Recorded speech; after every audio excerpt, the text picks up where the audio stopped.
Hachette Audio presents Never Far Away, written by Michael Carita, read by Robert Petkoff.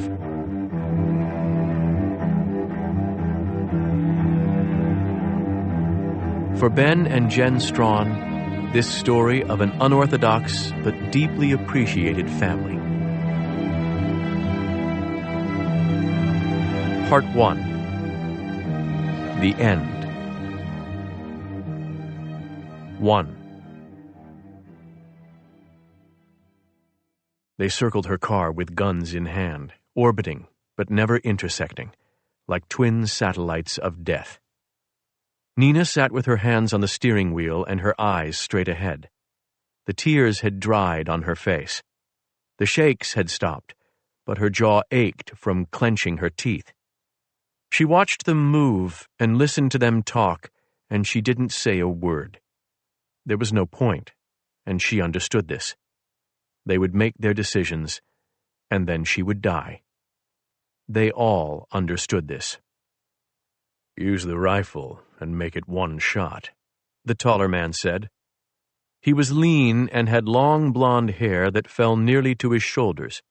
He carried an AR-15 loosely in his right hand.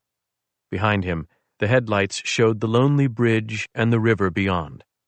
The wind was still, and there was no sound but their voices and Nina's rapid breathing. "One shot?"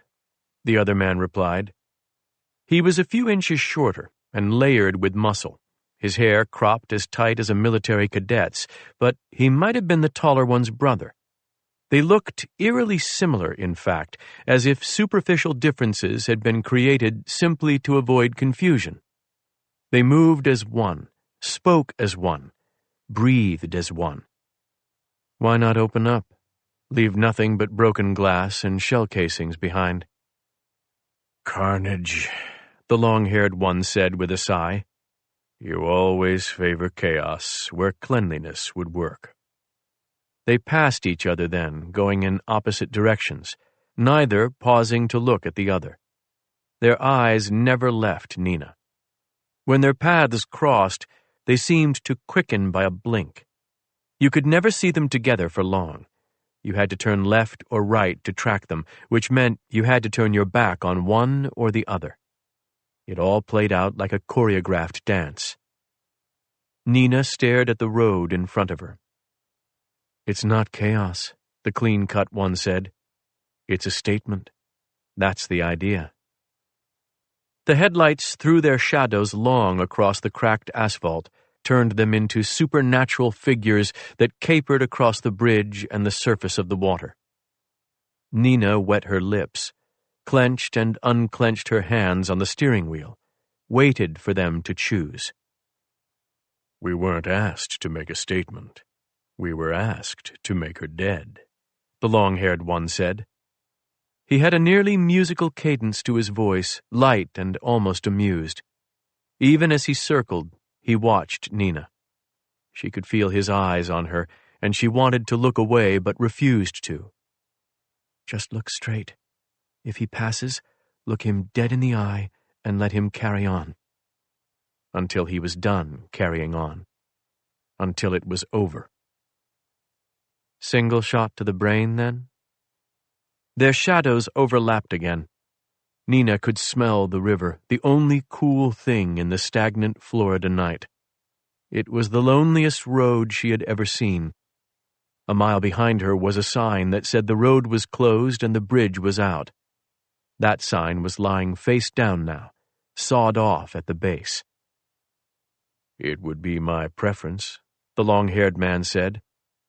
He paused, stood dead center between the headlights, and stared at Nina. His right hand lifted, and the gun muzzle rose with it and centered on her and held. His gloved fingers stroked the trigger. He studied her for a long moment and then nodded. "Clean," he said. "It would be clean and quick." "There will need to be blood," the other one said, and Nina closed her eyes despite herself. "Correct. Rather a lot of it, too." "I'm afraid so." Nina forced her eyes open. Beads of sweat rose on her forehead, too cool, like the sweat when a fever broke. They were standing as close together as she'd ever seen them, not shoulder to shoulder, but aligned at least temporarily, no more than a single pace apart. The river ran through their shadows. Neither of them moved and neither of them spoke. The sound of the river was a distant thing. Cicadas trilled, and somewhere in the far distance there was a soft splash. An alligator, maybe. "Your knife?" the long-haired man said. His companion withdrew a knife from his pocket and flicked the blade open and passed it over. The long-haired man let the AR-15 muzzle drop again and walked toward the car at a leisurely pace. All the time in the world. He stopped beside the driver's door and reached out and took the handle and pulled it open. Knelt. Looked at her. "It must be done," he said. Nina nodded. She couldn't speak. He sighed and leaned his rifle against the back door of the car.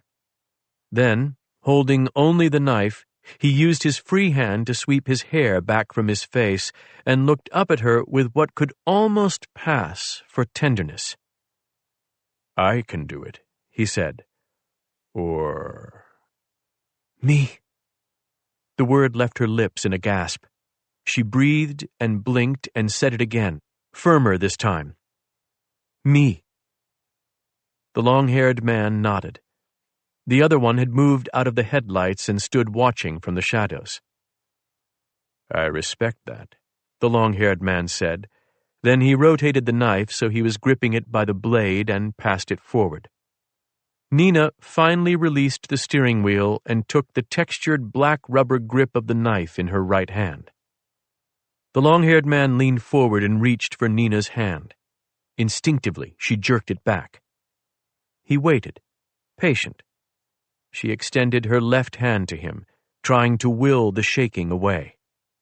It didn't work. He took her bare hand in his gloved hand, turned her palm up, and traced the fine blue vein that ran from the top of the wrist to the base of her middle finger.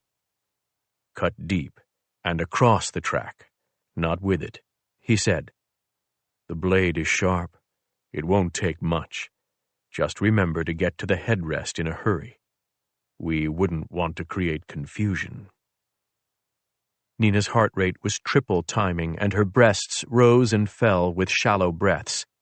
She felt a wave of dizziness and for a moment thought she might drop the knife.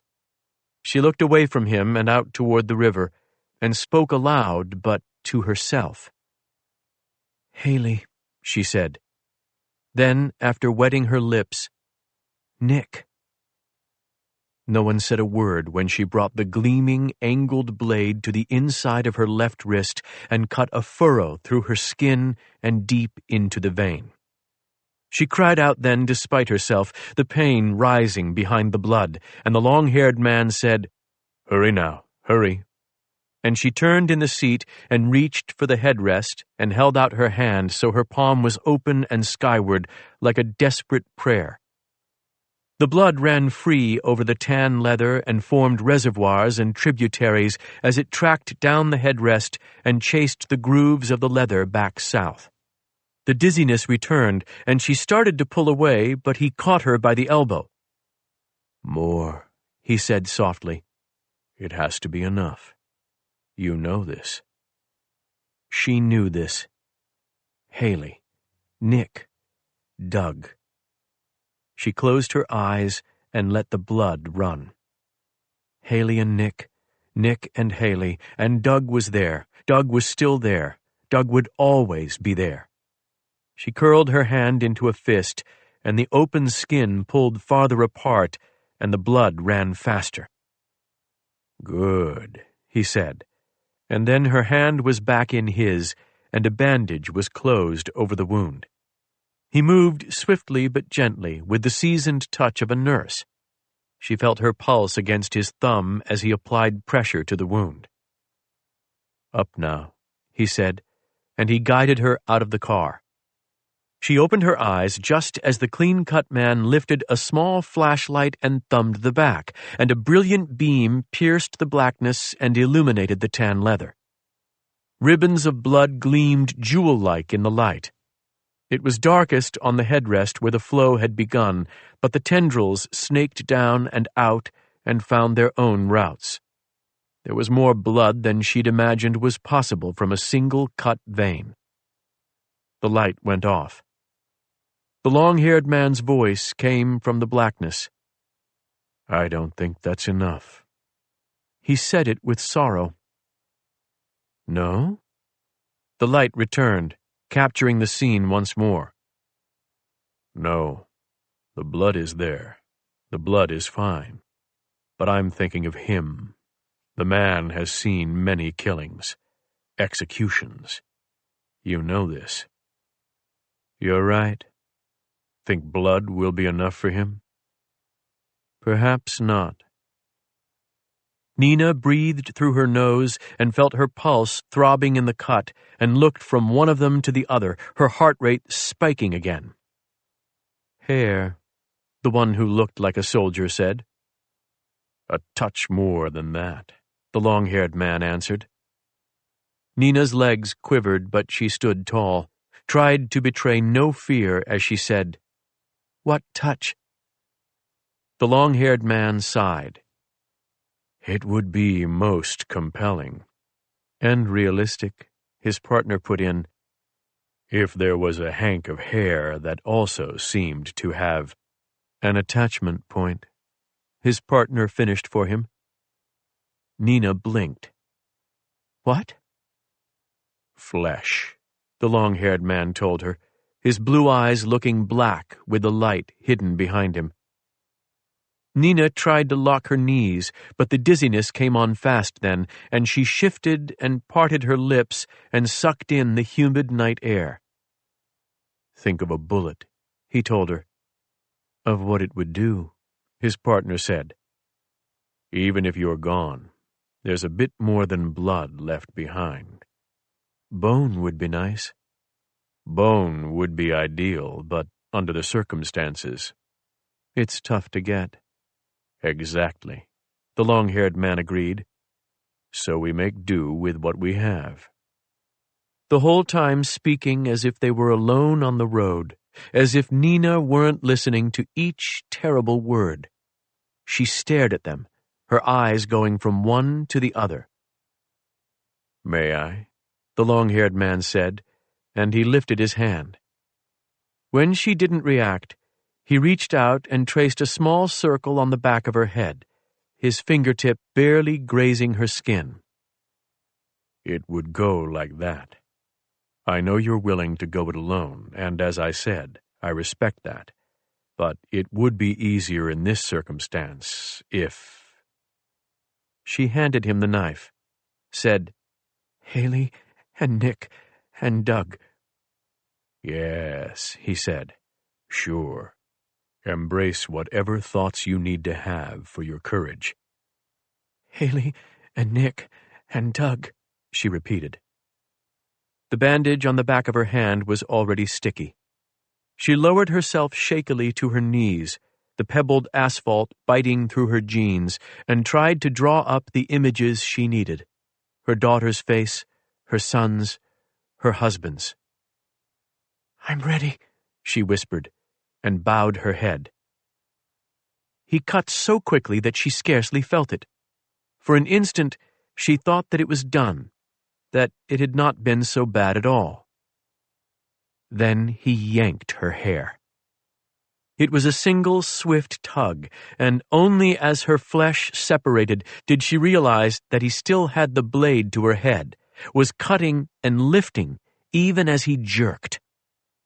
Nina fell forward onto her hands and opened her mouth to let out a howl of pain, and then a gloved hand clamped over her mouth, and the long-haired man's voice was in her ear.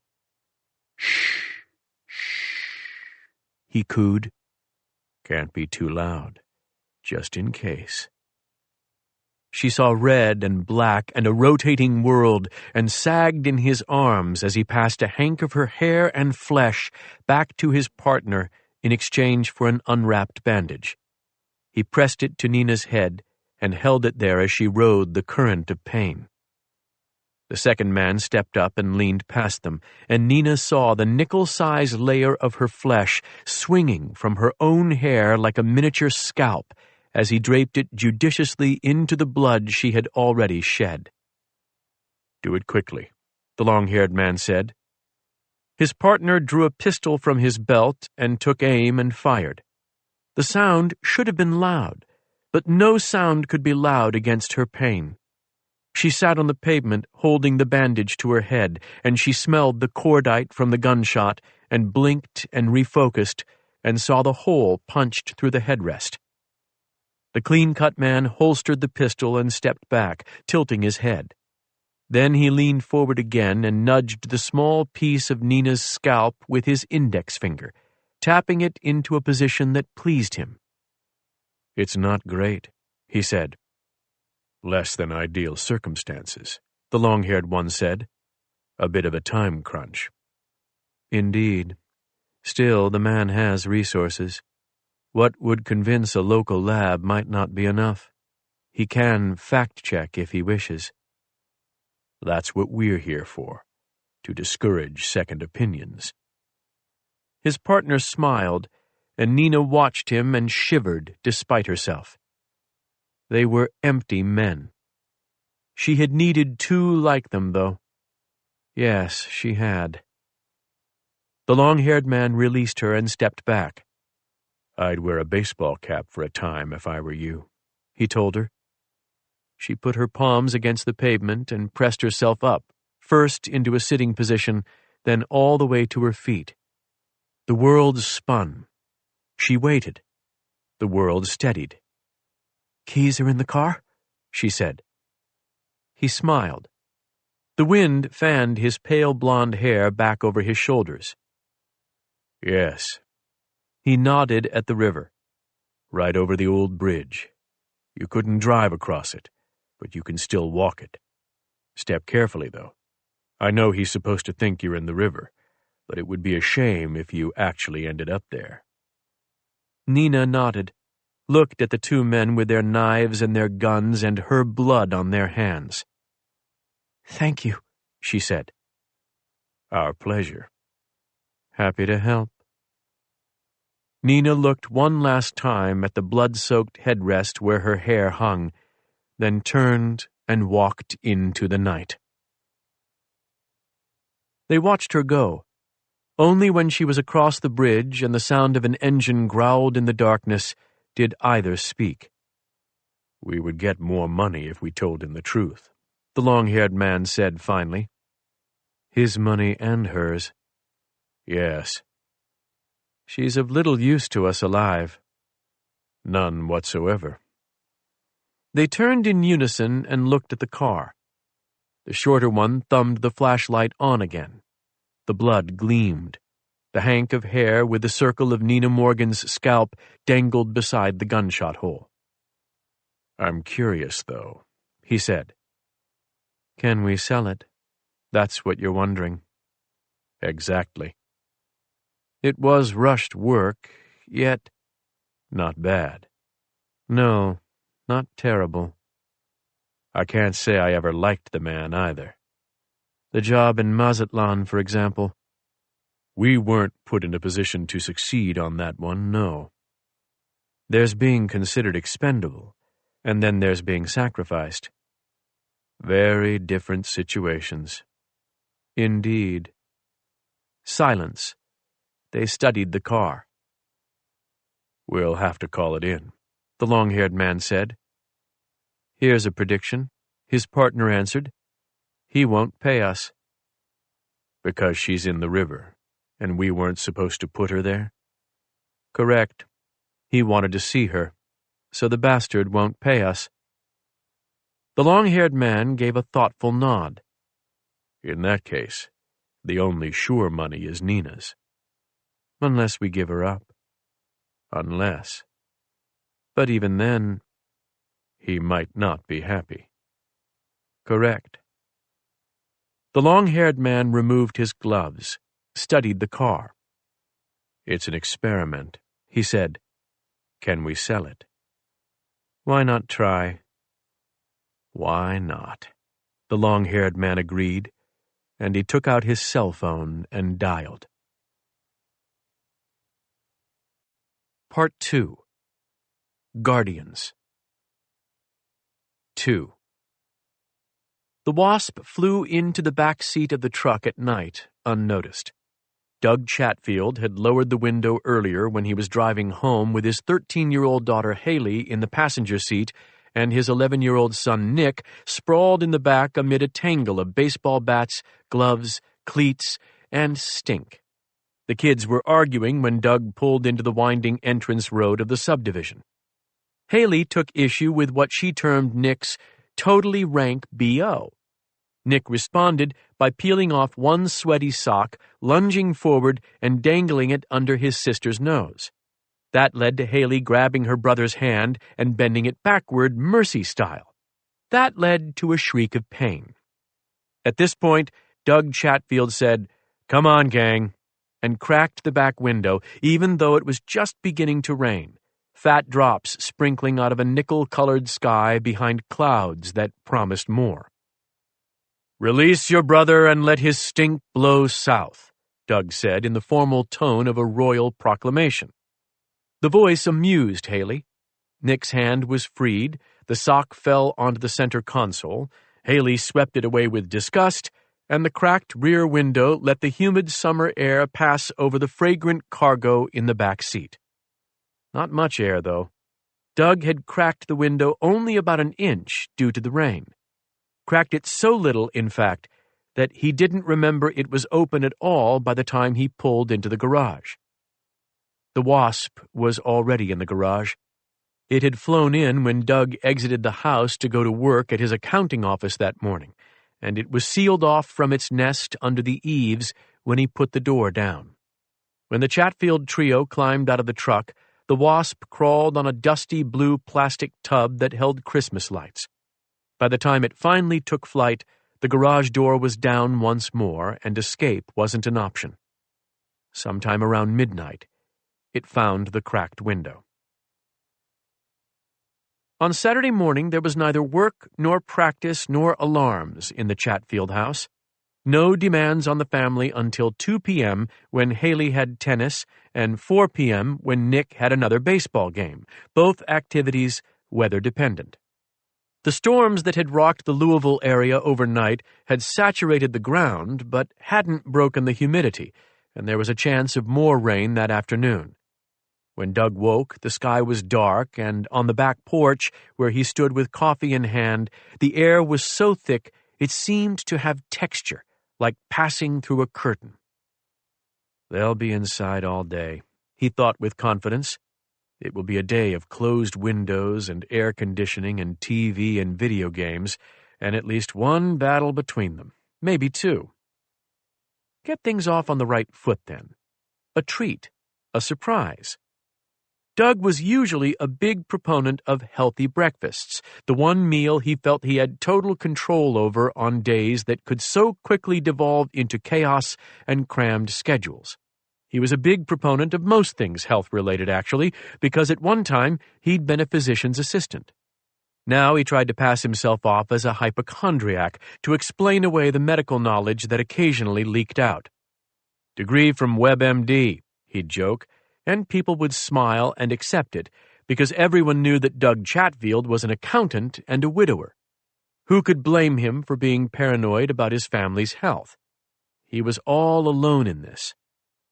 A balanced breakfast was mandatory on most days, but this was summer vacation. It was Saturday, and his kids were looking at a rainout. There was a Dunkin' Donuts 3 minutes up the road. Haley was a jelly donut fan, and Nick was a chocolate anything kid. Doug could get to the Dunkin' and back in 10 minutes, have the box waiting on the kitchen island whenever the kids woke, and wandered downstairs. What the hell? They called it vacation for a reason. He left a note on the island just in case one of them woke while he was gone, unlikely as that was. One word, with an exclamation mark.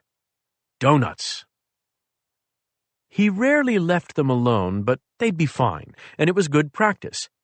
This was, as he'd discussed with Haley repeatedly in recent weeks, the summer he wanted her to take more of the responsibility she was constantly demanding. She was convinced that she was already an adult, 13 going on 30 was the tired joke in the bleachers at the tennis matches, and that Doug smothered her, was an overprotective, clueless dad. Maybe she was not entirely wrong. Any parent knew the wicked risks this world held for children, but Doug could conjure up more creative risks than most. He had to push back against those fears, those memories. You couldn't bubble wrap your kids against the world, but you could give them treats. Let it rain, and let them sleep late, and let them eat donuts. He grabbed his keys and went into the garage, started the truck and put up the door, backed out, put the door back down, and pulled away. Only then did he hear the high whistle of air through the cracked window behind him and remembered the body odor battle of the previous day. He shut the window without a glance in the back seat. His house was a mile deep in the winding roads and cul-de-sac of a subdivision composed of brick homes striving for visual separation without much success. The speed limit was 15 miles per hour inside the subdivision, and Doug adhered to it. You had to, with all the kids in the neighborhood.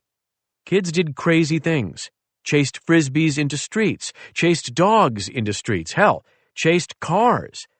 They didn't understand risk. Not yet.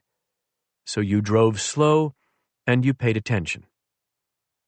He was at the stop sign near the low stone fence bearing the neighborhood's name, Flanders Woods, when the wasp crawled from the door panel of the back seat to the driver's door panel in the front.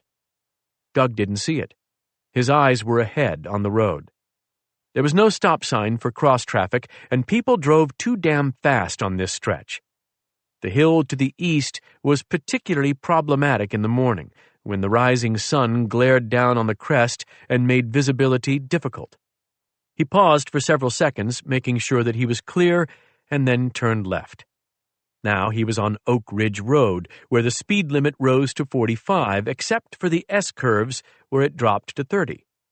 1 mile down this road, one more stop sign, and then he'd be on 4th Street, and the Dunkin' Donuts would be visible. He pressed down on the gas pedal. An American wasp is adorned with bright yellow and black bands. The colors are frequently adopted by sports teams and even warships for a reason. It's an aggressive visual pairing. It is supposed to be. The colors are intended to sound an alarm and provoke a primal response. Don't touch me. Don't even come close to me. For those who cannot see the warning, though, or those who see it and choose not to take it seriously, the female wasp is equipped with a second protective measure, a stinger.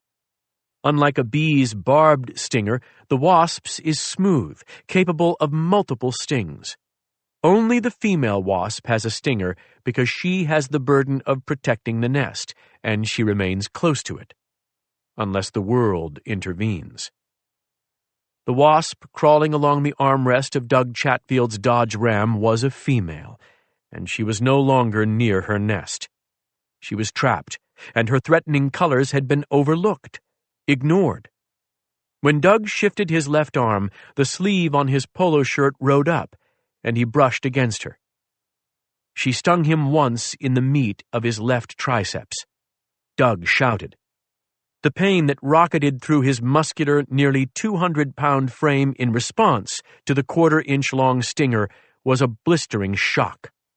He looked to his left, hurt and scared, exactly what the sting was meant to accomplish, and finally saw the wasp. She was still crawling along the door panel, still not taking to the air. He shifted his left hand away from the steering wheel and swatted at her. Missed. The wasp flew between his fingers, stung him once more, piercing the webbing just below his ring finger, then clung to his hand. He made a high sound of surprise and tried to do 2 things at once: lower the driver's window and shake the wasp off before she could sting again. She was capable of hurting him, yet she was still a trivial threat. Things would be fine if he could just fling her out of his world and into another. He had both hands off the steering wheel when the horn from the oncoming Chevy Tahoe blared. He looked up and grabbed the wheel, seeing, as the Wasp stung him again, that he was well across the center line. He had time to jerk the wheel to the right as the Tahoe swerved away, and for a half a second, everything was back in his control. The Wasp was gone from his hand, and the collision had been avoided. Then the truck flipped. It rolled twice across the pavement before colliding with a 100-year-old oak tree that offered enough resistance to pin the wreck above the steep grade below. The airbags deployed. Dust hung in the air with the smell of cordite, and bits of broken glass and plastic tinkled down into Doug's hair and rode rivulets of blood along his neck.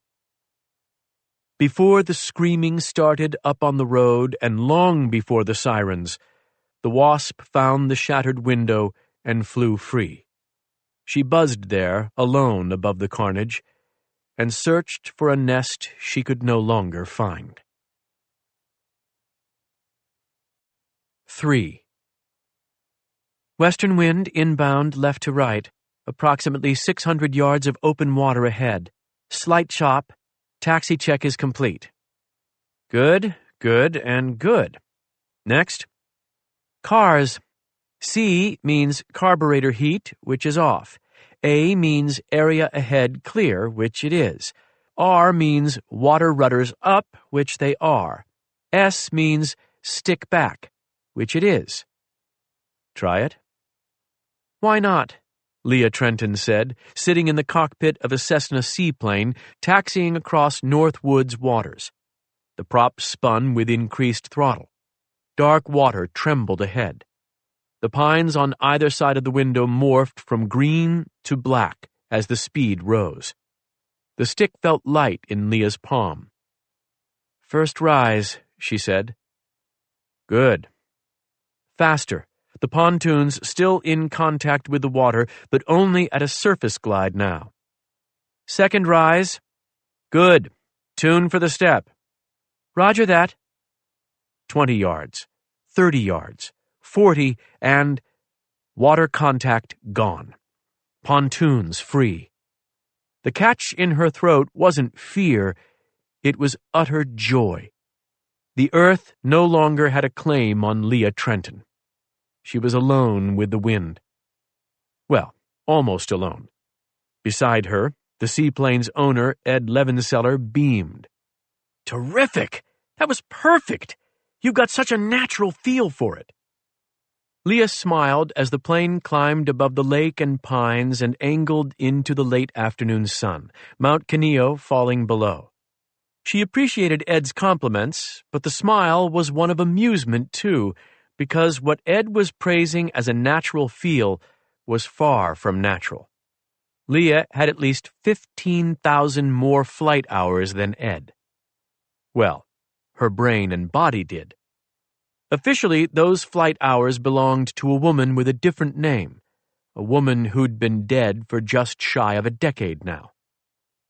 She took the plane up to 1,000 feet and circled Mount Canillo, an angry rock island that rose a sheer 800 feet from the surface of Moosehead Lake, jutting skyward as if furious at being surrounded by water. As she banked, she tried to seem just hesitant enough. After all, it was only the 4th time Leah Trenton had taken off at the controls of a plane. She glanced to her right and saw Ed smiling back at her, his broad, tanned face framed by the shadowed angle of his headset. He touched her arm gently. Pretty special, right? Pretty special, Leah agreed, and it was. Oh my goodness, how special it was to leave the earth and soar above it.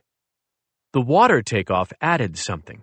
She was in tune with all the elements then, water and land and wind, and her own brain and body and spirit joined into one. That much she was able to talk about truthfully with Ed. She always felt a pang of guilt pretending to be a novice pilot with this kind, earnest man who'd been first a friend, then a colleague, than a lover. If there was one thing that Ed valued above all else in a relationship, it was openness, and his loving Leah meant he was loving a lie. Most of the time, she could avoid discussing her backstory and be present. She talked of this, be present, be here now, with Ed, as if it was a mantra for living, and it was, but it was also a method of being honest. Ask me about today, so I can tell you no lies. Here she was happy, content. Moosehead Lake spread beneath them in all of the awesome majesty that had captured Thoreau 150 years earlier. Massive bays and hidden inlets and streams, dozens of islands, walls of granite rising with the randomness of indifferent glaciers. Tamed since Thoreau's day? Sure. Conquered? Not hardly. Moosehead was tourist country, there was no question about that, but it was also hard country. Not as isolated as the Allagash Wilderness, stretching to its northern side, which held Leah and Ed's destination for the day, but certainly not suburban. The cabins and cottages were filled now, the lake speckled with brightly colored boats, the inns and restaurants booked solid. By late fall, though, it would be a silent place once more, and by winter, when the northern wind howled down and ice augers growled through frozen feet to find the water's surface, it was a world unto itself. Leah's world now. It was hard to believe she'd once been a Florida girl. Busy summer coming, Ed commented. A gusting wind rocked the plain as if offering a gentle but firm reminder of what forces were in control here. Ed kept a careful eye on Leah. I think the word is chaotic, not busy. The biggest difference between her 40 years and his 29 was the degree to which one was willing to be overwhelmed. What she'd embraced when she was Ed's age, she now viewed through the prism of risk assessment. How much money would it cost? How much time would it take? What if it all went wrong? Of the many things she liked about Ed Levenseller, his young gambler's heart stood out. He wasn't reckless, but he had a far easier time talking himself into a choice than out of one. Among the summer's choices, renovation of the 6 cabins they'd purchased in the deep, isolated Maine North Woods. Leah thought they'd make it through renovations on 2 of them. Ed was pushing for all 6, but was willing to settle for 4. Their long-term goal was a chain of cabins accessible only by seaplane, kayak, or canoe. They'd guide for those who wanted guides, and they'd facilitate access for those who wanted to go it alone. Rustic experiences were nearing a renaissance, Ed insisted. In a hyper-connected world, there was an appetite for escape. A week of cold wind and no Wi-Fi held appeal now. Ed and Leah could provide that escape, that unique taste of a part of the world that few people ever saw.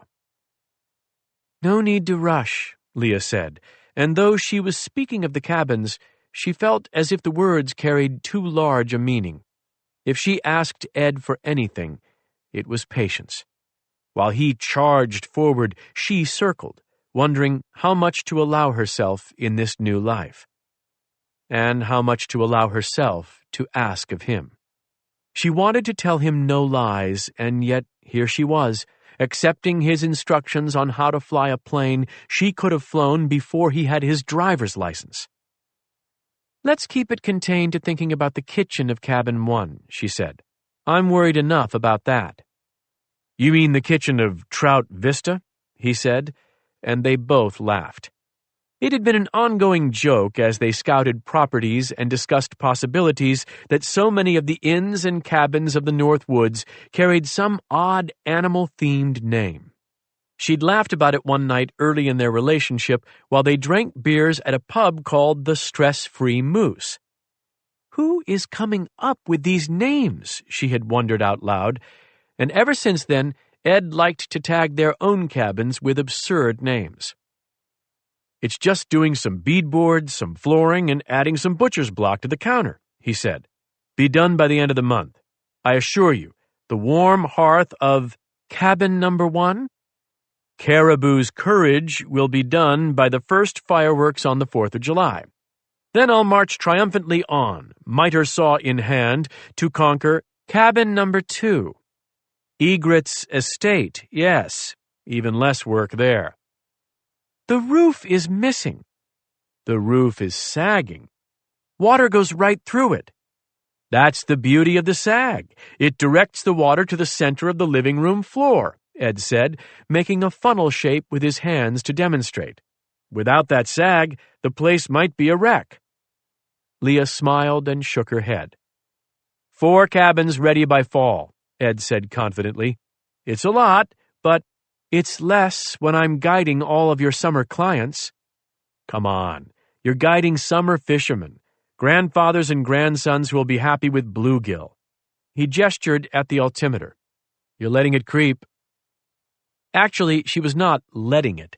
She was taking it higher by intent, but her intent ignored his guidance and fell back on the physical experience that he didn't know she had. Wasn't that often the case with young men and older women? Ah, the things you could not tell the sweet boys with the fragile egos. Beaming back to earth, she said, and angled the nose down. Beneath them, 2 white sails glistened on the blanket of dark water, Hobie cats racing across the lake. Nice work. You really should get licensed to fly, Ed said, and while he meant it supportively and with admiration, Leah's smile slipped. What? Ed said. You seem to love flying this thing. If we can double the pilots without doubling the pay? I know, Leah said. It just doesn't feel like my thing. He was watching her with a furrowed brow, puzzled, because Ed Levenseller was young but intuitive, and he knew joy when he saw it. Leah could pretend to have only a passing interest in the plane, but her eyes and her body sent another message. She was not merely joyful up here, she was home. There's a difference between doing it for pleasure and doing it for money, she offered by way of explanation. I guess, Ed said. But isn't the idea to do what you love? If someone is willing to pay you to do what you love, well, you're ahead of most of the world. Yes, she said, you are. But I love to guide and I don't love to shoot. You know the difference there. He didn't push it. The silence that followed was comfortable, not the product of disagreement, just a pause in a long-running conversation.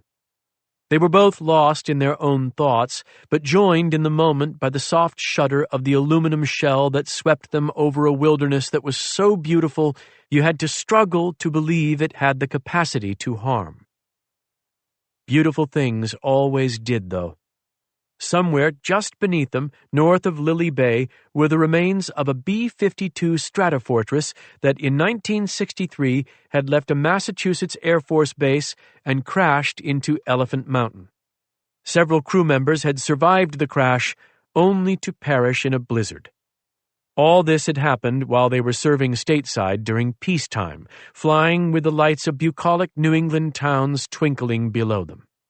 Only hours later, they were freezing to death in sub-zero weather, still stateside, but no doubt feeling very far from home and peace. You never knew what was coming your way.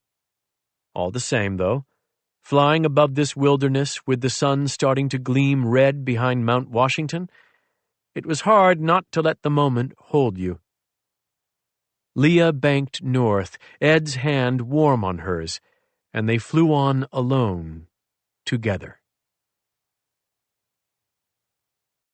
4. A person can be in one place and span many.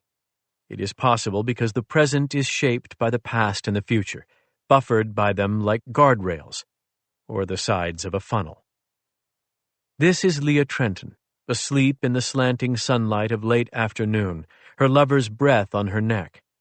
This was Nina Morgan, in a hospital room in a Florida city, her second child in her arms, the baby's breath impossibly warm against her skin, the preternatural heat of newborn life pushing forward like wind on a fire.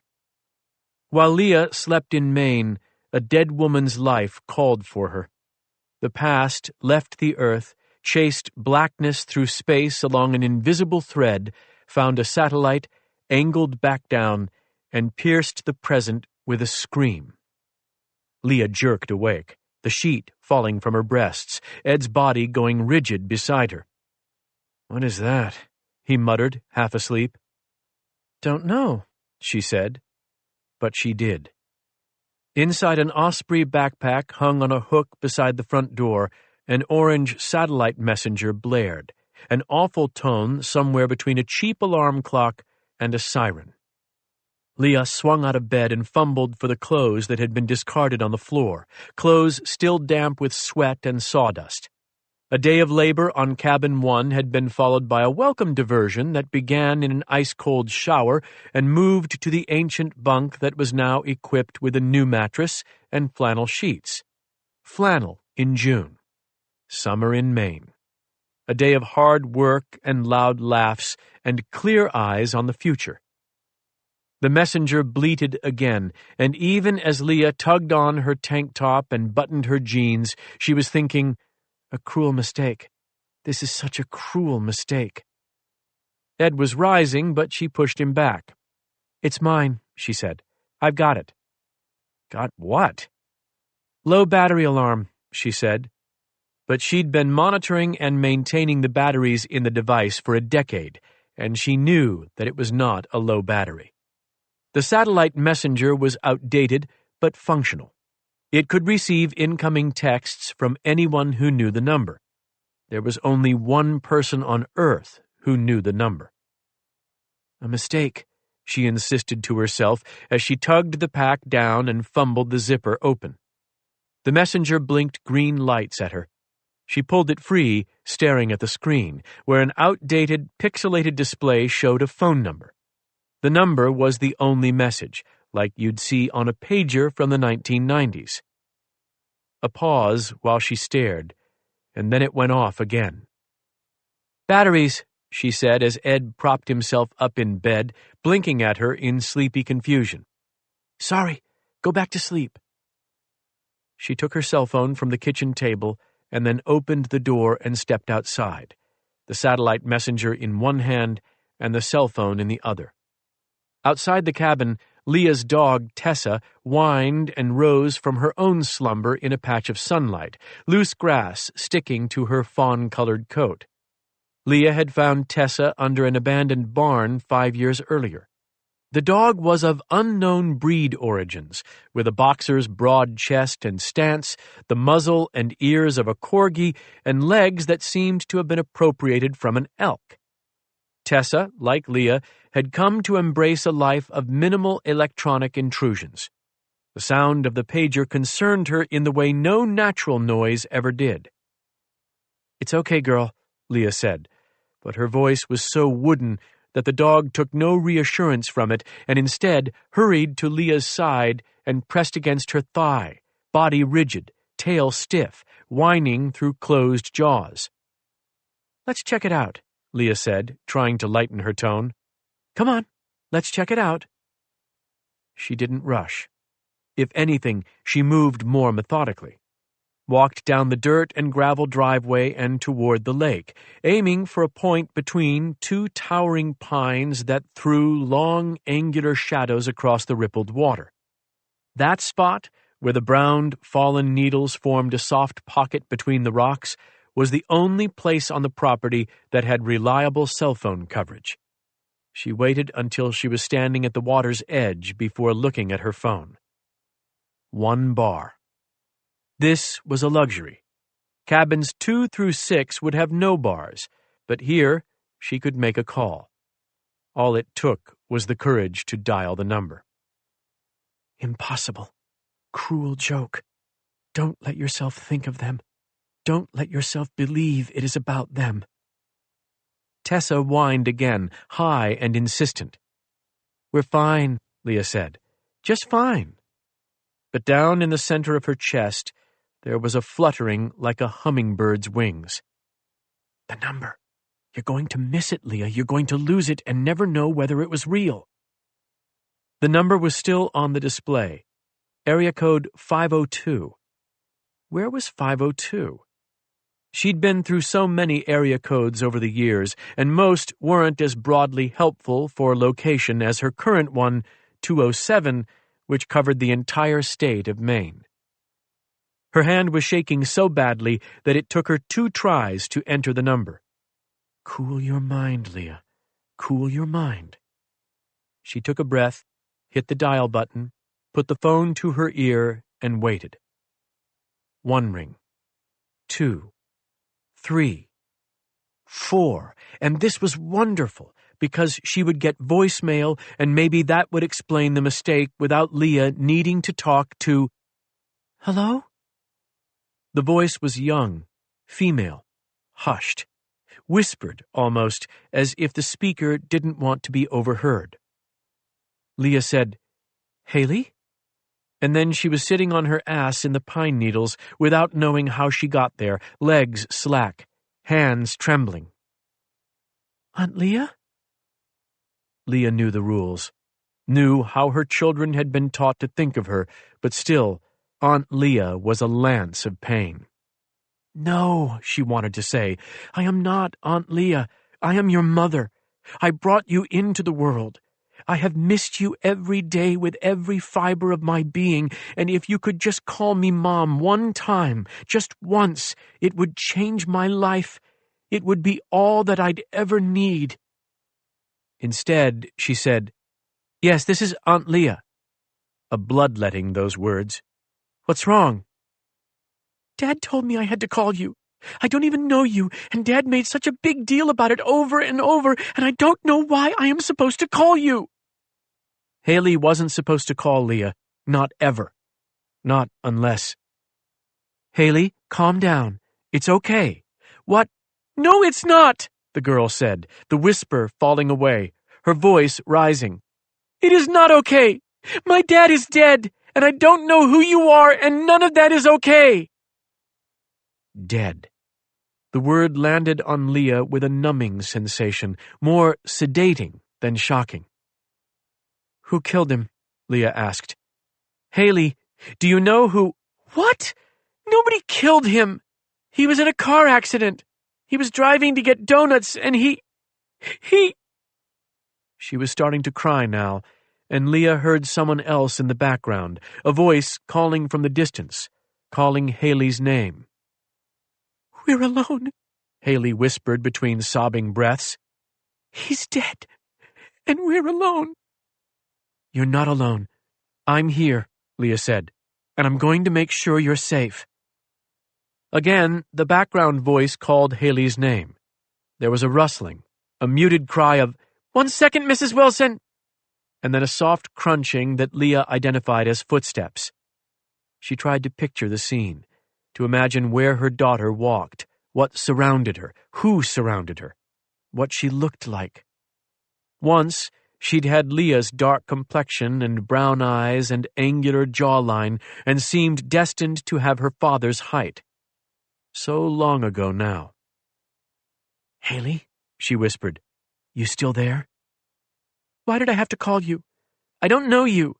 Dad made me promise and practice, and it was awful, because he always said, if anything ever happens to me, and I didn't want to imagine that anything could... She stopped and then disintegrated into tears. Doug really did keep his promise, Leah thought numbly. It would have been so much easier for him not to. Your father was looking out for your safety, she said. That's why he made you learn what to do, so you could take care of yourself and your brother if anything ever happened to him, sat unspoken between them now. Dead. Doug was dead. Leah squeezed her eyes shut, her pain for her daughter a physical thing as she imagined the moment, imagined the 13-year-old girl, child, hearing the news of her father's death and still having the wherewithal to deliver on the instruction he'd given her. Is Nick safe? Leah asked, and she could almost feel her infant son's warmth against her chest right then. For a moment, she thought Haley had hung up. Then her daughter's voice returned, softer and more controlled than before. "He's safe. Daddy was alone." Then, as if embarrassed by using the more childish term, she corrected it. "Dad was all alone, and now we are too. My mom died so long ago I don't even remember her, and now my dad—" So long ago I don't even remember her. Leah tried to speak and couldn't. She wet her lips, gathered herself. Sensing the agitation, Tessa licked Leah's ear, offering comfort. "I'm so sorry, honey," Leah said. "I'm so sorry, but I promise I'll be there for you. You'll both be safe. I'm on my way." "I don't even know you." "I understand that, and I'm sorry about it. I should have visited." These words were hard to get out. How badly had she wished to visit or simply watch them from a distance. "I know that I should have, but I'm going to come for you now." "I don't need you to come for us." "Yes, you do," Leah said, keeping her voice as calm as possible, even as her hummingbird heart intensified its wing speed. "Haley, you really do. And you know that you do, because your dad made that clear, didn't he? He taught you how important this is. If he hadn't, then you wouldn't have called." Soft sobs came, but no words. At least she hadn't hung up, though, and no one had taken the phone from her. Yet. Mrs. Wilson, whoever she was, didn't sound like the type who'd let the call go on for long, though. "The number you called me from," Leah said. "Is it a cell phone or a landline? Is it your phone, or does it belong to someone else?" "My cell phone." "Okay, perfect. That's perfect. I have your number now, and I will call you back. I'm coming to help. If you need me, use the first number again. I will always call back. Always." "He's dead," Haley said, the sobs returning. "He's dead, and we don't have anyone." "You'll have me. I know that doesn't mean much right now, but if you can cool your mind and remember, you'll have me." "What did you just say?" "You need to remember—" "No, you told me to cool my mind." "What I meant was—" "I know what you meant. Dad always said that. He told us it was my mom's expression." The distance between them seemed greater now. "It was your mom's expression, yes," she said. "It just stuck with me. When you're in trouble, you need a cool mind. Keep one for me now, okay?" She managed to seal her lips before the rest of the words charged out. Managed not to say, "And you need to watch out for strangers. This is the most important job you will ever have. 3 strangers in particular. One will be tall and tan and have white hair. He'll probably be dressed very nicely, a suit and shined shoes. He wears glasses, or he used to. He'll look like a kindly grandfather. The second one you need to watch out for is a pale man with different colored eyes. His left eye is green and his right eye is brown.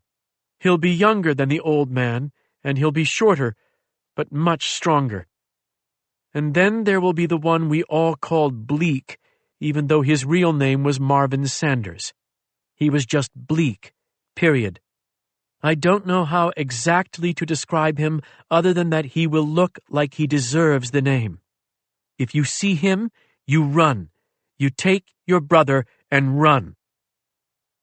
But she couldn't say that. Those men wouldn't be coming for Haley and Nick. Those men had no interest in the children of the deceased Doug Chatfield. They'd been interested only in a woman named Nina Morgan, also deceased, dead for almost a decade now. Leah said, "You've already done such a good job, honey. You did exactly what you were supposed to do, and I'll be coming for you." "It won't help. I shouldn't have called." "Yes, you should have. You did exactly the right—" Leah was not surprised when the girl hung up. She thought that made plenty of sense, actually. "My mom died so long ago, I don't even remember her." For a few moments, Leah sat in the pine needles with the phone in her hand, the wind freshening off the lake and shivering the boughs overhead. Tessa whined, and Leah lifted her hand and scratched Tessa's ears absently, attempting to soothe her. Tessa knew something was wrong, though. You couldn't fool a dog. "Who was that?" Leah turned to see Ed standing on the porch, shirtless, his lean torso scratched from a splintered shim that had sliced through his shirt that morning. That morning, back in the hours of laughter and Leah Trenton. An old life now. Another old life. "It was my—" She caught herself. "My niece." The word like bitter bile on her tongue. "There's been an accident, and my sister's husband is dead. My brother-in-law is dead." She would learn to say the words right. She stood up and looked away from Ed, back to the satellite messenger, still astonished that it had been used. Doug had taught Haley the plan, had made her learn it, had driven its importance home so that even in the worst moments of her life, she had executed it. For 10 years, Leah had kept the batteries in the satellite messenger charged just in case. It had been more ritual than reality.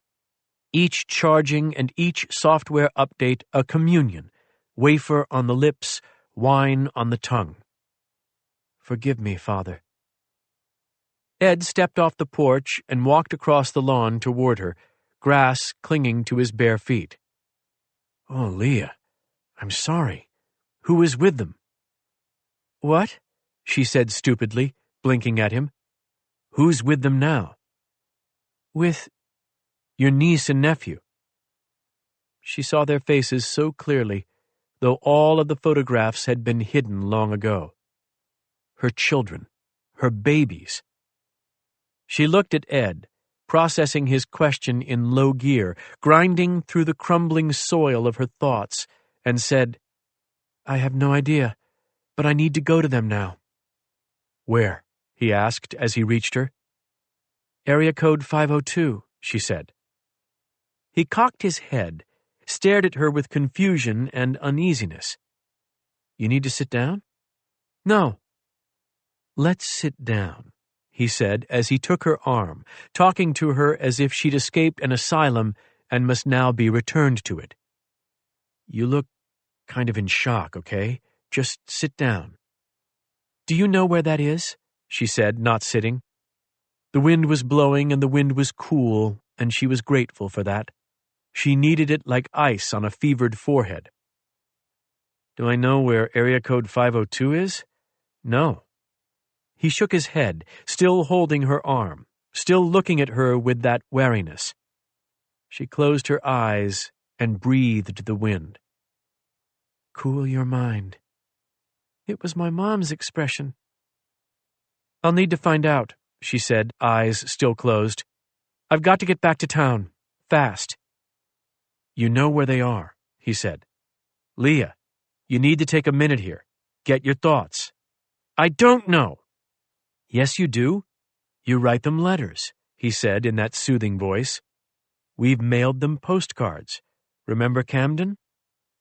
Camden. Yes, of course. Camden, where she and Ed had gone together last December. Camden, the coastal village with its perfect little library and perfect little harbor, and the Christmas by the Sea festival where Santa arrived on a perfect little lobster boat, and where Ed had said, "If I ever had kids, I would want to raise them in this town." Leah had wept that day, though not in his presence. "You mailed them postcards from—" "Yes," she said. "I remember." But she couldn't tell him that didn't help, because the cards went to a post office box in Atlanta and were forwarded from there. She did not know where they went, only where they paused in transit. She opened her eyes. "I need to get back to town," she repeated. "I'll need to go to them now. Quickly." She couldn't tell if he looked more afraid for her or of her. But he nodded. 5. Area code 502 encompassed portions of Louisville, Kentucky, and Leah drove southwest through Vermont in the dark, traveling alone. Ed had wanted to come with her, but Aunt Leah needed to travel alone. She was sure of that. She'd even left Tessa behind with him, and she always traveled with the dog. She hadn't passed this way in years and was trusting her Jeep's navigation system to guide her. Granite mountains bordered the road, but they were invisible now, and the darkness on either side of the highway soaked up her headlights, leaving nothing clear except the road ahead. Her children somewhere at the end of it. No, your niece and your nephew. When Leah and Doug had made their agreement all those years ago, when the Delorme emergency messenger number had been acquired and memorized, the two of them exchanging it more like a prayer than a number, there had been an unspoken acknowledgement that all of it was a stage play designed for Leah's benefit. The number represented the tiniest glimmer of hope that she might one day return to the only existence she desired. We are going to wipe you off the face of the earth, but in exchange, you get this phone number with no phone attached. Sound good? But then Haley had called. I'm so grateful, Doug. So grateful that you prepared her. Thoughts to a dead man. This felt more familiar than not. For all intents and purposes, he'd been a dead man to her for a long time. Their relationship had started 2 years before the marriage, and the marriage had lasted 5 years before Nina Morgan died in Florida and Leah Trenton appeared in Maine. You cannot hide from Lowry, Doc Lambkin had told her on the night that her life began to slip away. Not all 4 of you. Not from him. So then there would be 3. 1 dead parent and 3 survivors. The surviving parent was preordained because it was Nina they wanted to kill, Nina that they would pursue.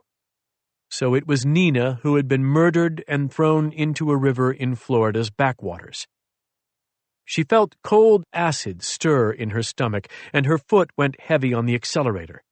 The Jeep roared toward 90 miles per hour before she brought it back down. She set the cruise control so the car could fight back against its driver's worst impulses.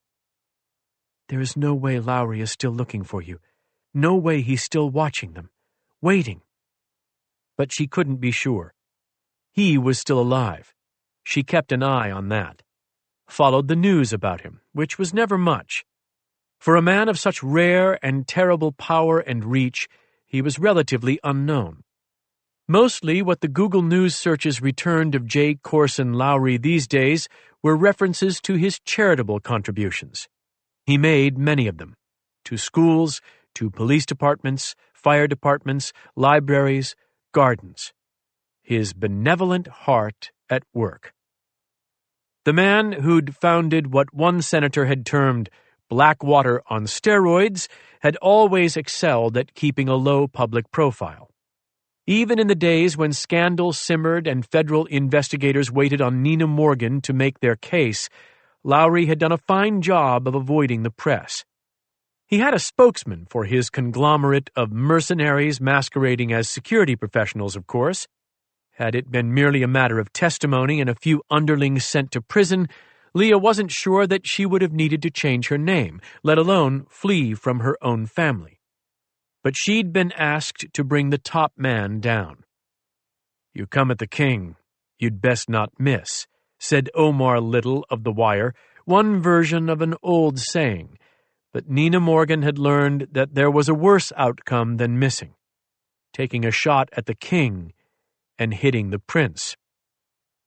He will not let you live, Doc Lambkin had told her on that awful night in the warm Florida breeze, the sound of the Gulf of Mexico a whispered soothing in the background, blending with the tranquil lighting on the patio to create an atmosphere so serene that it seemed mocking. Here is one world, the spring night promised her, and you will never see it again. Soak it up. This is the last night of its kind for you. She'd resisted. Fake her own death and leave her family? Never. She ran instead, fleeing with her husband and children, hiding out in a cash-only cabin, awaiting the new identities that would let them vanish permanently, cleanly. The Morgan family would cease to exist, but they'd remain together. Forever together. Then the assassins arrived. The family had been out of the house, thank God, but the security cameras picked them up. 2 men dressed like contractors, tool belts on their waists and smiles on their faces. They rang the bell and paced the house and left, and Leah, Nina then, had sent a clip of the video to Doc Lamkin. "Not sure about these guys," she'd told him, "but probably I'm just paranoid." She wasn't just paranoid. When Doc called back, his voice was unsteady for the first time in her memory. "We need to talk about this," he said. "You recognize them?" "I recognize them."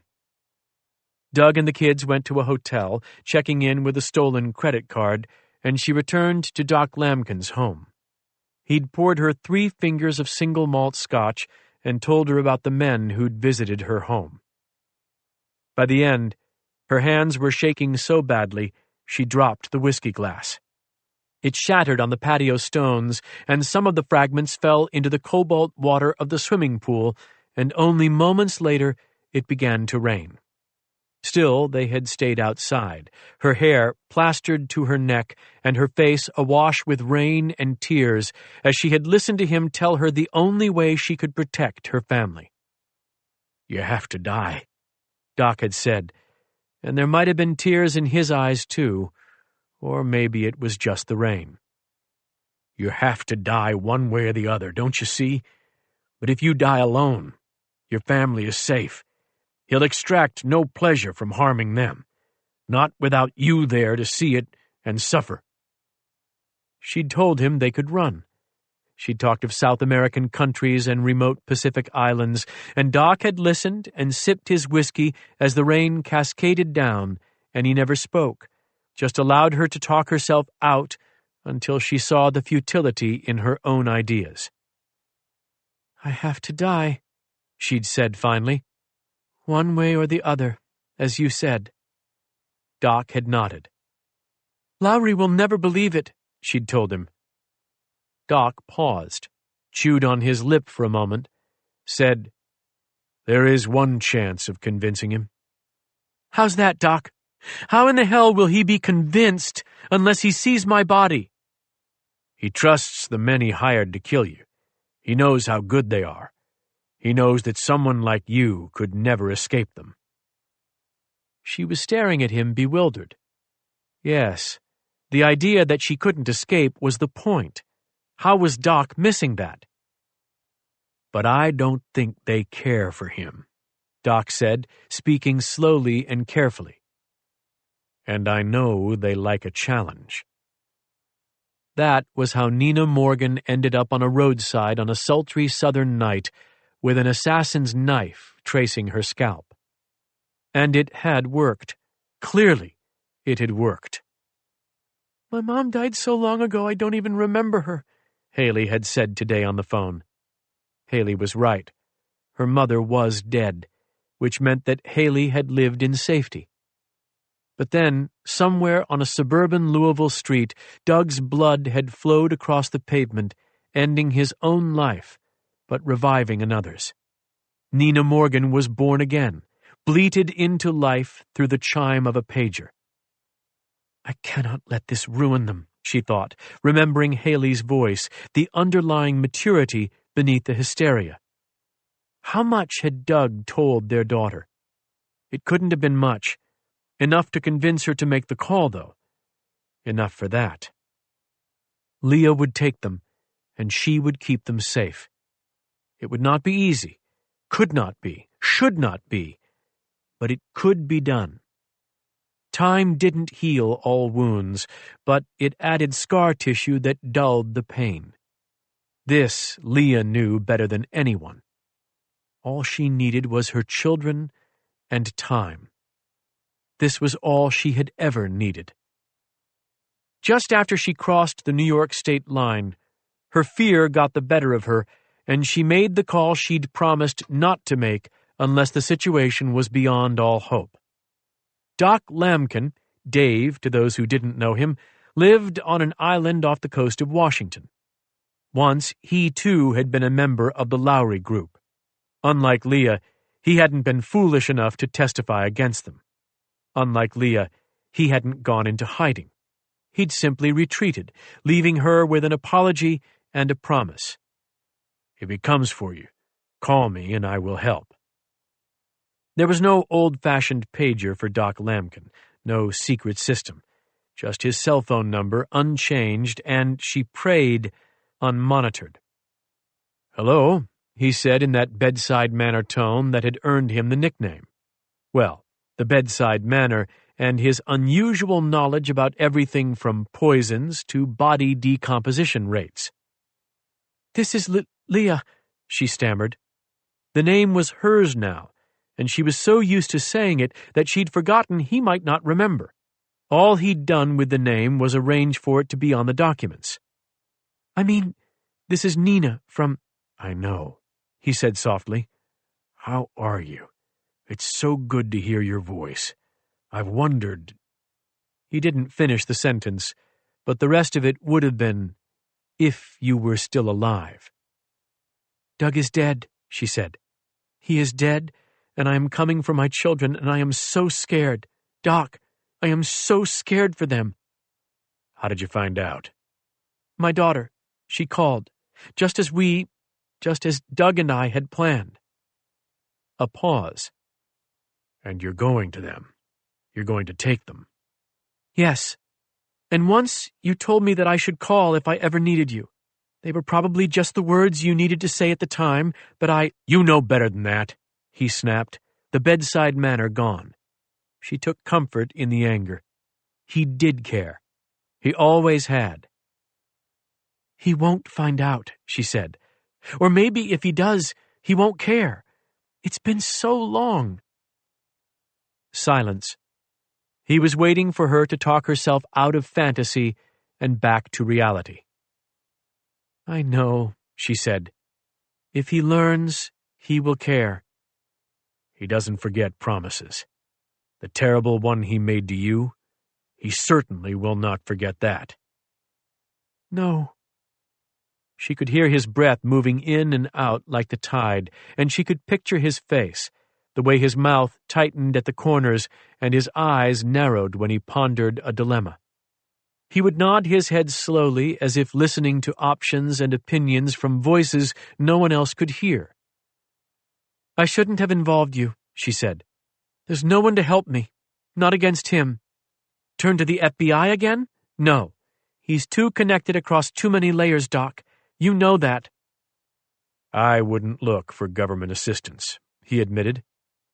"That leaves nothing, because there is no one crazy enough to take him on, not with the network that comes with him. Blackwater on steroids, an international network of contractors, killers, spies, and informants. Diminished in strength now, perhaps, but wasn't that what people had said about the KGB? You presumed weakness at your peril. There might be someone." "Who, Doc?" Pause. "Maybe not anyone in a white hat, Leah." "What does that mean?" "There might be an option," he said gently. "Might be. But he's not the kind of hero that you have in mind." "Could he protect my children? That's the only thing I've got in mind." Pause, the soft breathing in her ear, then, "Let me make a call." 6. Dax Blackwell was in Italy when the call came. The sun was just up, and the streets of Bernalda were filling with sidewalk vendors for the weekend market. He'd come in pursuit of hot peanuts from the same vendor he saw every Saturday, and he was trying to contain his rage at the way the stooped old man made a point of shifting the bag of peanuts away from Dax's outstretched left hand and toward his right. The old man thought this was a show of kindness. In the early weeks, Dax's left arm had been in a cast. The cast was gone now. The left arm, broken in 7 places during an unfortunate morning when a woman had tried to run Dax over with a car, was getting better every day. The old man remembered it as a weakness, however, so he pushed the bag of warm peanuts toward Dax's right hand. "I could kill you with the left hand, too," Dax thought. I could kill you in 20 different ways with the right hand and maybe only a half dozen with the left at this point, but I could kill you nevertheless. Then the old man smiled, and the phone rang, and Dax pushed petty concerns from his mind. There was no profit in killing the peanut vendor, and Dax Blackwell wasn't a pro bono kind of guy. His was a family business, and while that sounded emotional, it was strictly practical. Instead of killing the old man, or even envisioning the best method for the task, Dax simply smiled and said, "Grazie," and accepted the peanuts with his right hand. The vendor was almost a friend, after all. His peanuts were delicious and packed with protein and healthy fats. Restorative. Dax Blackwell had come to Bernalda to restore himself. As he walked down the sun-splashed street toward the glistening Mediterranean, he shifted the bag from his right hand to his left, reached into his pocket, and grabbed his cell phone one ring before it went dead. After it rang 20 times, the caller would hear a dial tone. Dax Blackwell didn't use voicemail. "Hello? Dax?" The speaker's voice wasn't immediately familiar, but he'd used the right name, and he'd used it with the right hint of trepidation. "Who's asking?" "Doc Lamkin." Doc Lamkin. Dax had a vague recollection of the name, nearly none of the man. Once he had hired Dax's father and uncle for some work.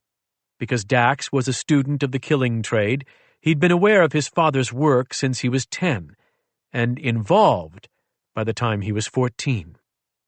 What he remembered of Lamkin was that Dax's father viewed him as a misplaced soul, a fundamentally moral man in a profoundly immoral business. "We met in Perth, Australia," Lamkin said. "You probably don't remember. Your father brought—" "I remember." Dax shook one shelled peanut into his mouth, cracked the shell with his teeth, and spit it out neatly. He'd become very accustomed to working with one arm now. When he was back to full strength with both, he'd be even more formidable. A man, like a bone, could strengthen along old fracture lines. "I was a mediator, a go-between. Not the client, but—" "An ambassador of the Lowry Group," Dax said, and he smiled when he heard the sharp intake of breath on the other end of the line. Lamkin didn't like hearing the client's name said aloud. That was fine. Dax wasn't looking for work. Also, his father and uncle hadn't particularly liked the Lowry Group. The Lowry Group had once protected their own operators while sending Dax's family members into a nearly suicidal situation. Suicidal work never intimidated a Blackwell, but they viewed it as poor form for employers not to provide them with the best possible intel beforehand. "Even the Alamo got a scouting report," Dax's father had said. If Dax remembered correctly, J. Corson Lowry had also once refused to pay a bill. He couldn't recall the details of that one, but his family had spent many nights debating the situation and pondering recourses. They'd held off on killing the man. Dax remembered that. He'd been vaguely disappointed, but he understood the idea. A man had value when he could provide either money or protection, and there was a chance for Lowry to offer both in the future. Still, they'd been bitter about the situation, and as far as Dax knew, it remained the only unpaid tab on the ledger. "Speak," Dax told Lamkin, "unless you're going to deny the truth of what I just said, in which case, don't waste my time." "I was an employee of a security firm," Lamkin said, refusing to use the name. "Quite the memory you have." "It's not so hard. Observe and think. Be considerate. Memory is about other people, when it comes right down to it. How much do you care? If you don't care, you don't remember." A pause, and then a low, unamused laugh. "Your father's son," Lamkin said. "Yes, you are that. Your uncle was less philosophical. Depended on the audience. He had his moments. You might recall that no one in my family worked for your security firm for many years. It was never a situation of high mutual trust. I'm surprised you think the circumstances have changed. I'm calling because I assume they haven't. Clarify that. I don't work for them anymore. Interesting. Lambkin didn't strike Dax as the sort of man who'd go freelance. He'd been more of the vanishing kind. An off-the-grid move, perhaps, a retreat to some place where he did nature photography or landscape painting and tried to forget old bloodstains. I'm also not looking for your services, Lambkin said. I'm simply back in the mediator role, the ambassador role, if you prefer. But not for Lowry. No. Then who? A woman who may find herself threatened by Lowry. A woman your father and uncle once rescued. Dax stopped walking, shook another peanut into his mouth, cracked the shell, spit out the shell. Waited. Did you hear me? Lambkin said. Sure. No interest in that story? I'm skeptical about your word choice, Dax said. Rescued? If the woman wasn't family, and I'm quite sure she was not, then she probably paid for assistance. She paid, Lambkin acknowledged, but not nearly as much as Lowry would have paid them to kill her. This was the past due bill, the one outstanding invoice. Dax felt his interest rise and tamped it down. Grudges were a fool's game. He'd been taught this from the beginning. Can she outbid him now? Dax asked. I don't intend to find out, Lambkin stammered. The job is for her, period. Dax shook another peanut into his mouth. Didn't speak. It's a deal breaker for you then, Lambkin said. Going up against that kind of outfit. I understand. The risk versus the reward is too high. That's your opinion of it? It was my expectation, at least. It's one thing to work for them and something very different to work against them. And still you called. Wasted breath, Lambkin said resignedly. And still you called, Dax repeated. She's a good woman in a bad spot. She's alone. Just her and 2 children. Are you sleeping with her? No. Prudent choice. You wouldn't want to be in bed with her when they come to murder the family. She's a good woman in a bad spot, Lambkin said again, and all I promised her was that I would try. You're a clever young man. You understand that my options were limited. I shouldn't have called, though. It's too great a challenge. Any freelancer who took a job against an outfit with that reach and those resources would be on a suicide mission. You were hoping to send me on a suicide mission, then? I was hoping to find someone who thought he'd at least have a chance of success. I don't think there are many with your family's appetite for a challenge. Of course, you've seen the price of that now, so you know better. Dax smiled. It was a tight, unpleasant smile. It had been a long time since his father and uncle died, and still he couldn't take remarks about their demise in stride. He didn't mind that, though. Why should you ever learn to take events of mortal consequence in stride? With your own loved ones, at least. That was the sticking point. He could make peace with events of mortal consequence for most of the world, himself included. But family? Family should be different. This was how he had been raised. It's a good pitch, he told Lambkin. I like every word of it. A little bait with the opponent, someone for whom I might already harbor feelings of resentment, then an appeal to the heart, which was surprising, I have to say, with that reference to the woman and her children, the nostalgia of my family's past involvement, and finally, the taunt, saying that my father and uncle might have been bold enough for this job, but I am not. That's not what I was. Come on. Pause. All right. The assessment is closer than I'd like, but it's not entirely accurate. What did I miss? Sincerity, Lambkin said.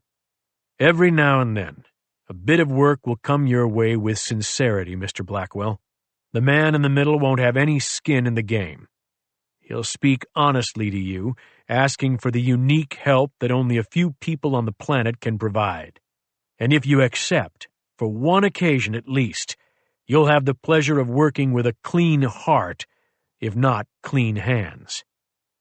You wound me. I mean what I say.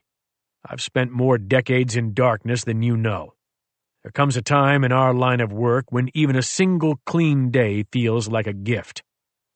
Anyone who is in the crosshairs of people like Lowry is not living cleanly. You'd be surprised. I live in hope. But unfortunately, Mr. Lambkin, I'm not taking work at the moment. I'm not sure there is work at the moment. There may never be work. For that matter, she may already be dead. Happens to someone every day. Indeed. She understands this better than most. I said that I would make a call. I've done that, and you've declined to help. No one will be surprised. She probably had less faith in the possibilities than I did. It all sounds quite tragic. Lambkin sighed. Nothing more to say. You're declining, and I understand. Not exactly. You said there was no work yet. I said I wasn't working. So far, we seem to be meeting each other's needs just fine. Don't toy with him.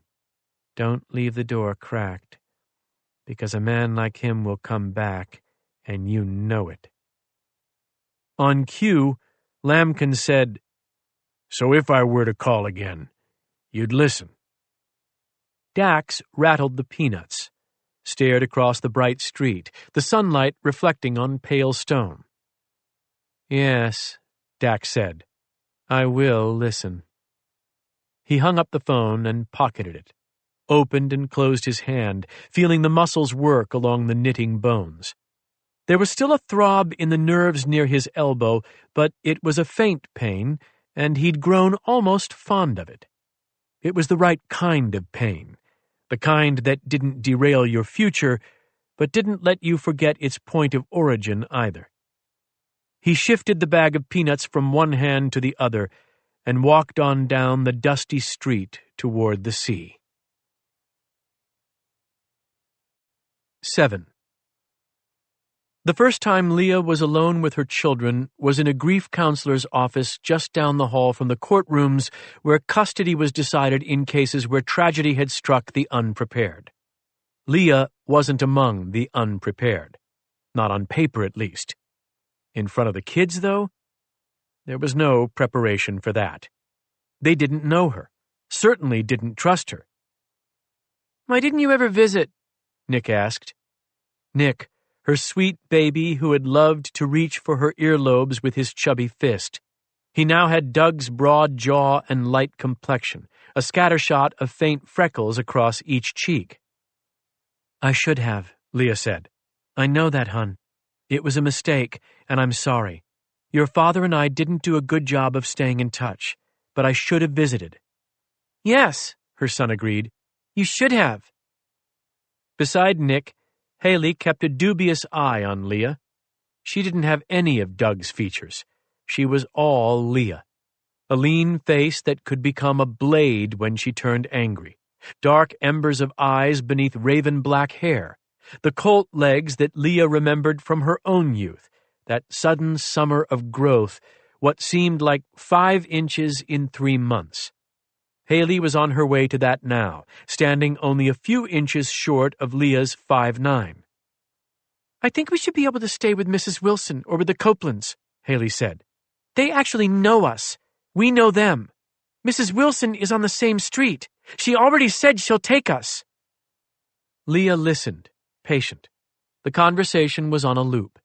It had been the same with the counselor, and now it was beginning to play again in their first minutes alone. trust your father," Leah said. "You don't have to trust me. I haven't earned it yet. I will, I promise you that, but right now, you need to trust your dad. He arranged all this because he loved you, because he wanted to be sure you were always safe, always loved." She fought to keep the tremor out of her voice. "He established the guardianship agreement to protect you." "He barely knew you. Our mom's been dead for 10 years, and just because you're her sister doesn't mean you have any right to just take us." "He established the guardianship agreement," Leah repeated. "You could move in," Nick suggested. "Then we wouldn't have to move out." Leah felt like she was flying, but there was no joy to this sensation. She was simply adrift, without touch or command. "We will not be able to stay," she said. "I'm very sorry about that, but it isn't an option. We'll be together, and we will be a family, but—" "We are not a family!" Haley snapped. Her daughter was beautiful when she was angry. That intense face, those flashing eyes. Closer to a woman than a child now, but still with the same expressions she'd had as a little girl. The same doubt. She has always looked at you with doubt. Maybe not always, but it was the expression that Leah remembered most. "You're all the family that I have," Leah said. "That means more to me than you know. It's sacred." Haley crossed her arms over her chest, but didn't speak. "You look like our mom," Nick said thoughtfully, tilting his head as if to consider Leah from a new angle. "Dad had a couple pictures. You look just like her." Leah felt a momentary panic. Before she could answer, Haley did. "Mom's hair was fuller." True. Leah's hair was quite thin along the line where a man had once torn a hank of hair and flesh from her skull. She wore it up almost always now, pulled back to hide the place where it would never grow again. "She did have better hair," Leah said. "And cheekbones," Haley said, and then, flushing, "Sorry, I don't mean—" "It's fine." Leah suppressed a smile. "They do look alike, though," Nick insisted, and Leah decided to redirect this conversation. The more time she spent under the microscope, the closer she would come to breaking down and telling them the truth. There would be a moment for the truth, but it was not now. It would come when they were ready, when she knew that they were safe. "Well, we were sisters," she said. "There are always similarities, you know. What did your dad tell you about me?" Nick answered immediately. "He said that you were the only person we should call if anything bad ever happened, and to do it fast." Haley shot him a reproachful look, but he didn't notice. He wiped his nose with the back of his hand and sat forward on the cheap sofa. "He said when we were older, we'd all get together then, but not until—" "Nick, be quiet," Haley said. "She doesn't get to just show up and ask questions." "I do, though," Leah said, her voice soft but firm. "For better or worse, hon, I do, because for better or worse, I am your family. I know that is upsetting to you right now, but it's true. Your dad made sure you remembered who to call if you needed someone. That wasn't my instruction. That was his." Haley tried to pace away, but the room was so narrow that she couldn't go far. There was a plastic plant in one corner of the room, a ridiculous imitation of a tropical tree, and Haley leaned against the wall beside it as if seeking shelter. "He told Haley mostly," Nick said. "I didn't get to practice the phone call." Leah loved him so much for that undercurrent of petulance, the heartbreaking humanity of the little brother who didn't want to be left out. She was seeing the dynamic between them already, understanding it and loving it. Haley the protector, and Nick wanting every privilege already granted to her, wanting the years between them to mean nothing. "I saw you when you were young," Leah whispered to Haley, who was still standing with her arms folded across her chest, her lithe frame almost trembling with fear and anger. "You don't remember it, but we were there together, and I said that I had to go, and I promised that I would see you again sometime. I kissed your forehead. I told you—" Her voice broke then, and a single tear ran from her left eye. She wiped it away and took a shuddering breath and tried to gather herself. A small sunburned hand touched hers. Nick reaching for her. 11 years old and trying to comfort her. Leah had intended to project nothing but warmth and strength, but that single tear had thawed even Haley, who pushed off the wall and took a step forward, but didn't fully bridge the distance. "I'm not trying to be awful," Haley said, and Leah had to bite her tongue to keep the swell of emotion down. "You're being so brave," Leah said, her voice thick. She cleared her throat. "You've both been so brave, and it's such a terrible time. All I can do is promise you that I'm here to keep you safe. We'll get through it together, okay? Together." Nick nodded. Haley remained motionless. "You need to trust your dad now," Leah said. "You know that he loved you. The two of you know that better than anything in the world, don't you?" Silence. Nick nodding, Haley watching. "You trusted him," Leah said, "and he trusted me. I need you to remember that." "Where are we going?" Nick asked. Leah wondered about recording devices. It was supposed to be a grief counselor's office. Why would they record? But you never knew. "We're going to my home," she said finally. "It will be your home now. You'll like it in time, I think. It is all going to take time." Haley finally broke her silence. "I don't want to go," she said. "I don't want to leave." Leah gave her daughter a broken smile. "I know exactly how that feels. But sometimes we don't get a choice." She tried to give hugs then. Nick accepted, hesitantly at first, then squeezing her fiercely, and even though she understood that he would have hugged almost anyone on a day like this, it took her breath away. Her son. Her baby. When she reached for Haley, her daughter offered only a one-armed squeeze before pulling away, opening the door, and walking out. Leah watched her go and thought, "That is fine, because you called. You did the hardest thing. The rest is up to me." "We'll be okay?" Nick asked. A question, not even a hopeful one, just sincere. "You'll be okay," Leah told him. "I promise." 8. She called Doc Lamkin, told him that she was safe, that the kids were with her, and that she'd seen no sign of trouble. Nonetheless, she said, was there any chance he'd made his call? He had. "And? If I need help, if I need that kind of help?" "I'm not sure." She tried not to let fear creep into her voice. "I don't think I will need any. I think it is all behind me, and will stay there." "I think so too." "It's just that, knowing the man the way I do, I wanted—" "I know." "Just for peace of mind. Break glass in case of emergency option." "My contact might still be that. I wouldn't rule him out." "Who is he?" Doc went quiet for a moment. "Very young, but experienced. A very unique pedigree." "Does he know Lowry?" "Not personally. By reputation, though. He is not a fan. His family had some dealings." That made her nervous. She did not like the idea of a family history, of any overlap. She trusted no one except Doc. "What dealings?" "Well, they helped you once," he said hesitantly.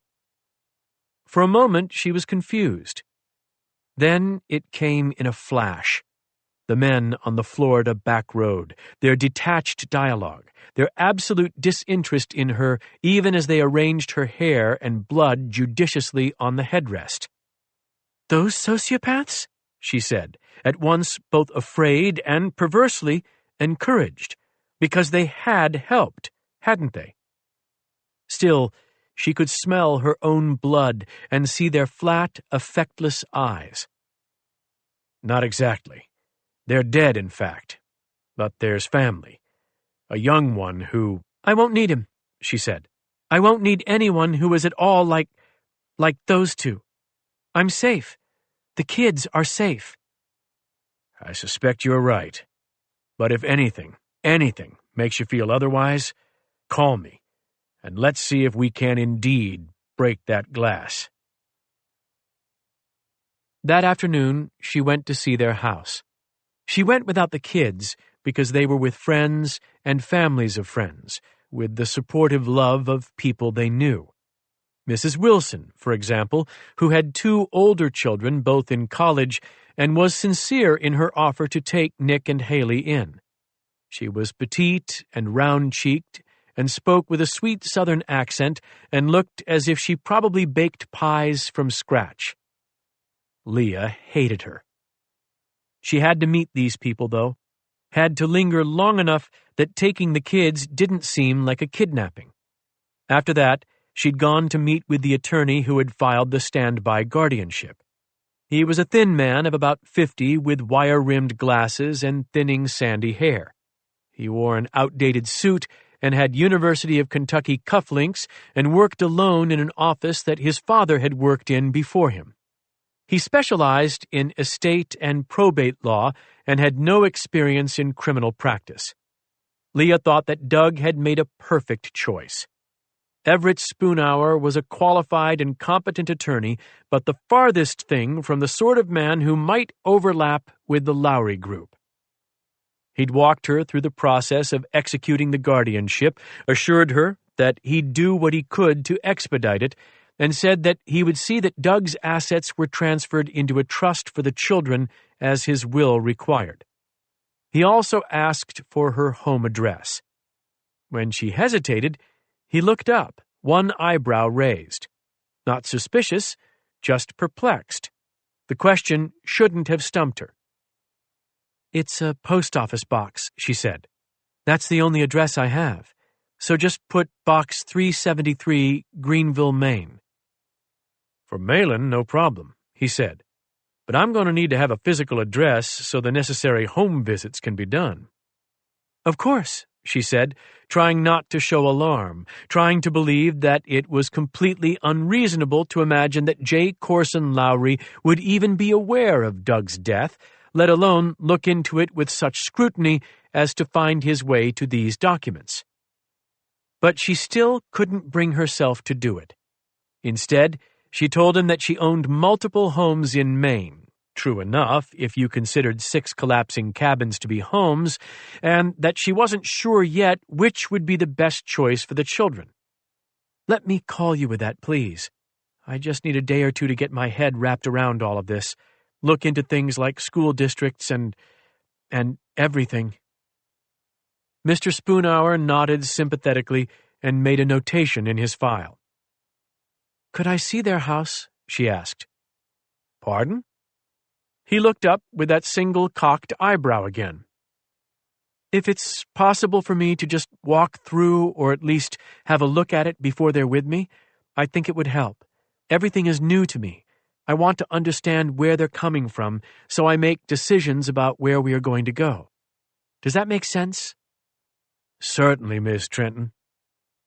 And so off they'd gone to see the home where the man she'd once loved had raised their children. It was in a subdivision of brick homes with oversized garages and wide lawns and clean sidewalks. There was a neighborhood watch program and a dog park and mature shade trees everywhere you looked. The air was scented with flowers and freshly cut grass. She stood on the front porch, taking it all in. A place of safety, security, stability. A neighborhood where any mother would want to raise her children. You did so well by them, Doug, she thought. And then she thought of her own house. It was nearly 2 miles from a paved road, and there was no neighbor in sight. A brook ran through the ravine to the north of it, but you couldn't see the water from the house because the pines grew so thick, so dark. The backyard wasn't an open expanse of grass for games or swing sets. It was a steep, granite-lined slope that offered majestic views of the valley below in the winter. In the winter, when brutal winds blew snow down by the foot, all but the main arteries of Piscataquis County were closed to car traffic. Even on the open roads, you weren't going anywhere without snow tires or chains. Get farther out, and you weren't going anywhere without a snowmobile. She had literally no idea where the closest neighbors with children lived. She heated with a mixture of a wood stove and supplemental propane. Had Nick and Haley ever seen a wood stove? Miss Trenton? She shook herself out of her reverie and looked back at Everett Spoonhour. He was standing in the threshold, holding the door open for her. Thank you, she said, and she stepped into her family's home for the first time. Ahead of her was an open-concept floor plan, the kitchen with its gleaming stainless steel appliances and bright white cabinetry looking out across a living room with vaulted ceilings and a sectional sofa that wouldn't fit inside Leah's house. She didn't have a sofa, in fact. She had a recliner, a rocking chair, and a dog bed. Everett Spoonhour was babbling about the home being lovely, complimenting the kitchen island and the range vent hood as if he were a real estate agent. At length, he must have realized his nervous energy wasn't helping, and he fell silent, following her from room to room rather than guiding her. It was like visiting a place you'd dreamed of but had never actually seen. Familiar yet foreign, surreal and frightening. School pictures on the fridge, children's handmade artwork on shelves, a trampoline in the backyard with a net to prevent a harmful fall. Safety. Keep them safe, Doug. Please, just keep them safe. And he had. For so long, he had. Haley's room and Nick's were large and separated by a shared bathroom with a double vanity, a shower, and a tub. Someone had painted a rainbow on the wall above the tub. She stared in at this time capsule of a life she'd never known, then cleared her throat and said, May I see my husband's room? Pardon? The authentic confusion in Spoonhour's voice jarred her back into the moment, and she realized what she'd said. Brother, she amended, and forced a laugh that came out too high and too harsh, echoing in the bathroom like a seal's bark. In-law! Brother-in-law! That's who he was! Everett Spoonhour blinked at her and frowned. Are you all right? Fine, fine. Really. She waved a hand. I'm just lost in my own thoughts. May I see my brother-in-law's room, please? Another forced laugh, this one closer to human. He led her down the hall to where the master bedroom waited. She counted her steps as she trailed behind him, feeling like a death row inmate on that infamous Green Mile. She knew the things in Doug's bedroom might be difficult to bear, all the evidence of a life without her, maybe photographs of other women, other loves. She could brave those things for the one thing she had to see, though. The bed was across the room, facing a bay window that would get the eastern light each morning. There was a nightstand next to it, but just one. She was embarrassed by how much this pleased her. He'd deserved love, and she hoped he'd found it. She just didn't want to imagine it. She crossed to the bed, and now she could smell him. There was nothing so powerful as sensory memory. If she closed her eyes and breathed deeply, she thought she'd be able to taste him. But Everett Spoonhour prowled behind her, and so she did the only thing she'd come here to do. She walked around the bed to that lone nightstand, leaned down, and inspected the lamp. A length of monofilament fishing line was looped over the switch of the lamp, and on the end dangled a platinum ring with a small but sparkling diamond. Nina, will you marry me? She closed her eyes despite herself now, reaching out and touching the ring with her fingertips. She slipped it toward her left ring finger. It slid right on, the weight familiar. Yes, I will. What's the story with the ring? Everett Spoonhour said. Leah opened her eyes and slid the ring off her finger and let it swing back and forth on the fishing line. It was his wife's, she said. My sister's. She died. He kept the ring on the bedside lamp. She watched it arc, glimmering, and ignored Spoonhour's soft, sorrowful utterances about this crazy, unfair world. The ring was their last promise, nearly as crucial as Haley's phone call. The ring told her that Doug hadn't been afraid, that he'd had no reason to believe the family was in danger. There would be days when he'd feel otherwise, he had told her. He was sure of that. And if anything ever happened, she should look for that ring. If it was gone, he'd had reason to be concerned, and that meant that so did she. That meant that Lowry had come. But the ring was there. Did you want to see anything else? Spoonhour asked. Sure, she said, although in fact she didn't. It was time to leave Doug's bedside, though. The ring was swaying to a stop on its length of fishing line, pulling out of the sunlight and into the shadow, its sparkle gone. She turned and left Doug's bedroom and did not look back. They wandered through the rest of the house. While her movements were aimless now that she'd seen the ring, she wasn't merely killing time. She wanted to see it all, to know the place her children had called home. It was a beautiful house. In the basement, a bonus room was filled with toys and games, and there were beanbag chairs and a video game console and a ping-pong table, a suburban child's Xanadu. There were pencil marks on the door trim showing Nick's growth, each mark labeled with dates and heights. The last one had been made a week before Doug's death. Nick was closing in on 5 feet. Leah traced the lines with her index finger and envisioned her own home in Maine through their eyes. The darkness she treasured because of the stars it revealed. The mournful call of the owl that lived along the ravine. The playful yips and yowls of the coyotes that passed through in the night. The winter mornings when the sun glared off cratered snowdrifts. All of the challenges and beauty that she'd embraced alone to forge a new life. They would be terrors to Nick and Haley. She looked at the video games and thought, I can't even get Wi-Fi. Then she thought of the postcard that Ed had reminded her of, the one she'd sent from Camden, where the library stood sentry above the harbor and its waterfall, where she'd seen kids riding bikes on paths that wound through the waterfront, where charming New England homes lined streets with wide sidewalks. I will find the right place, she said aloud.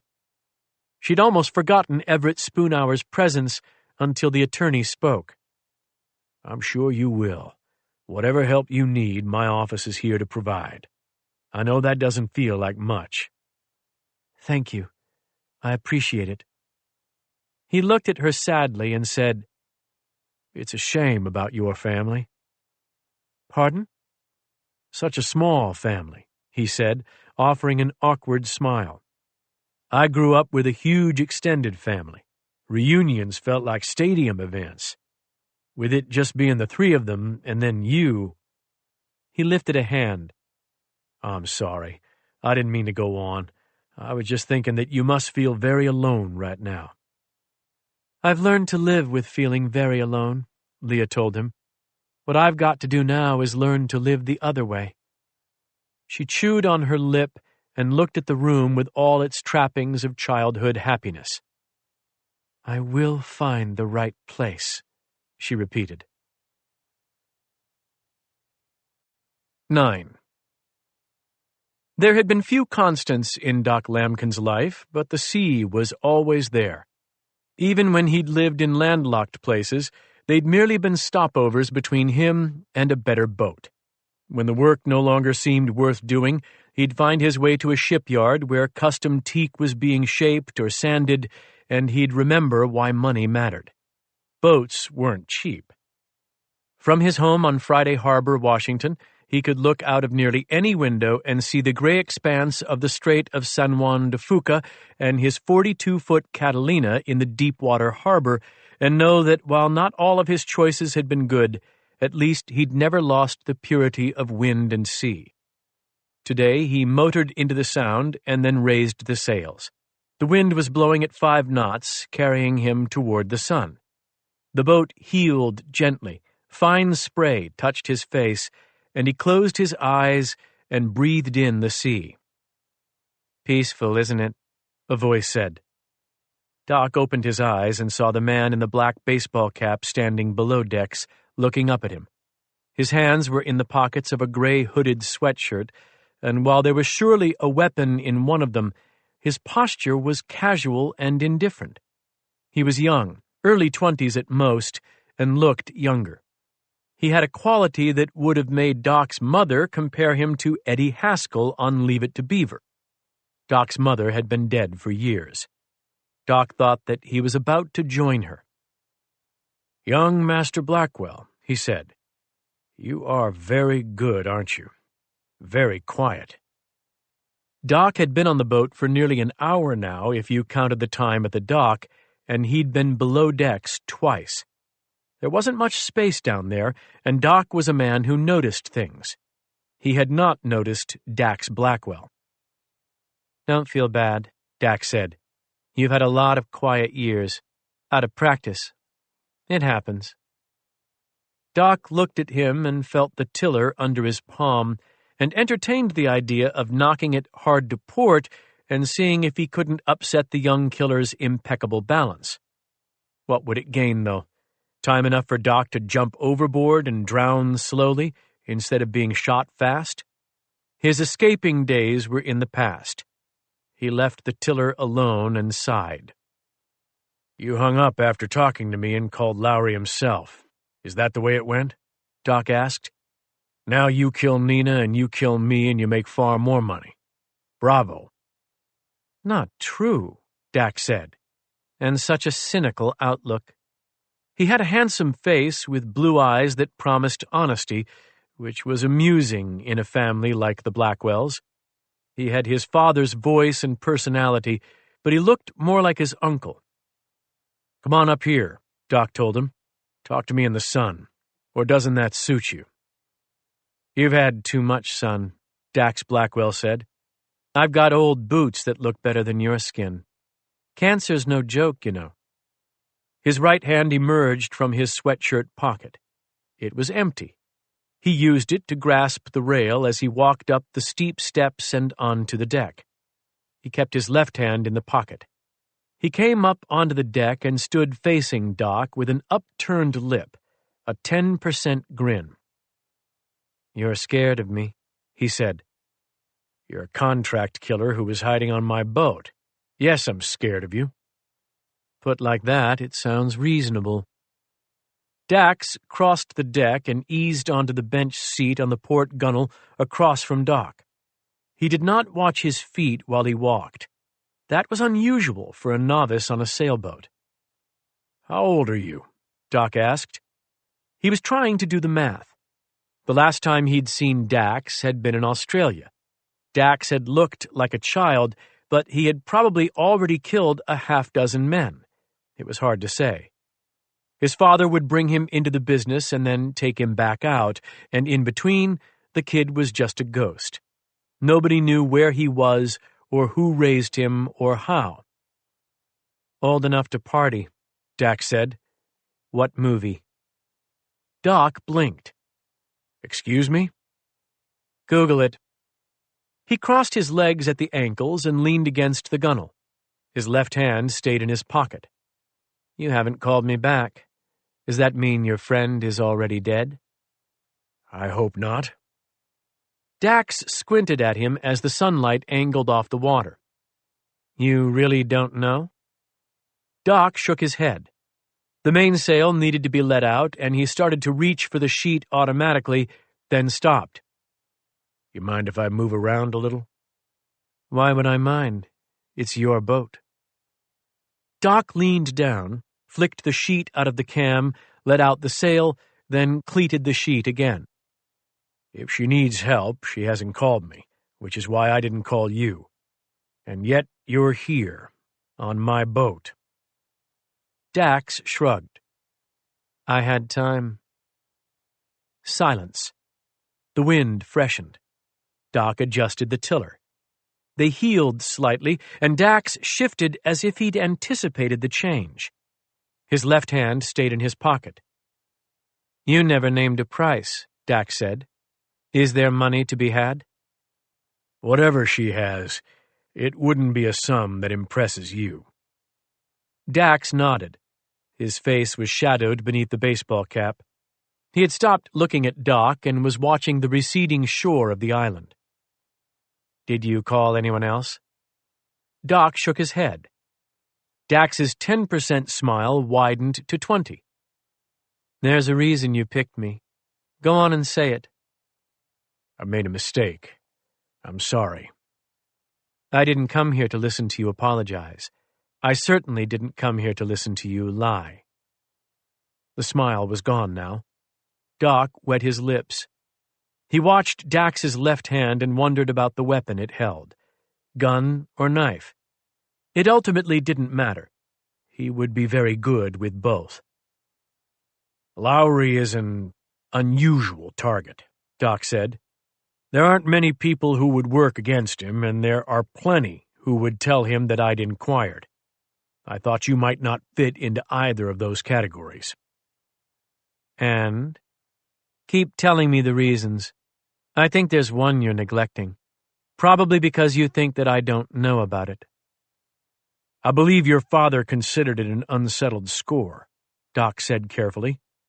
Perhaps I was wrong. Considered what unsettled? A bill, for one.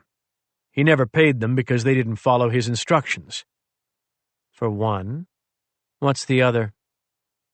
Doc met his eyes again. Lowry set them up once. They were supposed to die. Dax looked older and colder now. His gaze did not waver. Then why didn't they die? Because they shot their way out. They were very good, very fast. And yet they are still dead now, even being fast and good. Doc acknowledged that with a nod. So it's not a job that would appeal to me for money or for simplicity, Dax said. It would require deeper motivation. The betrayal narrative. Or, as you put it, the unsettled score. Doc didn't speak. His hand ached from holding the tiller so tightly. He loosened his grip and breathed and waited. What would happen, and he was not going to stop it. If my father and my uncle cared so deeply about these betrayals, why didn't they try to settle that score? Years passed. Why didn't they take a shot at him? I always expected they might. Dax looked at the top of the mast. With his face exposed to the sunlight, a single thin scar was visible along the right side of his jaw, too narrow to have been left by a blade. Glass, maybe. They killed for money or to protect themselves, he said. Their minds were not clouded by anger or grudges or unsettled scores. I see, Doc said. Who is the woman? Dax said, his eyes still on the top of the mast. Doc turned this over in his mind. There was no reason to believe he wouldn't die here on his boat, and thus no reason to give Dax the name. But there was also little reason for Dax to have come all this way just to kill him. If he'd come for the truth, then Doc's original gambit hadn't been a mistake. Her name was Nina Morgan, he said. She was his son's pilot.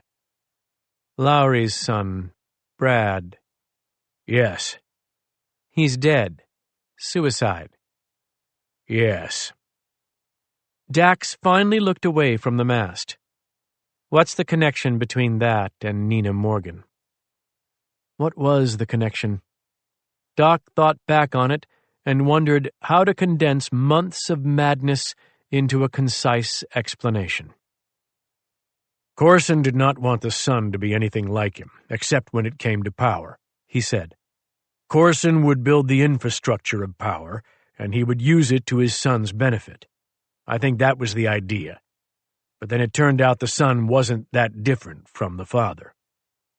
Doc thought that he needed to choose his words very carefully now. When you talked of fathers and sons with Dax Blackwell, you ventured onto thin, black ice. Corson Lowry lived for his son, he continued. Every dollar, every deal, every leveraged politician. It was all about Brad's reach, Brad's power, Brad's future. The father's ambitions were the son's achievements. Joe Kennedy had nothing on Corson. Neither did Fred Trump.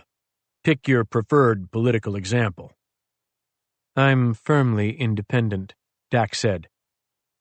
My point is, Corson believed he could raise a clean man within a corrupt house.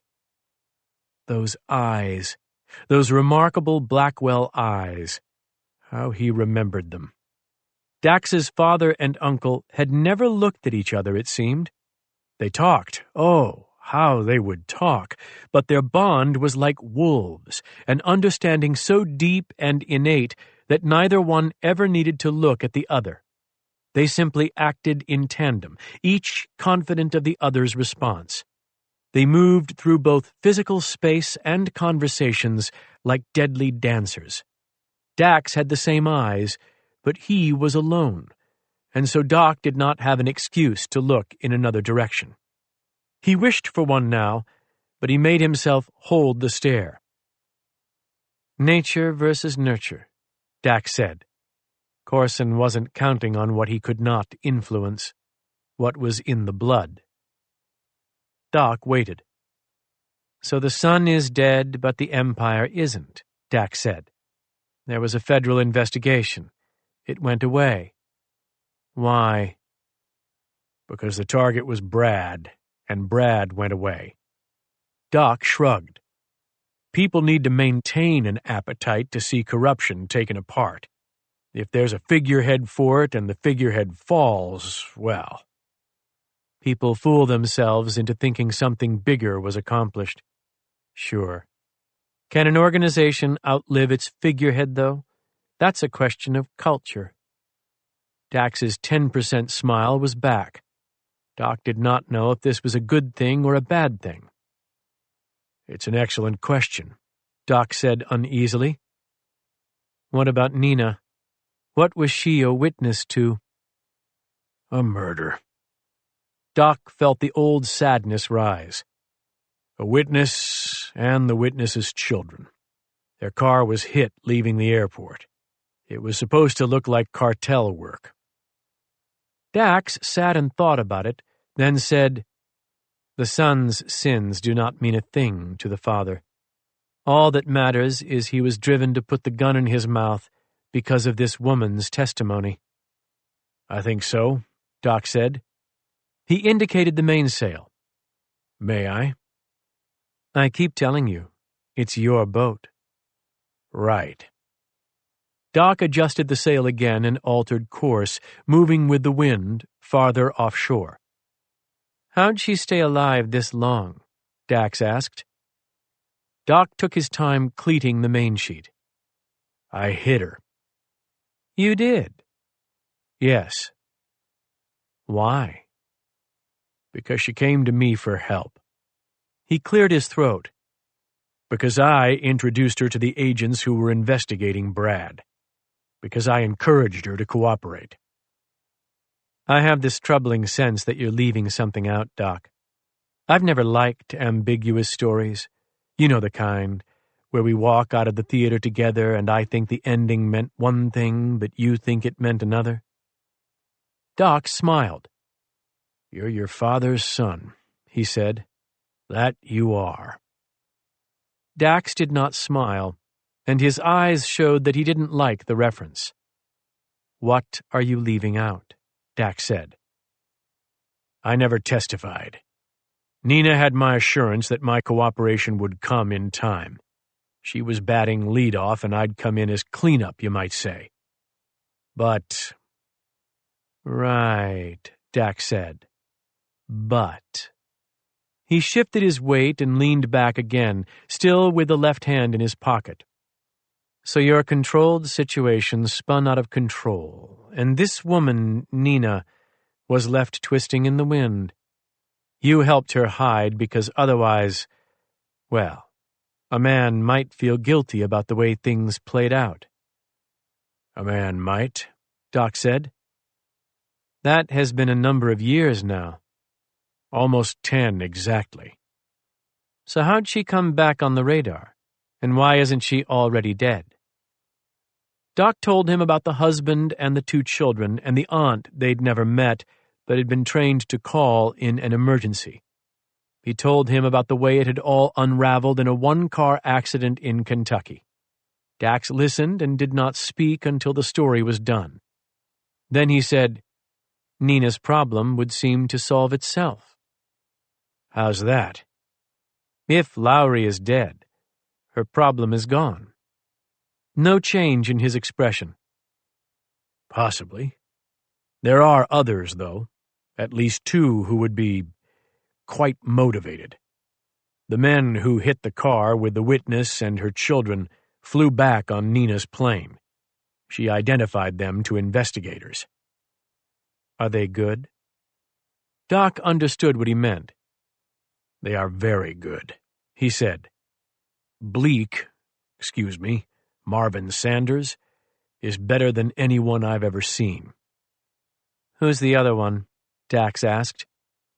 Randall Pollard. They're in prison, though. As far as I know, they'll remain in prison for a few years more at least. Because of Nina? Ultimately. They were the low-hanging fruit the feds had to settle for once Brad ate his gun. She got investigators to the right place for some surveillance videos, I believe. Those 2 didn't turn on Lowry? Why go to prison for him? I suspect they'll find a friendly parole board someday and walk out as very, very rich men. Lowry remains their benefactor. I see. Then, ideally, you'd kill them whether they're in prison or not. You take all 3 of them out of the game to solve her problems. That's a lot of work. All to save a woman who got herself in trouble because you were hiding from it. And a woman who doesn't have enough money to pay for 1 fix, let alone 3. Doc didn't speak. She still trusts you, too, Dax said. You helped put her into the mess, but she still thinks you got her out of it. The wind had changed, and while Doc didn't feel the need to ask for permission to adjust sails any longer, the bigger question loomed. May I head back to the island? He asked. Dax smiled. How else would you get home? There it was, floating between them. There was no reason for Doc to die out here, but Dax Blackwell might have other notions. The seconds stacked up and they sailed on, out into the open sea, the island fading farther behind. Take us home, Dax said at last, and Doc Lambkin exhaled from his very core. Thank you, he said. For what? For considering Leah's situation. Well, I'll need operating money. That will do for now. Operating money? For the job. There is no job. Dax Blackwell yawned. She might be fine, Doc said. The job was to help if she needed help. But I haven't heard from her yet, so she might be absolutely... Prepare to come about? What? Aren't you supposed to say that when you turn a sailboat? Dax Blackwell said. You've got to turn the boat to go back to the island. And when you turn a boat, the boom swings. If you're not communicating properly, it could lead to a nasty accident. A captain must issue commands to avoid a tragedy at sea. Doc just stared at him. I'll say it then, Dax said. He cupped his right hand to his mouth and then, in an Australian accent, called out, "Prepare to come about." He smiled at Doc, a broad, infectious grin, and nodded enthusiastically. "Do it, then." Doc Lambkin brought the boat around and sailed for his island home. "Do you know any sea shanties?" Dax said. "I do not." "No man should have a boat and not know a few sea shanties," Dax said. "It should be outlawed." "I'm sorry." "It can be fixed." Dax rested his right arm on a stanchion and broke into song. "Oh, I am not a man-of-war nor a privateer," said he. "Blow high, blow low, and so sailed we. But I'm a salt-sea pirate a-lookin' for me fee." He had a gorgeous tenor voice, soothing. "Do you mind if I continue?" Dax asked. "It enhances the experience, I think." "By all means," Doc said. Dax smiled, picked up the jib sheet from where it rested in a neat coil, and ran the thin line through his fingers with the appreciation of a man who knew good rope. He looked almost blissful, sitting there with the line in his hands, crooning his soft, age-old song. Doc looked away from him, back at the open ocean, and watched the wake spread behind them as they sailed on through the sunlit sea, while Dax Blackwell sang. He had a truly beautiful voice. Dax wondered if his father had taught him how to sing. He wondered if it would be foolish or dangerous to ask. He was still wondering this, and Dax was still singing, when the noose dropped over Doc's head and pulled tight against his throat. He dropped the tiller and grabbed the line with both hands, but Dax was already drawing it back, the thin, strong rope so tight that it seemed to be of Doc's flesh now instead of encircling it. Dax was still singing. He hadn't even lost cadence. "Oh, I am not a man-of-war nor a privateer." He hauled back on the line, and Doc's feet went out from under him, and now he was on his back on the bottom of his own boat, strangling. Dax Blackwell stopped singing and smiled down at him. "I have good news," he said. "I've decided to take the job. You're right. She deserves help. You may be right about one more thing. It could prove beneficial to do some work with clean hands. I don't think you're the man to tell me that, though. You betrayed the woman, and yet you disguise yourself as her sole comfort in this cold world?" He shook his head sadly. "There's little honor in that, my friend." Doc choked and clawed at his throat. His desperately searching fingernails carved bloody furrows through his skin. The rope didn't loosen. The breath he needed didn't come.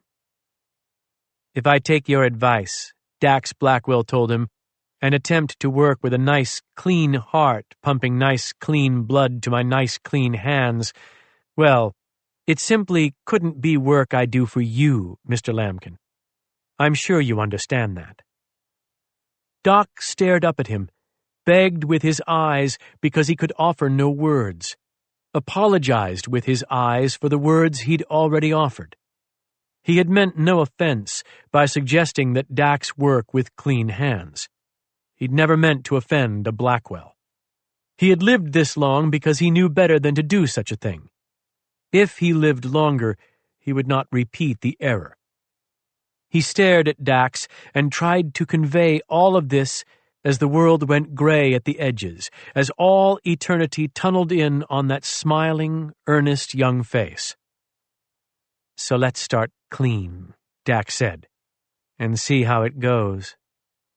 He put his boot on Doc's shoulder to hold him down while he hauled up on the rope, tightening it until all that remained of Doc's vision went dark.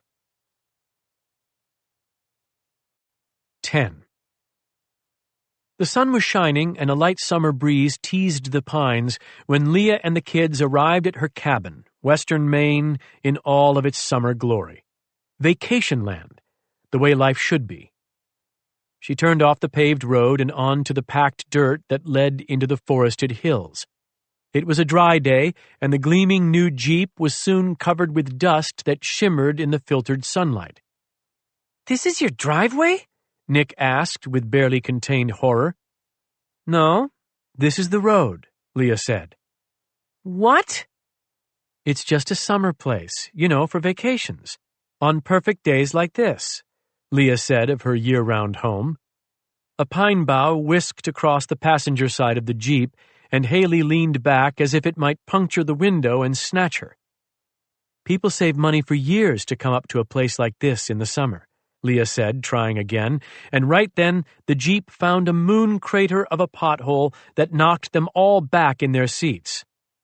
"They'll grade the road soon," she added. "Smooth it right out." "What town are we in?" Haley asked. Well, let's say Greenville." "Let's say Greenville?" Haley echoed. "Are we in it or not?" "Technically, these areas are just numbered and lettered, township and range. To everyone who knows the area, though, I live on the Kaya Camp Road. To anyone who doesn't know the area, you'd just say Greenville." She turned right, crunched through another pothole, and clawed up the rutted slope through the packed pines. Home sweet home. "In Camden, you'll have your own rooms," she said. "Here, it's going to be a little tight. But it's just for a few nights, just so I can show you the place." For all of her warnings, the sensation of home that swept over her at the sight of the low-slung log cabin with its forest-green metal roof and long porch was a physical relief, as if her pores had opened up and stress flooded out. When she cut the engine and heard Tessa's sweet, familiar bark, for a moment she felt right. Haley said, "There is no signal here. Like, none." Leah looked in the rearview mirror and saw her daughter holding her phone with a horrified expression. "I know," she said. "There are some spots up higher where on a clear day—" She stopped before she did any more damage. "Luke was going to call," Haley said. Luke was the boyfriend, the 14-year-old heartthrob who played football and baseball and somehow still managed to FaceTime Haley on a nearly hourly basis. "One night," Leah said. "Maybe two." "It's fine," Haley said, making more of an effort at enthusiasm than Leah had expected. "I'll just use the Wi-Fi." "About that." "You're kidding! There is Wi-Fi! There's got to be!" "In Camden," Leah said, "you will have Wi-Fi. We're just taking a break here, okay? That's all. A short break." Nick said, "Is that your dog?" And Leah couldn't have been more grateful for the distraction. "Yes," she said, opening the Jeep door and getting two muddy front paws in her lap as Tessa wagged her tail so hard her entire back end joined the mix. "This is Tessa. Let's go say hi." While Tessa occupied the kids, Leah went up the porch steps, unlocked the door, and stepped inside. The cabin had been her home for 7 years, and yet it was as if she'd never seen it before.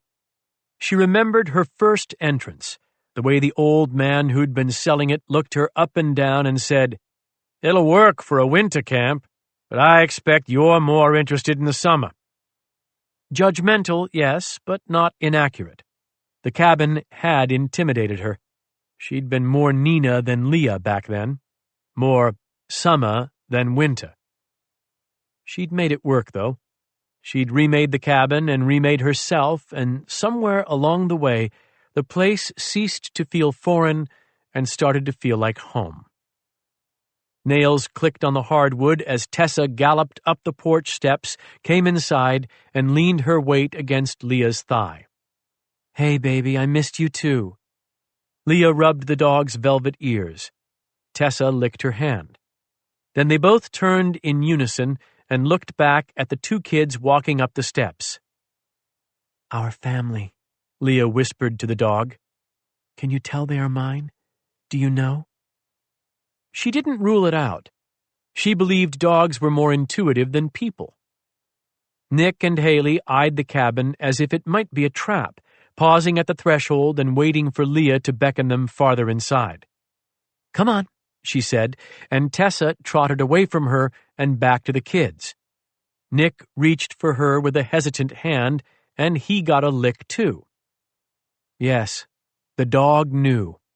Somehow, Leah was sure of it. "I'll give you the tour," she said, and then felt ridiculous. There were only 4 rooms, and with all of the doors open, you could see into them from any place in the main room. "It's not a big place. In Camden, you'll have more space." "Who took all the pictures?" Nick asked, gazing at the framed photographs crowding the walls. Leah had long ago given up on any feng shui approach to hanging her art. She liked the pictures more than the proper arrangement of them. "I did." "Really?" He walked over to a close-up of a fox with a snow-dusted muzzle, then moved on to a black bear in the middle of a creek with one paw lifted, throwing a bright spray of water across the frame. "You were that close to a bear?" "I had a good lens," Leah said, though in fact she had been that close to the bear. "This is what you do for work?" "Part of it," she acknowledged. She'd told them about the wildlife photography along with the guiding and the camps. She had not told them that she could abandon any source of revenue and exist without noticing its absence. Her association with the Lowry Group hadn't made her a rich woman, but it had certainly made her a financially independent one. A decade of rural Maine living during a bull market hadn't hurt either. Even without Doug's trust, they would be fine. How to explain this, though? How to explain any of her past? She wasn't sure what to reveal or when to reveal it. The biggest thing, the only revelation that mattered, being the hardest. "I'm your mother. I brought you into this world. I felt your first kicks, heard your first cries, watched your first—" "Who's Ed?" Haley said from behind them. Leah turned and blinked at her daughter. "Pardon?" Haley held up a sheet of paper that was on the counter beside a vase of fresh-cut wildflowers. "He left a note." "Oh, thank you." Haley handed it over but repeated the question. "Who is Ed?" There was a bristle to her, and Nick was watching, and Leah suddenly felt as if she were aligned in their crosshairs. They don't want anybody playing Dad. They don't even want to be with me. But at least I'm family. "He's a friend," she said. "He took care of Tessa." The note was simple, nothing intimate, just a welcome back. He'd filled the wood rack and changed the bedding. He hoped everyone was doing okay. He would come by when they were settled in. She read the note and set it back on the counter beside the vase of asters. Haley had drifted across the room to a framed map of Maine. "We're on Moosehead Lake?" "Yes, near there." Haley located the big lake and placed her finger on it. Then she eyed the rest of the state. Everything that indicated civilization was down and to the right, crowded in southern Maine. Everything near her fingers and above it was empty, unbroken by highway lines or towns. Just lots of blue water and green forest. As Leah watched, Haley began to trace the map with her fingertip, following the winding blue line of the Allagash River. Leah was confused. She was tracing it backward, moving north to south. Then she remembered that her children had known only the Midwest. Rivers there emptied southward to the Mississippi and out to the Gulf of Mexico. Haley had probably never encountered a river that flowed north. "It's cold in here," Nick said. Leah didn't think so, but she said, "I'll get a fire going. Warm it right up." "But it's summer," he said, wandering to the window and staring out at the stacked pines beyond. "If it's cold in August, what is it like here in the winter?" Breathtaking, Leah thought. Brutal and beautiful. Up here in the winter, you remember just how small you are and how little you matter, and you find peace in that. You take your peace where you can find it sometimes. "We won't be here in the winter, buddy," she said. "We'll be in Camden. Haley, Camden is down on the right-hand corner of the—" But her daughter had turned away from the map. Leah set to work making the fire. 11. The transfer schedule was for 5 prisoners, but just before the 6 a.m. pickup, a change order came through, and 5 became 2. They came from different cell blocks and were of different ages, and one was white and the other was black, and if you didn't bother to scrutinize their entire lengthy files, you would not know that they'd ever crossed paths previously. The corrections officers at United States Penitentiary Coleman II in Central Florida did not bother to look at the files, let alone scrutinize them. All they cared about was getting the men secured in the MG&L van and shipped off the property. No one cared much where they'd come from or where they were going. Prisoners were transferred in and out of Coleman every day.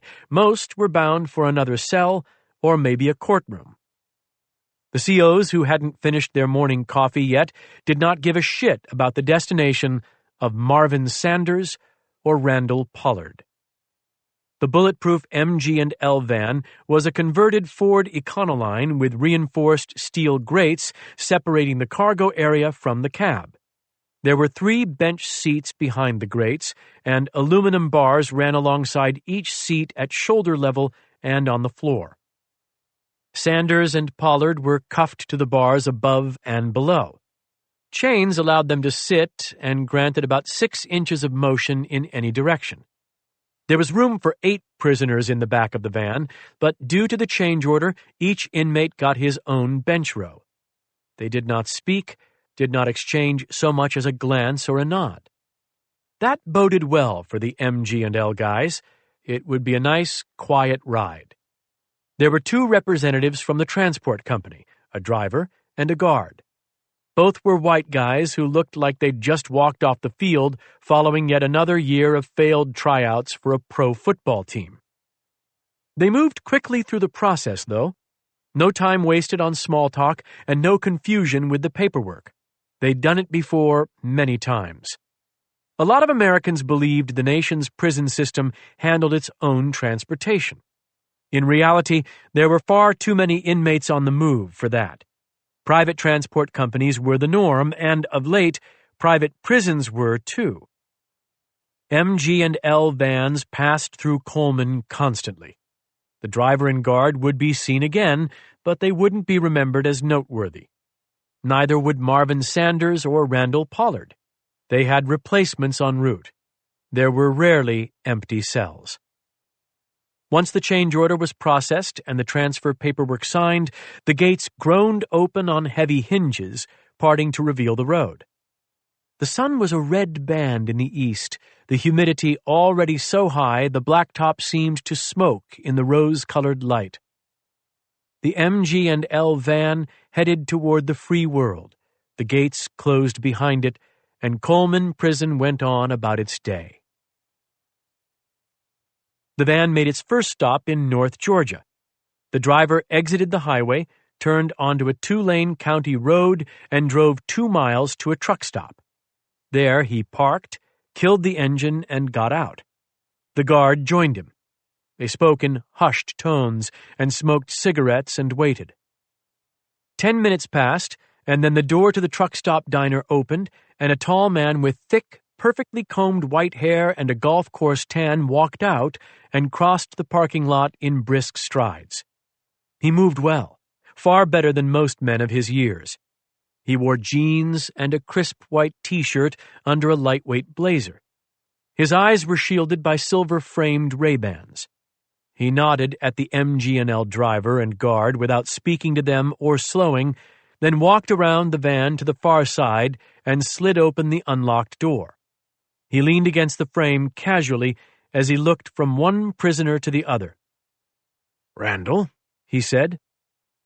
The white man was 44 years old with a shaved head, stubble of beard, and corded neck muscles. His eyes were different colors, one brown and one green. He nodded and said, "Good to see you, sir." "Likewise. And you too, Bleak." Marvin Sanders was 39 years old, black, with a shaved head and no tattoos or distinguishing features whatsoever. He was utterly unremarkable except for his eyes, which were noticeable but for very different reasons than Randall Pollard's. Sanders's brown eyes matched perfectly, but they were so flat and unemotive that they somehow compelled immediate attention and, often, immediate anxiety. Sanders, whom the white-haired man had called Bleak, did not nod or speak. He just waited. The white-haired man smiled at this and seemed pleased. "You ready to go missing?" he asked. Randall Pollard chuckled and nodded. Marvin Bleak Sanders did not move or speak. "It'll cost me," the white-haired man said. "You know that. Shit. We lose a few from time to time. Accidents happen, and it's why you have insurance. But you boys? Yes, you two will cost me a little bit more. Insurance premiums might even go up. Wouldn't that be a bitch?" He sighed. "Such is the cost of doing business. We live in the age of liability. We protect ourselves the best we can." The prisoners waited. They knew he wasn't through. "I'll deal with the fallout," the white-haired man said, "despite the cost. I may lose some money, and I may have to lose a few employees. Accountability matters, but I can handle that. Now, do either of you have a guess as to why I'm willing to take such risks for your freedom?" They waited some more. Waited until at last he smiled a cold, empty smile.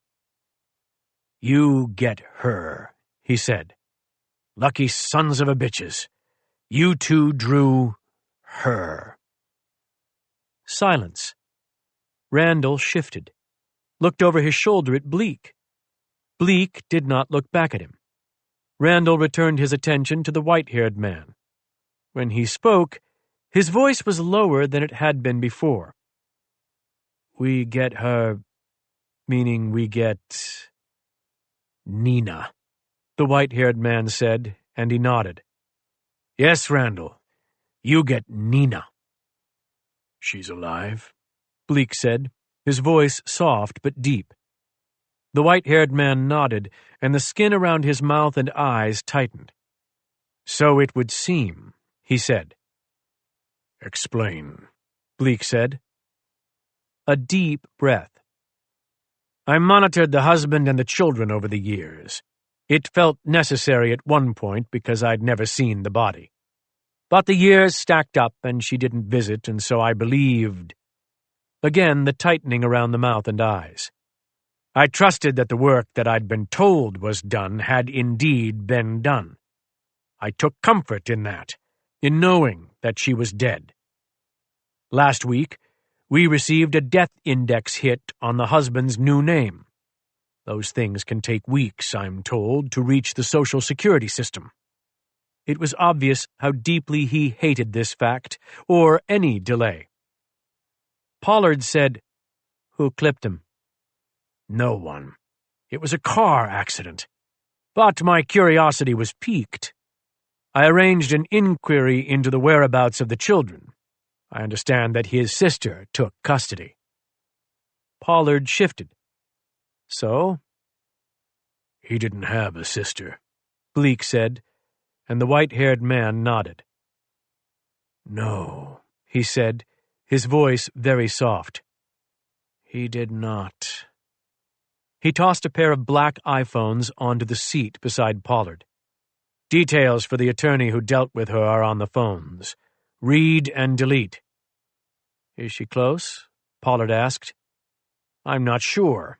Point last seen was Louisville." "How fast to find her, do you think?" The white-haired man shrugged. "Unknown. That's why it's you two." "I ask only because it's a difficult thing, doing a job and disappearing at the same time." "That's why it's you two," the white-haired man repeated. "If you don't think you can handle it, I can make sure the van delivers you back to prison, where things are less challenging." "That won't be necessary." "I thought not."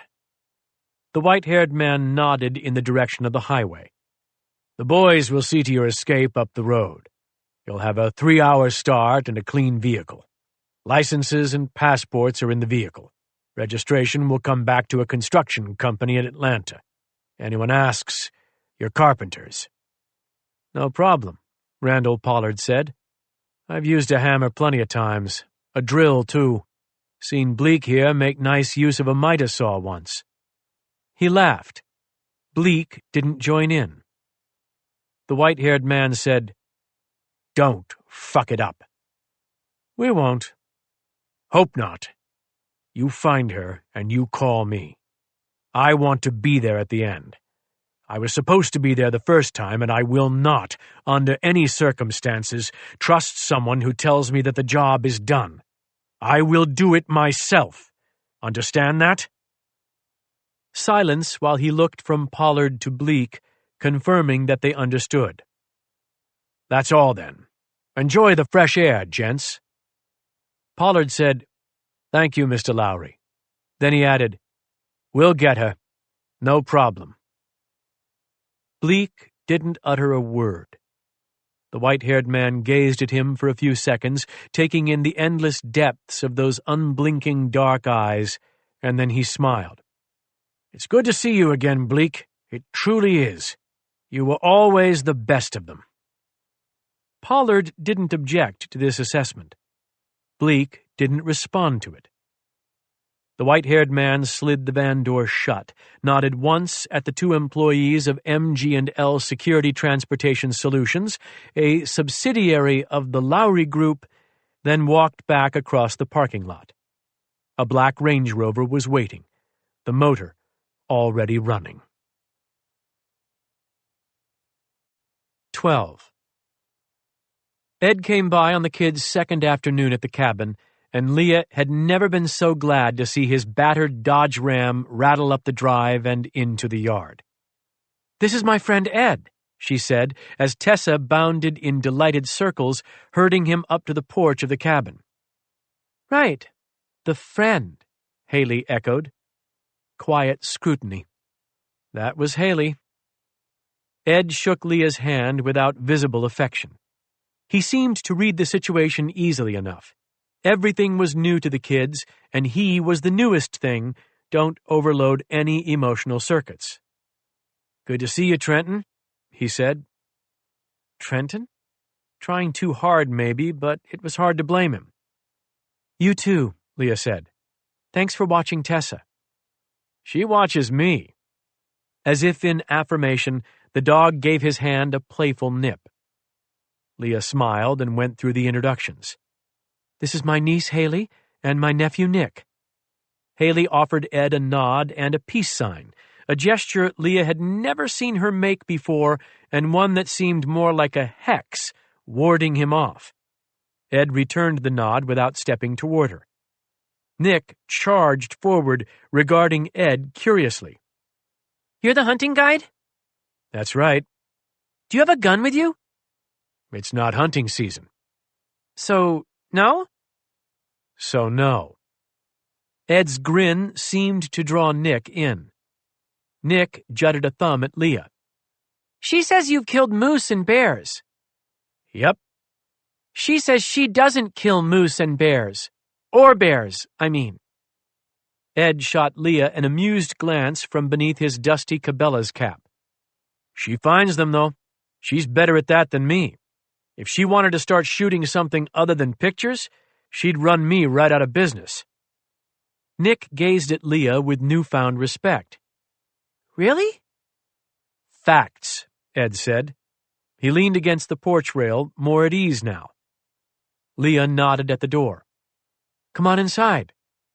"Too nice of a day for that," he said. "I'm going fishing. Figured I'd see if anyone wanted to join me." "Yes!" Nick said at the exact moment Haley said, "No, thank you."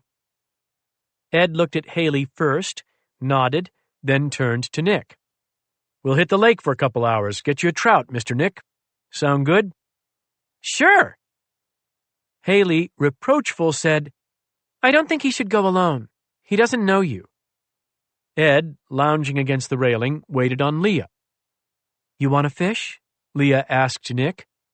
He nodded emphatically. "Okay." Looking at Haley, she said, "He'll be safe. Ed's a professional guide, and the weather's great. I'll stay here with you." Her daughter's stare seemed laced with tumbleweeds.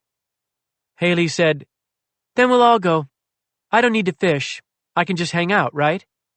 "Sure," Ed said. "I need someone to haul the anchor. My shoulders get sore." He waited until Haley shot him an uneasy look before he smiled. "Kidding. You can get some sun and relaxation while your brother gets his fish. Sound fair?" "How big is the lake?" Nick said. "I've only fished on rivers." "It's the biggest lake east of the Mississippi that is—" "That's a lie," Haley interjected. "Superior is the biggest lake east of the Mississippi." Ed gave that slow grin again. He liked Haley, Leah realized. There was something in her contentiousness that he appreciated. She granted no free passes, and he respected that. "Biggest lake east of the Mississippi that is contained entirely in one state," he said. "How is that for obscure trivia?" Haley gave a grudging nod, but Leah guessed that she would probably fact-check him. "Put Nick in a life jacket," Haley said. "If it's that big, it's probably deep." "I can swim," Nick cried indignantly. "Put him in a life jacket," Haley repeated. "Yes, ma'am," Ed said. "I have enough aboard for everyone. State law." "I'll get my sunglasses," Haley said, and went back into the cabin. Ed looked at Leah and raised his eyebrows. Leah just shrugged. Her daughter didn't hand out trust. It had to be earned.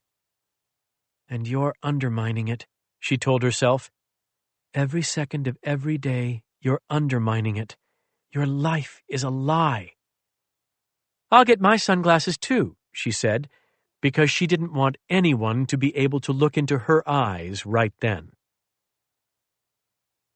Moosehead Lake was stunningly beautiful, and yes, it was the largest lake east of the Mississippi that was contained entirely in one state. It was populated with islands, dozens of them, and when the sun settled over the western mountains, the land was as perfect as any place Leah had ever been. There in the isolated mountains, she'd actually made more friends than she had intended to when she'd arrived seeking solitude. Maybe it was because the region was so sparsely populated that you couldn't stay anonymous even if you tried. Or maybe it was because she'd grown tired of seeking anonymity. The years passed, she stayed alive, and her children stayed safe with their father. One life had faded behind her, but there was still daylight ahead. Time didn't heal, but it moved you forward, whether you liked it or not. The current of time respected no anchors. It swept you along, indifferent to your sorrows or rages or fears. The current of time had swept Leah here. She'd still thought of her old life daily, prayed for her children each night, wished death upon J. Corson Lowry each morning, but time had worked on her with its relentless power. The past receded with each sunset, never forgotten, but always farther away. She'd begun to find a true identity of her own, the first new skills, the first real friendships, the first romantic relationships. Nina Morgan faded, Leah Trenton emerged. It was a fine afternoon. Leah loved the lake and Ed's humor and warmth, the way he took time to explain the difference between a brook trout and a lake trout to Nick, the way he accepted a reel with a backlash and showed no trace of annoyance, simply talking in his low, unhurried pace while he unraveled the snarl. He didn't leave Haley out, but was wise enough not to push her, too. The only thing she displayed any interest in was Mount Kineo. The steep rise of granite on an island in a freshwater lake intrigued her, and she asked questions, seemingly despite herself, interested in the stories Ed told about the early American Indians who'd come there for the stone to make tools, the old hotel that had at one time been the largest waterfront hotel in the United States, and the golf course. "There's golf here?" Haley asked. "It's Maine, not Mars," he said good-naturedly. "Golf's everywhere. Give Mars a year or two and they'll get a course up. You play?" Not really. My dad was teaching me, and we'd do the driving range or Top Golf. That was where she began to shut down again. When Leah tried to nudge the conversation forward, mentioning that there were courses near Camden, the only curiosity she aroused was from Ed. It was the first she'd spoken of Camden in front of him. Haley was as relaxed at times as Leah had seen her. At one point, she stretched out in the bow and propped her long legs up and leaned her head back and soaked in the sun as the Ranger bass boat rocked in the lake's grasp. She could learn to like it here, Leah thought. But then memories of winter crept in, the isolation, the lack of peers. Leah knew better. She had seen the house in Louisville. She knew how Nick and Haley had been raised. When Leah came to Piscataquis County, she'd been an adult seeking not only solitude, but penance. Her children had asked for neither and deserved better. The day wore on. The sun kept shining, and Maine offered up its impossibly blue sky. Leah wondered how many summer people that sky had lured into trying a full-time move north. She didn't have to wonder how many had stayed. The population in Maine was declining, not growing. The state had the oldest citizens in the nation per capita. Maine attracted visitors, but not residents. Somewhere along the line, as mills closed and railroads went dormant and shipbuilding drifted south, vacation land had become more of an identity than the state desired. Still, it was her state now. She didn't want to leave. She could accept leaving the western mountains, fine. Head to the coast, fine. She wasn't inclined to leave Maine entirely, though. She thought again of that Christmas in Camden, of Ed saying, "If I ever had kids, I would want to raise them in this town." In the stern, Nick laughed as he reeled in a smallmouth bass scarcely larger than the Rapala lure it had attacked. "That little bass had big eyes," Ed said. Nick thought that was funny. Leah knew the truth, though. Bass would eat their own young. They were voracious predators. Big eyes indeed. By the time the sun was sinking behind the western mountains, Nick had caught a handful of sunfish, a pickerel, and 2 trout. Ed had just turned on the winch to lift the anchor when a float plane passed overhead. He pointed it out to Nick and Haley. "Your aunt can fly one of those," he said. "What? Seriously?" Nick was enraptured, and even Haley slid her sunglasses down her nose to look at Leah over the top of them. "My mom was a pilot," Haley said. Leah felt a pang of fear, irrational but visceral. "No," she said. "I mean, yes, your mother was, my sister, but I'm not a pilot. All I did was pretend a few times. Ed was nice enough to let me do that." Ed regarded her curiously. This was the first he'd heard of her dead sister being a pilot. "Mom was a professional," Nick said. "Haley used to watch the contrails." Haley corrected. "Haley used to watch the contrails in the sky and pretend our mom was flying past.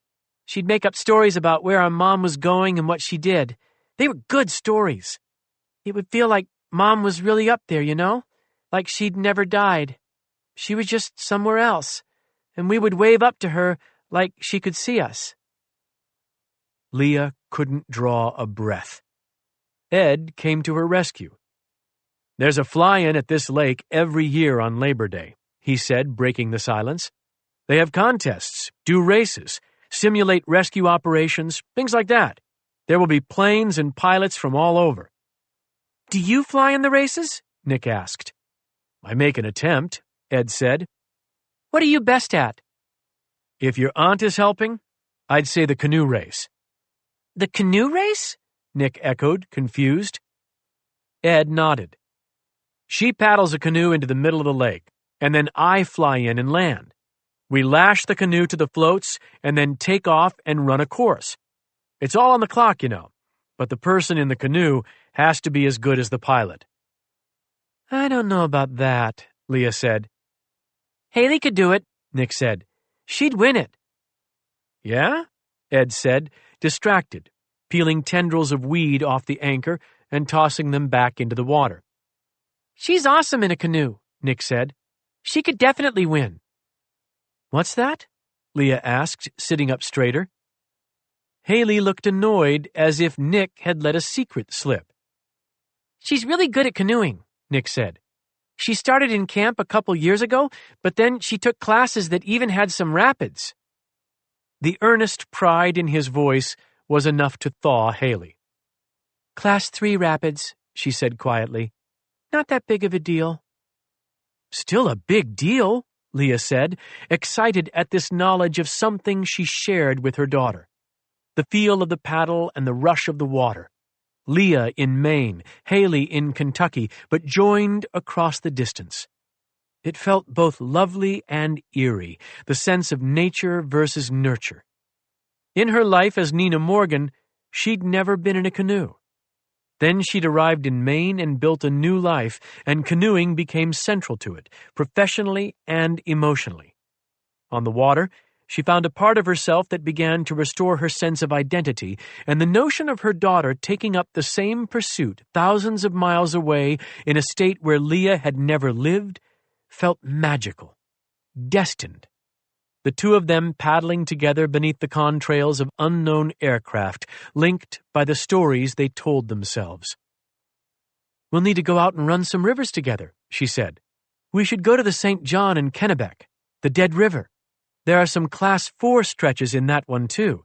If you like whitewater, we definitely need to—" "I don't think I'll want to do that for a while," Haley said. "That was something I did at home." They all fell silent for a moment. Finally, Ed said, "Let's get another bass in the boat before we call it a day, all right, Nick?" "Sure. Different lure, maybe?" "Yeah, let's change it up. Throw something new at them and in a new spot." Ed was speaking to Nick, but looking at Leah. She forced a smile, then imitated her daughter, sunglasses on, legs stretched out, face to the sky. They roared on across the lake, and Leah closed her eyes and breathed the world she knew and loved. Mountain air, pine trees, and fresh water. Soon it would be the smell of the sea again. Different than Florida. The North Atlantic had little in common with the ocean you saw from Florida beaches, but still a world apart from Maine's western mountains. Eyes closed, she pictured the house she had rented, walked through it in her mind. The right place. It occurred to her then that until Ed mentioned flying, there had been a few blissful hours when J. Corson Lowry hadn't crossed Leah's mind. Except for the little bass with big eyes, maybe. Yes, he'd crossed her mind then. 13. J. Corson Lowry owned an apartment on Central Park West and homes in Siesta Key, Florida, Martha's Vineyard, Massachusetts, and Red Lodge, Montana. Red Lodge lay just 25 miles east of the site where Dax Blackwell's father and uncle had died, and while 30 minutes of searching the internet had told Dax that Lowry was currently in Florida, it was to Montana that Dax traveled first. There was preliminary work to be done. He had never allowed himself to come this close to the place where they'd died. There was no point in blaming the land where they'd fallen. A place couldn't carry any spirit or soul. A place was made of bits of dead stars. There was nothing more to it than that. Space dust and coincidence. Dying stars that had burned hot, gone cold, and then allowed for the existence of something that simpler humans viewed as sacred and spiritually formed, created out of love by a higher power for a species deserving of nothing. He had no fear of treading anywhere in the dust of dead stars. He flew into Billings and rented a truck and drove southwest through the plateaus toward Red Lodge and the Beartooth Highway, a snaking road of sheer cliffsides that curled through Wyoming and Montana. He knew that on top, it would crest 11,000 feet in Wyoming and then dip back down to about 8,000 across the Montana state line, where Cook City and Silvergate waited. old mining towns. Those towns had smelled of smoke from fires many times before, and they would again. They sat on the edge of the largest active volcanic caldera in North America, about 34 by 45 miles of molten magma that churned beneath Yellowstone and considered its options. The smartest geologists in the world had no idea if, let alone when, it might erupt again. They knew only that it could. If it did, the Western Rockies would be buried beneath 3 feet of charred earth, and cities on both coasts would see ash fall like snow. A few inches in New York and a few in San Francisco, depending on wind and weather. No one would miss it, that was for sure. A majestic power. People poured their life savings into making trips to that park and walked across the ground unaware of what it might do to them if it chose to. Dax liked the idea of it as a choice. Liked the idea that the chambers of magma down there were coiled like a snake and had eyes that watched the world and a forked tongue of flame that flickered out now and then in teasing flashes, incinerating a California town here, a Canadian forest there, just teasing, tasting, waiting. He drove and he thought, and from time to time he argued with a voice in his head that sounded vaguely like his father's. Why Lowry? For so little money, if there's money to it at all. Why not Lowry? I've got to step back into the game somewhere. Why not with him? So little money and so much risk. A fool's errand. That would hardly be a first for the family. There were reckless choices made a time or two, but never grudge matches. This one is different, and not because of any grudge, or not only because of that, but because of what it might build. The mythology. Touch the untouchable, and people take note. The family brand could use a revitalization, a reminder that Blackwell business is doing just fine. He was now off the highway and onto a dusty road broken occasionally by cattle guard grates that he rattled over. He put the windows up to keep the dust out of the cab. The sun was descending, and he could see the sparkle and shine of the Yellowstone River ahead. Lowry owned a few hundred acres and nearly a quarter of a mile of Yellowstone River frontage, and yet it was unclear how many days he spent in this place. Good for him. The entrance to the ranch was as cliched as they came, featuring a wrought iron fence and a high arch and even a name, the L-Bar-C. Cute. One of the most famous ranches in this part of the West was the L-Bar-T, and a sure sign someone was a tourist was asking why people called it that. Hemingway had fished and stayed at the L-Bar-T. He'd written some of A Farewell to Arms there. Dax had enjoyed that one more than he had most of Papa's work. Reading had been important in his family. You must have a curious mind and an empty heart, his father would say. When it comes to matters of the human race, the one who questions the most and fears the least is the one who thrives. The Blackwell School for Curious Youth. Shooting classes mandatory. Knife work encouraged but not required. Dax drove beneath the arch and started up the winding dirt drive. He could see the house in the distance, one of the houses at least, a long, low building of sprawling wings and wide windows set in massive logs. A rich man's vision of the West, oozing with a hilarious blend of money and machismo. Refined testosterone. Decor that said, I might have been in a bar fight once, but if I hit anyone, it was with a bottle of fine Cabernet. He smiled at the thought, but he knew that Lowry had plenty of men and women on his payroll who'd been in much worse than bar fights. He hadn't made it even a quarter mile down the drive before one of those employees arrived.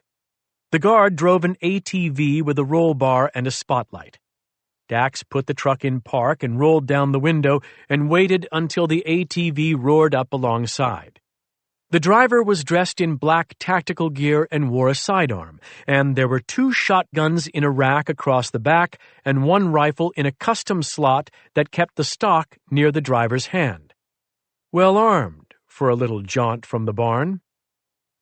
"You missed the private property signs?" the man said. Dax shook his head and looked chagrined. "I seen 'em, but I figure I ain't got much of a chance of meeting Mr. Lowry unless I come onto the property."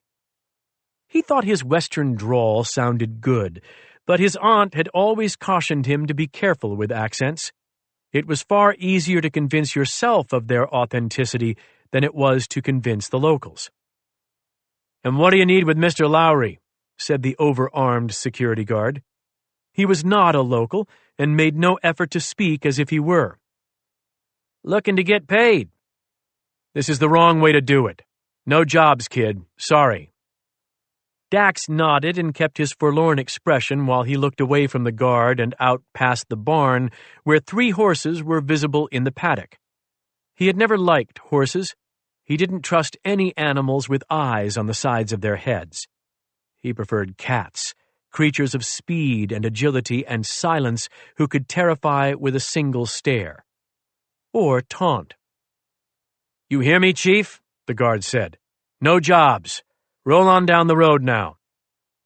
"Problem is, the job's already been done," Dax said, keeping his eyes on the paddock. "What's that?" "There's a past due balance." "Mail a fucking invoice, then. Don't drive your dumb ass up here and get into trouble." Dax turned and looked at him. "If he's here," Dax said, "I'm talking to him. Just for a minute." The guard seemed to ponder how much fun to have with this opportunity, the opportunity being an ass-kicking, and the extent of fun being how long he wished to administer it. "He's not here," the guard said, "and he's not going to hire you, and there aren't any horses to break or hogs to wrestle or whatever the hell it is you do." Dax nodded sadly. "Fair enough," he said. "I figured it was too pretty a place for all that anyhow. Just tell him I passed through, all right? I'm telling you, mister, he's heard of me." The guard leaned over and spit in the dust beside the ATV. "Sure, I'll bet he'll be awfully impressed when he learns you passed through. What's the name?" "Blackwell," Dax said. Nothing. Nothing at all. Blank-faced. How was that possible? It had been a few years, yes, but time to refresh the brand. "Blackwell," the guard repeated. "Great. I'll be sure to pass the word." Dax stared at the guard and wondered if he ever thought about the Yellowstone caldera, of all that heat and pressure building up beneath his boots, of an ash cloud settling onto distant seas. "Thanks," Dax said, and he turned to reach for the gear shift, then stopped himself and said, "Oh yeah, I'll need to leave the old invoice with you." "I'm not taking your stupid—" Dax drew a suppressed pistol from the console beside the gear shift, lifted it, and shot the guard once in the forehead. The pistol made a soft sound that was lost immediately in the vastness of the countryside. The guard made a slightly louder sound when he crumpled to the dirt, but not enough to carry far. Dax set the gun on the dashboard, stepped out of the truck, and removed a folded piece of paper from his back pocket. He used his foot to roll the dead guard over, then he withdrew a slim knife with a 5-inch blade with his right hand while he unfolded the paper and centered it on the guard's chest with his left. He buried the blade just below the base of the guard's throat. He sat back on his heels and watched the blood ooze, and then leaned forward and adjusted the dead man's head so that the blood would not drip down across his chest and render the note illegible. The note read, "Past due balance, $250,000. For murder of Nina Morgan, plus interest in the amount of $250,000. Outstanding total, $500,000. Please remit payment at your earliest convenience. Regards, the Blackwell Company. Independent contractors, family-owned and operated, unlicensed, uninsured." When he was satisfied, Dax climbed back into the truck, drove under the L-Bar C sign and arch, off the ranch property, and down the dirt road to the pavement. The Beartooth Mountains loomed in the deepening twilight in the west. He turned east and put them at his back and drove away. He could have sworn he smelled smoke on the wind. He kept the speed up all the way back to Red Lodge, ready for sirens and flashing lights, but doubtful they would appear. Anyone who carried guns for Lowry probably knew better than to make the local police the first call. The mile markers passed by, and no sirens or lights appeared in either direction. It was a quiet trip back to Billings. He found a hotel close to the airport, a place called the Northern that had clean rooms, a well-stocked bar, and a good amount of the nation's cowhides nailed to the walls for a charming, atmospheric touch. He reserved a room for one night, put his bags in the room, then came back down and walked through the ornate old lobby that had welcomed so many ranchers and oilmen in its time, and probably still did, to the long, dark bar in the restaurant. Steaks were on special. He had a feeling steaks were usually going to be on special here. He ordered an old-fashioned with maker's mark. The bartender carded him. "Sorry," she said. "It's just, I gotta go through the motions when somebody looks as young as you. Trust me, you'll miss it one day." "I bet," Dax said, and he gave her a smile and a New York driver's license, identifying him as 26-year-old Thomas Levy.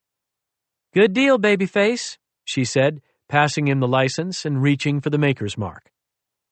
He sipped the old-fashioned, opened his laptop, and logged on to the Internet.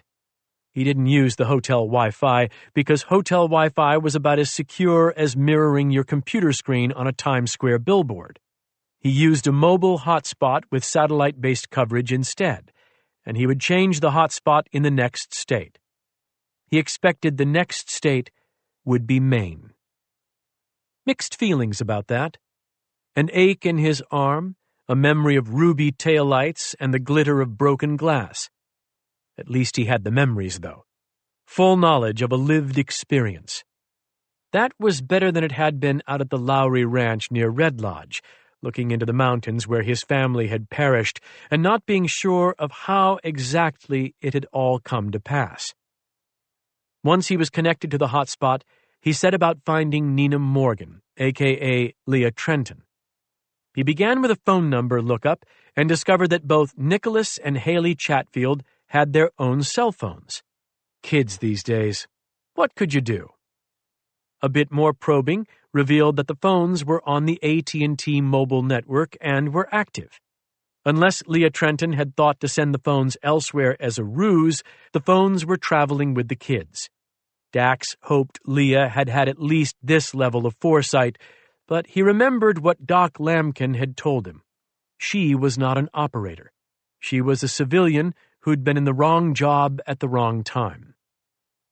He thought about it for a while, and then selected the boy, Nicholas, as his first target. 11 years old, armed with a smartphone and traveling away from home? He could probably use some distractions, a little something to put a smile on his face. Dax sent the boy notifications with download codes for a free game app and a free streaming app that promised a series of still-in-theater releases. Bootlegs, yes, but they were usually high quality and could be enjoyed on a phone screen. He wasn't sure that kids cared much about movies these days, so he put more faith in the gaming app. You never knew, though. Nicholas Chatfield could be a young Marty Scorsese. Once he'd both texted and emailed the bait advertisements for his unique apps, he went to see what he could find about the two men whom Doc Lamkin had mentioned, Randall Pollard and Marvin Sanders. He did not need to invest much time in the search. There were news alerts from national and regional media. It seemed Mr. Pollard and Mr. Sanders had been involved in a van accident while in transit from Coleman Prison in Florida to a prison in Terre Haute, Indiana. The driver had been injured but survived. Pollard and Sanders had escaped. They'd be wearing a distinctive orange prison garb and handcuffs and should be considered dangerous, the news reports warned. Dax suspected that only one of those three things was currently true. The prison van's driver seemed awfully fortunate. Surviving a crash like that with 2 prisoners and emerging largely unscathed? That was good luck indeed. He was an employee of a transport company called MG&L that had contracts with numerous prisons. A company spokeswoman touted the impressive safety statistics even while she apologized for the unfortunate accident. There was no detail about the company beyond its name, its apology, and its impressive run of safe transit before this regrettable incident. Curious about this fine institution that had suffered such a bad day, Dax ran MG&L through a corporate profile search. MG&L, it turned out, was a subsidiary of a company previously known as the Lowry Group. Fascinating, Dax said. What's that? The bartender asked. She was leaning against the bar with her back to him, checking Instagram on her phone. Dax was one of 2 patrons in the entire place.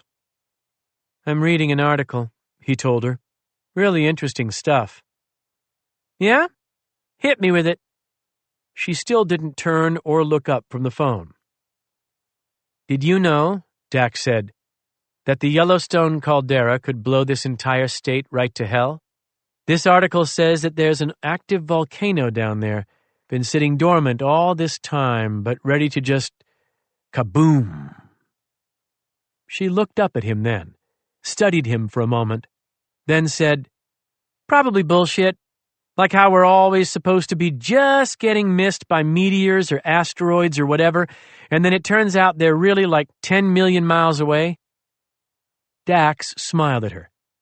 Yes, he said. It's probably just like that. 14.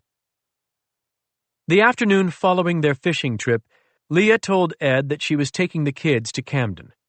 He came by just after 4, having worked a half-day fishing trip.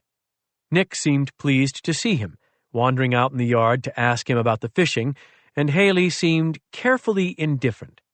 She waved, but didn't come down off the porch, where she'd spent most of the day seeking futilely for cell phone signal and reading a book that she'd taken a greater liking to than the Annie Dillard she'd tried the first night. It was Cormac McCarthy's All the Pretty Horses. The orphaned John Grady crossing the border into Mexico, homeless and in a strange land with only one trusted companion. Perfect. Leah wished she would return to Tinker Creek. They'd been at the cabin all day except for a trip into Greenville for lunch. The rest of the time had been spent packing. Leah was trying hard to seem nonchalant about going to Camden, to the unseen but already rented house. She was, she realized, acting very much like Haley. I am not afraid. I will not show you fear. I will not break. She wished she could be like Nick, open and honest and not afraid of cracking right in half. But that was a child's right, not a mother's. There was no fear more contagious than a mother's. You're just Aunt Leah, though.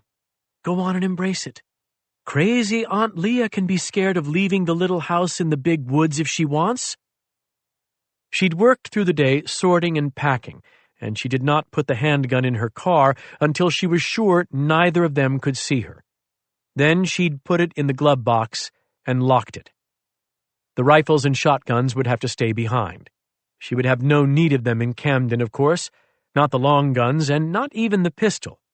Still, she left the pistol in the car. When Ed arrived, she stayed in the garage while he talked to Nick and tossed a frisbee for Tessa. At length, he extricated himself from boy and dog and crossed the yard and joined Leah in the garage. He studied the back of the Jeep, which was already crammed with bags and boxes. There's stuff from home? Some of it. Most of that is still in storage. The storage center had been located and the movers retained by Everett Spoonhour. Leah owed him a few emails and a phone call. He was following up constantly, reminding her of the court's requirements. High on the list was a site visit of the home where the children would be raised. Leah thought she should get keys to that house before she shared the address. "Doesn't look like you're unpacking it," he said. "No." She closed the tailgate, leaned against the back of the Jeep, propped one foot on the bumper, and faced him. He was standing with one hand resting on the lip of the overhead garage door. The sun was behind him, so his silhouette loomed beside Leah's, as if to make up for the gap he was carefully leaving between them. "They'll need a different place," she said. It wasn't the first time they'd spoken of it, but it was the first time in person. Always before, it had been on a phone call, and it had been brief. "Seems to enjoy the day yesterday, all right." "Absolutely. It was also a lake day in perfect summer weather." Ed acknowledged that with a nod. "Be different in February." "Be different, yes. Too different. They're used to travel baseball teams and private art lessons. We must FaceTime with Luke, Haley's boyfriend, and play video games with Jerome, Nick's best friend. This requires fast Wi-Fi and an omnipresent cell signal." "Everything we were going to help people escape from when they wanted to," he said and smiled. "Right." Emphasis being when they wanted to, he said. "Those two haven't been given a say, let alone made the request." He understood what she was saying without making her say it. Somehow, that made the whole situation worse. "That's my concern," she agreed. "They're upside down now. Everything they knew is gone. I can't fix that, but I can at least be someplace that resembles their home. Someplace where they've got at least a touchstone of the lives they knew." His face was turned from her when he said, "Where is that place?" "I'm not sure, but I'm starting with Camden." He nodded slowly and kept his body half-turned. "It's a good spot to try. It feels safe. Might not feel familiar to them, but I think it will feel safe." "Yes." He turned to look at her. "Everything we'd talked about, that's not going to be a practical fit for you, is it?" "Not this summer. Not this fall, I guess. I just need to get them settled first." "I know it. But what I'm saying is, I don't see when that'll become practical for you." "I'm sorry." "Stop it. You kidding me? Your brother-in-law died, and suddenly you're a mother. You think you need to apologize to me for anything?" She said, "I am their mother." The words, painful and sweet simultaneously. 4 words that gave her an identity, made her whole. Ed said, "Exactly. That's the way you've got to think of it now. You're not their aunt any longer when it comes to decision-making. You've got to think like a mother." She hadn't expected him to misunderstand, although it was reasonable that he had, and for a moment she stammered without getting any words strung together. Finally, she said, "Right. Think like their mother." "So Mom goes to Camden." His chest rose and fell, and he said, "Don't stress about the rest of it, okay? Not now. You have to at some point, but not now. The cabins aren't going anywhere. I'm not going anywhere." "I'm not asking you for patience," she said. "I appreciate it, but no expectations. I won't do that to you." Ed leaned against the garage door track, his baseball cap pulled low, shadowing his stubbled face. He looked away from her, down to the creek. You couldn't see the water in the oncoming darkness, but you could hear it. In the yard, Nick laughed and Tessa barked and Haley made no sound. "Going to be quite a life change," Ed said. "Just boom, raising 2 kids." He brought his hands together as if imitating a collision, having no idea just how accurate that was. Doug's truck had collided with a tree and knocked the past right into the present, spinning Leah's world until the future faced backward. There's really nobody else in the family to help out? This was as close as he would come to asking prying questions, challenging questions. He was a private man with respect for a private woman, and it was that nature that had brought them together. "No." You know where you'll be staying in Camden? Yes. There's a rental house that seems like a good fit, just a mile outside of town, so you can walk to everything, and there are kids around. He gave a small sideways smile. Walk to Cuzzy's? They'd once gotten very drunk at a bar called Cuzzy's. It had been a foul weather day, and the rain kept pouring, and the bartender kept pouring, and they'd gone back to the hotel across the street and made love in the middle of the afternoon like college kids. A stranger had died, and Ed's life had changed. It felt unfair, and yet she knew he would never let himself feel this way. He wasn't a big believer in ideas of fairness. He was interested in right and wrong, and just and unjust, but not in fair and unfair. She realized, not for the first time, but certainly the most intense, how badly she would miss him. I hope you'll come over when you can, she said. Couldn't keep me away. The land of lobster and lounge chairs? Book me in. Adirondack chairs. Sure, but there's no alliteration in that. He smiled at her, and there was just enough sunlight on the side of his face for her to see his sadness. It's the same damn state, he said. You're right down the road. Don't act like it's far. Feels far, she said. Doesn't it? Nah. A long drive. You should find somebody with a plane then. She laughed. You can commute. Exactly. Put her down on Lake Maguntacook or whatever it is over there, taxi right up to your new place. Just that easy, she said, and although there was still laughter in her voice, somehow the words brought the exchange to an end and put both of them back into silence. You take care, Ed said, and holler if you need me, all right? I'll be there right away. Thank you, she said, and I'm sorry that I said stop it with that. Please. He crossed the garage to her and leaned down and put his hand on the small of her back and kissed her slowly. She reached up and grasped the back of his head, and he put his free hand on the leg she had propped up on the bumper. They broke the kiss, and he rested his forehead against hers, and they stood there for a moment in shared silence. Then he kissed the top of her head lightly and stepped away. I hope the house in Camden is what they need, he said. Me too. Part 3. Where the Mountains Meet the Sea. 15. They settled into the house in Camden like hostages, not visitors. But they weren't visitors either, Leah reminded herself. The stay wasn't temporary. This was home. It sure didn't feel that way, though. Leah had talked the town up enthusiastically during the drive. She'd told them about the schools, the ocean, the old-fashioned schooners that sailed past the Curtis Island lighthouse, told them about skiing at the Camden Snow Bowl and walking to the library and eating ice cream on a bench in the harbor. She sounded like a spokeswoman for the Conventions and Visitors Bureau. They took Route 1 south from Belfast, chasing the coast down through Lincolnville, where the ferry waited for a run to Islesboro and lobster boats floated at moorings, then drove up into the wooded Camden Hills, then back downhill and straight into the town. Camden. Home. She'd been so busy talking about all that awaited them there that the arrival felt too abrupt and the town too small.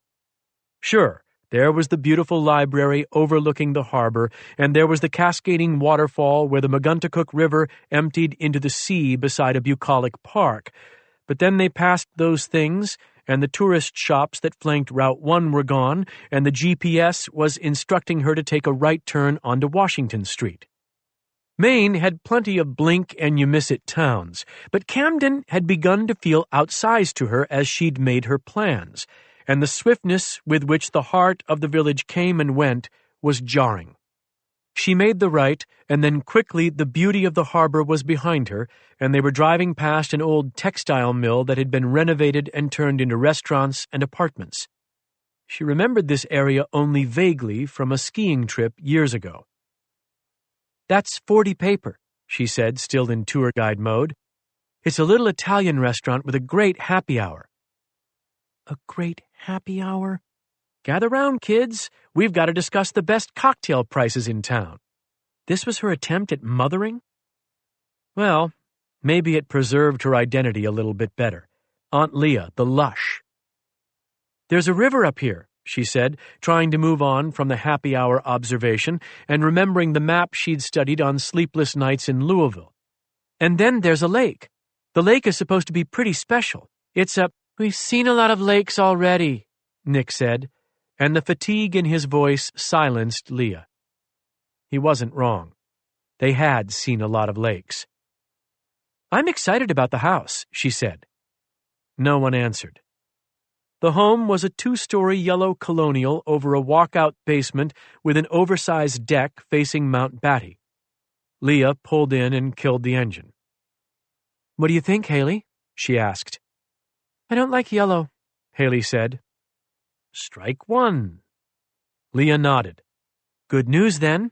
There's no yellow paint inside.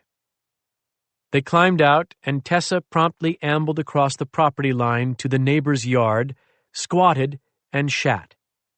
Beautiful. I'll get to meet the neighbors with a poop bag in hand. But first, I'm going to have to unpack some poop bags.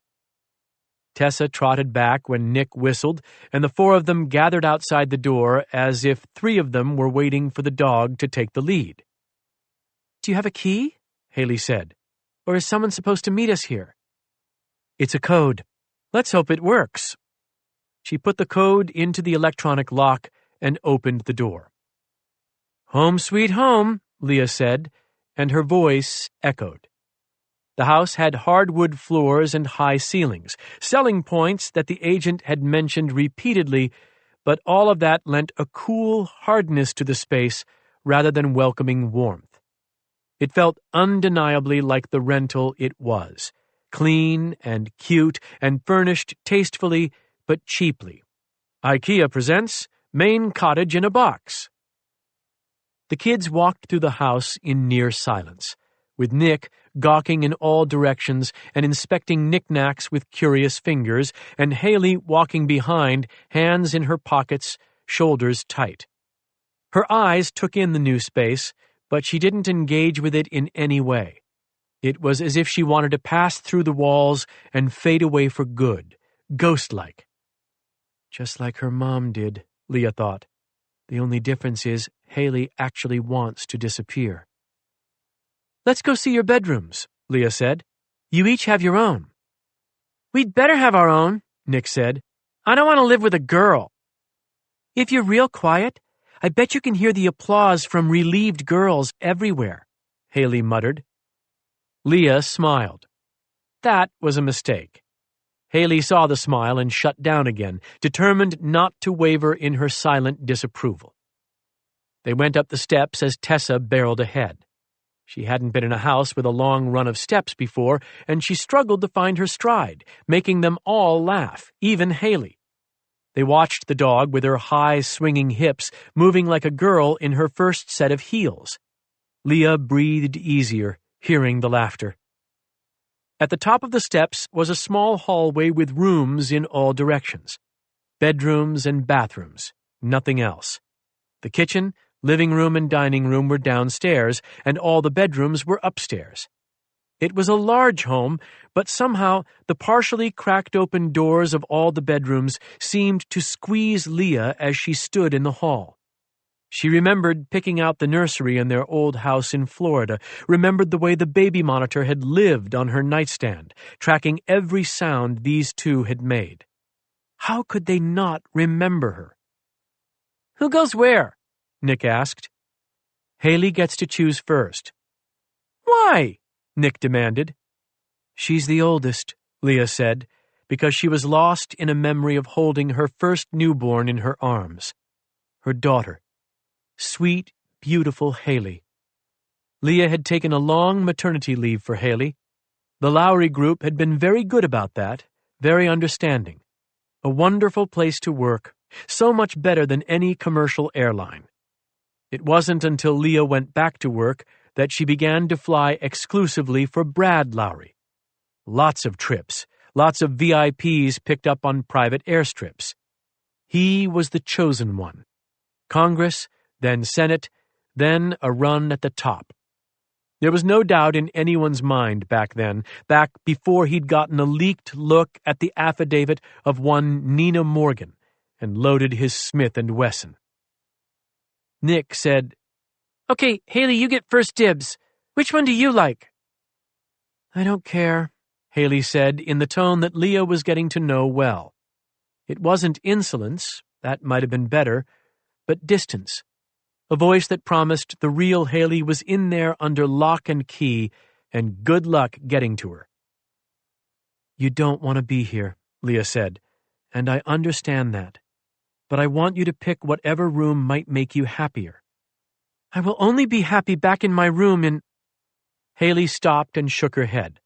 Another consistent habit. Anytime the expected rage about the loss of all that she'd known seemed ready to burst to the surface, Haley would swallow it. Unlike Nick, she never raged and only rarely lamented the things she missed. She internalized. "My room is no more," Haley said softly, a flat statement, not a dramatic one. "So I guess I'll take the one with the best view. That would be the mountain view." It was some level of effort, at least, not a complete refusal to choose. Leah was grateful. "Mount Maguntacook," Leah said. "That's the highest mountain on the eastern seaboard that isn't on an island, believe it or not. Doesn't seem so tall, but—" Haley walked past her without speaking, went to the window, and turned the rod that shut the blinds, blocking the view of the mountains. Leah nodded. "Fair enough." "So I get this one?" Nick said, wandering into the room across the hall. It was larger than the northern bedroom that Haley had chosen, with new furniture that made it a proper bedroom, but a sterile one. All the right furniture, but none of the clutter of life. Hopefully, Nick would fill it up with that soon enough. "Is it okay?" Leah asked. He inspected it, pacing the space, peering out the windows. He was wearing an oversized Indianapolis Colts shirt and a cap that was too big for him and rested on his ears, pushing them out to the sides. His freckles had darkened in the sun at Moosehead. She could see Doug in him. "Yeah," he said. "Yeah, I like it. There are a lot of trees." Haley made a soft sound that might have been mistaken for exasperation about his observation of the trees, but that Leah knew was really driven by his willingness to say, "I like it." "I hope you'll like it," Leah said. "It's a great town and a nice neighborhood. The rental agent told me there are some kids around your age. In fact, there's a boy right next door who is just about Haley's—" She turned back to look at her daughter, but Haley had vanished into her new bedroom and closed the door behind her. 16. There was a family in the yellow house. This was discouraging to Matt Bouchard.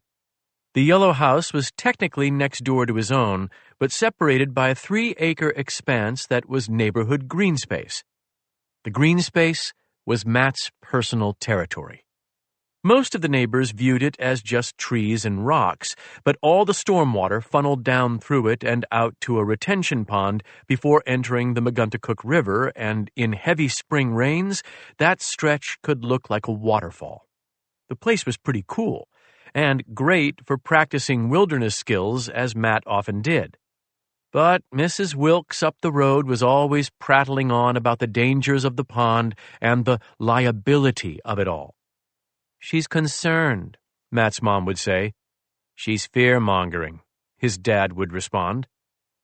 Matt could avoid Mrs. Wilkes. Frankly, it seemed like most of the neighbors tried to, but her house didn't afford any view of the green space.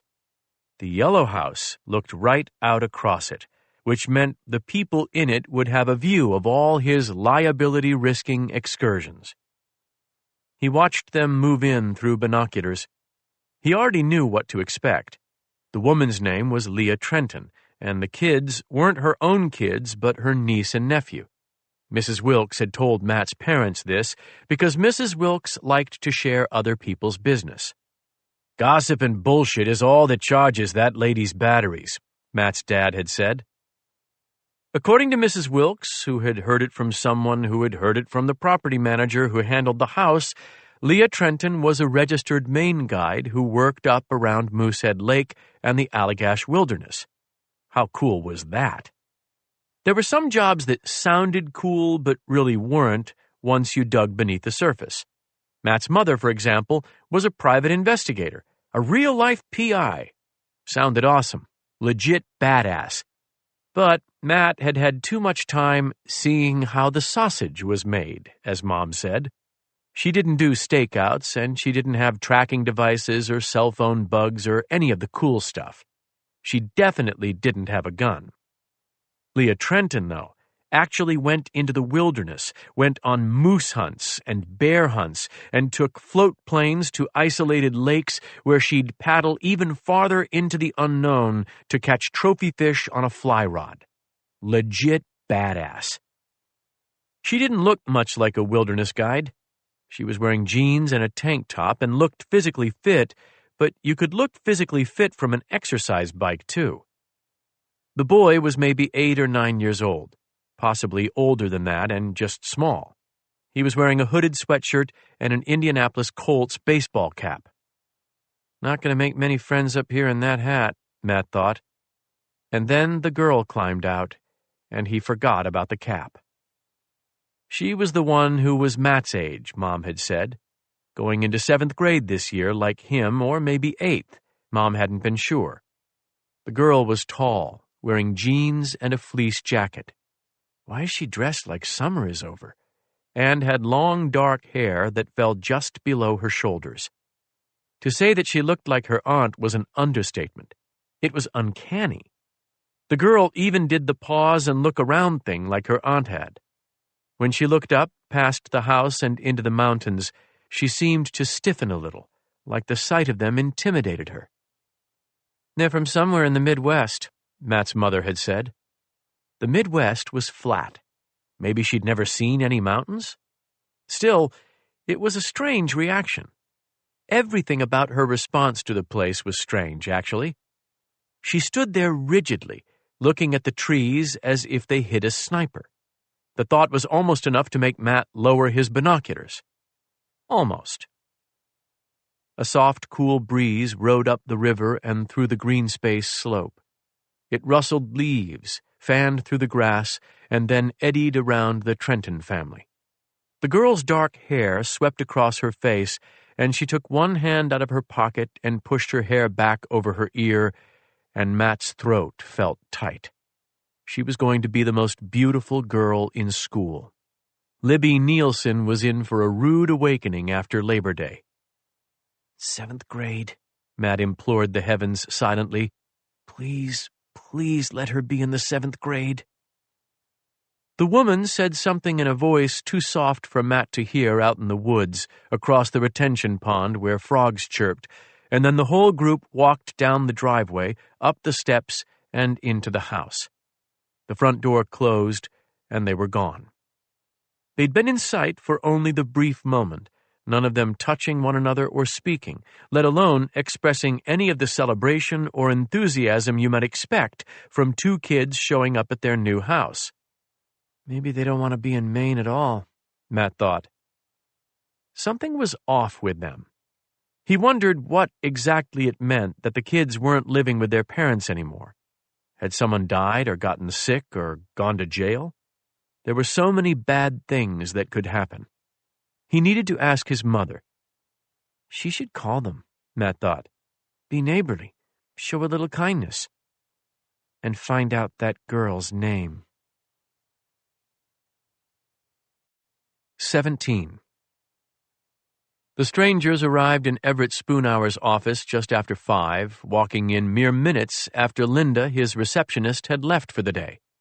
Usually, Linda was the last to leave, but on Wednesdays, she hosted a Bible study and hustled out, which meant that on Wednesdays, Everett tended to host a bourbon at his desk before heading home himself.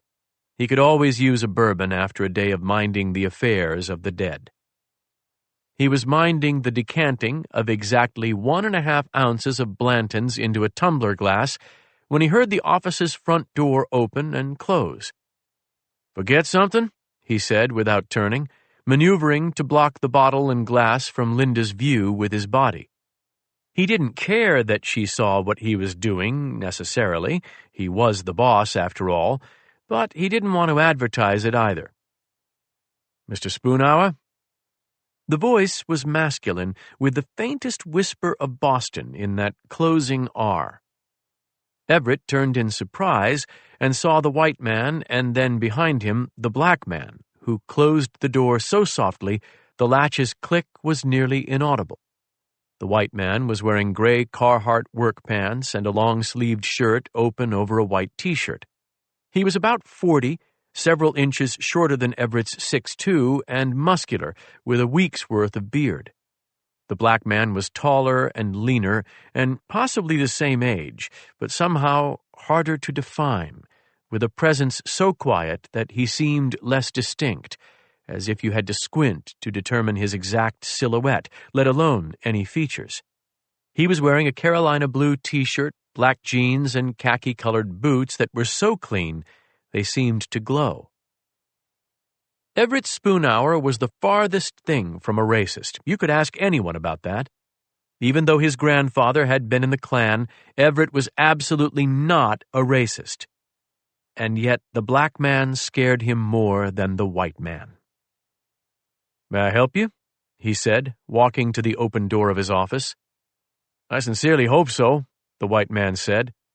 He stopped at the empty reception desk, and the black man stepped up at his side and nodded politely, and Everett began to feel foolish for that momentary fear.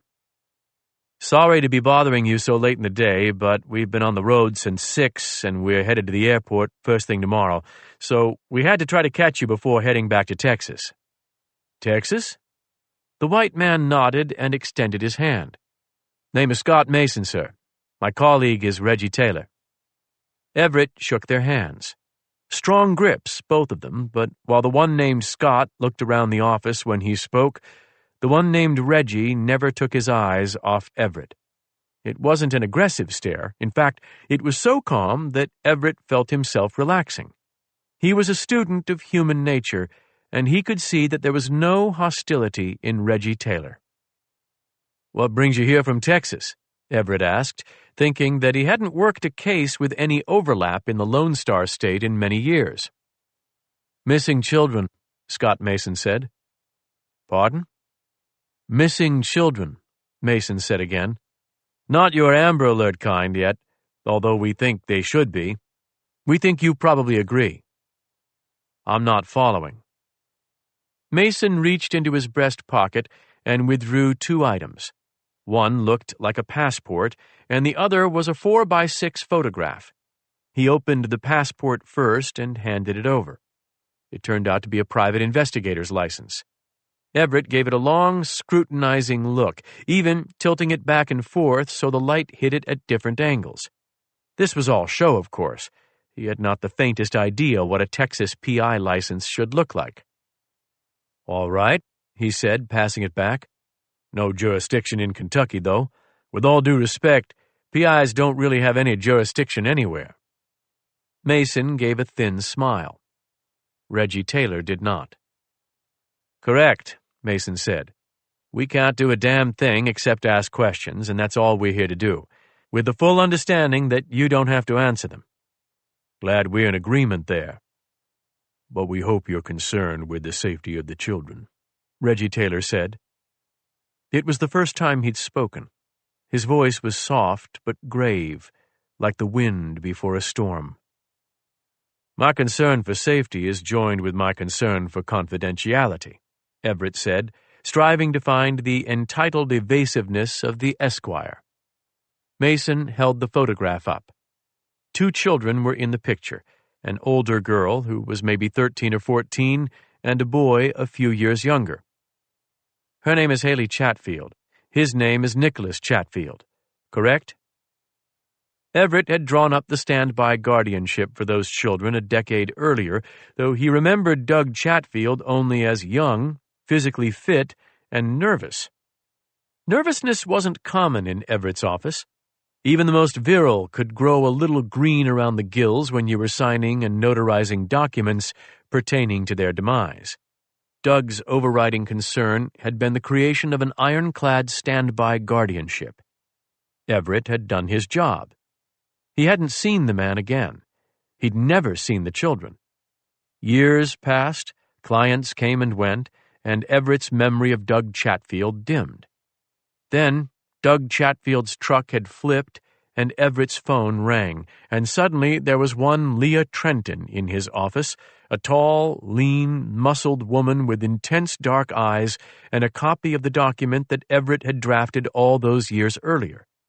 Leah, the legal standby guardian. "I believe this is the triggering event," she'd said, and Everett had somberly conceded. "Is it true?" Mason asked him now. "Did you make custody arrangements for these children?" Everett wasn't confirming that to strangers, but he certainly wasn't going to deny it. Only two types of men denied the truth: liars and fools. "You guys understand that I can't discuss the situation," he said. "You are bound by client confidentiality, yes, but the problem, Mr. Spoonhour, is that your client is dead. His children are not. That doesn't mean they're in harm's way." "We disagree." "If they're in danger," Everett said, "then law enforcement should be involved. I may be able to talk to them, but I can't talk to private investigators.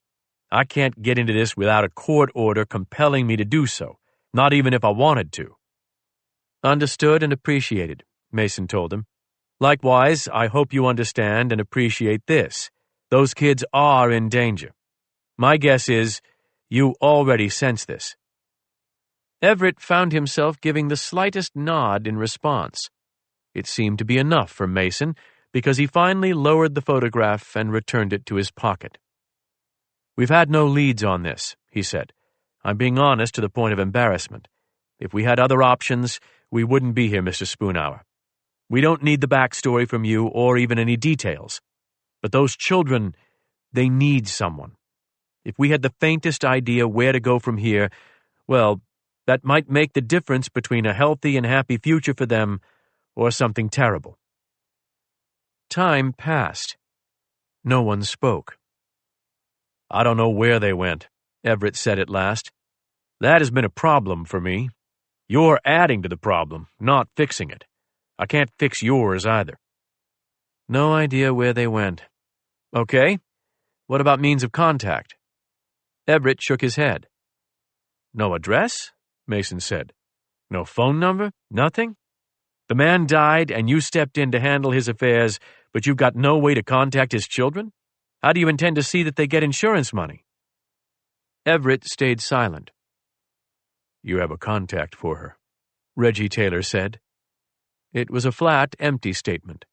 None of the questioning or pushing that Mason tried, just assertion. Everett had an email address and a phone number, but he couldn't share those. He thought about the children, thought about his professional and ethical code, and measured the distance between them. "I'm sorry," he said. "I can't help you. I wish that I could." Mason nodded. Taylor did not. He just stared. Somewhere behind Everett, ice cracked softly as it melted in the bourbon. "You need to send the right authorities my way," Everett said. "Someone with child welfare who has jurisdiction. That shouldn't be hard, because if it is as bad as you say, they will want to move aggressively." "We'll be in touch with them," Mason said. "But I have less confidence in the good faith of government, sir." "You'd be surprised." "I hope so." Mason looked at Reggie Taylor. Unspoken communication passed, and then Mason nodded. "We'll let you go, Mr. Spoonhour. Thanks for your time. We knew it was a long shot, but—" He tapped the breast pocket where the photograph rested. "We had to take it." "I understand," Everett said. They left his office then. When the door was closed, Everett realized his heart was racing. He was not a nervous man, and yet the two of them had triggered his adrenal system like the buzz of a rattlesnake. He went into his office, closed that door too, then sat behind his desk and drank his bourbon. It went down faster than usual. He replayed the bizarre conversation in his mind, thinking about what he'd said and what he wished he'd said. Something bothered him about those two, something more than Reggie Taylor's cold eyes and empty voice. He was almost certain that they weren't private investigators, not in Texas, not anywhere. "Speculation, Everett," he said aloud. "Strike it from the record." He almost reached for the Blantons again. He knew better, though. Willpower bred contentment. He put the bottle back on the wet bar shelf, rinsed the glass, and walked out of his office. They were waiting in the reception chairs. Neither of them reacted when he jerked to a stop and let out a little sound of surprise. They just sat there, watching, both with feet on the floor and hands flat on their thighs. He couldn't believe that he hadn't heard them come back in. Then he remembered the way Reggie Taylor had closed the door the first time, almost soundlessly, and studying the latch as if learning it for later. He was able to say, "What the hell are you doing?" before the first blow. Taylor exploded off the chair with speed most men couldn't muster coming out of a sprinter's crouch and hit Everett once in the throat and kicked him in the side of the knee, and then Everett was dropping, choking and gasping, and falling, beaten in a blur, never so much as getting a hand up. He might have had time to feel shame about that if he'd made it to the floor, but he didn't. Mason caught him, spun him, and sealed a forearm around his throat. "Office," he said. "Walk." Everett was having trouble staying upright, let alone walking, but Mason bore most of his weight. They trundled out of the reception area and into Everett's private office, and Taylor closed the door behind them. Soundlessly, of course. "Desk," Mason said, and for a moment Everett took it as an instruction for him and started forward. Mason held him tight, though, and Taylor went behind the desk and opened drawers, moving quickly, checking for a weapon, most likely. He'd donned a pair of thin black gloves for the task. Clean. The pressure on Everett's windpipe loosened. Breath still didn't come easily, the pain continuing to constrict his lungs, but there was reassurance in the physical freedom. "I will do what they want," he told himself, "and I will live." It was that sad and that simple. Sometimes you could fight. With these two, there was no hope of that. He needed to do what they asked. "Where do we find her?" the one who called himself Mason said. By now, Everett understood that all names were lies. "I honestly do not know. There is a post office box in Greenville, Maine. That is all I have." "Think harder," Reggie Taylor said. His name also a lie, of course. Lies stacked on lies that ended lives. Everett offered the truth. What harm could the truth do now? "The post office box and her email address are all that I have. The rest is in her file. His file, I mean. Doug Chatfield's file." "And where are the files?" Mason asked.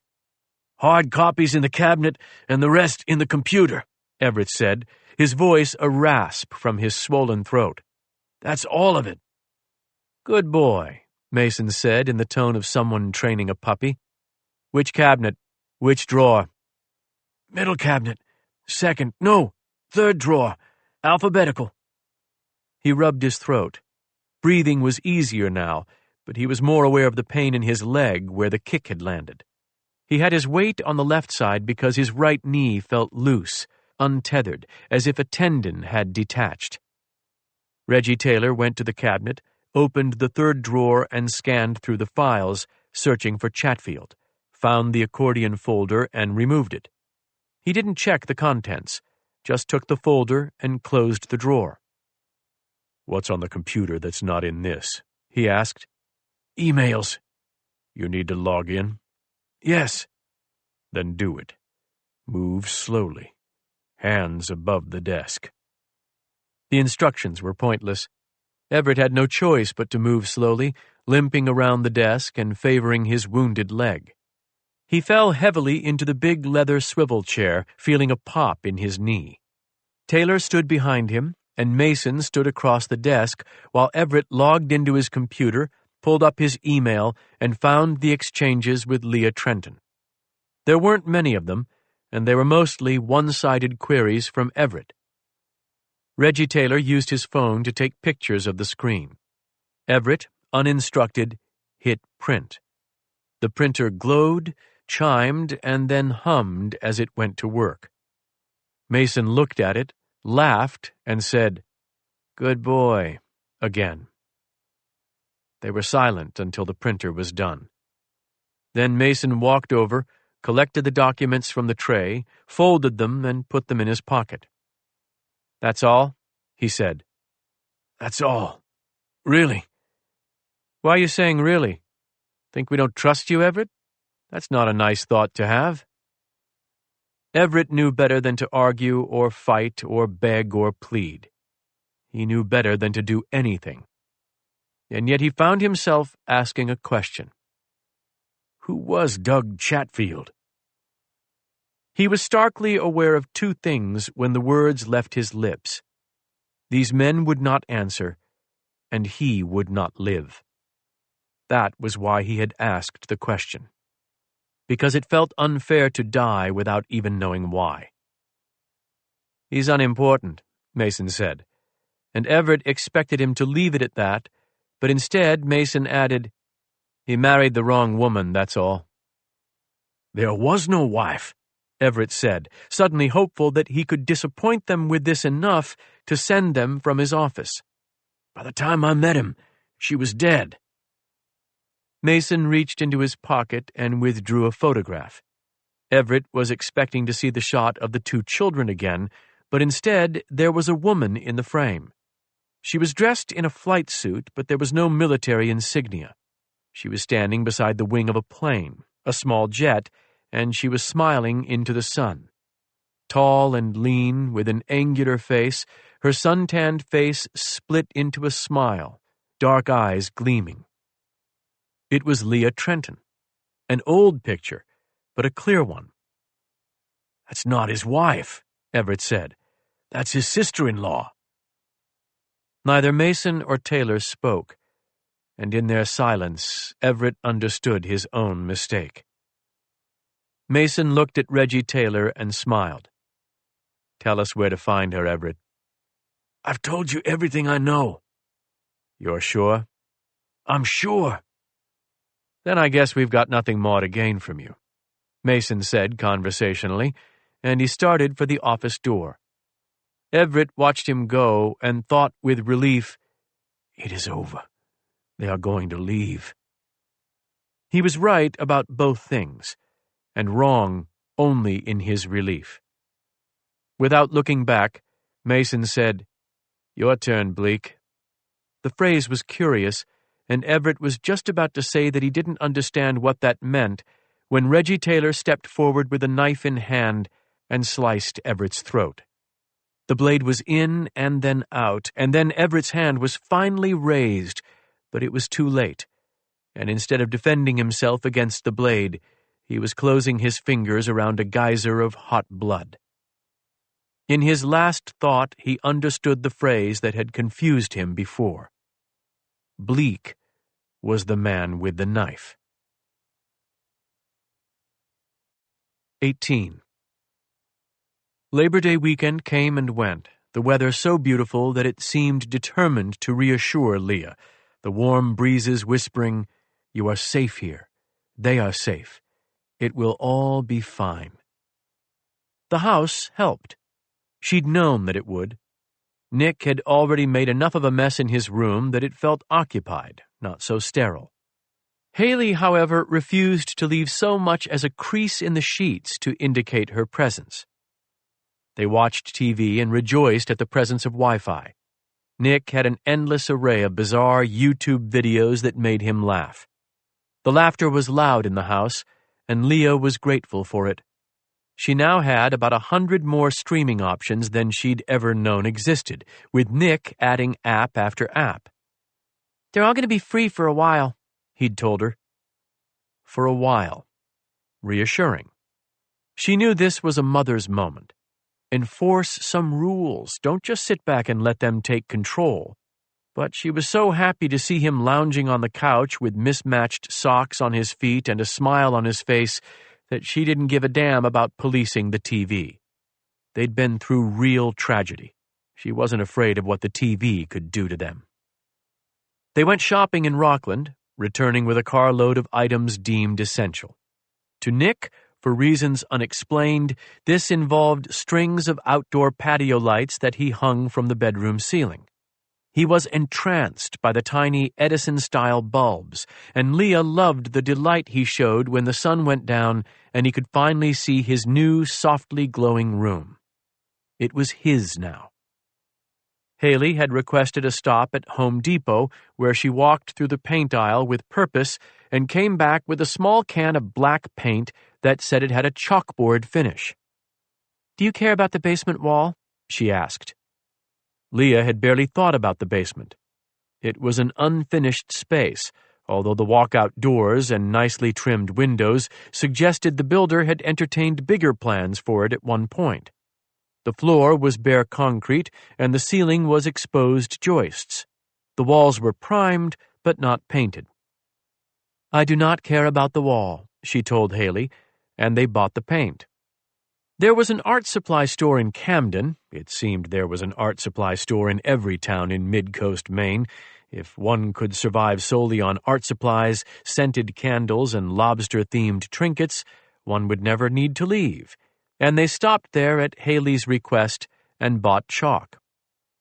"What's your plan here?" Leah asked. "The paint works like a chalkboard," Haley responded as if speaking to the world's dumbest human. "That's the whole point." "Understood, but what will you put on it?" Haley just shrugged. That night, while Leah helped Nick hang his patio lights in the bedroom and offered crucial advice about collision points between the bulbs and the blades of the ceiling fan, Haley descended into the basement with the paint, a roller, and some tape. When she was done, the wall looked like a black hole, something with depth, something you could pass through. Leah found the effect strangely unsettling, but Haley was pleased. After all 3 coats of the paint had dried, Haley got to work with the chalk, and Leah learned something new about her daughter. She was an artist. Not just an artistically inclined kid, but an artist with very real talent. The sketches that went up on the chalk wall were intricate, vivid, and precise. They were also of a frightening theme. Monsters that glowered, snakes with wings, demonic caricatures of men with leering smiles and sharp teeth. When she first saw the artwork, Leah said, "So how do you come up with these things?" "I didn't come up with them," Haley said. "Writers did." She pointed at one monster. "Neil Gaiman," pointed to the tall old man with the fang-like teeth. "Joe Hill." On to the next. "Chuck Wendig, Paul Tremblay, Dean Koontz, Stephen King," and so on. Her artist daughter was also, evidently, a voracious reader. "I didn't know you liked books that much," Leah said lamely, although how had she missed this? Back at the cabin, Haley had cycled through Leah's books with the only real enthusiasm she'd shown for anything. "How would you have known?" Haley said, and though her tone wasn't unkind, it was still painful to hear. Leah was on the steep part of the learning curve, and it was a constant reminder of all that she had missed. "You loved Paddington Bear," she wanted to say. "The old book, the copy from when I was a child. You loved it. And the silly little drum that your dad bought you. You'd sit on my lap and bang away on that, and you would laugh, and I'd look at him and say, 'What have you done? Why would you give her something to make her louder?' And then we'd all laugh." Unable to relive these memories with Haley, she instead endeavored not to miss any more. The next day they went to the gorgeous Harborfront Library and got cards. Nick left with 1 book, and Leah had the distinct impression that he was taking it out just to please her. Haley, though, left with a stack that had to be distributed among the three of them just to get the books back to the car. Driving home, Leah considered asking Haley why on earth she hadn't expressed her desire to go to the library sooner, but she already knew the answer. In Haley's eyes, it would have been a double failure. It showed a need for Leah and allowed Leah to gain a better understanding of her, a glimpse behind those walls. Everything in those days felt like progress, with one crucial exception: Ed. Leah had missed the fly-in at Moosehead for the first time in years. She'd talked to him on the phone briefly afterward. He'd finished second in one of the races, a timed rescue simulation, losing to the pilot from Quebec who beat him every year. She asked who his partner was in the canoe race, and he named a woman they both knew and said she was not an ideal replacement since she was scared of the plane. They laughed about that, but already Leah felt the distance between them growing. "First day of school for them tomorrow?" Ed asked. "Yes." "Nervous?" "Terrified. But everyone says they're great schools, and the counselor I met with was excellent, so I guess I shouldn't be." "I meant, are the kids nervous?" Ed said with a low laugh. "Ah, right, the kids. They have to be, but they aren't showing it much. In fact, if I had to guess, I think Haley is looking forward to it. The daily routine, the purpose, the chance to get away from me. Just the return to normalcy," she said. "Nick is probably more nervous." "He'll do fine." "I hope so." "Do you miss the woods?" "There are woods here. I'm staring right out at Camden Hills." "Camden Hills is a park with roads and public toilets." She laughed. "Doesn't count, I get it. I will miss the woods. I just haven't had much time yet. But they're not far away, right? I can get to them in a hurry, and I will soon." They both understood that they were talking about more than the woods, but Ed wasn't going to pressure her to visit. Pressure was not his style. Later, after hanging up with him, she stood on the deck cooking burgers on the grill and turned his question over in her mind. Did she miss the woods? Nina Morgan had been uncomfortable in the woods when she'd arrived in Maine, but Leah Trenton had no such past. Leah Trenton was nothing but a future. She'd become obsessed with that idea. She asked herself what intimidated her most about Maine, and the southern city girl who'd once been Nina Morgan answered immediately: the winter and the wilderness. So, she'd found a 2-week course that taught winter woodcraft in the Allagash. There'd been times, snowshoeing through gale-force winds, scraping a tent site out of snowdrifts, chipping ice away from fishing holes because it was so cold they'd kept refreezing, when she'd hated everything about it.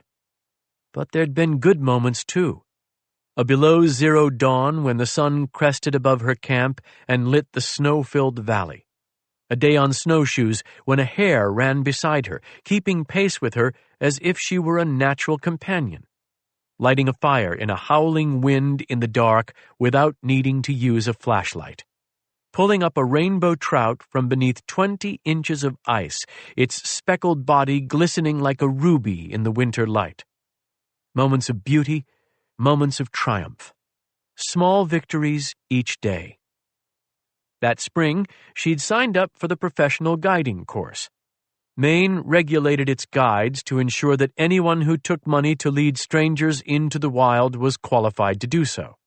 She was delighted to learn that Maine's first registered guide had been a woman, Cornelia Flyrod Crosby, certified in 1917. Fascinated by the idea of a woman being the first licensed guide in a field so dominated by men, Leah had read up on Crosby and came across a quote that pleased her immensely.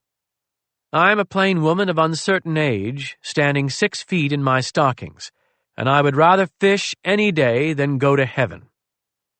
Leah Trenton, who stood 5 feet 9 inches in her stockings, had never fished a day in her life until the winter when she'd pulled the trout from the frozen lake. In the spring, she landed a 3-pound smallmouth bass on a dry fly. There was a moment, with the bent rod trembling in her hand and the trout a silver streak in whitewater spray, when heaven descended briefly to earth and joined it, and Leah was there between the two. She finished the guiding course in a year and went to work in Rangeley the next spring.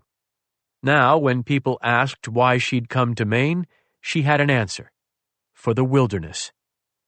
She hadn't anticipated how deeply she'd fall in love with the solitude and the beauty and the relentless, irrepressible creativity of the wilderness, the way that standing alone in a forest or dipping a kayak paddle into a cold river could produce a healing that seemed to come from the inside out. The lessons of the Allagash went beyond hopefulness and found grace. You had to fight for every inch. Nothing was easy, but all of it was beautiful. The rivers and woods held all you needed to be nourished and sheltered, as well as all you needed to be wounded or killed. They swirled together there, danger and beauty and threat and triumph. In the wilderness, Nina Morgan became Leah Trenton. Do you miss the woods? She turned and leaned against the deck railing and looked through the windows into the living room. Nick was stretched out on the couch, and Haley was curled up in the armchair.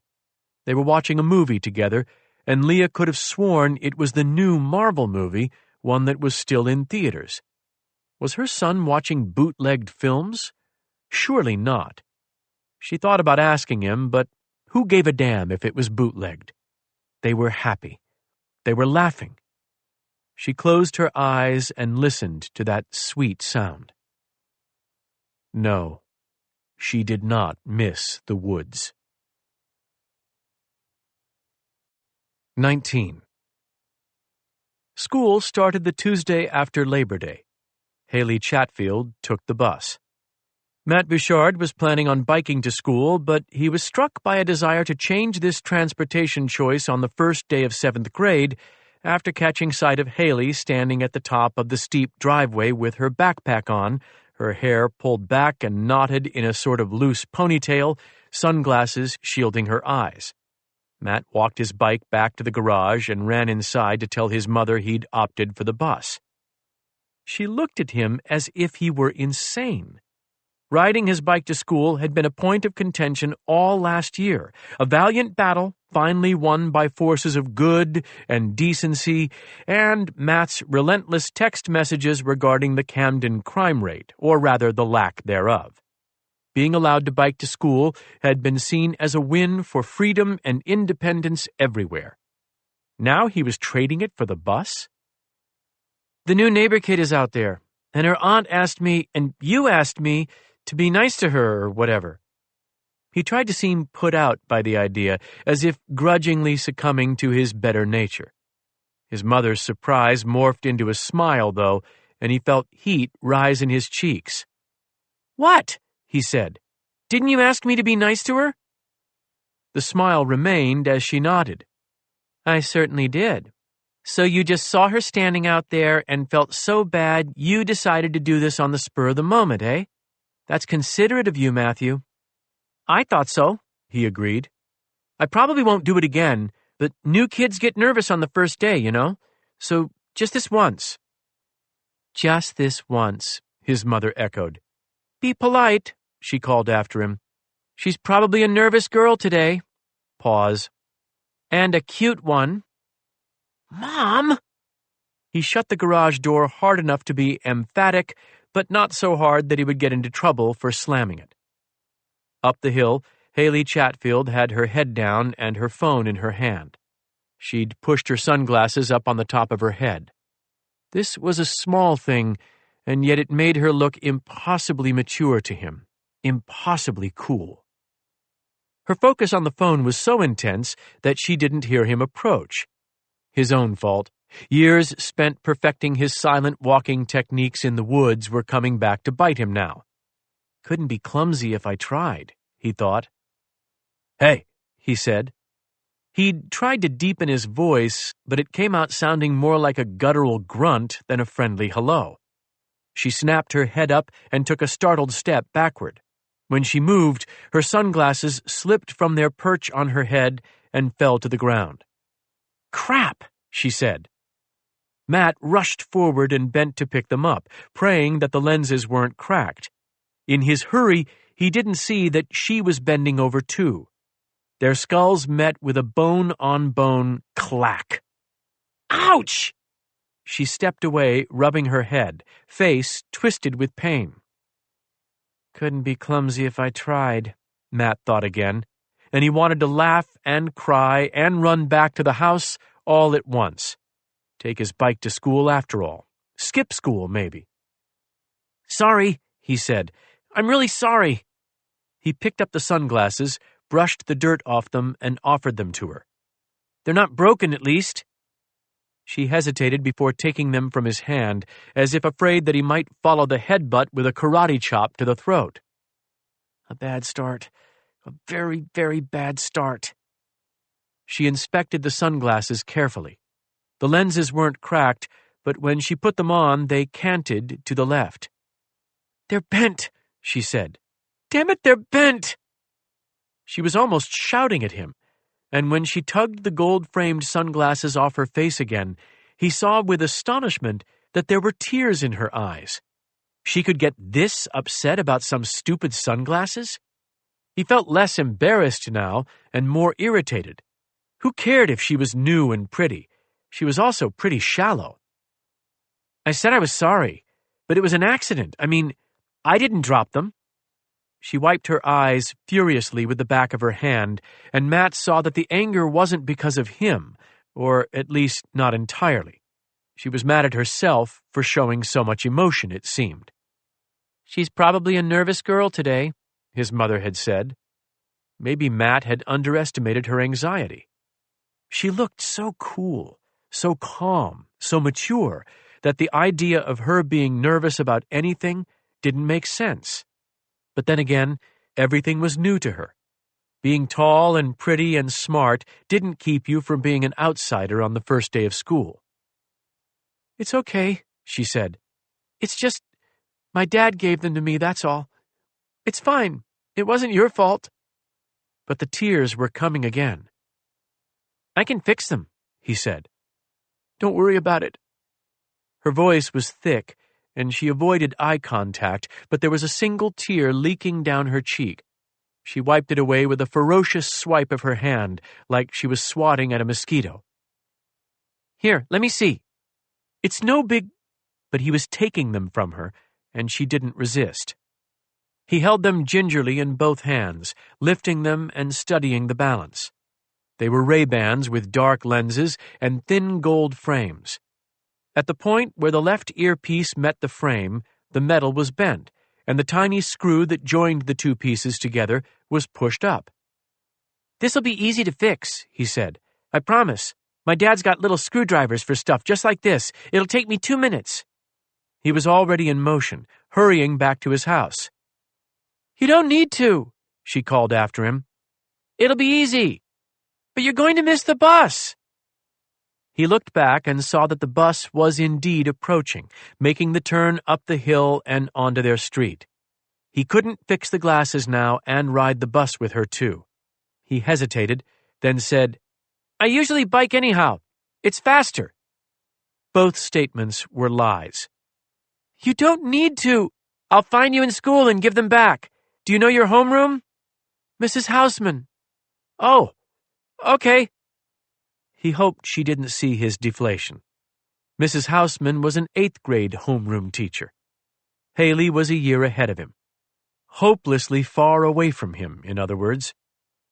She was already hopelessly far away after you head-butted her and broke her sunglasses. "I'll find you," he said, and then, "My name is Matt." "I'm Haley." "I'll find you, Haley." He turned and ran back down the road and up his driveway. He watched his feet while he ran. It had been a long time since Matt Bouchard had tripped over his own feet while running, but today, with Haley Chatfield watching, anything seemed possible. It took him 5 minutes to find the set of eyeglass screwdrivers on his dad's workbench in the garage, and then another 15 to remove the earpiece, carefully bend the metal, and reset it with the tiny screw. He wasn't happy with his first effort, so he did it a second time, and then he set the glasses on the workbench and studied them to see if there was any tilt. They looked even. He found a level and rested it gently across the top of the frames. The bubble floated to the center. Success. He held the glasses up and put them close to his own eyes, studying the lenses to see if there'd been any faint scratching that he could buff out. The lenses looked fine. Holding the sunglasses this close to his face, he felt as if he could smell the faintest trace of perfume or shampoo. He leaned closer, inhaled. "Matt! What are you doing?" His mother's shout surprised him so much that he came terribly close to dropping the sunglasses again.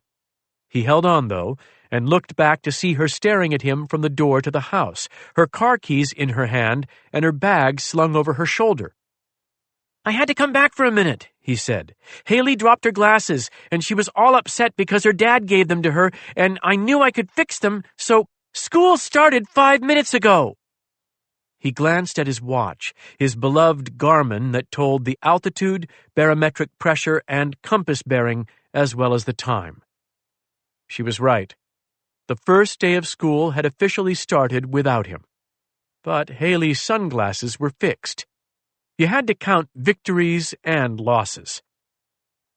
"Get in the car," his mom said, in a low warning tone that brooked no discussion. "Now." And so he arrived at his first day of 7th grade not on his bike or on the bus, but in his mother's Subaru, 15 minutes late by the time he climbed out, holding the sunglasses as gently as if he were transporting a kitten. "We'll talk this afternoon about your approach to punctuality," Mom said. "It was one time." "I sincerely hope so." He walked into school thinking that he'd be surprised if being tardy on the first day was detention-worthy, but regardless, he was already tardy, so could one be tardier? Late was late. Better to look to the future and start fresh by being on time for English. Also, with no reason to rush, he could wait outside Mrs. Houseman's room. The bell rang 10 minutes after he arrived, and the hallway flooded with students. Almost all were familiar faces. Camden Rockport was far from the smallest school around. Islesboro had just 14 students in the 7th grade this year, but it also wasn't so big that there were many strange faces. You knew almost everyone by 7th grade. He exchanged a few nods and hellos with classmates, but he was on the hunt for the one face that would be unfamiliar to all of them. She was nearly the last one out of the room, walking with her head down, eyes on her schedule. "Haley?" She looked up, surprised that anyone knew her name, then recognized him. "Oh, hey." He held the sunglasses out. "I fixed them. You can check, but I think they're fine." She took them out of his hand, slid them on, and smiled. "Wow, you did it." The smile weakened his knees, but he nodded with what he hoped passed for calm confidence. "Sure. Like I said, it was easy. You just need the right tool, that's all."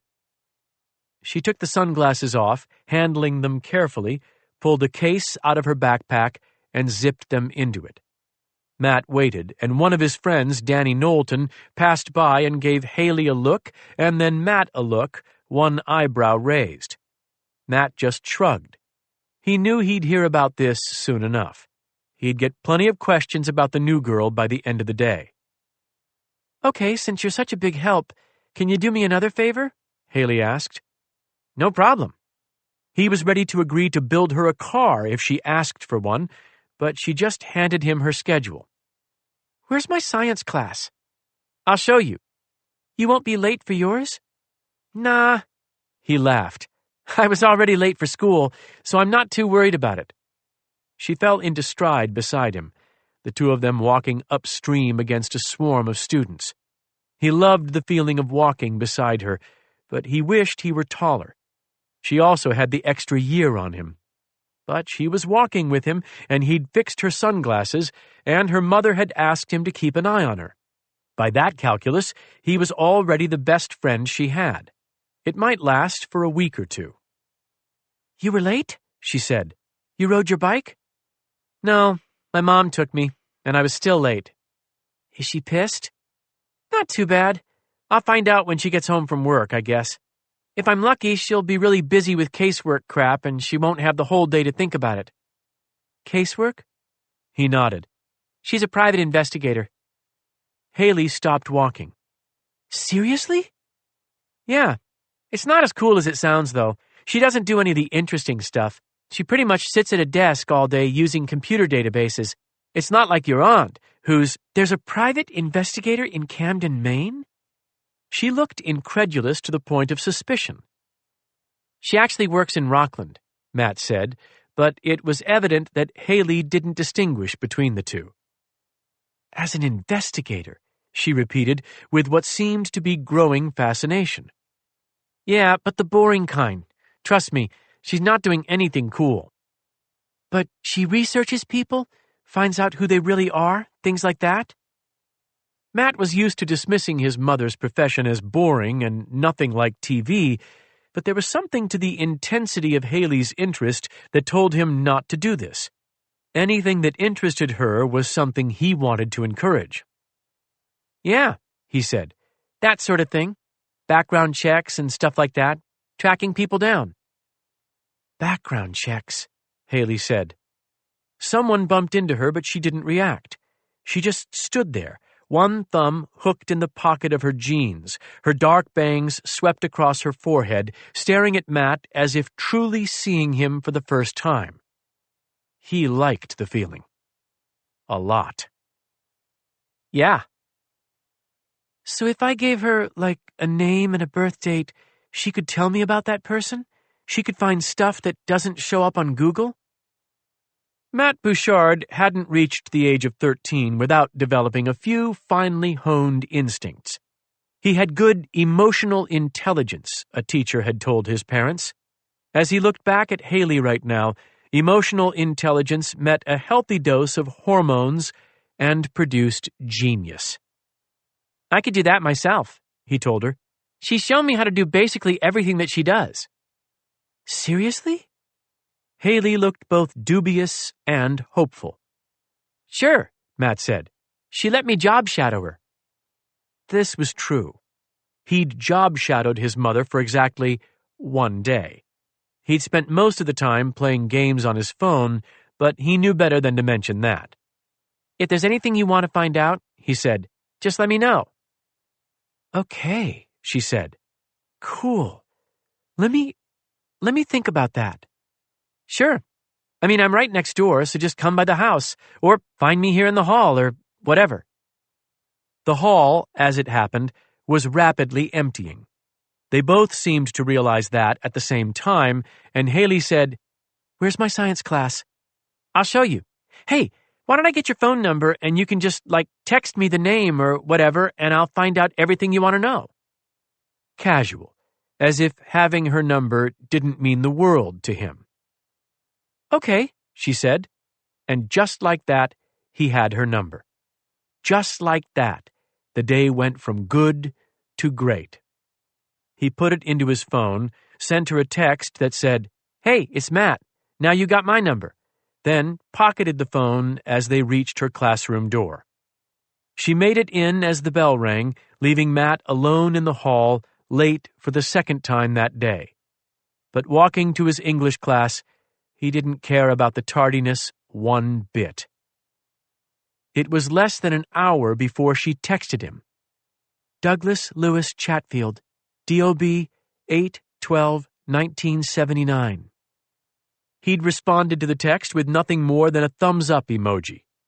Professional investigators didn't ask more questions than they needed to, certainly not of clients. You nodded knowingly as if you understood everything already, and you went to work. In today's society, the thumbs-up emoji was the equivalent of the knowing nod.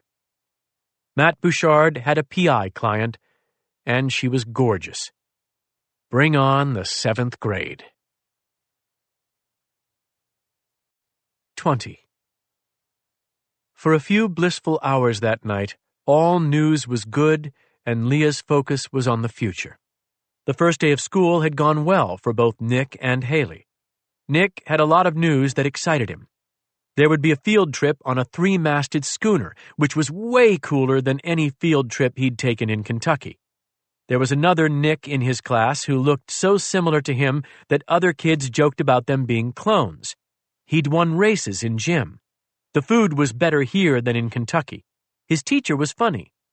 Small things that were huge in the world of an 11-year-old boy, and the accumulation of positive experiences filled Leah with hope. Haley spoke less and with a more reserved demeanor, but her reports weren't discouraging. She thought she was ahead of the math class she'd been placed in, but said that was okay because she didn't want to have to stress over it this semester.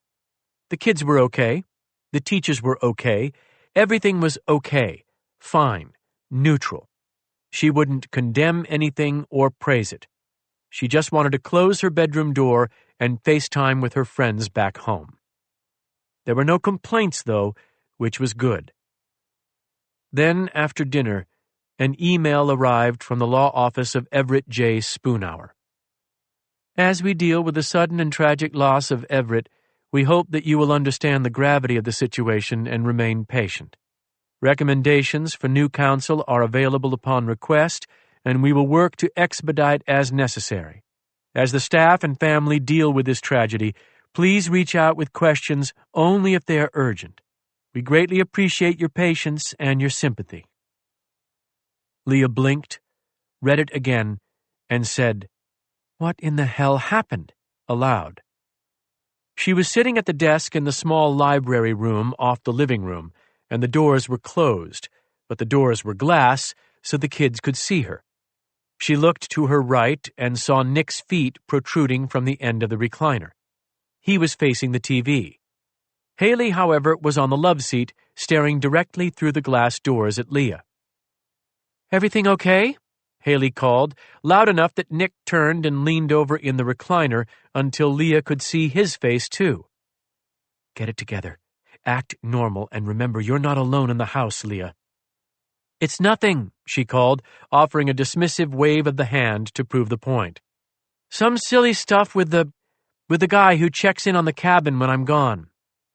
"What happened with the cabin?" Haley was sitting straight up now, looking at Leah intently. "Oh, nothing. The generator might be broken, and the generator is almost new, so I can't believe I keep lying to my own children." It was the right thing to do, though, for their protection. The truth would terrify them more than any fiction she could spin. For the time being, silence was better. "It's not just silence, Leah. It's active, not passive. You're lying to them." "Did it blow up?" Nick said, sounding almost hopeful. "No, it did not blow up. I bet it's just the battery." She waved her hand again. "Anyhow, it's no big deal, guys. Sorry." Nick, satisfied by the explanation, if disappointed by the lack of an explosion, faced the television again. Haley kept her eyes on Leah. She always seemed to be watching. That shouldn't be a problem, except that you're lying to her, and you don't want to get caught. Except for that, yes. Lying was a bad thing, but still the right thing. Lesser of two evils. She would tell them the truth in time. Right now wasn't the time. Right now, she wanted to get away from her daughter's watchful eyes. She closed the laptop and went upstairs to her bedroom where the iPad waited. There, out of sight of her children, she opened the email again, read the client letter once more, then opened Google, went to the news search page, and entered Spoonhour's name. Heart attack, car wreck, hunting accident. Please let whatever awful thing it was be an isolated, awful thing. The results loaded, and Leah's blood seemed to thicken and slow in her veins. Louisville attorney Everett J. Spoonhour, 52, was found dead in his office Wednesday night, and the Louisville Police Department has termed the situation an active homicide investigation. Spoonhour's body was discovered in his office shortly before midnight after a co-worker unlocked the door following a call from Spoonhour's wife, who was concerned that he hadn't come home. The co-worker found Spoonhour dead at his desk and summoned police. LPD Detective Richard Jackson stated that Spoonhour had died from a knife wound to his throat and that the weapon was not present at the scene. "It was a brutal crime," said Jackson. Security cameras that show the building's lobby entrance were apparently either malfunctioning or disabled. While police have declined to say whether there are initial suspects in the case, Detective Jackson acknowledged that investigators will likely be in contact with clients or potential clients. Spoonhour, a Louisville native who took over his father's practice, did not practice criminal law. According to his website, his areas of concentration were real estate and probate. Leah's heartbeat was steady but loud in her ears, a bass drum building to a crescendo. "Nothing to do with me," she whispered. Of course it had nothing to do with her. It was a tragedy, but tragedies happened everywhere, every day. "You've got exactly one lawyer, Leah, a man who specializes in real estate and probate and dusty old deeds, and he's been found at his office with his throat cut. How many of Spoonhour's clients were involved with the throat-cutting kind of people, do you think?" She felt bile in the back of her throat and swallowed it. Questions rose up and vanished in her mind like road signs along the route of a speeding driver. How many clients did Spoonhour have? How much were the police legally allowed to learn about the clients? How would they attempt to make contact with clients? Would they be content with a phone call? The only number that Spoonhour had for her went directly to the satellite messenger. She'd given him that simply because she'd had to give him something. The messenger wouldn't ring, of course, but she'd told him she preferred text messages. If he'd sent any, she hadn't gotten them, because the messenger had been forgotten once Haley and Nick were with her. They were the only ones for whom it had ever existed, and the kids wouldn't be using it again. The magic talisman had served its purpose, and she'd not bothered to look at it since. She set the iPad down, rolled onto her shoulder, and removed the Delorme messenger from the top drawer of the nightstand. The screen showed several notifications, a low battery alert, and 4 messages, 4 phone numbers to which she'd never responded. She scrolled through, recognizing the first 3. Spoonhour, Spoonhour, Spoonhour. Dead man, dead man, dead man. The 4th, though, the most recent, was an unfamiliar number with an area code that wasn't Kentucky. She reached for the iPad, intending to look the number up. That was when Haley spoke. "Is that how I got you?" Leah swore and fumbled the messenger and the iPad, dropping the first onto the bed and the second onto the floor. She whirled around and saw Haley standing on the other side of the partially opened door. "My goodness, you surprised me," Leah said, trying to recover her composure while her mind whirled with questions. How long had Haley been standing there? Was the murder story visible from that angle? "You've got to learn to knock. It's the polite thing to—" "Is that how I got you when Dad died?" Haley said. Leah fell silent, looked at Haley, and then down to the messenger which rested on top of the comforter. She picked it up, then leaned over and grabbed the iPad from the floor. It was still open to the browser, the headline, "Louisville Attorney Murdered in Office," in bold font. She flipped the cover shut. "Yes," she said, "this is what you called. I'm very glad you did." "What is it?" "An emergency messenger. It relies on satellite, so you never have to worry about a cell phone signal. When you're in Maine, not having to worry about a cell phone signal is pretty important." Leah forced a laugh. Haley didn't match it, just stared at Leah with those ever-scrutinizing eyes. "But you've got an iPhone," she said, "and an iPad and a laptop and an Amazon Fire Stick. You're not using old-fashioned stuff. Why is that thing the number I had to call? Like I said, cell signal where I lived could be pretty. I didn't know your other numbers. I didn't know your address. I didn't know anything about you except for that one number. And why did Dad make me practice calling it? I had to memorize it, and I knew it wouldn't ring. He made sure I understood that. He made sure I knew that I would have to leave my number and press the pound key and hope that you called back.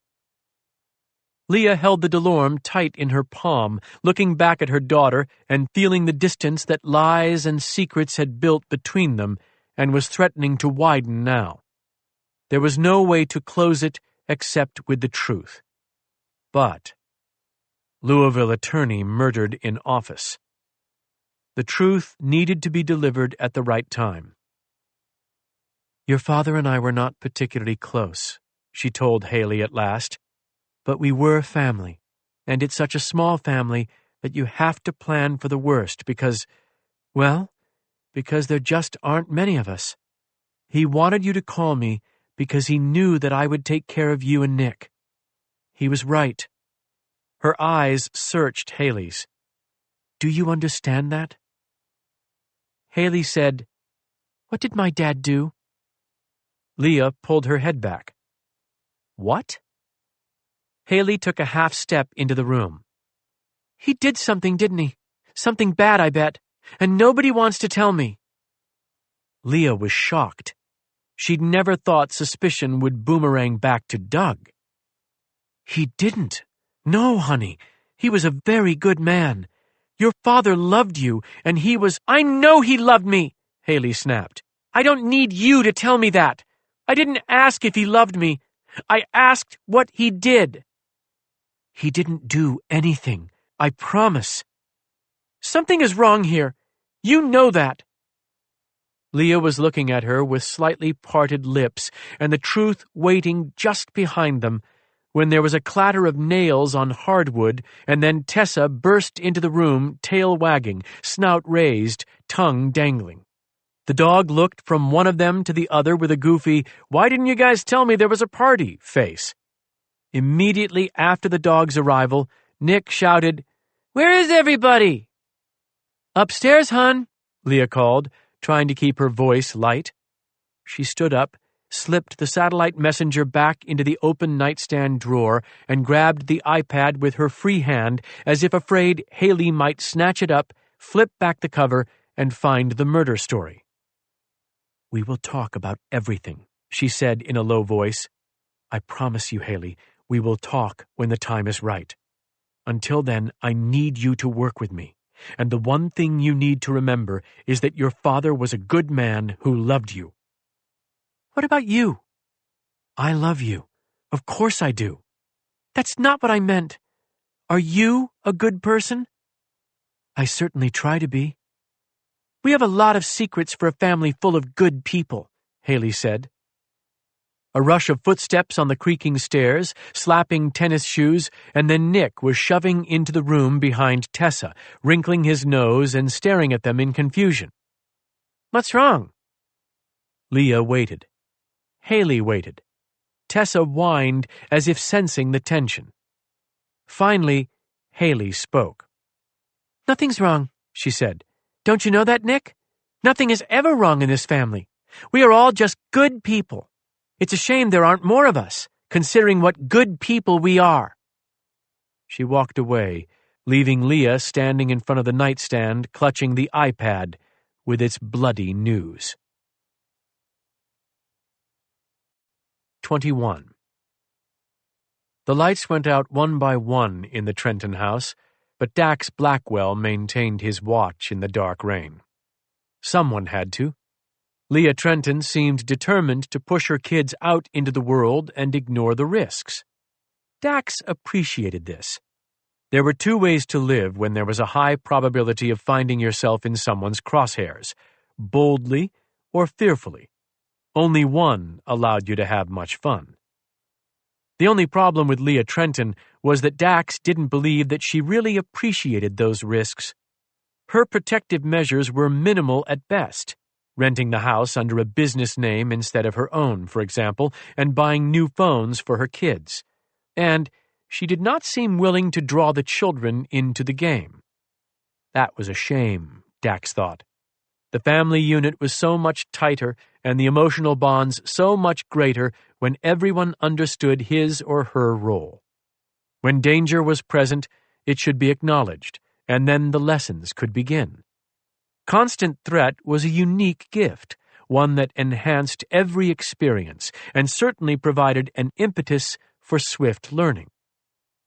Perhaps Dax should open a charter school. They were popular in some places these days, and tuition was sky-high for the elite academies. Dax Blackwell's academy would be very elite. I want you kids to understand that at any hour of any day, someone may be considering ways to kill your family. Now, let's talk about the survival probability of low IQ humans versus high IQ humans, with a particular focus on problem-solving abilities. Shall we begin? You had to coddle kids, though. There probably wasn't a school around, private or public, in which the book Countering the Threat of Improvised Explosive Devices was required reading. What a loss. Dax had learned a good deal about basic chemistry and physics from that starting point. His aunts and uncle had been sticklers for the STEM side. His father had been more interested in the humanities and had a particular fondness for philosophy. Another required text, Kill or Be Killed, had been the first of many primers on hand-to-hand combat, although Dax had favored one titled The Little Black Book of Violence. He believed that should be mandatory in every child's education. It showed the reality of fighting, the gravity of injuries that could be inflicted with a simple exchange of punches, the way lives could end or be forever altered by physical conflict. Dax thought there'd be fewer fistfights in middle schools if kids were required to read that book. If he were on social media, perhaps he could be one of those ballyhooed influencers. Really change the system from the outside in. Alas, social media wasn't ideal for his line of work. He stood in the rain, listening to the water sluice through the needles of the fir tree above him, and watched as the lights went dark in the house. It took a long time for Leah Trenton to shut off the faint blue light in her room. It was probably from a computer or a tablet. What was she reading, Dax wondered. What was she planning? If she was planning to stay alive, she was doing a very poor job of it, with one notable exception. She'd made the call that led to Dax's arrival. What better choice could one make? As baffling as her behavior seemed for a woman on the run, it was less perplexing than that of Marvin Sanders and Randall Pollard. At least when it came to Leah Trenton, Dax could understand why she trusted in her safety. She'd vanished 10 years ago and had been safe for all that time. The children were now in her care and nothing bad had happened. Easy, albeit foolish, to believe that would continue. She wasn't an operator, Doc Lamkin had said. She was a civilian who'd crossed paths with some dangerous folks. Marvin Sanders and Randall Pollard, however, were operators, men who knew the killing game well, and yet they hadn't found their quarry yet. That was surprising. The task hadn't been hard. Nicholas Chatfield had downloaded both the streaming app and the game app he'd been sent. He'd been rewarded with access to expensive pirated content on both fronts, and Dax had been pleased to see him enjoying the latest theatrical releases and the FIFA soccer game. In exchange, Dax had been rewarded with the ability to monitor the entire family. Nicholas's phone had granted him access to the router, which Dax had infiltrated to gain access to the cameras and smart speakers of any device in the network. Simple stuff. Quite literally, child's play. And yet, Mr. Sanders and Mr. Pollard hadn't arrived at the same solution, it seemed. They'd been slicing a lawyer's throat in Louisville, an absolutely needless crime. Even with that achievement under their belts, they somehow hadn't made it to Camden. What was taking them so long? Lightning strobed and illuminated the storm water running down a steep, rock-lined ravine into a holding pond at the base of the slope. The running water was a beautiful sound, like a conversation between rocks that were usually silent but now seemed happy to raise their voices together and catch up on all that had passed since they last spoke. Dax swiveled his head slowly, taking in the quiet, tranquil neighborhood. Perhaps he was giving Sanders and Pollard too much credit. They were pros at the killing game, yes, but that didn't require the same skill set as the hunting game. Their competency with automatic weapons did not mean they were proficient at electronic tracking techniques. Once again, a failure of education.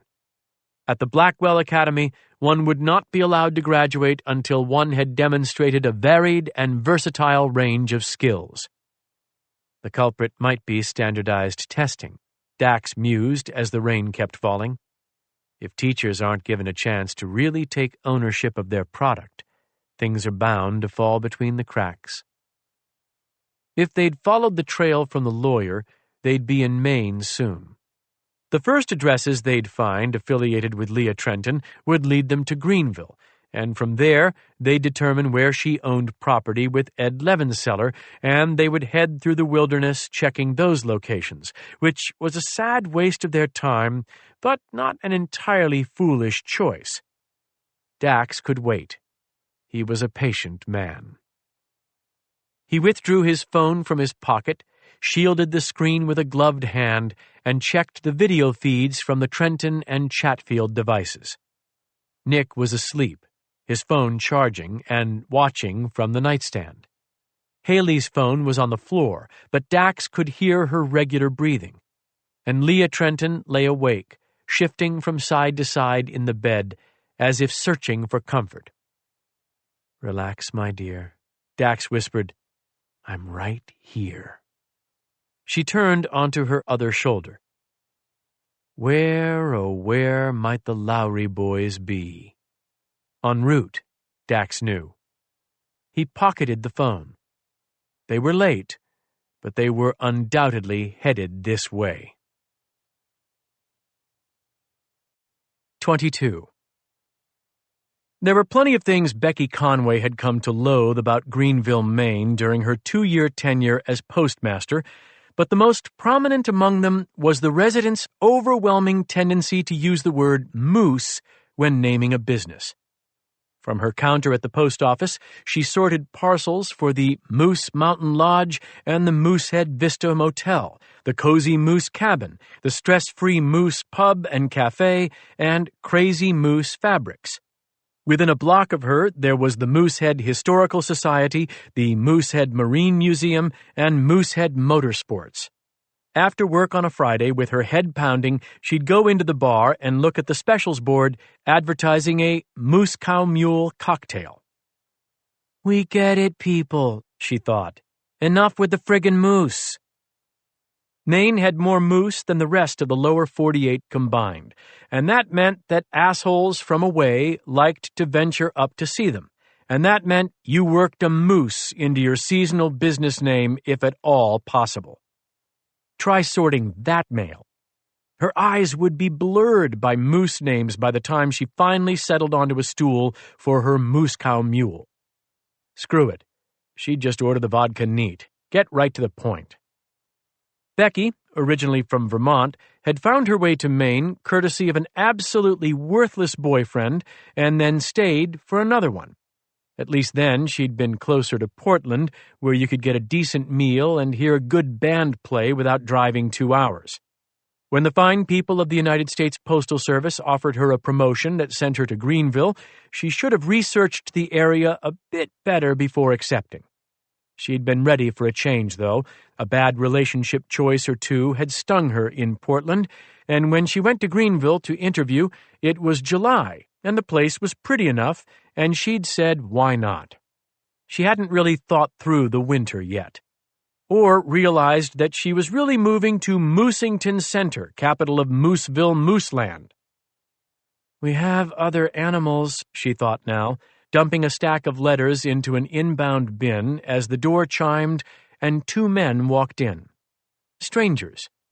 This wasn't uncommon in the summer, but Becky knew most of the people who came in after Labor Day. Plus, one of these guys was black. She definitely knew all of the black guys in Greenville, which wasn't saying much, considering she had more fingers on one hand than Greenville had black guys. "What can I do for you?" she said cheerfully. Her voice was always cheerful. This was one of the reasons she remained employed and placed in front of people. She could be in a miserable damn mood and still sound perky as hell, just as happy as you wanted to believe. Becky Conway's lion voice was her greatest attribute. "And my ass," she thought. "Definitely." "We're a little lost," the white guy said. He wasn't bad-looking, muscled up and a little rough around the edges, which was how Becky liked her men, but there was something off about his eyes. She squinted and figured it out. They were different colors. Weird. She looked at the black guy, and his eyes seemed absolutely colorless. What was that kind of paint that didn't have any shine to it? Matte? That was this dude's eyes. "Head south," Becky said. "If you're lost, trust me, south is the right direction." The white guy smiled a little at that. "I bet. But I don't mean lost as in we don't know which way to drive. I mean lost as in we're here, and we don't know where to go next." Becky slid the outbound mail bin across the table and turned back to face him, cocking an eyebrow. "Is that supposed to make sense?" "We're looking for someone who didn't provide us with a street address," he said. "Just the P.O. box, which is here." He glanced sideways, taking in the bank of locked boxes. "Think you can help us out?" "Wouldn't be legal of me to," Becky said. "But give me the name just for giggles." The hell did she care who they were looking for? Only thing Becky was looking for was a transfer. Maybe getting fired was the fastest route out of here before the snow flew. She seemed to be entertaining the white guy who was grinning at his buddy, but the buddy was not smiling. He was one poker-faced son of a bitch. Kinda seemed like a cop, whereas the white guy kinda seemed like he'd go out of his way to avoid a cop. "Leah Trenton," the white guy said. "Box 373. "Don't know her," Becky said, which was a lie, and she certainly knew Box 373. She was forwarding the mail in Box 373 every week. Premium priority forwarding, which was a royal pain in her ass and expensive. The black guy took out a phone and set it on the counter. A photograph was on the display, and Becky was about to shake her head and say she didn't know the woman in it, but then she stopped herself, cocked her head, and took another look. It was an older photo, but she did know the woman. She was Ed Levenseller's girlfriend. Maybe. Anyway, they went around together. Becky had never been clear on the exact formality of the relationship and didn't particularly care. Ed was one of those guys who never seemed to loosen up much around Becky and would stick to beer when you wanted him to have a bourbon. Leah Trenton was around Greenville less than Ed, but still a fair amount. She'd be there at all times of year, coming and going and occasionally checking her mail. She hadn't done that for quite some time, though, because her mail was being forwarded. "Why are you looking for her?" Becky asked. "You do know her, then," the black guy said. He had a voice with no treble, just bass. "Why are you looking for her?" Becky repeated. The white guy smiled at her.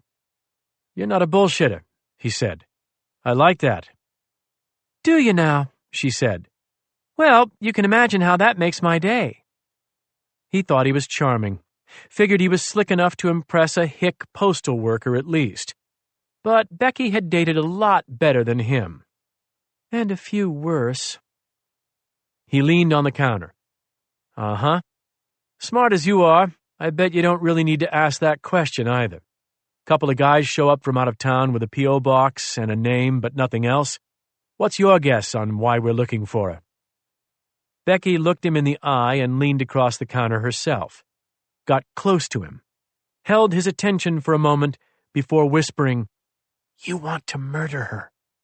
Then she straightened up and laughed. It had been a pretty good line, she thought. The white guy laughed with her. His black compadre did not. He just put the phone back in his pocket. "Debt collectors?" Becky said.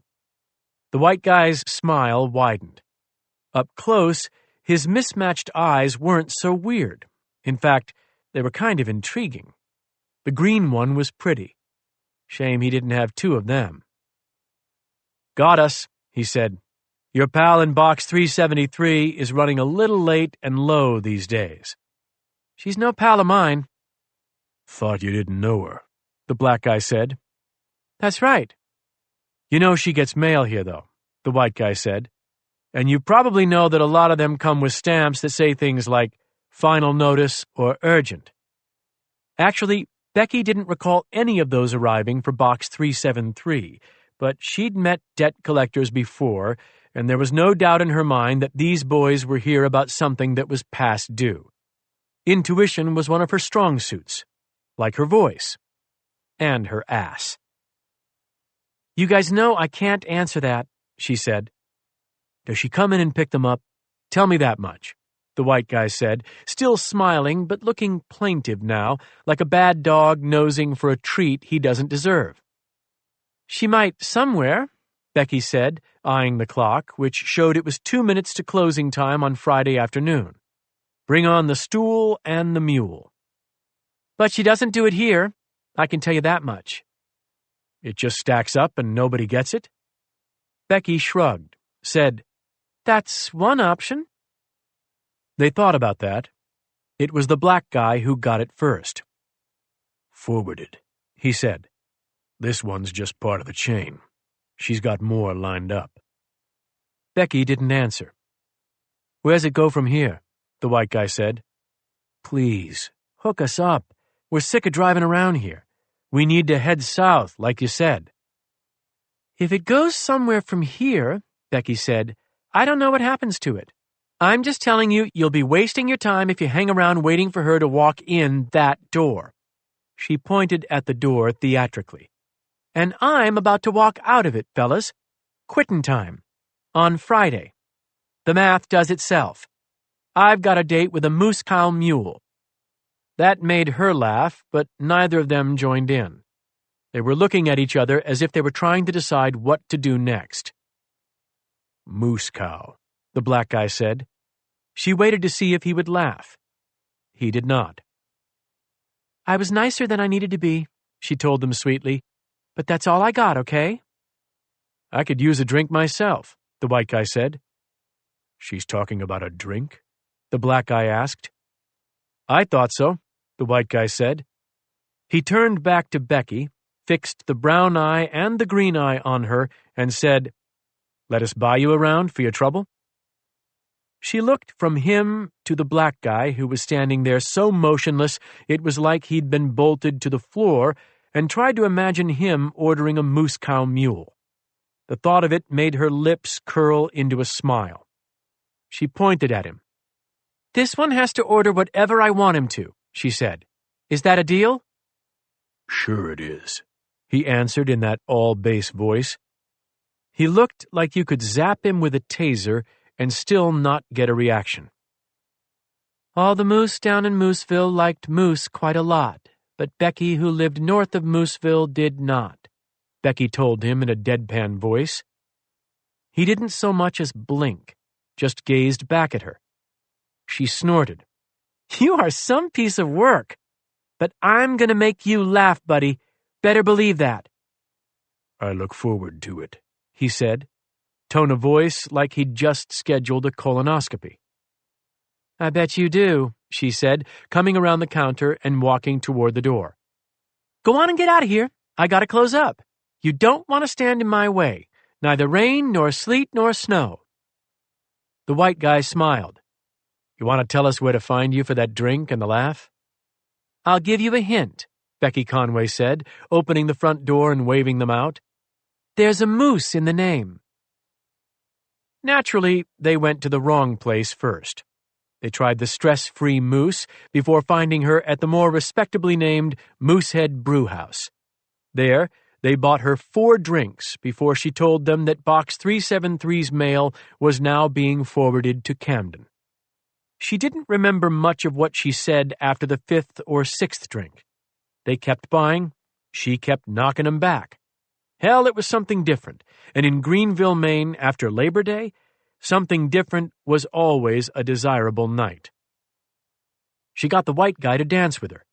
She did not get the black guy to dance.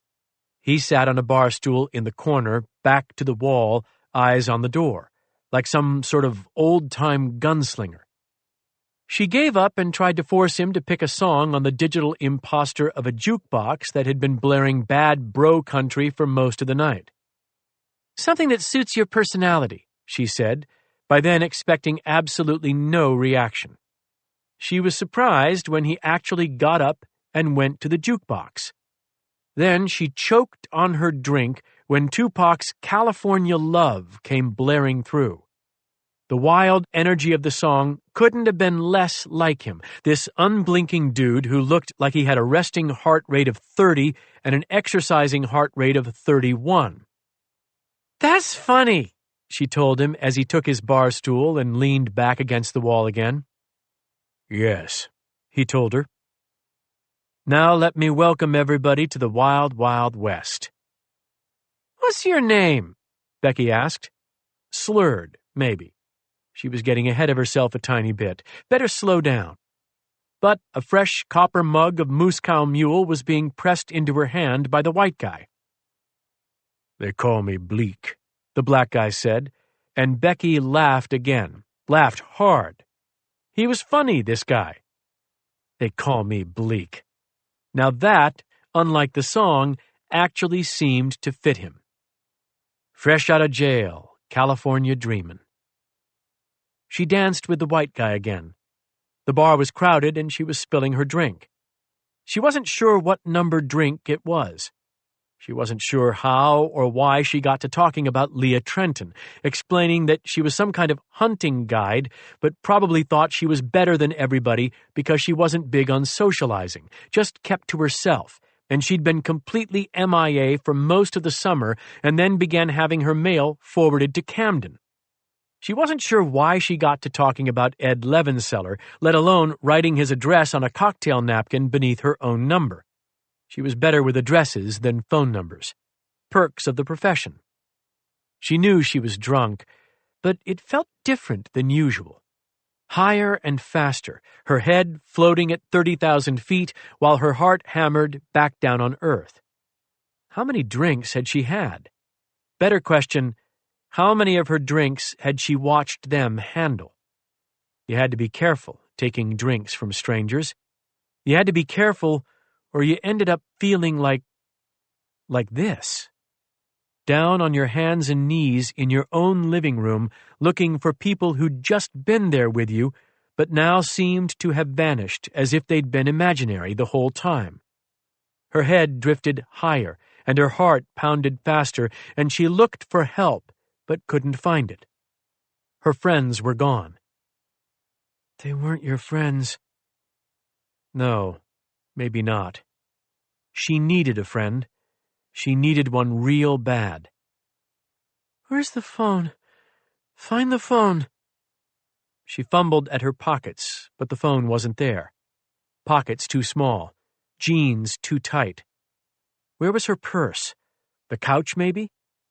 She smelled vomit and didn't remember getting sick. Her head floated higher, higher, higher. Heartbeat thundered lower, lower, lower. She crawled for the couch, made it about 10 feet, and fell onto her side. The room spun around her, and she thought she saw the 2 men for just an instant standing in the hallway, watching her with unblinking eyes, but then they were gone, and the spinning went on, and darkness crowded in at the edges. She tried to remember what to do, where to go, who to call. She couldn't find answers for any of those questions, though. The only thing she remembered clearly was that she hadn't gotten the black guy to laugh after all. Matter of fact, Becky realized as blackness washed in and over her like an eternal tide. She didn't think he'd even smiled. 23. While they waited for the bus that morning, Matt Bouchard told Haley he had a good start on the research and that they should meet in person to discuss it. "Can't you just email it?" she asked. Good thing he was prepared for this question. He hadn't spent the entire night online and wasted valuable lawn mowing money on a genealogy.com subscription just to hand his intel over without some FaceTime. "Nope," he said with what he hoped passed for an air of disappointment. "I wish, but when the information is confidential and privileged, it's such a risk. I've got a Gmail account and—" He paused, made a show of considering, then shook his head. "I just don't trust the security on that. One hacker could cause a lot of trouble for Google, you know? So what we do, my mom and the other pros, what they do in this business is stick to hard copies. It's safer because you can destroy them." Haley cocked an eyebrow at him as if she didn't completely buy the reasoning, but then shrugged. "Whatever. Where do you want to meet up?" "You tell me." "Someplace where nobody is listening," she said. "Not school or my house or any place like that. Someplace private." Excellent. Privacy was good. Privacy with Haley Chatfield was a wonderful idea. "You have a bike?" Matt asked. "Yeah, my aunt got me one, but I don't ride it. I'm not 10. Matt nodded, trying to pretend that he wasn't embarrassed. "I'm only on mine for business. It saves time, you know?" Haley's lip twitched. "Sure," she said. "Okay, so if I ride my bike for business, where would I go?" He was all too ready for this question because he'd spent 2 summers imagining where he'd take a girlfriend if he actually had one. "Rockport Harbor," he blurted out. "There's a park right by the harbor, but there's also a trail that goes up to a waterfall, and almost nobody uses it. It's real pretty up there and, totally private." There was the lip twitch smile again. "You do a lot of business by the waterfall?" She was only a year older than him, but she had a way of asking teasing questions that made him feel as if she believed she was 20 years older. "Not a lot," Matt said, refusing to take the bait of the question or back down from his chosen meeting place. "It's a good spot, though, for your needs." "For my needs," she echoed. "Great." Then the bus arrived, and Haley went straight to the back seat. Matt fell into the middle of the bus, not wanting to follow her. Kids nodded at her, but that was all. She was interesting to everyone because she was the new girl, and everyone thought she was pretty because that was an objective fact. She popped her AirPods into her ears on the bus as if she wanted to build a wall between herself and the rest of the kids. Matt sat with Danny Knowlton and listened to Danny's theories on the New England Patriots, trying hard to pretend interest and not glance repeatedly at the back of the bus. Yesterday, Danny had asked Matt if he could see into Haley's bedroom from his house, and everyone had laughed when Matt hotly said he had no idea. His friends were all equipped with teenage-calibrated lie detectors. Everyone already knew he had a crush on her, and none of them thought he had a chance. They also did not have a meeting scheduled at the waterfall, however. Bouchard 1, losers 0. 24. When the kids left for school, Leah sat down at the computer, determined to do some research into the death of Everett Spoonhour and work proactively to either address her paranoia or lessen it. Something about the computer in the new house bothered her, though. She was suddenly conscious of things like IP address tracking and, damn it, cell phone tracking. She wished the kids didn't have phones, but it hardly seemed like something she could take away from them now. "Let me have your only link to the friends and world you left behind. We're not going to use them anymore." No, she wasn't going to do that. But all the same, she missed those days out by Moosehead where Haley had hunted for cell signal in vain, and Nick had expressed dismay over the lack of Wi-Fi. "It was safer there. You made a mistake bringing them to Camden." But what could she do? Keep on the run for the rest of her life without even knowing whether she was truly being pursued? When the doorbell rang, she almost screamed. Instead, she let a long breath out through clenched teeth and chastised herself. No panic. We will not panic, damn it. Cool your mind, Leah. The doorbell again. Its cheerful chime an intrusion. She rose from the desk and went to the front door, started to check the peephole before realizing that the man outside was standing at the bottom of the steps, watching her through the windows that flanked the door. He'd pushed the doorbell and then retreated. Not Bleak, not Randall, not Lowry. He looked like a college student. If he offers to mow the lawn, I'm going to scream, Leah thought, as she rotated the deadbolt back and cracked the door. Yes? Hi, he said brightly. Hope I'm not intruding. Well, actually, I was in the middle of, but I wanted to be the first member of the Windward Ridge Homeowners Association to welcome you. He beamed. He was dressed in charcoal hiking pants and black boots that matched his black baseball cap. Good boots, she noted. Loa Renegades, an excellent backcountry boot, and a long-sleeved T-shirt that was fitted to showcase his lean, chiseled torso. He was probably a runner and definitely a hiker with boots like that, and she suspected he was also a rock climber. She'd met plenty of climbers, and they all seemed to share two things: a minuscule BMI and an annoying until it became infectious enthusiasm. They were also often young or dumb, or both. He looked like he was both. This is not the right time for... Completely understand, he said, lifting both hands, palms out. I won't bother you.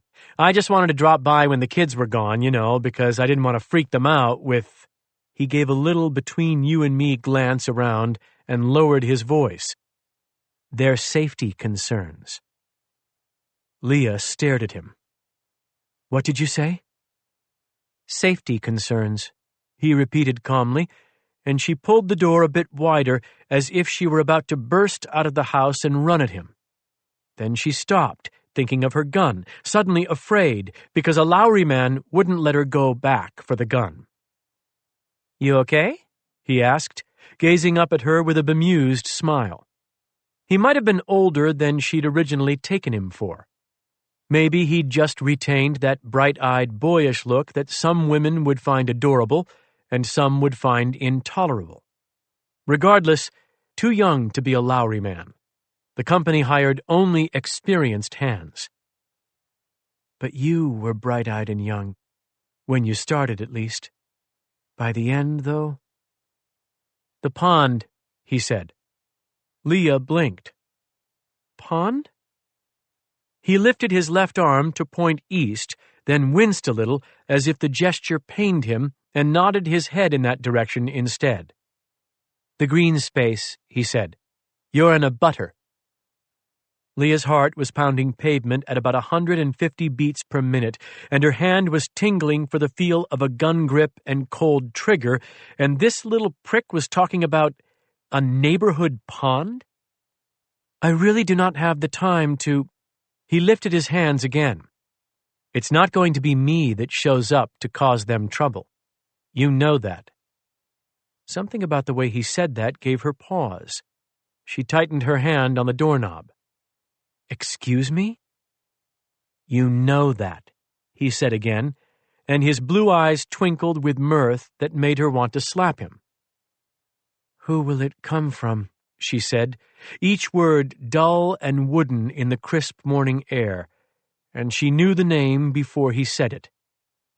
Lowry. It will come from J. Corson. Mrs. Wilkes, he whispered. He gave another nod to the west. You know the one. I have no idea what you're talking about. Oh! He leaned back and laughed, embarrassed. My bad. Ouch! Shouldn't have let the secret slip. Anyhow, there's like one lady in this neighborhood who is... He sighed and lowered his voice. I wouldn't trust her when she walks down here with a smile on her face, is all I'm saying. And she will. Mark my words, she will. But hey, good news, right? I'm here first. That's good for the kids." He grinned, showing a dimple. "Safety first." "This is a bad time for me," Leah said. "Truly, if you could come back—" Okay, I'm sorry. I'll get out of your hair. But when they show up, just remember I was here first and could have helped." He laughed and turned away. She looked up the drive and saw that there was no car at the top of the hill. He'd come on foot. "What's your name?" she called. "Marvin Corson." Time stopped. Blood stopped. Then he turned and gave her the grin again. "Just ask anyone to point you to the Carson house up the hill," he said, waving a hand in the direction of the birch trees across the road. "Everybody knows us." "Carson, not Corson, Leah. Get your shit together." "Carson," she echoed, and her voice cracked. She wet her lips, tried to breathe. "Yeah," he said. "My dad's Scott Carson. More people around here know him." "Thank you," she said, because he was staring at her so intently that she felt she had to say something. "Don't need to thank me," he said. "It's a family thing. I've got to do it." This time he did not smile, and he did not laugh. She watched him until he was out of sight, then she closed the door, locked it, picked up her computer and jammed it into a laptop bag. She needed out of this damn house. 25. She found a place called the Camden Deli that looked out across the harbor and had enough tables filled with tourists that she didn't feel as if she stood out. There she sat down with coffee and an omelet for which she had no appetite and opened the laptop and got to work. She returned to the Google News page and put Everett's name back in, thinking today might bring a new, more detailed story, but the only things she found were rehashings of the initial news stories. If the police had any real information, they were playing it close to the vest. The good news was that she also didn't find any additional comments about the theory that one of his clients might have been responsible. In fact, the only addition was a quote from someone saying that Everett didn't practice the kind of law that brought you in contact with killers. This is someone very sick who probably didn't know Everett at all. She hoped the source was right, awful as it sounded to wish that a man had been murdered by a sociopathic stranger. Better that than anyone with an agenda or questions. She forced a bite of the omelet down. The coffee was gnawing at her empty stomach. She returned to the search page, hesitated, and then entered a new name, Lowry Group. She knew what she'd find, of course. References to some charitable contributions made, J. Corson Lowry being the benevolent good neighbor that he was. The strings attached to the donation were likely not to be clear in the article. Most of Lowry's motivations floated under the radar. She was paranoid, and the best evidence of that was this morning's odd exchange with the neighbor who'd said Carson, but Leah had heard Corson because she was so damn paranoid and hearing only what she... The page refreshed, news results loaded, and Leah's throat constricted. Prisoners still at large after transit van accident. There was only a teaser line of text below the headline, but it was enough. More than enough. Marvin Sanders, 42, and Randall Pollard, 39, remain missing 5 days after they escaped following an accident during a federal prisoner transport in rural Georgia. The teaser text didn't even mention Lowry, and it didn't have to. Leah knew. She understood exactly how this had played out. He handpicked them, she realized. 2 men I would know. 2 men who would know me. He could have sent anyone. He didn't need to risk arranging an escape, but it was worth it to him because they know me, and because they terrify me. Her throat pulsed, and her stomach stirred, and suddenly she was rushing past people in line at the counter, fighting her way to the tiny bathroom. She slammed the door shut behind her and leaned over the sink, preparing to retch. Her gorge held, but sweat sprang from every pore. cold, clammy sweat, drenching her tank top, dripping from her hairline. The sweat of sickness, of fever, or of fear. She hung there, gasping and shuddering, a full body tremble, and then eventually the nausea passed and she was able to turn the cold water on and rinse her face. She dabbed her skin dry and took a deep breath and opened the door and went back into the restaurant. A few people turned and watched her go by uneasily, and she felt like telling them not to worry, the omelet was fine.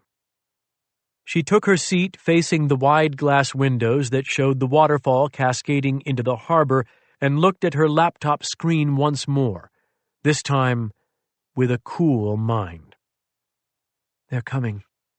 All these years have gone by, but he didn't forget. He kept watch, just in case. But had he? J. Corson Lowry was a dangerous man, and certainly a man who held grudges. But would he have actually kept surveillance on Doug and the children if he'd located them? It felt off somehow. Not impossible, but not probable either.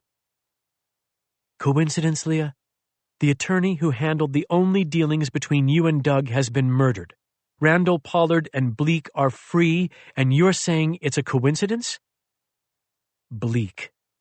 The name conjured the man, and Leah's stomach clenched again, and the world swirled gray at the edges. She remembered the first time she'd heard his name. Ray Johnson, the first of the potential witnesses against Brad Lowry, had explained it to her. Leah could picture Ray in that tiny but immaculate little house in St. Petersburg, just past the Chataway, where they'd met for a burger and a beer. Ray was a petite black woman with an easy smile and gorgeous eyes. On that day at the Chataway, she'd looked into the face of a woman named Nina Morgan and said, "Bleak. That's all. Just Bleak. Nothing else to the nickname. He's not a big guy. Not intimidating, at least not physically. Some of the guys they hire, the ones who did the bloodiest tours, they'd get to kind of like it, you know? Or anyway, they'd get a high off it. Adrenaline, testosterone, whatever. Marvin Sanders, though? He just seemed indifferent, apathetic. They'd all tell stories about him, talk about how fast he moved and how well he shot, talk about how he never said anything but what he needed to say. They steered clear of him, too. I noticed that pretty early. People kept their distance. He was from Cleveland, St. Clair Avenue on the east side. Played wide receiver in high school, played it well, got scholarship offers, but never so much as made a campus visit. Enlisted in the Army right out of high school. By the time Ray met him in Kabul in 2005, where she was deployed with the Air Force, he'd graduated from Ranger School and earned a reputation for being unflappable under fire and unapproachable anywhere else. Ray had joined the Air Force to get through college, the same as Leah, but without the interest in flying planes. She just preferred their pitch and their benefits. She was in the reserves on 9/11 and was called to active duty 3 years later. She'd been part of an intelligence unit, and eventually that put her in close contact with some operatives of the Lowry Group, back when they were just starting to secure major government contracts. She liked soldiers, she told Leah, particularly the special ops guys. They were courageous, elite, and, for the most part, decent men. She did not like Marvin Sanders. Empty, she told Nina Morgan. I don't mean he could create emotional distance between himself and the job, because all of them can do that, have to do that. I mean just what I say. He was empty, like a body without a soul. The nickname came from Marvin Sanders himself. In retrospect, Ray thought that was the only way he'd have gotten one that would stick, or at least one that anyone would say to his face. It was during a midnight ambush on a raid that had gone bad in a hurry. 4 Rangers were killed, 5 injured. One of the dead had been in charge of communications. He'd taken 3 rounds to the face and went over on his back, bone and blood where his eyes and mouth had been, his radio still crackling, Bagram asking him about the need for air support. When he didn't answer, the edgy commander from Bagram shouted for an update, the radio capturing his fear and fury, a guy miles away from the firefight yelling that he needed to know. How did it look out there? Marvin Sanders had picked up the radio and responded with a single word. Bleak.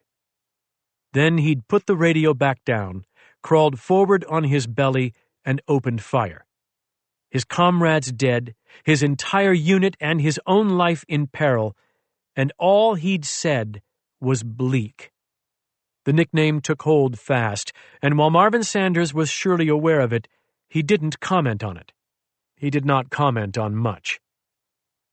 All of this Ray had told Nina years later. They were colleagues then, all four of them, Ray and Nina and Bleak and Randall Pollard, the man with the mismatched eyes. The Lowry Group paid each of them more than double what the U.S. government had paid them to do basically the same job. Ray still scheduled flight plans and analyzed security concerns. Nina still flew planes in and out of isolated airstrips. Marvin, Bleak, Sanders, and Randall Pollard still vanished into the night wearing full combat gear, the only difference now, the lack of insignia or dog tags. If they died out there as independent contractors, it was very important that they were clearly civilians. There were multiple reasons for that, of course. One hurt the enemy, it being less impressive to boast of killing a civilian security contractor than a special operator in a Ranger or SEAL uniform. It was less impressive because the nation they were fighting took less interest, and that was even more important to the Lowry Group. They wanted anonymity, not credit. The corporate culture could be distilled down to a single word: silence. Anyone who didn't grasp that wasn't Lowry material. Nina Morgan learned that early. Another pilot had been posting photographs on his private Facebook page. They were innocuous shots of mountains and desert airfields, but he was still fired for the transgression. It wasn't hard to buy into the need for silence, though. In fact, it made some sense when you were part of the mission. As the lines of the Lowry Group and the U.S. military blurred and wavered, as Nina began to fly people with official insignia alongside those in the trademark black of the Lowry Group, the mission began to feel very important indeed. Never mind that she didn't understand much of it. Who in a war really did? Winning a war was about doing your job. Incremental gains became cumulative successes. Fly safely, land safely, do it again. Strange as it was to say now, it had felt like a family company at the time. J. Corson Lowry, Mr. Lowry, nobody called him anything else, was actually around. He'd come and go frequently, and he made a point to know everyone. His recall for names was remarkable. His son was usually at his side looking like a carbon copy, but with dark hair instead of white, the two of them tall and trim and impeccably dressed. Crisp. That was the word for their look. And they were kind, even. They exuded a sense of warmth that made you glad to work for them. When the owner of a billion-dollar operation looked you straight in the eye and smiled and called you by name, you felt a warmth for him, felt both impressed and grateful. The old man was the boss, and there was no doubt about that, not even a whisper, but the son was the public face. Brad was the future, and not just because he was the heir apparent. His resume was polished, his look perfect. Princeton undergrad, Harvard MBA, Army Reserves. Worked in intelligence during his one brief deployment. Manager of hundreds of millions in capital and friend of a dozen senators and only 35 years old. He would run for something. Everyone knew it. In the beginning, he was just a different kind of cargo to Leah. Fly him out, drop him off, pick him up. He always called her by her first name, and he always asked after Doug. She requested stateside work when she became pregnant with Haley and was granted it. By then there was stateside work. Plenty of flights across the border in Mexico, but even those were short trips, and she could start and end each day in her own bed. You could believe it was all normal. You learned not to think about the vagaries you used when explaining your own job to strangers. Sometimes you recognized familiar faces on the television news. You'd see them later in Iowa, New Hampshire, and South Carolina. They'd usually be touting their foreign policy expertise, the committees they'd served on, committees that awarded contracts. You knew that Brad Lowry would be out there soon enough himself. Maybe not the next election cycle, but certainly the one after that. You didn't really care. You had your own life to worry about, a career, a husband, a daughter, a son. You had all of those things back then. Leah put a news search in on the laptop, but this time she knew the result before it came up. She'd looked at the photograph 1,000 times. It was the one the family of Ray Johnson had included in her obituary.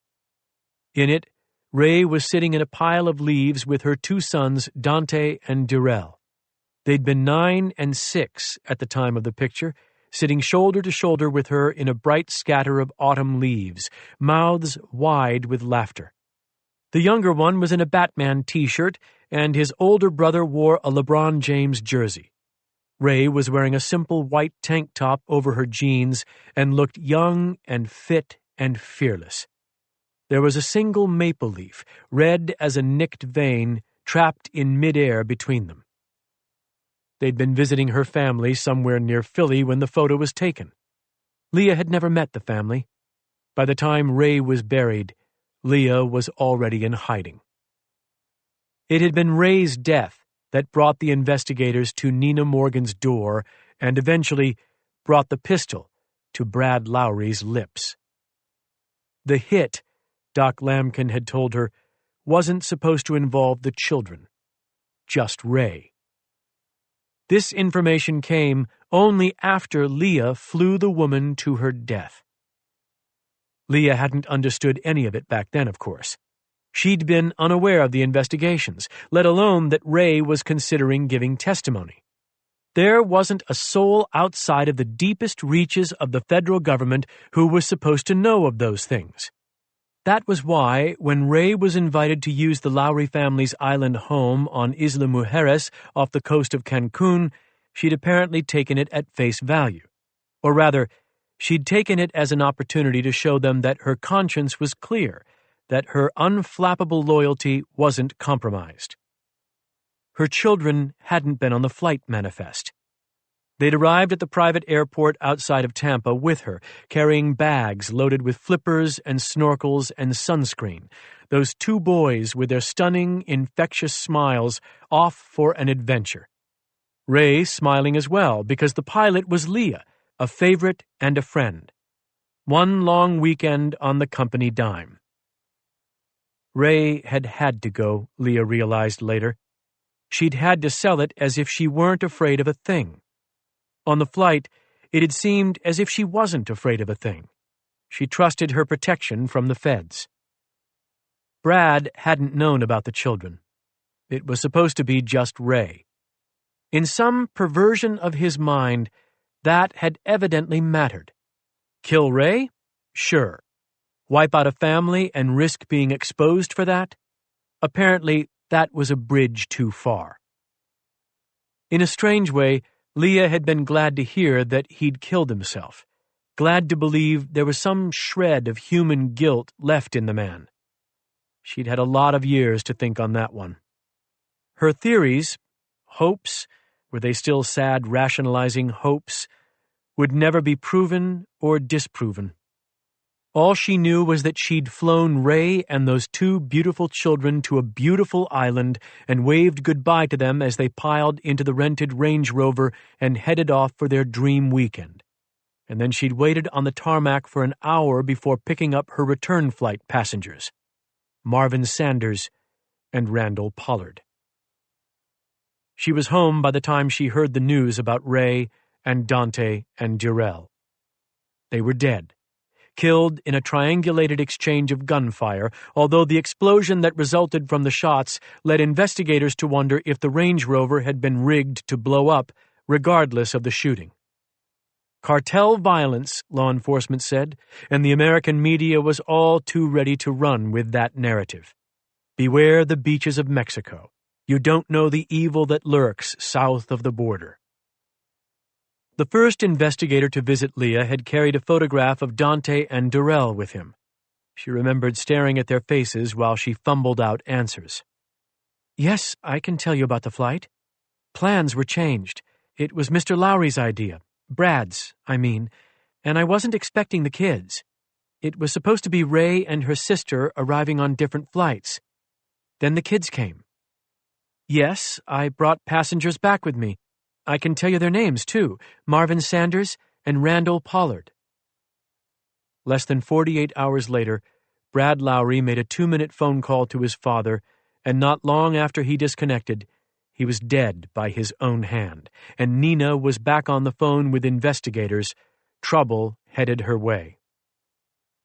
Now, in Camden, Maine, 2,000 miles and one lifetime removed from those events, trouble was headed her way again.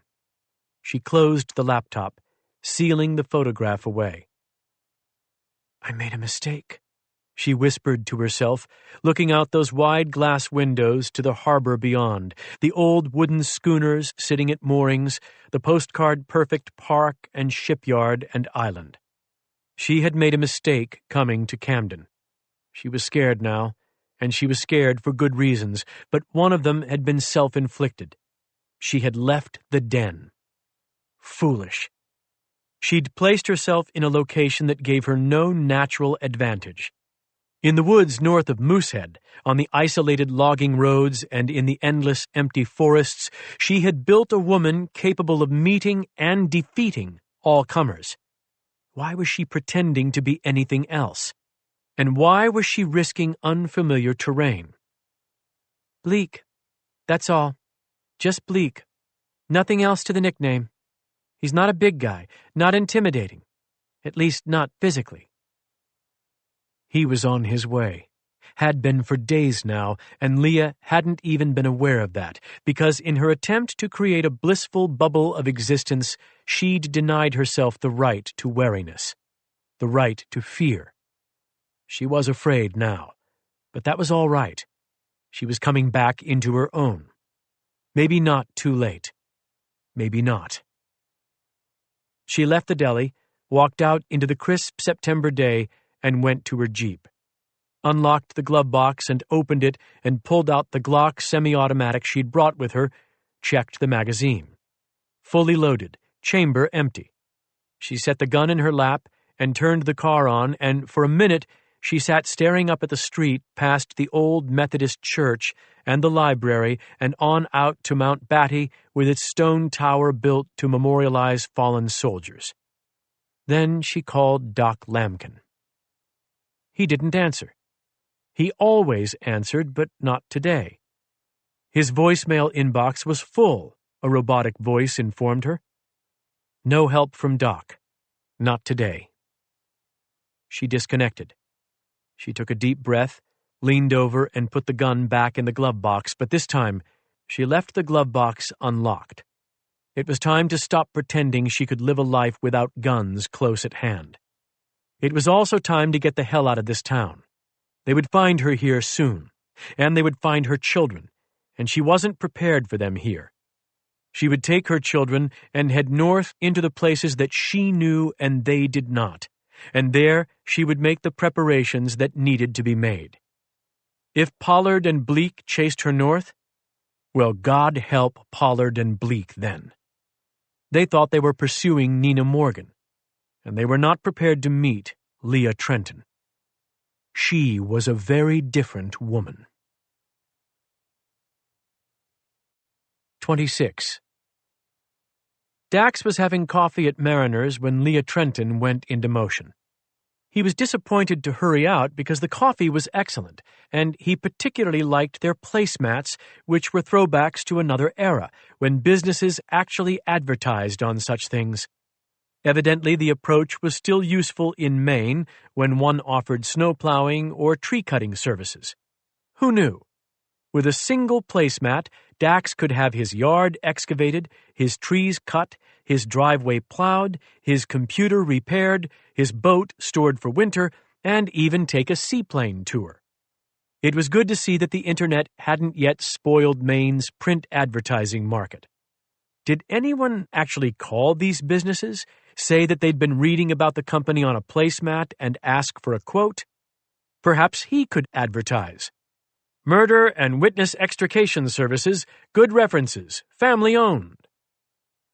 He was smiling over the potential of this when Leah Trenton pulled away from the curb and headed north up Route 1 toward Belfast. Dax took his time following because he'd already installed a GPS tracker on Leah's Jeep. No need to rush. When he left, he took the placemat.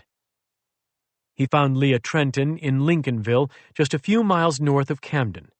She was talking on her phone and pacing the sidewalk that ran along the short stretch of sandy beach. Dax parked his rented Toyota Tacoma in the lot of someplace called the Whale's Tooth Pub and then walked to the water's edge and pretended to have great interest in the sea. It wasn't hard to pretend because it was a stunning day and the wind over the water smelled clean and salty.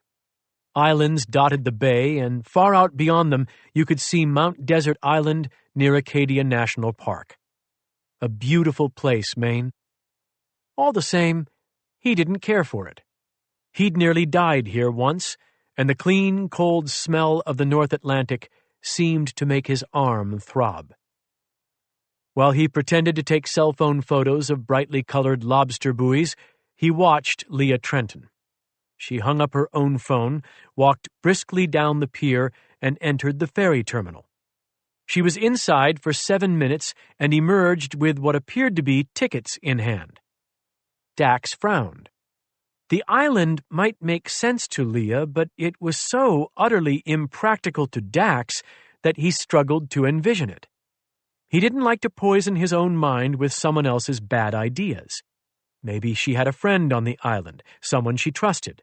Maybe she was proud of herself for buying paper ferry tickets with cash in a place that required no personal information, just payment, as if she were boarding a train in 1950.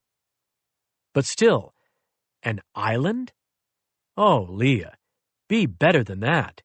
Be best, as Melania Trump had said. Dax smiled at that. Be best. You laughed or you cried, right? He pretended to ignore her and watch a pair of absurdly expensive sailboats pass by, flying Bahamian flags. Northern cruises in the summer and head south in the winter. The good life.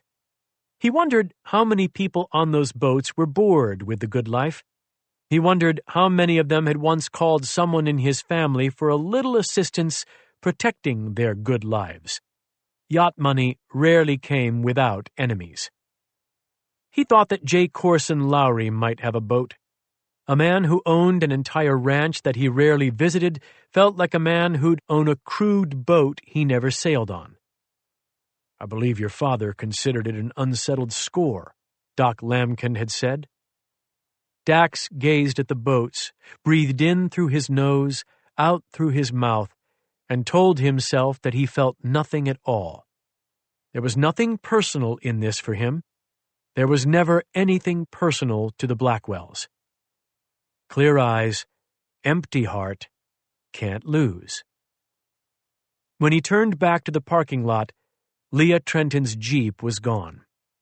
She'd driven away from the sea and into the hills, abandoning Route 1 for the back roads. Dax kept his distance, trusting his GPS tracker. Leah had been alerted to threats, and he suspected she wasn't likely to miss any car that lingered in her rearview mirror.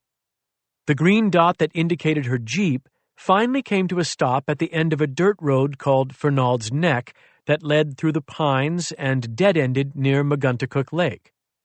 For the first time, Dax wondered if there was any chance he might have been seen. There was absolutely no way to go down the dead-end road without chancing a direct encounter, and maybe that was precisely what she wanted to provoke.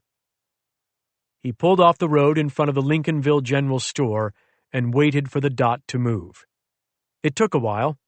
20 minutes passed, then 30, and he began to grow more curious about Ms. Trenton's motives in the woods. He was considering a foot pursuit when, finally, the green dot returned to motion, tracking southeast and making the turn onto Route 105. She was headed home. What had the stop been about, then? He drove to the end of Fernald's Neck as she had.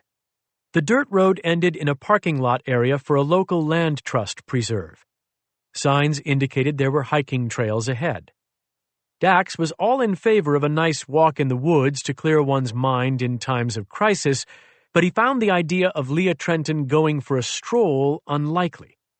She was in action mode today, and while some of the pieces made sense, others did not. Why the stop at the ferry terminal, and what in the world had she been doing at the lake? "Interesting, Leah," he said aloud. "And no disrespect meant when I say it's about time."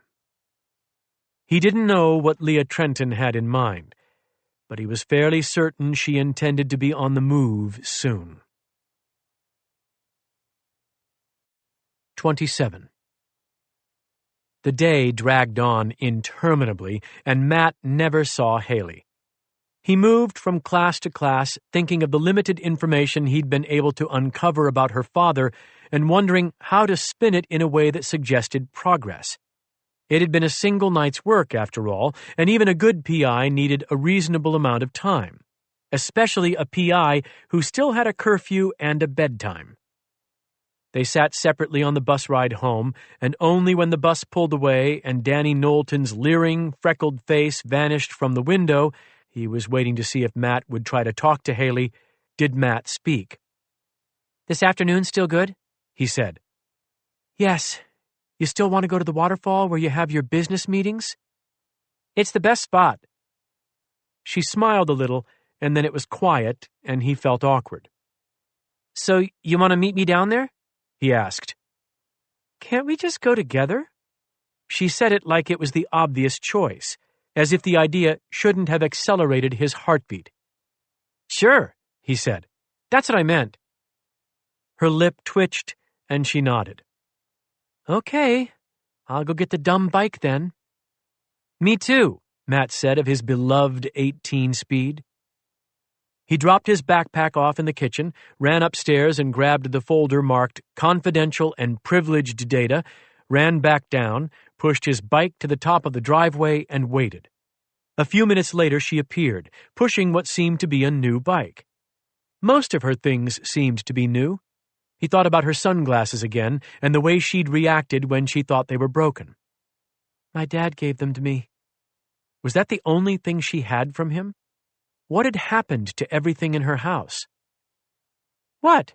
she said, as if sensing that he was assessing her. "Nothing. So, it's mostly downhill," he said, just to say something. "Good," she said. "With no cross-country this year, I'll probably die going up hills." He pedaled off, she rode beside him, and all was momentarily perfect with the world. The air was warm but not hot, the sky a blue so bright and cloudless that it seemed like computer effects had been used to deepen and brighten the color. Leaves not changing just yet, but the promise of fall was trapped in the deceptively warm air. Maine in September. They rode out of the neighborhood, turned onto Washington Street, and headed toward town. Washington was all coasting, a glide toward the harbor. Halfway down there was a clear view of the bay, a cluster of sailboats moored in the sparkling water, Curtis Island just beyond. The little rise was something you didn't even notice in a car, but on a bike you felt your stomach drop a little, and there was the exhilaration of speed that came when the road crested and leaned steeply toward the harbor. Matt thought a lot of the best things in town could be missed from inside a car. They passed the old Knox Mill, then cut through a parking lot, the Megunticook River churning beside them, and came out across from the library and the harbor park. Camden Harbor drew more visitors than Rockport, which was precisely why Matt was headed for Rockport. They biked uphill past the French and Braun Market, then stopped to walk their bikes across the street. Matt glanced over and saw that Haley was smiling. He hadn't seen her smile like this before, not in sarcasm or teasing, but just a wide-open, having-fun smile. She saw him looking and seemed to catch herself as if she regretted the smile. Then she shrugged and said, "I haven't ridden a bike in a few years. Downhill is really fun. I kind of forgot that." "Yeah, it is, isn't it?" Traffic stopped for them, and they waved and crossed the street. From here, they rode along Union Street, out of Camden and into Rockport, passing beneath the big arch that announced the town name and snaking toward the Harbor Marine Park. It was smaller than the Camden Harbor and set down below the town with a handful of lobster boats moored among the sailboats and an ancient train locomotive called the Vulcan resting on an island of track laid in the grass. It was quiet and beautiful and looked like every postcard of Maine. Girls from Maine might ignore it, but he thought it would impress a girl from Kentucky. When they paused above the harbor park and looked out to the open bay beyond, the smell of the sea came in on a warm breeze, and Haley tilted her face up to take it all in. Matt would have been content to hold that moment for the rest of the afternoon. He didn't want to be caught staring, though, so he turned away. "This is the place?" she said. "I don't see a waterfall." "It's back there, where the old quarries are. Follow me." They biked down a narrow trail that wound through crowded pines that deadened the road noise and dropped the temperature, creating the sensation of a secret realm, cooler and quieter than the world they'd left behind. The area had once been a lime quarry, and mounds of white rock flashed bright on the other side of the dark pines. When they finally reached the picnic tables by the falls, Matt was a little out of breath and trying not to show it. Haley didn't seem to have broken a sweat. She sat on the picnic table, not on one of the benches, but right up on the table, which presented Matt with an awkward choice. Sit up there with her, side by side, or sit below. "Sit next to her, dummy." But he didn't. Instead, he sat on the bench and halfway down the table, keeping his distance. "Okay, so what I did was run the name you gave me through a few databases," he said, trying to sound professional. "It took more time than I expected because there are more Chatfields in Kentucky than you'd think, but I've got a list." She leaned down to look, her body putting a shadow over the pages. When she reached out to separate the sheets with her index finger, her hand grazed his arm. He was still fixated on that brief touch when she said, "None of this helps." He blinked. "Huh? I don't know any of these people." "Well, I thought they were family, maybe? I mean, they're all connected." "To my dad?" They'd never flat out acknowledged whose name she'd given him before. He hadn't asked, and she hadn't volunteered the information. I'm not sure yet," he said. "I didn't have that much time, but I figured you'd recognize some of them." "I don't. But this also isn't what I meant by finding out who someone was. I didn't want a family tree." "Well, it sounded like you did," Matt said, a bit indignant considering his financial investment in genealogy.com. "You said you wanted to know who he was." "Yeah, who he was, not which relative came to Kentucky from Virginia in 1826. Matt, who had been proud of the 1826 discovery, was now embarrassed enough to become flustered and defensive. "Well, he was your dad. What was I supposed to find out about him that you don't know?" The silence that settled between them then seemed to press his shoulders down and squeeze his lungs. The idea that anything resembling a smile had ever been present on Haley's face seemed impossible now. She didn't look angry. She looked devastated. "Forget it," she said softly. "No," he said, earnest. "What do you mean? I don't understand what you want me to find. If I understand, I'll figure it out. I promise." She shook her head and didn't answer, just turned and sat staring at the waterfall, the spray reflected in her sunglasses. Sorry, she said, and her voice was very soft. You don't need to be sorry. I just don't know what you're looking for. I thought it was for his family. I thought so too.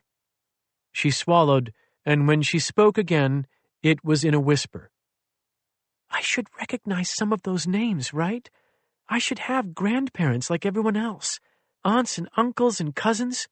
Don't you have all of those? Yeah. I don't. I had a dad. That was all.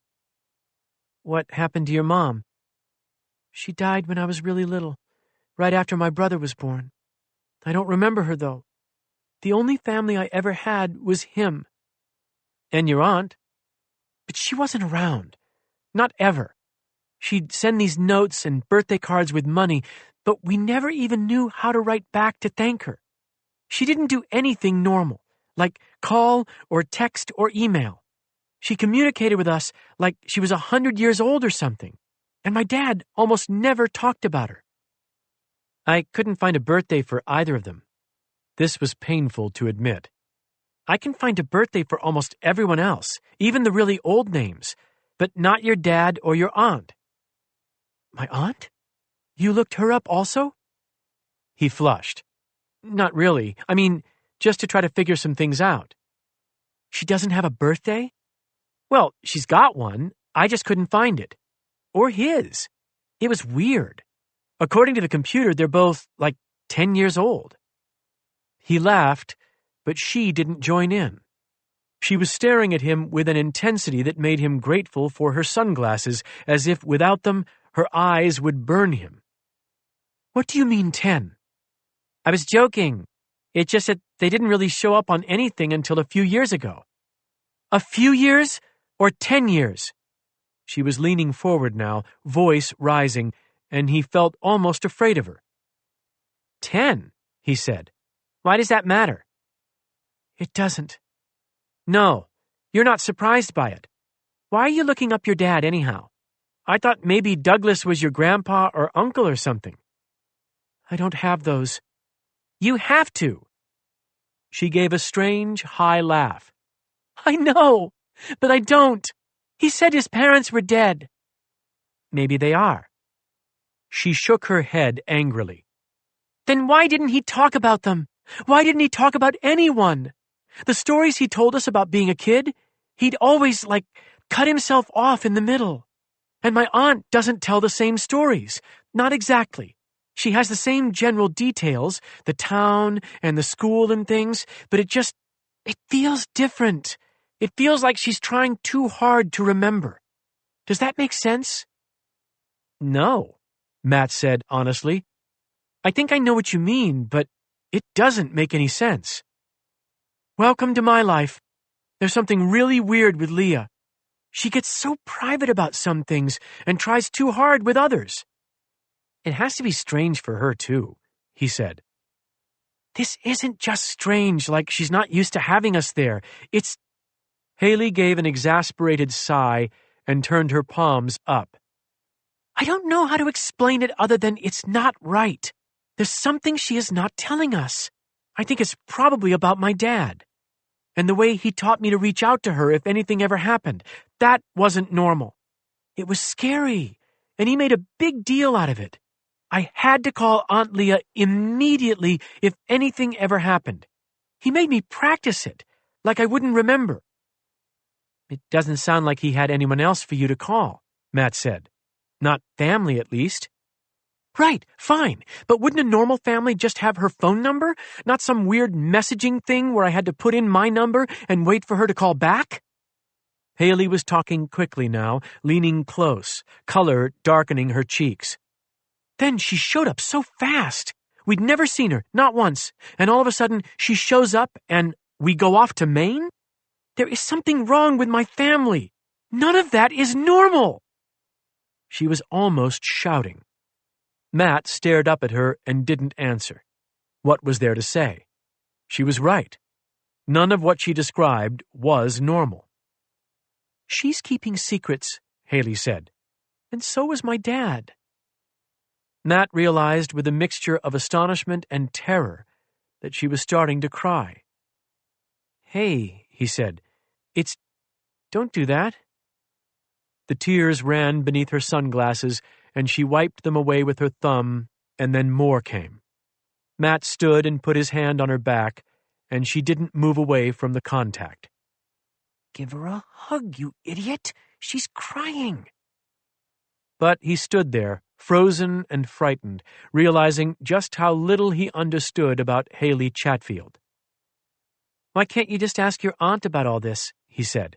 You live with her now. Just ask her. She'll lie, or at least not tell me everything. They had some secret. Both of them together had a secret, and I think it was really bad. I think my dad probably did something really bad. Her voice trembled, and another tear ran down her cheek, and this time he didn't hesitate before hugging her. For a moment she went still, and then she wrapped her arms around him and hugged him tight, there in the cool pines above the waterfall. It was so close to the scene he'd imagined, and yet terribly far away, a funhouse mirror version of what he'd hoped would happen here. I think we're hiding from someone, Haley said, her breath warm against his cheek. I think we've always been hiding, but I don't know why. She pulled back from him abruptly and stared at him, the waterfall reflected in her sunglasses, helping to hide her dark eyes. You can't tell anyone about this, she said. Please, Matt, it's serious. What I'm telling you is serious. I won't tell, he said. For the first time, he wished he hadn't found someplace so private. For the first time, he wished this had happened someplace where they might be overheard. Then she hugged him again and whispered, Promise? Into his ear, and he said yes, of course he promised. They would find out the secret, and he wouldn't tell anyone. I don't know where to start, though, he said. Her emotion had disabled all of his efforts at bravado. I don't know how to find anything like this out. My mom might be able to help, but she'd probably want to talk to your aunt. No! Well then, I don't know where to start, he repeated. I think I do, she said quietly. Where? She gets stressed out when she reads her email. She looks at us differently sometimes afterward. Whatever she sees there scares her. She always closes it down, though, and everything has a password. She deleted the email app from her phone even. Isn't that weird? He nodded. But it's there on the laptop. It has a password, and if I can figure that out, I guarantee you there's something on there.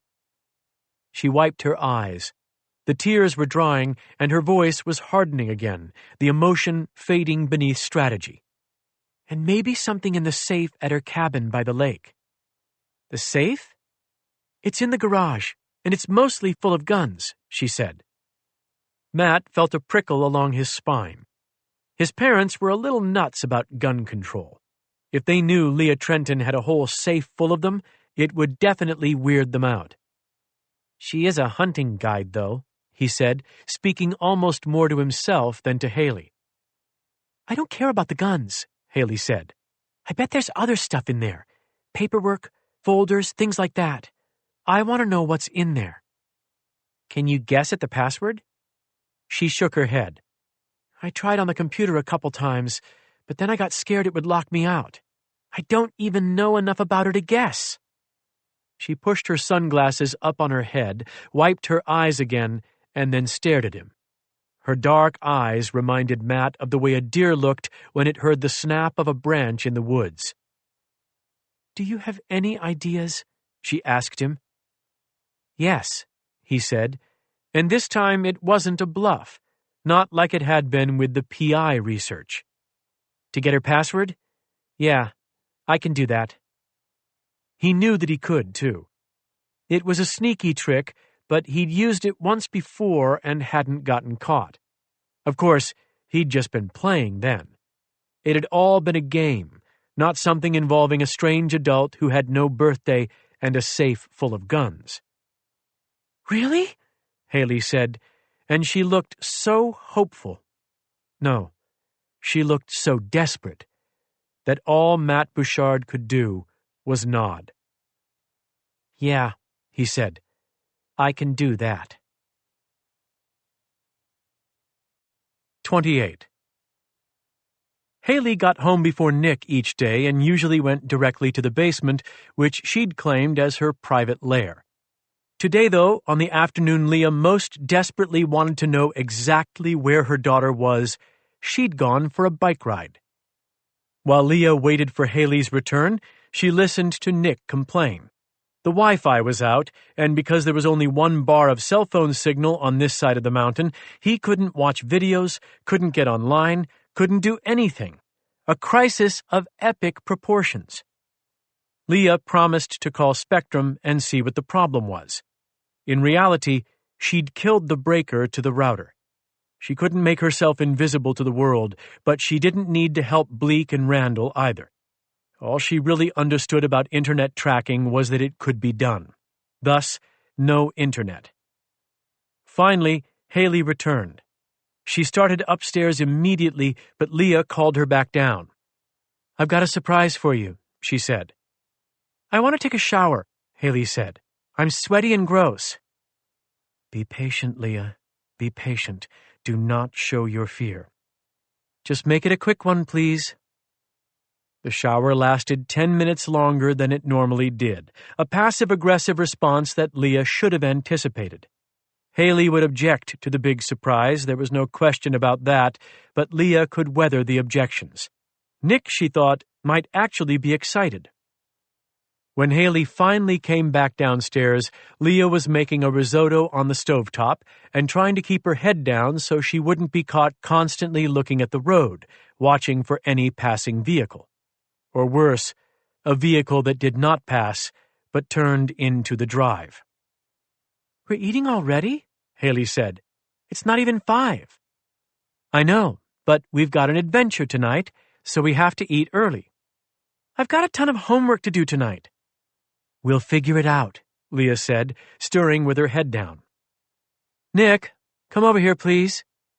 He wandered over to the kitchen island, still grumbling about the Wi-Fi. "There's no power to the router at all," he said. "It's like the whole thing burned up." "I'll have Spectrum take a look." "Hey guys, we're going up north for the weekend, back toward my cabin. A little farther north this time, though." "Cool," Nick said. "Can I fish?" "Absolutely." He scratched Tessa's ears absently. "We driving up on Saturday morning or Friday night?" "Neither," Leah said. "We're leaving tonight." He looked up from the dog. Haley turned from the window. "It's Wednesday," Haley said. "Correct."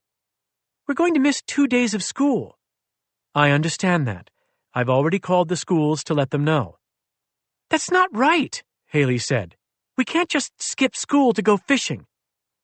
"We're not skipping school to go fishing," Leah said, ladling risotto onto plates and trying to keep her expression neutral.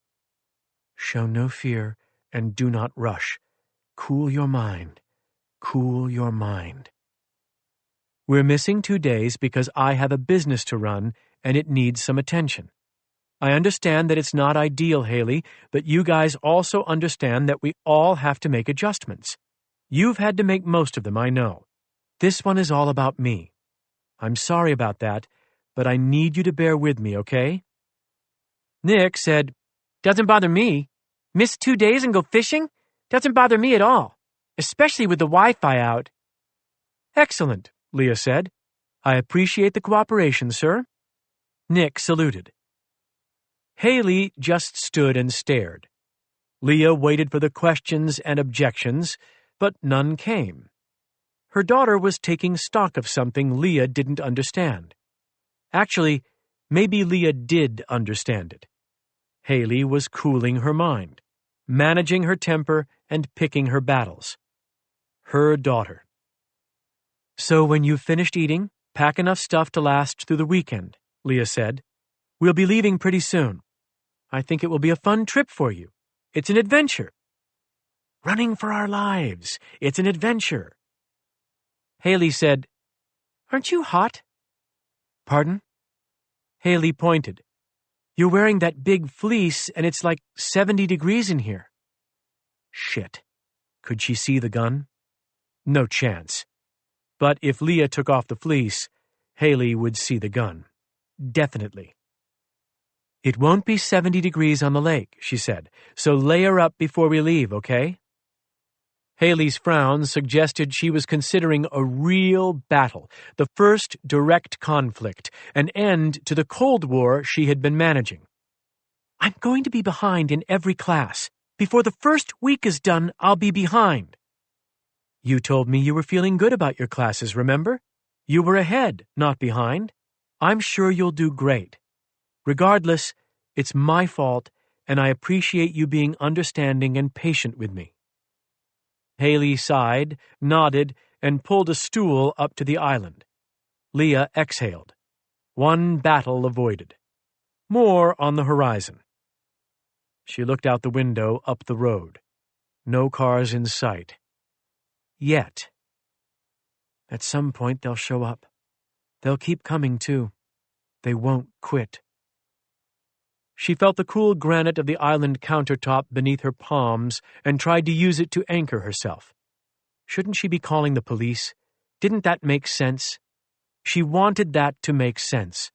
Wanted to be able to go back not to her old life, but to an older version of that life, one in which good people who were in trouble called the police and were then protected from bad people, one in which distinctions were clear, good and bad, hero and villain, and the two sides didn't intersect, overlap, soak into each other.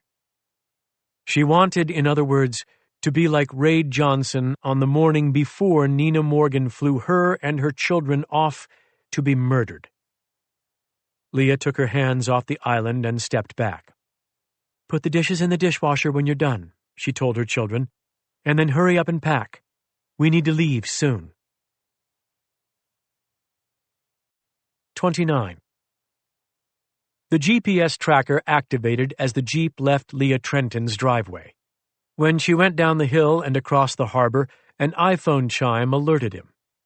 At a waterfront restaurant called Rum Line, Dax Blackwell set two $20 bills down on the worn wooden table and put a water glass over them to keep them from blowing into the harbor.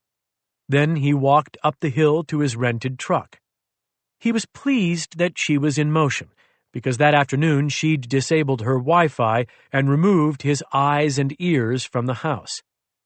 He was waiting to turn north on Route 1 when she passed, heading toward Lincolnville, where she'd picked up the ferry tickets earlier that afternoon. He let two cars go by to provide a visual barrier between his truck and her rearview mirror, then followed. All on schedule but moving toward a dilemma. The ferry.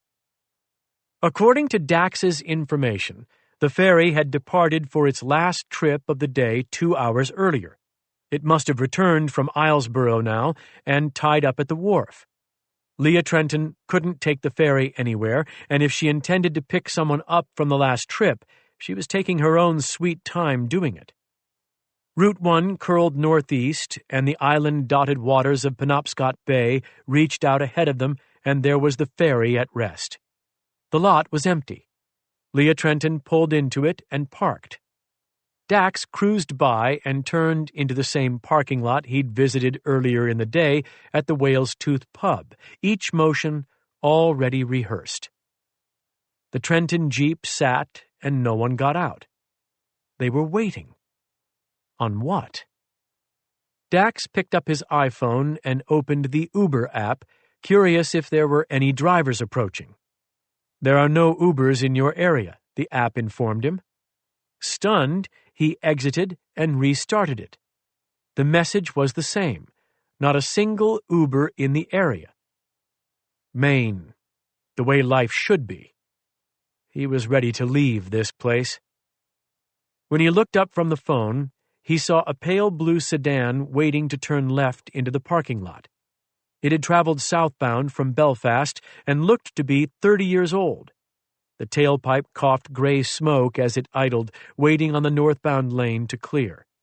The doors were emblazoned with the slogan, "Annie's Mid-Coast Transit, door to door."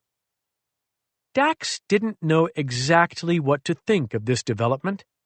No Uber available, but Annie's ghost cabs were on call? How had Leah Trenton discovered this? It must have been on the placemat at the dinner, he thought, and almost laughed. Almost, because what was happening now was too unanticipated to allow for full amusement. Leah's family was piling out of the Jeep and into the ancient sedan, and this meant he would have to follow Annie's vehicle because he had no tracker on it. Annie might well miss the Toyota in her rearview mirror, but he had a feeling Leah Trenton would not. Not tonight. He watched as the car doors closed and the Trenton family was hidden from view, and then he started the Toyota and drove out in front of them. There was only one destination he could anticipate, and if he was wrong, it would be a problem. He was not wrong. 2 minutes after he reached the Lincolnville General Store, Annie's pale blue ghost cab passed by. Leah Trenton's odd afternoon detour was gaining clarity.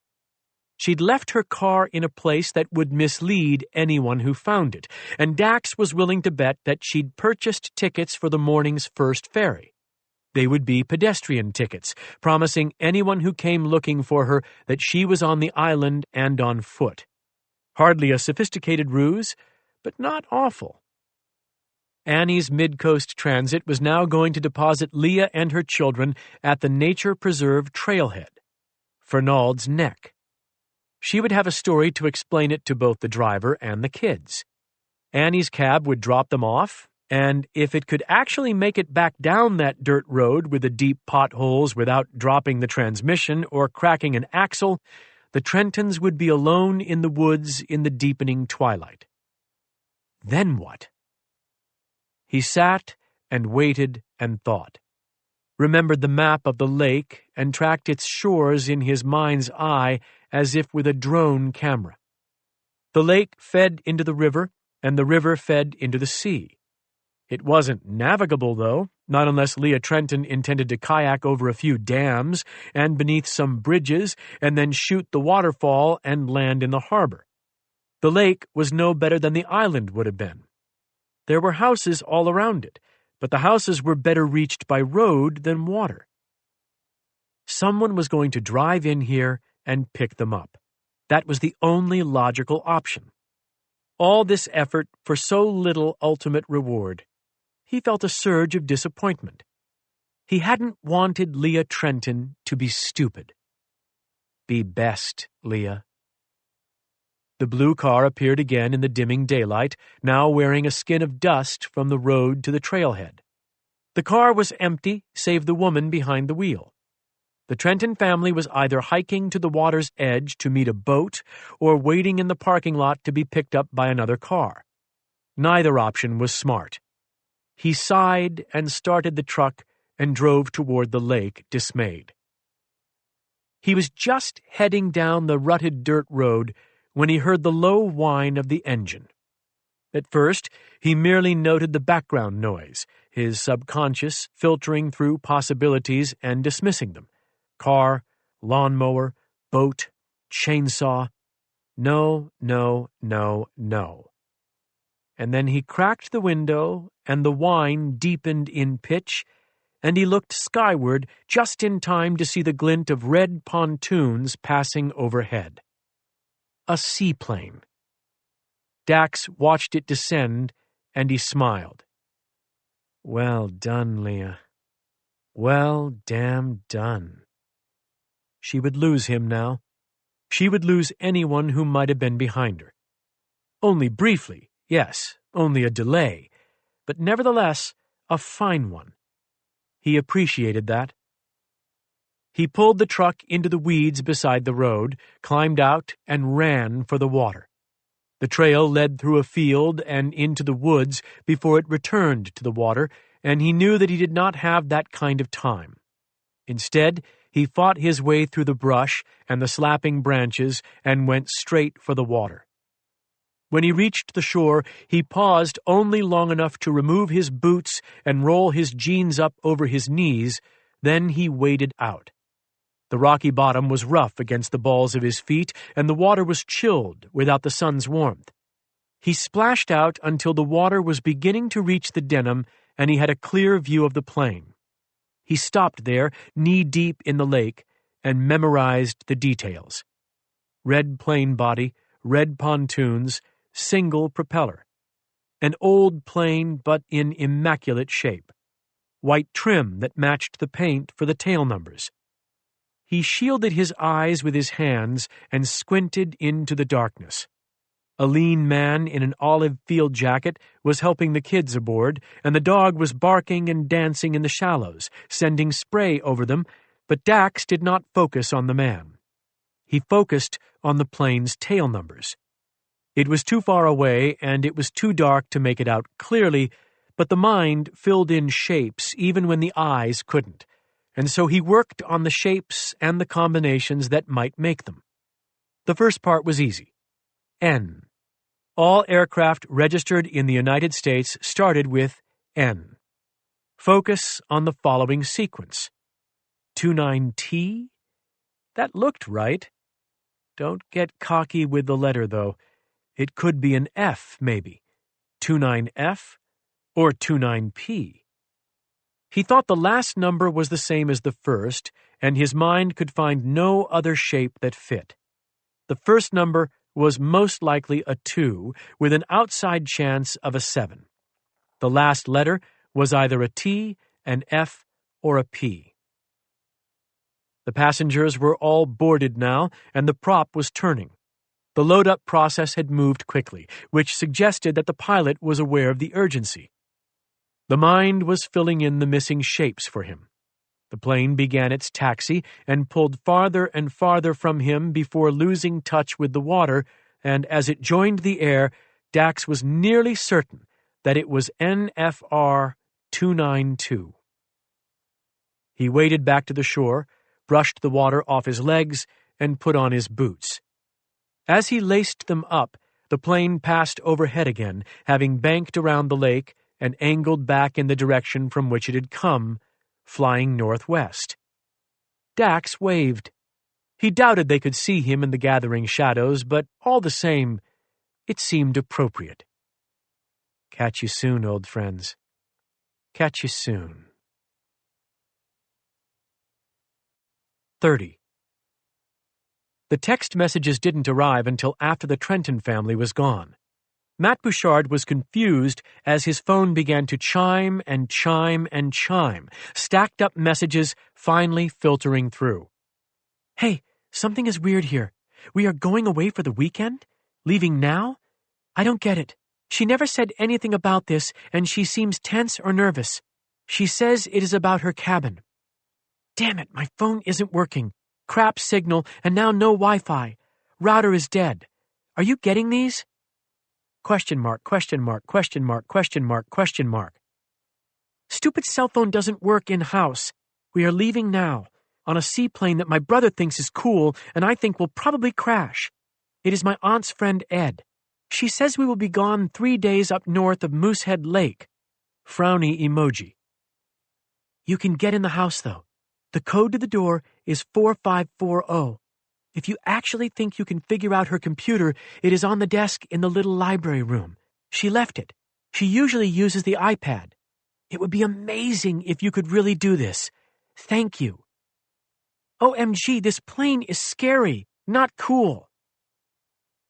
Matt scrolled frantically through the messages, horrified that he'd missed so many. It wasn't his fault that his phone worked and hers didn't, but still... He pecked out a quick response, but the blue line indicating the message progress froze 3/4 of the way across the screen. He tried it again as a text message instead of an iMessage. Nothing. Damn it, he whispered to himself. What's that? His mom said, looking over from where she sat curled up in the love seat, reading the new Alifair Burke book. Matt was on the floor, his dad sitting on the opposite side of the room in the recliner, watching an old Tom Hanks movie called The Burbs on Netflix. His dad loved that movie. Matt didn't get it.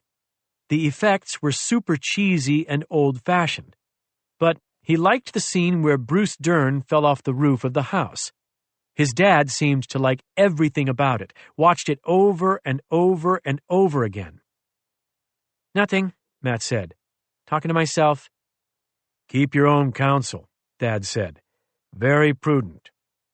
Then Bruce Dern put his foot through the porch step and dropped the plate of brownies, and Dad was laughing, sputtering on the old-fashioned he made most nights. One old-fashioned, one old movie, one old chair. That was the routine. Matt's mom was more varied, more interesting. She was also more observant, which was a problem right now. She was looking at him suspiciously. What's got you upset? And what did you really say? I'm supposed to check on the new neighbor's house, he said. That's all. Pardon? She set the book down. What do you mean, check on it? Aren't they over there? Gone for the weekend, I guess. It's Wednesday. I didn't make the choice, he said indignantly. I'm just supposed to go over and check on it. His mom watched him. Ms. Trenton asked you to do that? No, one of the kids told me to. Which kid, niece or nephew? What does that matter? She smiled. Answer me, please. The niece, gosh. He sounded like Napoleon Dynamite, another movie his dad could watch 100 times. They never started anything new. Movie night was the same stuff on repeat. The Burbs, Cool Hand Luke, Napoleon Dynamite, Shawshank Redemption, Jaws. Endlessly Jaws. Ah, the niece. Haley, was it? Yeah. She texted you? What does it matter? I'm a curious woman. It's my job. Yes, she texted me, so whatever, be curious. But I still have to check the house. Check it for what? He felt a rising panic. Haley's message was clear in its request to break into her aunt's computer. If his mom asked to see the message, her aunt wants 2 lights left on, he blurted. One upstairs and one downstairs, like it's a high-crime neighborhood or something. A return to form. Matt knew the Camden crime statistics. They were essential to most of his arguments for freedom. His father generally found this more amusing than his mother did. She wants lights left on all night? That's strange. I don't know. He lifted his hands, palms up, appealing to the heavens. She's new here. Can I just go over and turn them on and be done with it? How are you supposed to get in the house? Is it, oh, for the love of all things holy, let him go turn the damn lights on so we can all be quiet and watch the movie, Dad said. As if you'd missed something new, Mom responded dryly, but her eyes had moved from Matt to Dad, which to Matt felt like having interrogation lamps turned off. Hey, you learn something every time with great cinema, Dad said. Great cinema? Great cinema. Did you ever notice that the garbage man is wearing a McCarthy button? Subtle social commentary, lost on an undiscerning audience. I don't think that's true. You watch it and see. I'll pause it. If you look closely, you'll see it. And that makes it great cinema? Overlooked cinema. Overlooked excellence. Mom rolled her eyes and picked her book back up, and nobody was watching Matt when he stood up. Bless you, Bruce Dern, he thought as he slipped out of the living room and then out of the house. All he had to do was work fast, and remember to turn 2 lights on like he'd said he would. The rest should be simple. He had an Arlo wireless camera that his father had purchased for home security, which was code for a toy. His mother viewed it as a creepy invasion of privacy with its always listening microphone. She'd unplugged it and dumped it into a box in the garage. The Arlo was a great option for viewing Leah Trenton's computer while she typed in her password, but it also required communication with a base unit. Haley had assured him that if he put the base unit on one of the shelves in the basement, nobody would notice it. I'm the only one who spends any time down there, she'd said. And back at the waterfall in the daylight, with Haley next to him, Matt had happily agreed that it was a good option. Things changed fast when you were alone in the dark. Gonna get your butt in a lot of trouble, he thought as he hurried down the street, wearing a backpack that contained the Arlo. He hadn't been prepared to put the thing in the house by himself. Haley was supposed to be at his side, impressed by his ingenuity. Now, walking through the cooling dark toward the house, he didn't feel impressive. He felt guilty and a little bit afraid. Doing the right thing. You are doing the right thing. She's scared and you're going to help. Help by breaking into an adult's laptop. Help by committing a crime. It had seemed like a simpler, cleaner idea this afternoon. He might have chickened out, or at least delayed it, if not for his lie about turning on the lights as Leah Trenton had requested. Now he had to go in the house. The front door's keypad lock glowed a dim green in the gathering dark.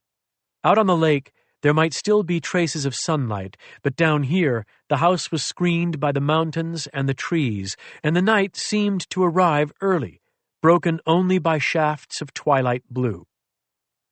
He punched the code in, wondering if he was supposed to hit another button to unlock it. Maybe Haley had left out a step and the door wouldn't open for him, and he'd be able to walk back home and text her and say... The deadbolt made a grinding sound as it ratcheted back. Unlocked. Open. Crap, he whispered, and he turned the knob and stepped into the house. He fumbled to the left of the door and could not find a light switch. That scared him enough that he almost backed out of the house, but he steeled himself. Don't be a baby. His voice echoed loud and high in the hallway with its tiled floor and bare walls, and it sounded even more babyish than he felt. He shuffled forward and deepened his voice. Don't be a bitch. Better. Danny Knowlton liked to say that. Of course, Danny Knowlton had cried when a fourth grader kicked him in the shin. The light switches were all to the right. Matt could see them. He took a breath, let the door swing shut behind him, and crossed the entryway in a hurry, flicking the switches up as he went. The house flooded with light, and immediately he felt both relieved and embarrassed. Come on, tough guy, he whispered, and then he took 3 steps toward the living room before remembering what Haley had told him. The library that her aunt used as an office was to the left. He pivoted and saw the room behind a glass door. Rows of built-in bookshelves with a small desk. A MacBook on the desk.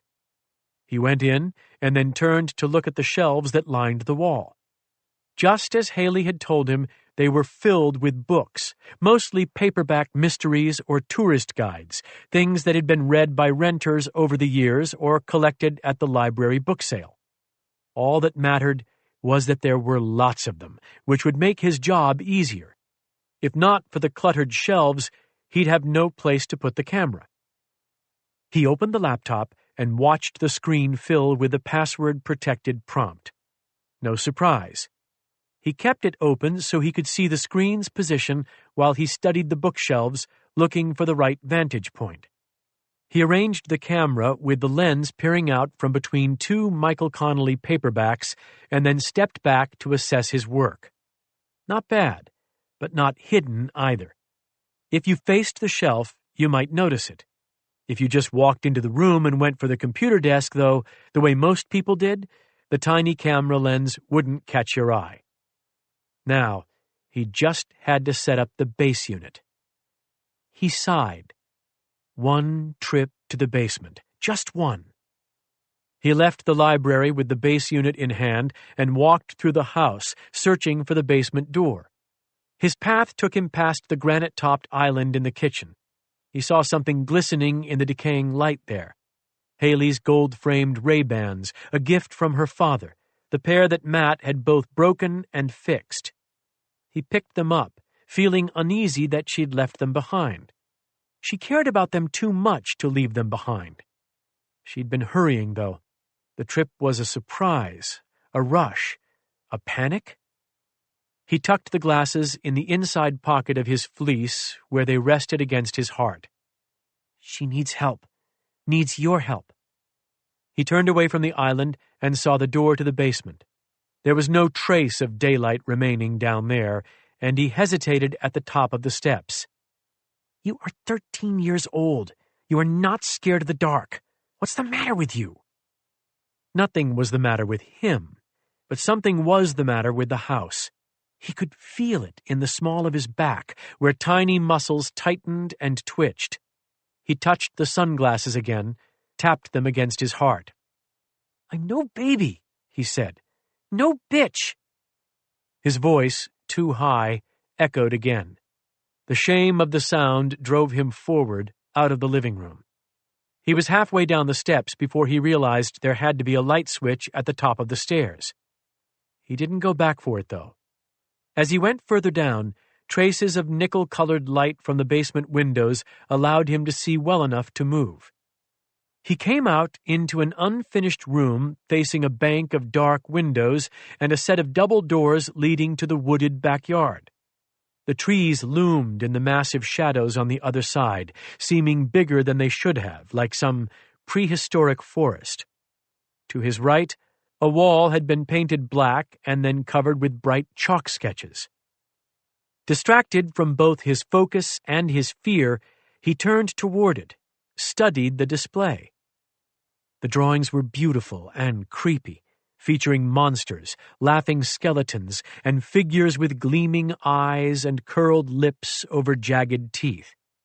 He fumbled in his pocket, found his phone, clicked the flashlight app on. He panned over the images. These were really, really good. He sidestepped to the left and tranced.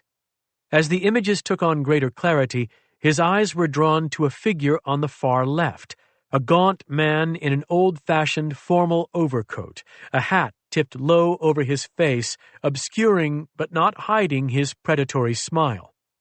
He was from a book or a comic, Matt thought, and he was pretty sure it had been made into a TV show. Something on AMC about a man who abducted kids in a Rolls-Royce. Scary stuff. Mom liked the scary shows.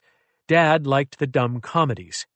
This one his mom had watched, he was almost positive, because he remembered her talking about the book. He wanted to be sure, though, so he could watch the rest of the show and read the book. Impress Haley with his knowledge. He stepped closer, lifted the light, and saw the shadow. It was overlaid across the grinning figure, and it was hard to see against the black paint, but it was definitely there. A subtle teasing of dark on dark. How had she done that?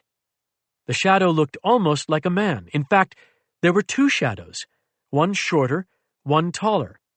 Almost as if one shadow was Matt and one shadow was... The man standing behind him said, "Do not make a sound." Matt disobeyed, but it was unintentional. He dropped the phone. It fell to the bare concrete floor and cracked and sent diffuse rays of light across the pink insulation that hung from the ceiling. Before he could release the scream that was rising, a strong hand in a glove was clapped over his mouth and an arm encircled his chest and hugged him tight. From the darkness to his right, another voice spoke. "If he's home alone, she and the sister can't be far behind." A second man stepping out of the furnace room, speaking in a low voice. The hand across Matt's mouth mashed his lips into his teeth. He could taste blood. On the chalkboard wall in front of him, the twin shadows had merged into one. Matt's smaller form absorbed by the larger one, as if it had never existed. "No car pulled in," the man holding him said. "Mom's not letting him walk home alone in the dark while she drives the sister." His voice gave Matt no sense of his identity. It simply rose from within the shadow, and the menacing chalk figure with the tipped hat and the wicked grin felt like an accomplice to it all, watching and smiling. Matt knew better than to fight against that strong arm squeezing his ribs and that hand crushing his lips into his teeth. Fighting would bring only pain. Maybe something worse than pain. Pay attention, then. Track the words. Remember the words because they would matter. They were hope. They were the only hope. Mom missing, sister missing, no car. Those were the words, and none of them made sense, because Matt's mom was next door. She was in the living room, and he had no sister, and why would his mom have driven him down here to... Realization rose behind the fear and the pain then. These two men waiting in the darkened basement thought he was Nick Chatfield. No, no, no, Matt thought. I'm not the one you want. But his bleeding lips couldn't part to say a word. Let me see him, the second man said, and Matt was twisted to face him. The light from his cracked cell phone on the floor offered just enough illumination to show him that the man was white with a square jaw covered in stubble.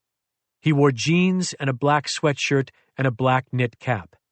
When he leaned closer, Matt saw that his eyes were different colors, one green and one brown. He studied Matt for a long moment and then said, "Ah, fuck." "What?" the one holding Matt said, his voice low. "That's not the right kid." Matt tried to nod his head. It was hard with the way he was being held, but the man with the different colored eyes seemed to understand that he was trying to agree. He said, "Let him talk. He won't scream. Will you?" Matt tried to shake his head. After a pause, as if he were reluctant to do it, the man who'd grabbed him removed his hand from Matt's mouth. A line of Matt's blood was on his glove. "Who are you?" the man with the odd eyes said. "I live next door." The words left in a gasp. "I'm not one of the ones. I don't live here." The man studied him. "Not the ones?" "I don't live here," Matt repeated, and as his voice rose, the man holding him gave a twist of the arm that worked as an unspoken command. When Matt spoke again, it was in a quavering whisper. "I live next door. My parents are waiting for me. Please, just let me go home. I don't—" "What are you doing here?" Just turning on lights." "Turning on lights? No. You're carrying this around. Not turning on lights." The man picked up the Arlo base unit and looked it over. "You putting cameras in their house? What are you, some kind of pervert? Looking to get your rocks off? Is that it?" "No." "Then what?" Matt didn't answer. The deep-voiced man behind Matt said, "We gotta make a choice here." Make a choice? Matt didn't like the sound of that. He was already sure that them letting him walk back home wasn't one of the choices. "We will," the man with the different colored eyes said, "once he tells me what he's doing." "Don't matter what he's doing. He's the wrong damn kid." Instinct took over then, a voice in Matt's head screaming at him to make this choice harder on them. "They're somewhere up north of Moosehead Lake," he blurted out. "They left on a seaplane tonight." Silence. The man with the mismatched eyes smiled at him. It was almost a kind smile. Almost. "North of Moosehead Lake," he said. "And a seaplane. That's no guess, kid." Then the man holding him said, "You seem to know a little bit about our friends. How much you know?" Matt wasn't sure how to answer that. His legs had started to shake. Only his legs, because his torso was being held too tightly. The legs shook, and he felt tears in his eyes, and the man said, "How much you know?" again. "That they're scared," Matt whispered. "I know that they're scared." 31. The only cabin that was remotely ready to host the guests that Leah and Ed had envisioned was cabin number 1, or Caribou's Courage, as he'd jokingly named it, but they passed over that and flew farther north as the sun sank to their left side. Ed was silent, focused on flying, and Leah knew, taking stock of what she'd told him on the phone that afternoon. It hadn't been much. She'd told him only that she needed the pickup and that Nick and Haley were in danger.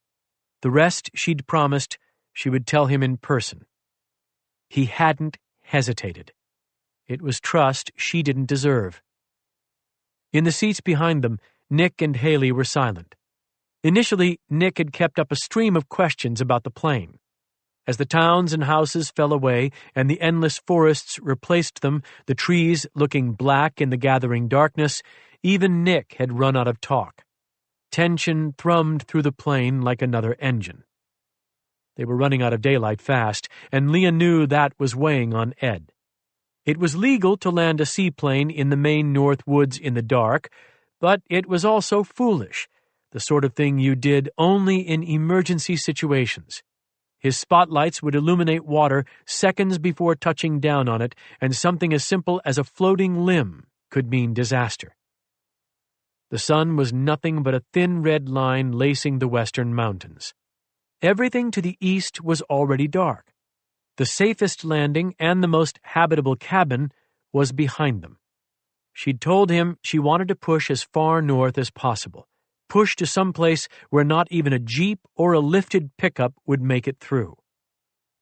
When they'd passed over Moosehead, all she could think of was the wreckage of that B-52 on Elephant Mountain, and then she'd made the mistake of looking back at her children and giving them a reassuring smile, and from that moment on, she'd had to dig her fingernails into her thighs to keep her hands still. She wanted the stick, wanted control. Ed was an excellent pilot, but she was better. No, Nina was better, and Nina never had to land on the water in the dark up here. Still, she wanted control. The Allagash spread beneath them in all its glory. Even from overhead, it could look impenetrable. 500,000 acres of forested wilderness fed from the veins of rivers, dozens of lakes, hundreds of ponds and brooks and creeks. It would be more active now than at other times of the year. It was moose season, after all. If you stayed off the logging roads as Leah intended, it was unlikely that you'd even encounter a hunter. They were headed to Martin Mountain Pond, a small body of water that fed into a narrow, unnamed brook before it found a swirl of rapids that deposited the brook into Lower Martin Pond. And from there, it was a simple paddle to the Allagash River itself. Then the river ran north into the St. John and on out to the sea. It was beautiful, it was cold, and it was isolated. It was, she believed, a place where she could buy some precious time. "We're going to put her down now, guys," Ed said. His voice was absolutely level, no trace of nerves, but she could see a muscle twitching in the corner of his jaw. He was grinding his teeth. "It'll be nice and smooth. So smooth that I'll have to tell you when we actually hit the water because I don't want you to miss the landing. But check those seatbelts anyhow. We do things right in my plane, even when it's going to be smooth." Leah turned back to look at them. Nick tapped his seatbelt and nodded at her. Haley didn't touch her seatbelt and did not nod. She just stared at Leah as if something she'd long suspected was being proven. "It'll be fine," Leah told them. Neither responded. The plane angled down, and there was a moment when that faint line of fading sunlight seemed to brighten. Then it was gone, and they were descending into pure dark. The pond looked like ink spilled on asphalt. The spotlights caught the water, but offered nothing more than a liquid shimmer, and each of the dancing shadows seemed a threat. A branch, a beaver dam, an overturned canoe. She could see them all, was so briefly certain of these imagined shapes that she nearly cried out to Ed, pull up, please, take us back up before it's too—" A thump and a shudder. Nick gasped. Then he said, "We're down?" in an uncertain voice.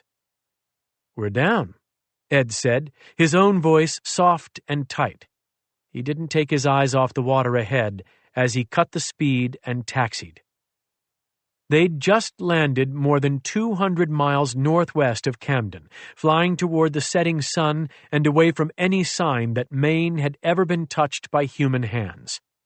There were exactly 3 ways to reach Martin Mountain Pond: by seaplane, by canoe along a route that required challenging portages, or on foot across the desolate miles.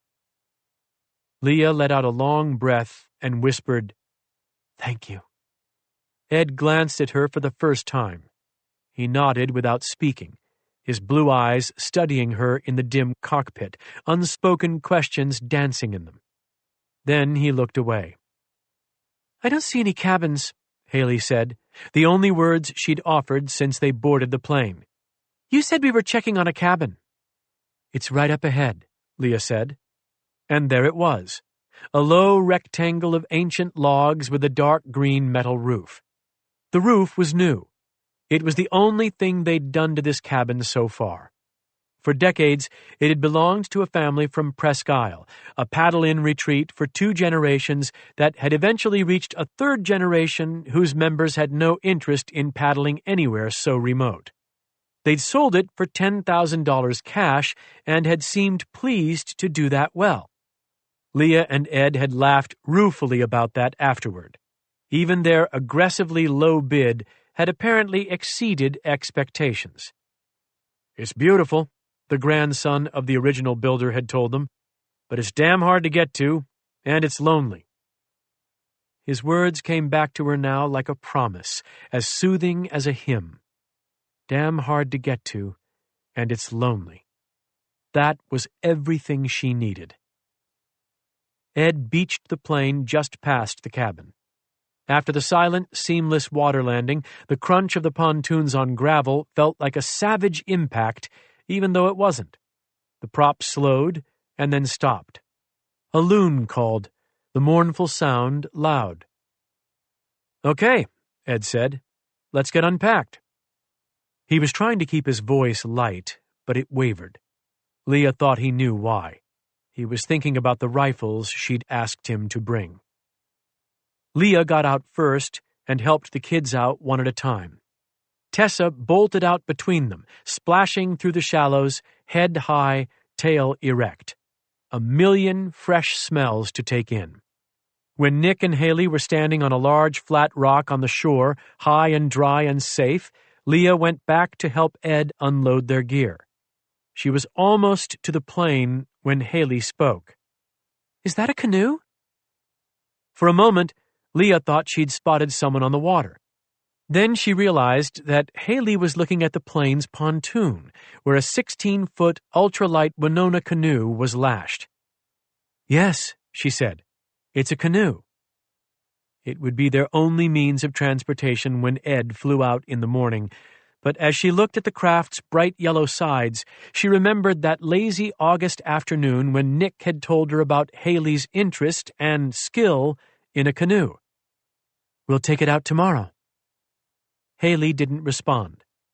Ed, wearing a headlamp, tight-roped his way down the length of the pontoon and handed Leah her own headlamp.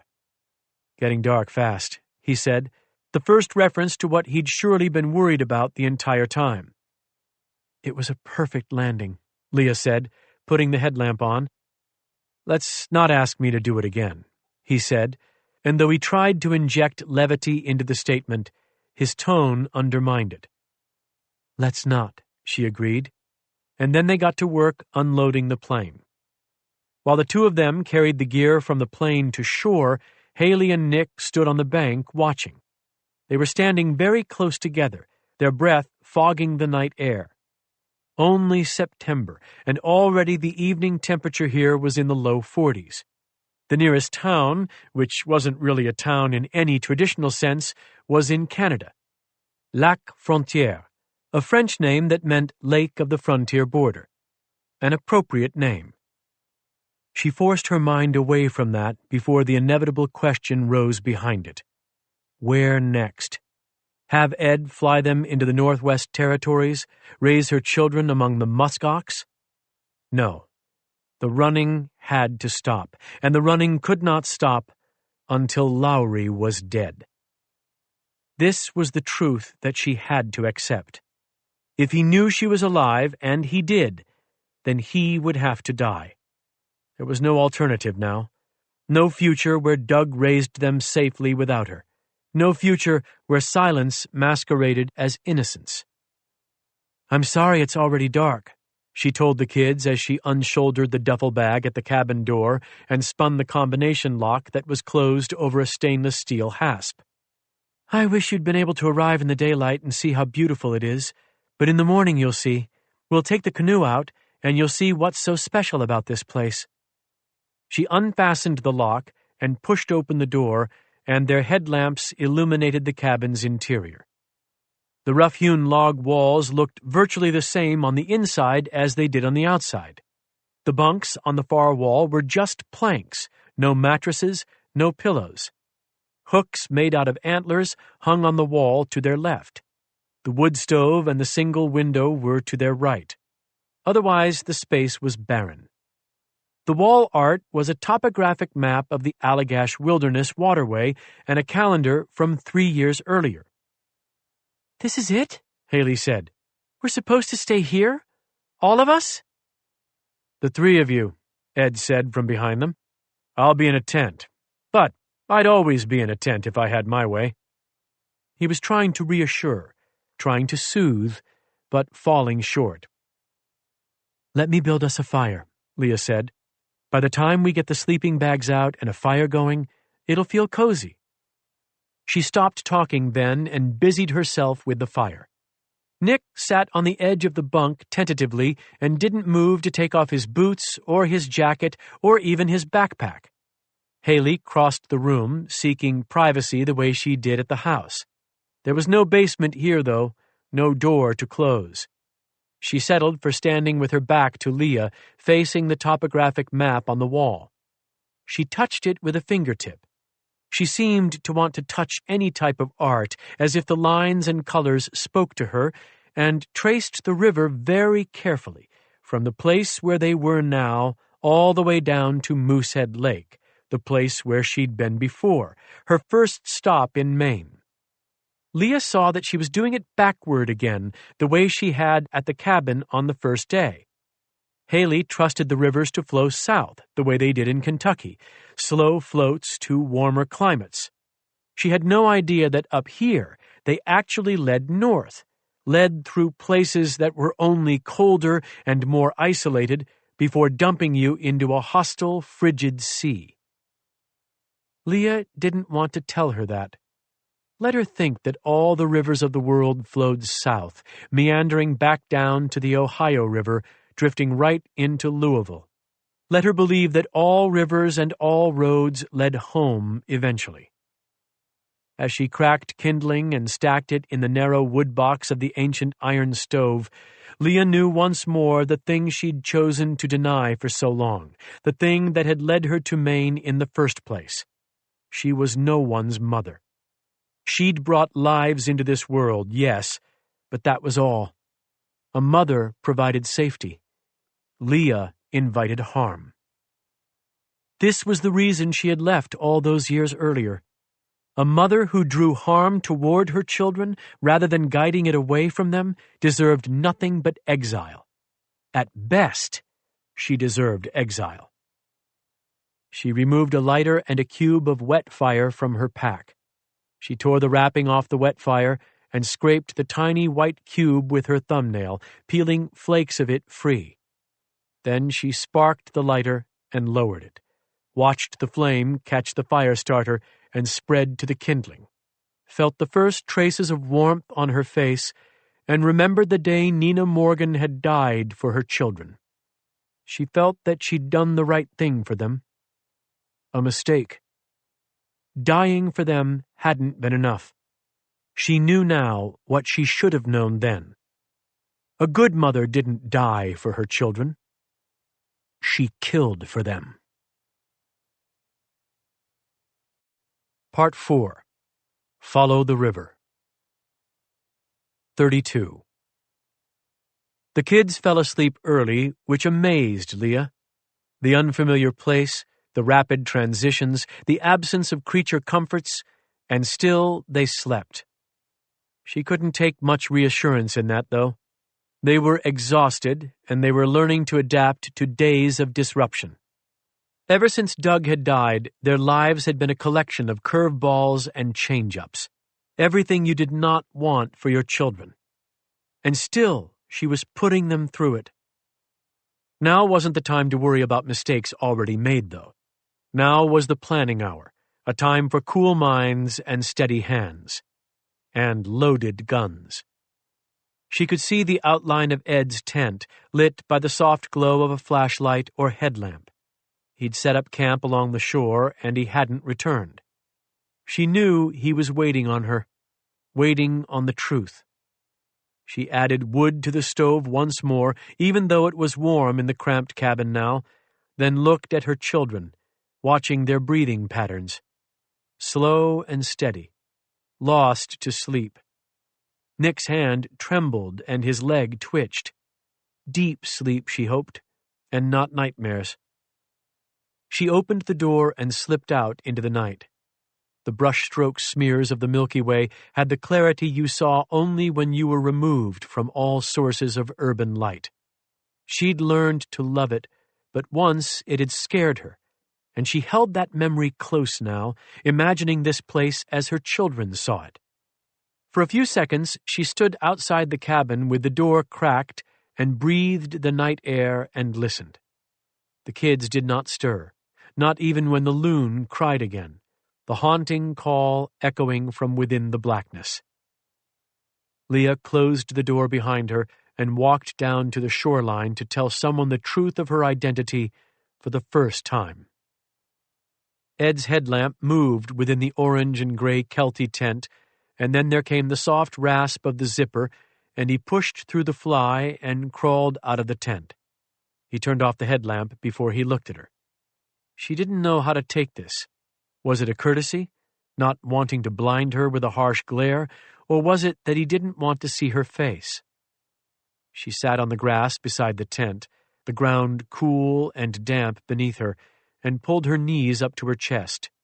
He sat beside her in almost the same position. For a time, they simply sat and looked at the sky and did not speak. Finally, she said, "Thank you." "Sure," he said, as if the favor he'd done had been routine. "And I'm sorry," she continued. Her throat was thick, and she had to swallow and wait to speak again. He gave her the time, silent, his head leaned back so that he could see the stars. "I am sorry, Ed," she repeated. "Don't ever apologize for needing help." He looked at her then. "But that's not what you're apologizing for." "Not just that," she admitted. He nodded and looked skyward again. "How bad is it?" he asked. "Bad. I'll keep you out of it, though. I mean, from here on out." She felt ridiculous saying that. Keep him out of it? He was the only person on the planet who knew where to find her. "I've got to trust you with the truth. I should have earlier, I think. There is a part of me that's still unsure about that, but it has nothing to do with you. There's a part of me that has been unsure about everything that I've done since Haley called." She paused, considered, and said, "And many of the things from a long time before Haley called." Ed said, "They're your kids, aren't they?" He stated it so flatly that she found herself merely nodding in the darkness. "They are. How do you know?" "I'd wondered since the first time I saw them. Haley in particular, she looks so much like you, carries herself like you. Everything tucked away, hidden." This observation brought the shock that the previous one should have. "That's how I seem to you? Hiding things?" "You're a bit more than private. Let's just say that. I always thought I'd get through the walls and the defenses in time, and that when I did, there'd be a story there. I expected something about another man. Insecurity, I guess. But then I met the kids, and..." He shrugged. "And you knew that I was lying to you," she said, her shame a physical thing, a weight behind her breasts like a cold stone. "I didn't know that. I wondered, that's all. Until today, I wondered." "Why'd you come then? Why did you help?" "Because of you. Because of them." She closed her eyes, sealing out the starlight. "I didn't know what else to do. I could have driven, but I was afraid of the car. I could have flown commercial or taken a bus or a train, but same problem. No trust, lots of fear. It's that serious? Yes. She opened her eyes. What did you do? The right thing after the wrong thing, she said. That's what it felt like at the time, at least. And then it was all the wrong things, for a lot of years. He waited for her to make sense of it for him. She sat and breathed the breeze off the lake and tried to remember Florida and Doc Lamkin and Ray. Tried to remember her husband and her children and how they had been and how she had been. It was harder than it should have been to remember those things. There is a man who wants to kill me, she said. A few of them now. They've wanted to kill me for a very long time. Ed rocked a little, but didn't speak. You don't believe me? She asked. I believe it. You called me and told me to fly you up here and to bring guns and not say a word to anyone about it. Yeah, I believe you, Leah. Nina. What? He faced her in the dark. My name is Nina, she said. And then she shook her head. No, it's not. It was, but it isn't anymore. I don't even feel like it belongs to me now. I'm Leah, but I was Nina, and Nina is the problem. She was then, and she is now. She's a threat to those kids. She felt pressure behind her eyes, and she hugged her knees to her chest. Talking of herself in the third person made it more real somehow, more personal, the weight of bad decisions mounting. I don't know how to tell it, she whispered. The way it comes out, Ed said. Just get started and let it come. She closed her eyes and told it. Talk of Corson Lowry led to talk of Bleak and Randall Pollard, and then she was talking of her husband, dead now, gone so long to her, but really dead now. And then she was explaining Doc Lamkin, and then she was with Ray Johnson and her children on the last flight of their lives. Images rose and fell, and she tried to explain each one, and in the explanations she found more images, and they all scattered out before her like the stars, some clear, others blurred, some joined in a pattern, others adrift. Ed let her talk. He sat with his arms wrapped around his knees, and he rocked and watched the night sky and did not say a word until she fell silent, exhausted and overwhelmed. Then he said, There's truly no one you trust to help? No agency? No department? No, there is no one, she said. I have called the only people I believe I can trust. You and Lamkin. He won't answer now. Silence. I know it sounds impossible, she said. But if you knew the reach Lowry has, Ed. I understand, he told her. But of course he did not. He couldn't. That wasn't his fault. So I ran, she said. Again. With your help, I ran. The only difference is, this time I took them with me. When will you tell them? He asked, as if it weren't a question of whether she would tell them, only when. She pressed her palms together and bowed her head, supplicant to the night sky. I don't know. I want them to be safe first. I do not know if I can ever keep them safe.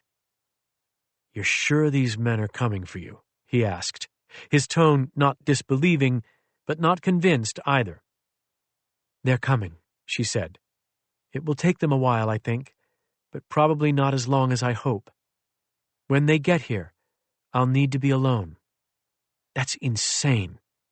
No, she shook her head. I'll need to be alone. To do what, Leah? She raised her head. To kill them, she said. Or to die. It will go one way or the other. I don't know which. I just know that I won't make it easy on them. Even in the blackness, his shock was evident. Haley and Nick can't be here, she said. They never should have been. I knew that then, and I should have known it now, but when she called and told me that Doug was dead, and when she told me they were alone, her voice broke. She breathed cold air in through her nose and out through her mouth. I made a mistake then. I should have known better than to risk infecting them. They were orphaned. They'd have gone to, I don't even know. They had no one. Orphaned. How that word could cut. She shifted, loosening the muscles of her lower back, which had tensed while she was telling the story. Orphaned. Yes, they had been. But could she send them away? It seemed unbearable. It would be worse now than it had been then, and that had been the worst thing of her life. Maybe she wouldn't be able to bear it this time. She wasn't sure, but she didn't know that it mattered one way or the other. I rushed, she told him, hot-headed and afraid. I did not slow down and cool my mind when I needed to. I rushed and I made a mistake, but I can fix that. Up here, I can fix that. She told him what she needed then. It would take 2 trips for him. Neither would take long. She needed a satellite phone, and then she needed him to fly her children away from here. Away from her. The place was not the problem. The plane has a radio, he said. You don't need a sat phone. We can make radio contact. I can't use the plane for contact because I need the plane to be gone, she said. I need to be alone. Just me and the satellite phone.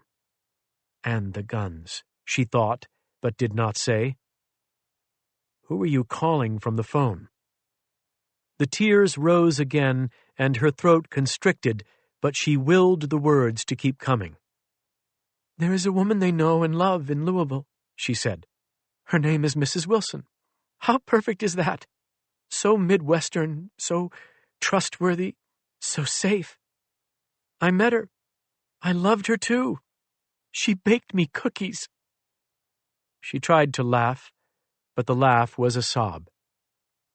I will call her, and I will tell her where they will be, and she will come for them, I think. She paused and shook her head. No, I don't think she will come for them. I know that she will. She wants them, and they want her. They all want that for each other. I was wrong to take it away. I can fix it, though. I can still fix it.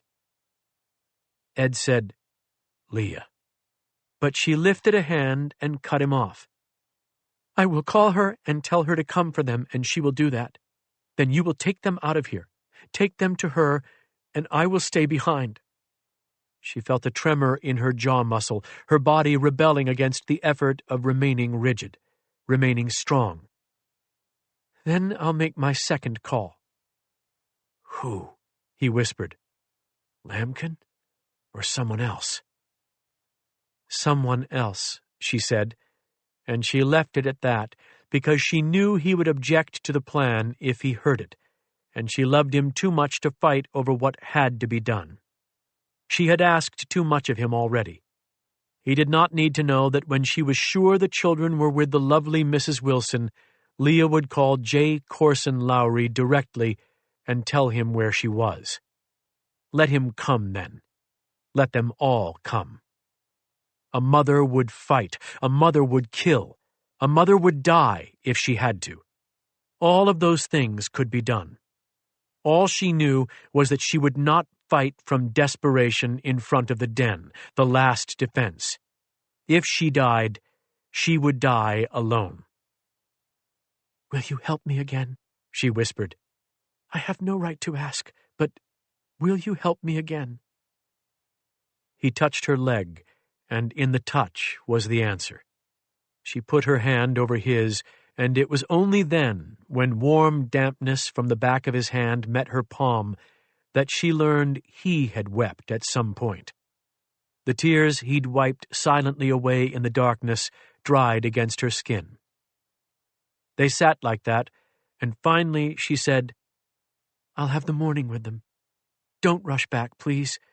Take a little time coming back. Let me have the morning with them." "What will you tell them?" he asked softly. "All of it?" "Not all of it," she said. "Just enough." He didn't ask her what enough was, and she was grateful for that, because of course she did not know. 33. The man with the deep voice who'd grabbed Matt drove while the other one rode shotgun. Matt was in the back seat, and to anyone who passed by, he'd looked normal enough because no one could tell that his ankles were tied and there was a thin cord binding his right hand to the door panel. There weren't many passing cars, though. It was full night, and they were somewhere north of Bangor. The car was a Tahoe with a deep tint to the windows. It was a comfortable car, and it was late, and the road rolled softly beneath them, and the two men up front did not say much. He almost felt like he could sleep, which seemed impossible. They hadn't given Matt many instructions once they'd gotten him in the car, which had been parked in the lot at Shirttail Point above the river, a straight shot from Haley's backyard. On the fast walk down to the car, they'd given him plenty of instructions, telling him not to run or scream, telling him what would happen if he did. They didn't need to say much once he saw the back of the tailgate where shotguns and rifles waited. They were ready to fight an army. "There is something wrong with my family," Haley had said. Yes, it seemed like there was. He'd cried for a while between home and Bangor. He'd tried to do it quietly to avoid angering his captors, but even when they heard him, they didn't say anything.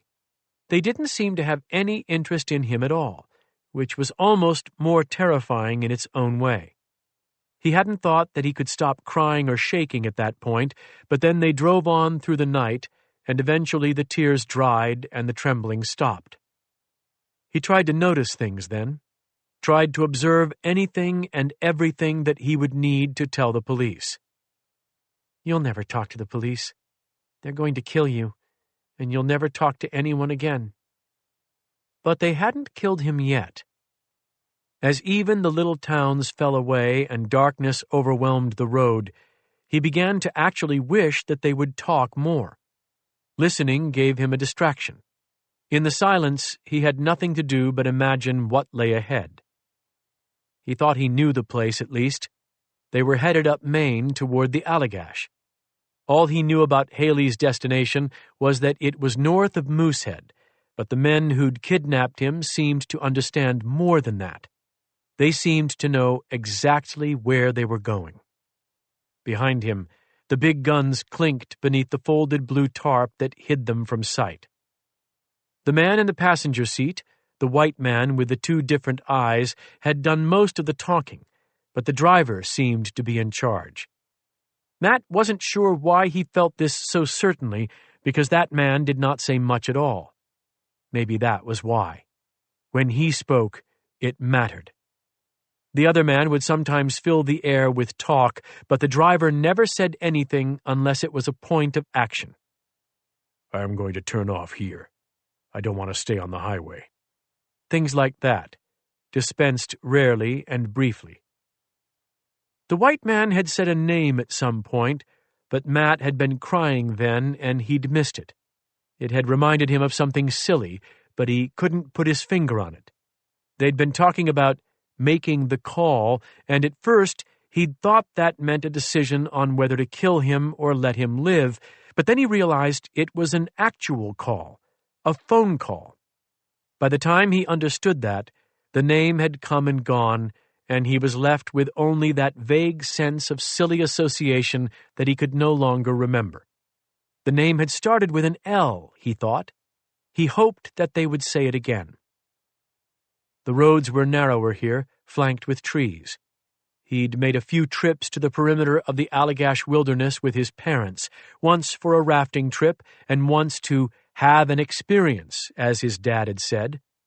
The experience they'd had turned out to be 2 flat tires on a logging road, and it had ended with a protracted silence between his mother and father. That was the farthest Matt had ever been into the Allagash.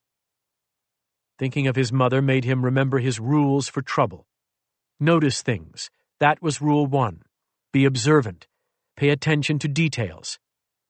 He tried, but there was not much about the car that seemed unique. He knew the make and model and that it was black. The seats were leather.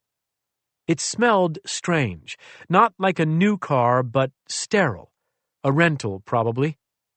There was nothing in the back seat, and in the third row there was nothing but guns and the blue tarp. They'd made a point of letting him see the guns. That had been the driver's choice, actually. He'd been the one to pull back the blue plastic tarp and let Matt take a long look at all of those glistening rifle barrels and curved triggers, the scopes and the bolts and the magazines. He had watched Matt see all of this, and when he was sure that the message had been absorbed, he pulled the tarp over the guns and smoothed it with his hand. Everything he did was efficient, crisp, silent. They'd taken Matt's phone from him, but not his watch.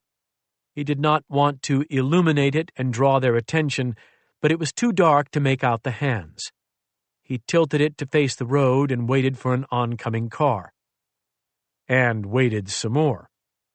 Just when he was about to give up on their ever passing another car, headlights finally rose.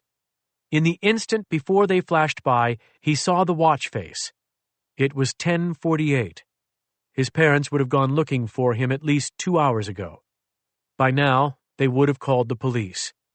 If the police had been called by 9 or even 9:30, what would the neighborhood look like now? He imagined the scene, with flashing colored lights and crime scene tape and roadblocks. It probably wasn't like that at all, though. It was probably just the police chief, Adam Thomas, and a couple of his officers calling Matt's friends and walking the streets, telling his parents to calm down. Kids ran away sometimes. Why had he gone into the house? Why hadn't he waited until daylight? Or told his parents the truth and asked for help? He felt tears threaten again. He didn't like imagining his parents. They'd be terrified.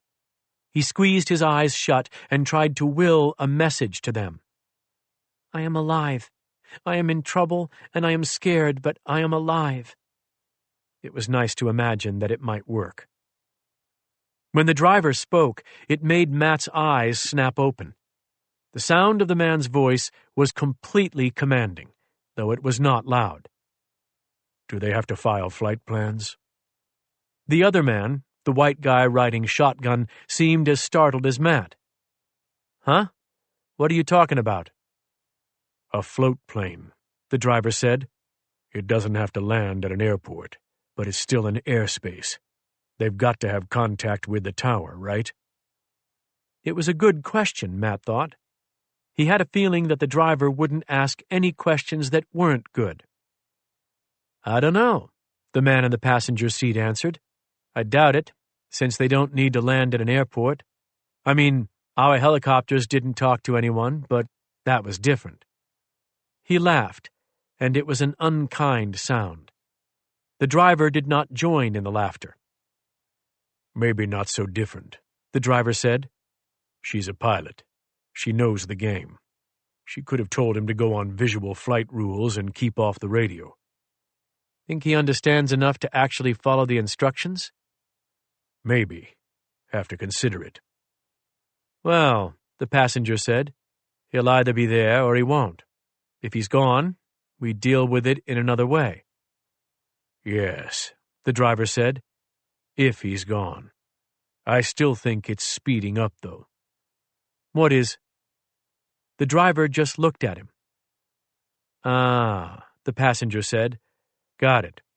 You think we're getting to the shooting. Matt's breathing seemed to stop. The shooting? We owe the old man a call, the driver said. We were asked to let him deliver the finale. I think it's coming fast. Matt knew he was one of the reasons things were speeding up, one of the threats to their patience. He felt a foolish urge to pipe up and tell them not to rush, not to worry about him at all, please. Please do not worry about Matt Bouchard. He was nothing if not patient. I'd like to have a location guaranteed before we call, the passenger said. Lowry won't like that unknown. There it was. That was the name, Lowry. It sounded like the seasoned salt Matt's dad used when he was grilling. He put it on everything. Somehow, that memory made the tears threaten again. How silly was that? The image of his father sprinkling seasoned salt on a steak, that was the thing that would make him cry? His lip trembled, and he bit down on it hard enough to taste blood. He wouldn't cry again. He needed to pay attention. The pilot boyfriend doesn't have skin in the game, the driver said. Enough to let an innocent be killed? No. Gotta find him to make that case. I'm not worried about finding him. The passenger gave a low laugh and said, You're the best in the game, Bleak. The driver glanced at him then, just a glance, but Matt could see his face, and he saw the anger in it, reproach. He thought the passenger had just made a mistake. Bleak. Like a name? Bleak? They drove on in silence, and Matt thought about what he'd just heard. Let an innocent be killed. There was only one innocent in this car. 34. When dawn broke in rose hues across Penobscot Bay, Dax pounded on the front door of a house in Owl's Head. A man stumbled to the door. He was wearing gym shorts and no shirt and was bleary-eyed, his hair lifted with static and one cheek still showing the imprint of a pillow. "What's the matter?" he said. "Are you Andy West?" Dax asked. "Yeah. What's the matter?" Dax held up his placemat from the diner. "I saw your advertisement for seaplane tours." West blinked twice, slowly, as if hoping the second effort would make Dax vanish. "Are you high?" he said. "You gotta call the number, man, not show up at my house." It dawned on him that his address wasn't on the placemat ad, and he cocked his head, looking more aware now, and said, "Who told you where I live? It's not even 6 in the friggin' morning, and you're showing up asking for a tour? Get out of here. Sincerely, I don't know what in the hell you—" With his other hand, Dax held up a stack of $100 bills. Let them both hover in the air. One placemat, one stack of cash. "I'd really like that tour," he said. Andy West looked at him for a long time. The screen door creaked in the breeze. "What's going on, man?" "There's a point to asking that question," Dax said, "but there's also a point to avoiding it. All you really need to know is that I'd like a pilot. Do you feel you need to know anything else?" West considered, then shook his head. "Excellent choice," Dax said. "We've lost privacy in a lot of the world. I'm glad to see you Mainers still respect it." "How much money is that?" the pilot asked. Dax appreciated that question. Pragmatic man. 10,000. I suspect it's more than your going rate." "Not enough of me to be a friggin' idiot and fly a criminal around." "Harsh assessment of a stranger." "Nobody offers money like that unless they're in trouble. I don't need trouble, not even for 10 grand. Dax nodded, lowered the cash, and put it back in his pocket. He folded the placemat and put that in his pocket as well, and then he drew his knife and flicked the blade open. "You were so close to making the right choice," he said. "Now you've lost $10,000 and the opportunity for more. See how foolish that was? You could have negotiated. Now you can't." West stared at the knife, then back to Dax's face. "I don't want a problem. Please, dude." Dax said, "You've got an ex-wife named Ashley who lives in Exeter with your 10-year-old daughter. Do you want me to fly up north, come back home, and be done with this by noon, Or do you want me to leave you bleeding out on your porch while I drive down to Exeter to see Ashley and the kid?" Andy West said, "What the fuck?" Dax said, "Exactly." 10 minutes later, they were on their way to the private airport in Owlshead, not 5 minutes from West's house. West was driving, and Dax was at his side. The Knox County Regional Airport was quiet in the early morning. It was probably quiet most of the time. A few commuter planes down to Boston, a few private jets, and the occasional sightseeing craft. No one stopped them when they walked from the car to West's plane, which was bright yellow with black trim. It looked, Dax thought, like a hornet or a wasp. Dax still had the knife in his hand, but kept it hidden against his thigh. He was wearing a backpack that contained all of his own gear and carrying a flight bag that contained Andy West's identification, cash and credit cards, and both of the guns in Mr. West's legal possession. The shotgun was a cheap 12-gauge pump, but the handgun was a quality Glock semi-automatic. Unfortunately, Andy had no ammo for the Glock, a sin for which he would have paid dearly at the Blackwell School for Curious Youth. Nevertheless, Dax had learned long ago that even an unloaded gun could be a persuasive weapon, so he'd brought it along. "I'm embarrassed to admit this," Dax said as they approached the plane, "but I thought it would be on the water. I mean, I wasn't sure a seaplane would have wheels. Dumb, right?" When West spoke, it was in a whisper, as if he thought someone on the empty stretch of tarmac might be eavesdropping. "Where do I need to take you?" "I think it's called the Allagash," Dax said. West stopped walking and rested one hand on the yellow wing of the plane. "Who are you running from?" "I'm not running from anyone," Dax said. "All I need you to do is fly me up there, drop me off, and fly on back here. Then you go home and get back in bed, and you do not tell anyone about this exciting plot twist in your life for, 1 week. Sound fair? You'll have quite the story, and you can share it with the world 1 week from now. I won't mind." "The Allagash is a big friggin' place. You don't care where I drop you?" "Oh, I have a destination," Dax said. "But let's get off the ground before we discuss." He let the blade catch the sunlight again. "Okay," West said. They got in the plane. The single prop started easily and ran smoothly. Dax listened while West spoke to the tower and nodded approvingly when the pilot kept his voice neutral.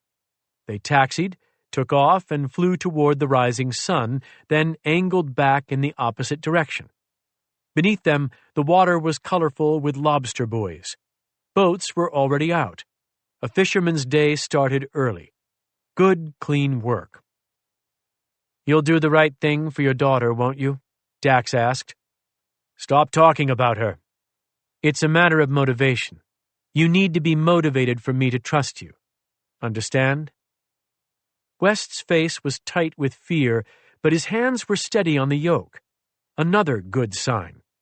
Dax didn't like jittery pilots. "The wheels retract," Dax observed as they flew northwest. "That's what I wasn't considering. It seemed like a choice to me, that you'd have either wheels or floats. But you've got the best of both worlds, don't you? It's not a seaplane, it's an amphibious plane. Much more sophisticated." West said, "You told me that once we were in the air, I'd learn my destination." "The destination is a place called Roman Island Lake. You know it?" The pilot nodded. "Great," Dax said, settling back into the seat. "Fly on, Mr. West." Roman Island Lake interrupted the Allagash River's flow like a blood clot. It was north of any property that Leah Trenton and Ed Levenseller owned, but Dax had decided to start north and work his way south.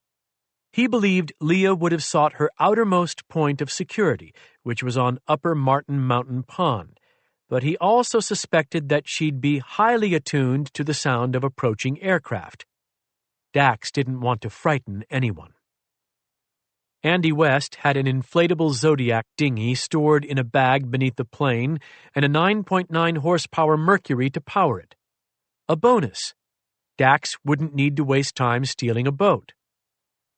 "I wish you hadn't said anything about my daughter," Andy West murmured. "You should have taken the money then." The North Atlantic had fallen away behind them, and the low mountains of the Camden Hills were gone. A decent-sized town came and went. Bangor?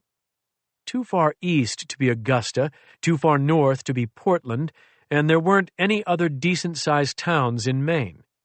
The world was giving way to forest now, an interminable stretch of pines, and I-95 lay below them, straight and glimmering, like a single plowed furrow in the ground that had proved to be untillable, inhospitable.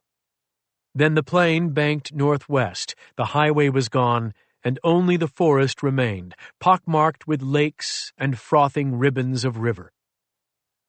Dax's left arm ached. He did not like the view from here. Dax rubbed his arm and faced the pilot. He did not need to see the woods and the rivers. He needed to watch the human beside him, learn the mistakes specific to this unique specimen, and merge those lessons with all the other mistakes of other humans he'd watched. Clear eyes, curious mind, empty heart. Recipe for success. "What?" Andy West said, feeling the presence of Dax's stare. "Just fly. The rest will take care of itself." They flew.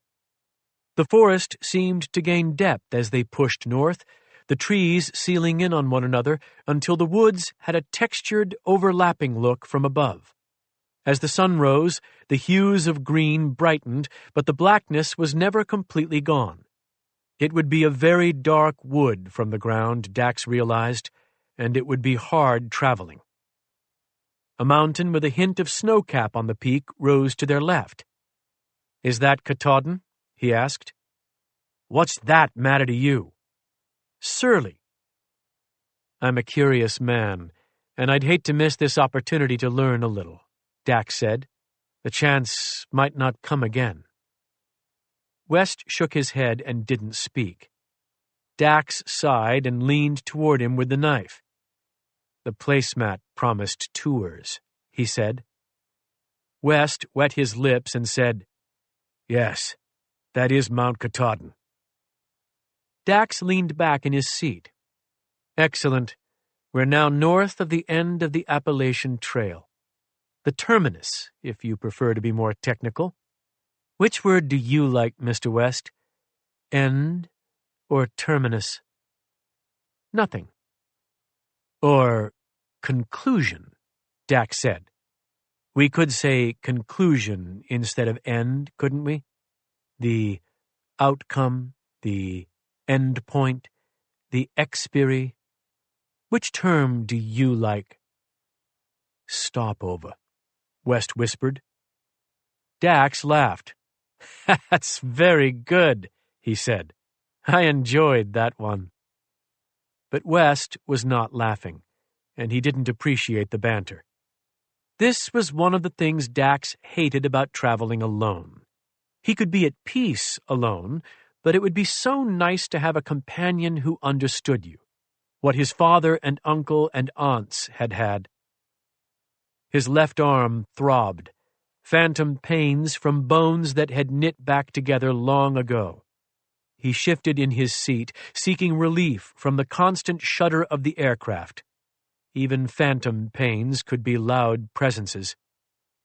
Katahdin was out of sight, and the big lakes were vanishing, but the rivers were widening. Andy West brought the plane's nose down, and through the shimmer of the spinning prop, Dax saw an elongated lake between stretches of river, like a knot someone had forgotten to untangle. "This is the place?" Dax asked. West nodded once. His face was turned away from Dax, angled down and to the left, scouting the island, looking for a landing zone, presumably. But Dax didn't like his expression.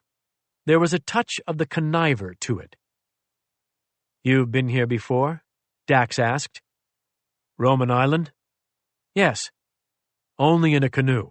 Never flown into it. From within the throb deep in that damaged bone, a voice rose up like the Yellowstone caldera come to pay a visit. Remember that he's not as useless as he seems, Dax. He's a bush pilot, even if he gives cute little tours during the summer months. He has a gun and a Zodiac and has used them. He's got some resourcefulness. Maybe he's got something in him that you don't see. It was easy for him to imagine that the voice was his father's, to remember the sound and cadence and the lessons left behind. Roman Island clarified in front of them.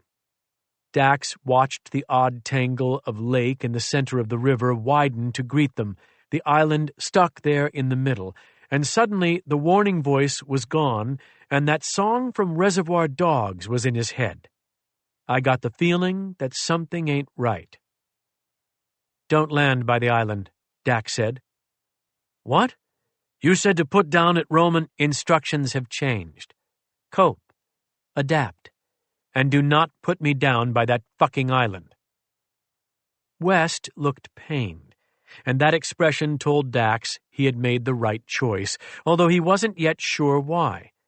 West had been too pleased about the descent to the island, and Dax believed that he'd lied about visiting the place only once and in a canoe. There was something down there that appealed to West, something more than merely the chance to get rid of his passenger. Dax didn't know what it was, but he knew that it was true, felt it in the way he felt the ache from that perfectly healthy but once broken arm. Go north, he said. Far end of the lake, far out of sight of the island. There's nothing wrong with landing at the... Thought you hadn't landed there before. West opened his lips, closed them, then tried again. I know the water. I can just put us down there like you wanted, and then... Do I sound like I'm open to opinions? They flew over the island at about 500 feet and kept pushing north. Dax studied the place as they passed. Maybe a dozen camps in all, if that, some with signs of life, but others appearing to be shut tight for the season. Several boats, faster boats than the Zodiac if he needed to steal one. The island vanished behind them, and the lake opened its cold gray arms ahead, and Andy West said, Put it down a circle. Put it down. It's all rock on that shoreline, man. I can't taxi up and drop you off, not like I could have on the island. I'll live with it. West shrugged and prepared to land. When they were about 30 feet off the surface of the lake, West brought the nose up slightly. The floats met the water, and West brought the throttle all the way back, idling the engine. They were now down on the lake with about 200 feet separating them from a long, low esker of rock. Would you have done that if the wind was blowing harder? Dax asked. West frowned and stared. Done what? Landed? Idled the engine. If the wind was really blowing, wouldn't you have wanted some power? West considered him as if seeing something new and possibly more alarming. No, he said. I wouldn't have with the wind. Then I'd take a powered flare. But to do that, I'd need to eat up more of the lake. Dax nodded, pleased with both West's explanation and himself for understanding it. Very good, he said. I appreciate the insight. Take us over to that far cove. He pointed to an area where a horseshoe-shaped cliff surrounded the water. That's nowhere to get out. It's all... Take us. West taxied toward the cove. He was using the water rudders to steer, and because there was a current to this lake, which was really not so much a lake, but a swollen section of a river system, he seemed to take a wider curve. Dax watched that and thought that taking off with current and a crosswind would be a complex task indeed.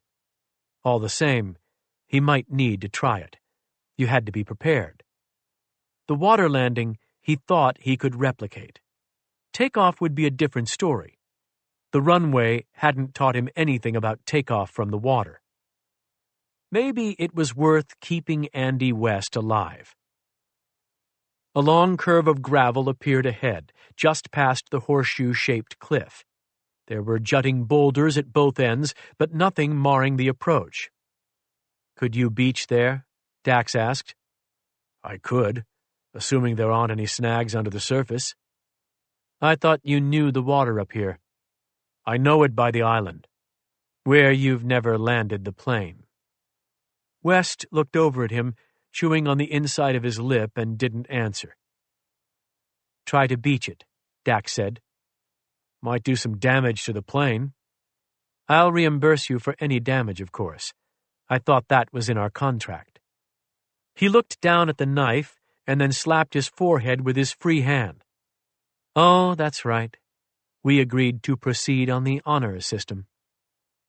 West adjusted the water rudders and throttle and brought them in. He shut off the engine about 100 feet from the shore and steered them under the remaining momentum. The plane rode lightly over the surface, and then the floats crunched over the pebble shore, no rougher than a snow shovel on a driveway. "I don't think we did much damage," Dax said. West ignored him. "I've got to get out to turn it around, okay?" "By all means. Allow me to help." They both opened doors and stepped out onto the floats. West was watching Dax, and he seemed discouraged by the way Dax moved nimbly down the pontoon floats and leaped to shore. Balance was a priority to Dax in all ways. Andy West waded out into the shallows, took the plane by the tail cone, and pulled it around until the tail protruded over the low stretch of beach. Then he walked back across to the pilot's door, opened it, and reached beneath the seat. "If there's a gun under there, you'll die," Dax said. West froze. "A rope," he said. "It's just a rope, to tie her off." "Okay. Come back up with a rope in your hand, please." The knife was gripped now in a throwing position, and Dax had no doubt that he could bury the blade in Andy West's throat before the pilot got a shot off, if he indeed had a gun. He came back out with the rope, though, no weapons. He tied one end to the aft cleat and then walked up the beach past Dax to the nearest tree. He looped the free end of the rope around the tree and secured it. "Beautiful," Dax said admiringly. "It looks regal, don't you think? Nothing in sight but woods and water, and it's facing into the wind, ready for action." West didn't say anything. "Did you name it?" Dax asked. "What's with the friggin' questions? Just do whatever you came here to do and let me go, okay?" "Questions are crucial, Andy. They are crucial to a well-lived life," Dax said. West gave an exhausted headshake. Dax was approaching him slowly, and if West felt threatened, he didn't show it. That was an advantage of Dax's cheerful countenance and youthful face. Eventually, men began to let down their guard around him, even when he was armed. "The thing about being curious," Dax continued, "is that you never know when you're in the presence of an expert. Sometimes a humble, quiet person is actually the smartest person in the room. You don't want to miss that opportunity." "Okay, man." "You haven't asked me very good questions," Dax said. "You've told me things, and you've made requests, the don't hurt my daughter stuff, but we had a good long flight together, and you didn't take advantage of it." He stopped a single stride from West. The pilot turned all the way around and looked at him. Dax raised his eyes and nodded in an expectant way. "I'm sorry," West said, because he knew by then that he had to say something. "What would you have asked?" Dax said. "If you had the opportunity again, what would you have asked me?" A pause.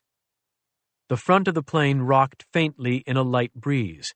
The line from the aft cleat to the tree tightened and held. Who are you? Andy West tried finally. What are you doing? Dax sighed. The right questions aren't the big ones, Andy. Start small. Be specific. Here's one for you. Why am I holding the knife in my left hand when before it was in my right? Andy West looked down at the knife. When he did, Dax punched him in the throat with his right hand. Then he grabbed the back of the pilot's head, drove his forehead down, and hammered it with his rising knee. The pilot slumped into the gravel unconscious. Dax looked down at him and said, I changed hands as an excuse to ask the question, Andy. Then I knew you would look at the knife when you shouldn't. That made things easier on me. If you'd been asking the right questions all along, you wouldn't have needed to do that. See my point? Andy West couldn't answer. It would be a few more minutes before he'd be able to mumble, let alone speak, and by then he'd be in the cramped cargo hold with zip ties at his wrists and ankles and tape over his mouth. Still, Dax was hopeful that he'd take his time in the dark to reflect on what he could do differently next time. No experience was wasted on a curious man, not even a painful one. Especially not a painful one. Dax set to work removing the inflatable Zodiac dinghy and its small outboard motor from the cargo hold. When he had those secured on dry land and had inflated the boat, he unloaded the guns and then his own backpack. From his backpack, he removed the zip ties and duct tape. He also had black electrician's tape. That would be useful, because the Glock was all black, and so was the outboard motor casing. Andy West was just beginning to stir when Dax slammed him into the cargo hold, closed the hatch, and locked it. 35. Ed wanted to leave at first light, but Leah had pushed him to stay through breakfast. She wanted the sense of calm, a false sense, yes, and feared that if the children awoke to the sound of Ed's plane departing, it would shatter that. She had enough shattering to do today. Let them wake to it at their own pace. They were up early, though, not much past first light. Primal biology, the parts of your mind and body that hummed to life here, where it was quiet enough that you could hear the woods and water and sky without straining. The day dawned beautifully, but there was a shelf of gray massing to the southwest, an Arcus cloud, the leading edge of a storm. Leah stood on the lake shore and watched it and tried to determine whether it would come their way. It was too far away for her to tell with certainty. Everything directly above was crystal, and everything to the north and east glittered with golden light. What wind there was came in soft, sporadic breaths. The water was so still that when a fish jumped, the ripples could be seen for a long time. She'd planned on making breakfast on the wood stove in the cabin, but Ed built a small campfire, and while Leah walked Tessa along the shore, the kids emerged from the cabin and went down to join him. Nick was asking Ed questions as Haley stood and faced the lake and the rising sun, tall and elegant and beautiful, a promise of all she could be. Mrs. Wilson will take good care of her, Leah thought. And then she had to stop and pretend to study some withering wildflowers so she wouldn't approach her children with tears in her eyes. She hadn't even reached the fire when Haley turned and spoke to her. "Good morning. May I use the canoe today?" Leah was momentarily speechless. Haley rarely initiated a conversation, and she never asked for anything. Of course," she stammered at last. "Of course you can use it." "Great," Haley said. "Thank you." "Of course," Leah said for the third time. "It's a nice one, ultralight. It's actually made out of Kevlar," Haley said, and she smiled. "I know. The Wilsons have one like it." The Wilsons. Leah felt her smile waver and fought to preserve it. Ed looked up at her, concerned. She nodded at him, trying to project calm. "Good morning, sir." "And to you, ma'am." "Sleep all right out here?" "Dreams of trophy trout." Ed was kneeling beside the fire, stirring freeze-dried scrambled eggs and peppers with a long fork.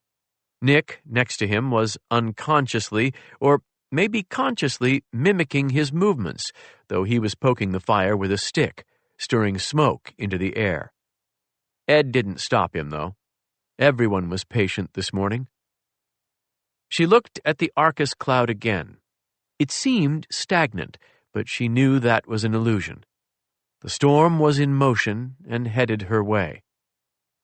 "You like the ultralight canoes?" she asked Haley. Haley nodded, walking toward the fire. "They're responsive. If you had to portage with one, I bet it's great, but I've never had to do that." She looked down at the fire, then back up at Leah. "Have you?" "Yes," Leah said, thinking, "I will not call Mrs. Wilson. I will not let you go. I will beat Lowry somehow, and we will all stay together, safe and together." "I'd like to try it sometime," Haley said. "A portage trip, I mean." "Any time," Leah replied, her voice soft because she didn't seem to have any moisture left in her mouth. Haley wrinkled her nose and pointed at the eggs. "I would rather not try those." Ed grinned. "Don't judge them until you've tried them." "I can see them. I can smell them." "Only one sense matters," Ed said, ladling some of the eggs and peppers onto a tortilla and offering it to her. "Taste." She hesitated, but finally accepted the tortilla, folded it, and sniffed. "Gross." "Taste," Ed repeated. She took a tentative bite, chewed, and wobbled her head. "Not hideous. Is that what you're going for?" "Wait until you've portaged a canoe," he said with a smile. "That breakfast will go from not hideous to downright delicious pretty fast." "I'll take your word for it," Haley said, but she continued eating. Leah sat on a flat stone near the fire as Ed distributed the eggs and tortillas. They all ate in silence. A loon cruised by 30 feet from the shoreline, silent, studying them. "You were all talk last night," Ed told the bird. "Where's the swagger now?" The loon dived and vanished as if in response, and both kids laughed. Leah looked at them, sitting on the ground with Tessa between them, and suddenly she was having trouble swallowing the breakfast. Why today? Why did Haley pick today to begin to loosen up? Ed wiped his palms on his jeans. "All right, guys, I've got to get airborne. Be back by, mid-afternoon at the latest." He leveled a mock stern stare at Nick. "You'll have caught your limit of trout by then, hombre?" "There's a limit?" Ed smiled. "Poachers," he said. "You guys are everywhere." "Why do you have to leave now?" Nick asked. "Because duty calls," Ed said, and he rose. Leah was grateful that Nick accepted that non-answer. Haley looked from Ed to the plane. "Can Nick and I watch you take off from the lake?" "Cold swim, but sure thing." "Not swimming. In the canoe." Ed looked to Leah. She nodded. "Sure," she told him. "Just give him plenty of distance." "I'm not going to paddle in front of him," Haley said, exasperated. "I just thought it would be cool for Nick to see him fly over us." "Yeah," Nick said, shoving another egg-filled tortilla into his mouth and then talking around it. "Let's do that." Grateful for the distraction, Leah told them where the life jackets and paddles were and then walked away with Ed. He'd doused the fire, and steam trailed behind them. "Good moods this morning," he said. "Yeah." "Killing you, isn't it?" "Yeah." He smiled sadly. "I'd like to be back by 1 o'clock at the latest. Don't want to rush you with what needs to happen here, but..." "But you're thinking of how fast things could go wrong," she finished. He nodded. 1 o'clock it is, she said, looking at the sun. It was nearing 8 now.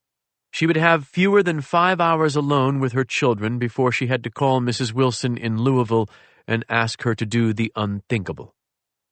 Behind them, Tessa barked and splashed in the shallows, trying to assist with the canoe launch. Haley was attempting to send the dog back up the shore. "She can get in," Leah called. "She loves the canoe, actually. She'll sit still." Haley looked dubious.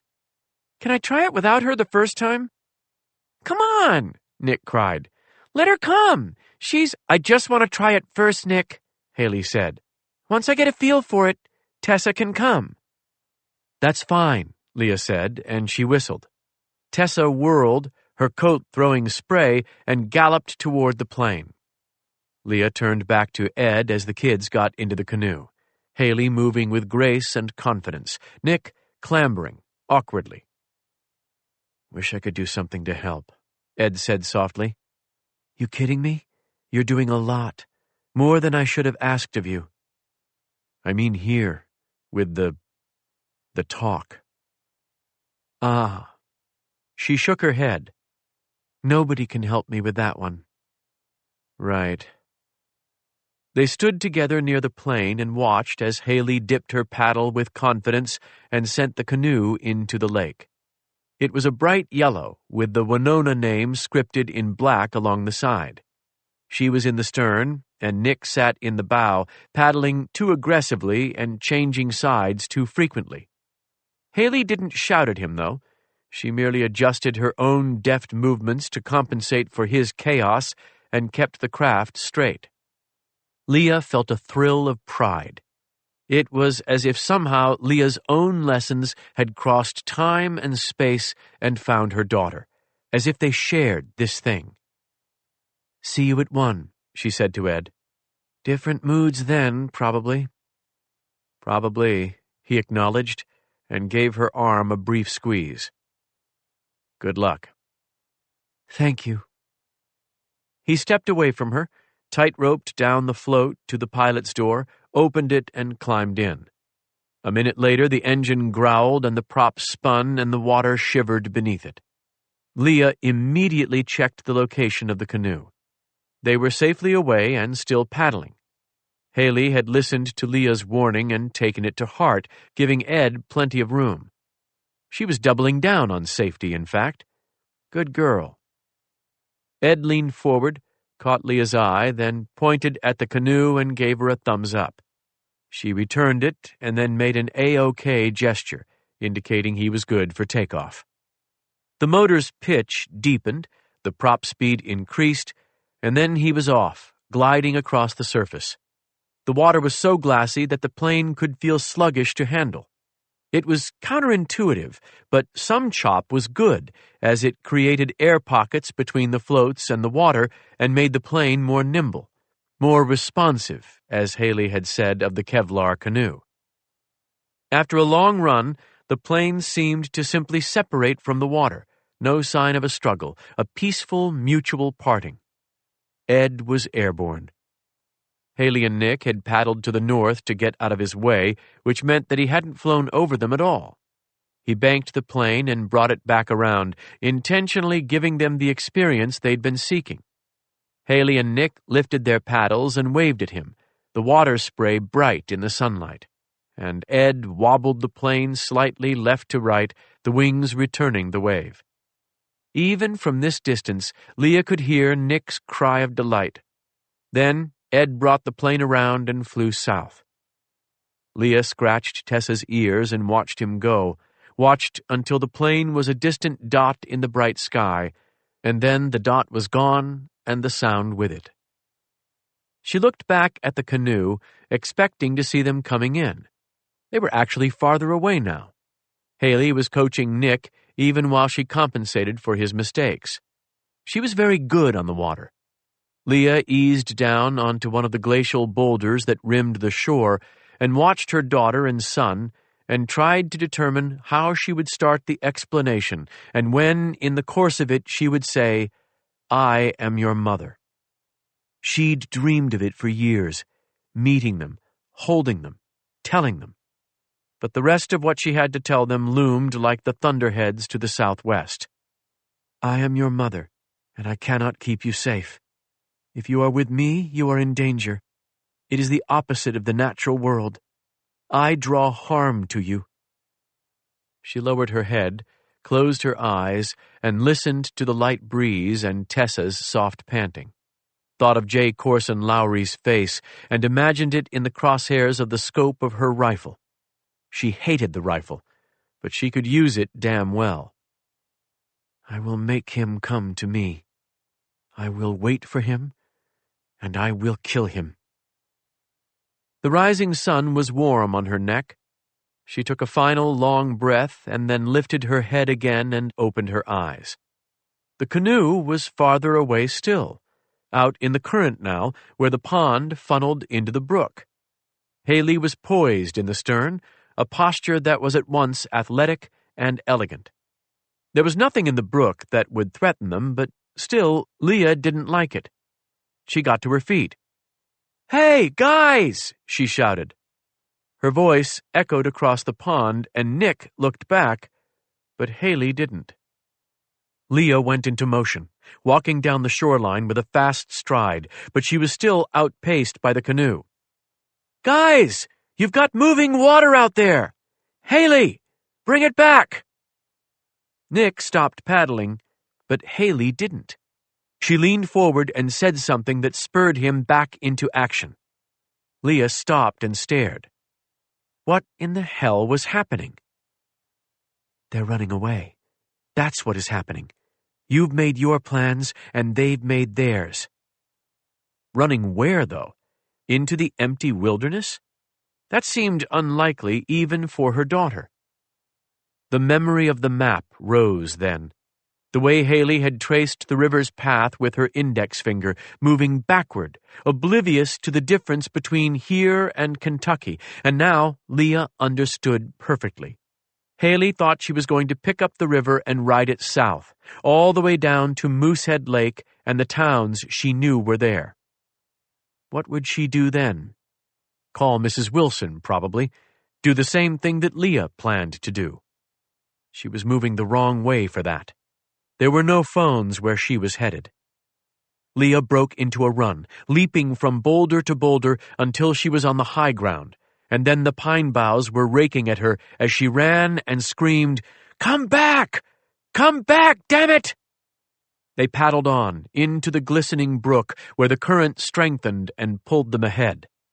The plane was gone, and they had the only boat, and Leah was on foot, hopelessly outpaced. She stopped running, caught her breath, cupped her hands around her mouth, and shouted, "It goes north, Haley! Up here the rivers go north!" They were too far away, though, and her voice was too faint. The thing she had not said when she'd had the chance couldn't be heard now. 36. The flight from Martin Mountain to Greenville was a short one, even in a small single-engine plane, less than an hour, and when Ed Levenseller put the plane down on the calm waters of Moosehead Lake in front of his cabin, the area was still waking up, the water empty save for a few fishing boats and the pontoon ferry to Mount Kineo. It was amazing how things emptied out after Labor Day. There was someone waiting on his dock, though. He didn't notice the man until he'd reduced power and begun to taxi because all his attention was on the plane during landing. Once he closed in, he finally saw him there, a lean black guy standing at the end of the dock, staring right at Ed's plane as if he'd been waiting on it. Cop, Ed thought, but that was probably just paranoia. A cop didn't sound all that bad to him, actually, no matter what Leah had said. Trust no one was a hard ideology for a man like Ed to accept. The stranger wasn't dressed like a cop. He was wearing jeans and a white t-shirt and sunglasses. Average height, ropey, muscular build, shaved head.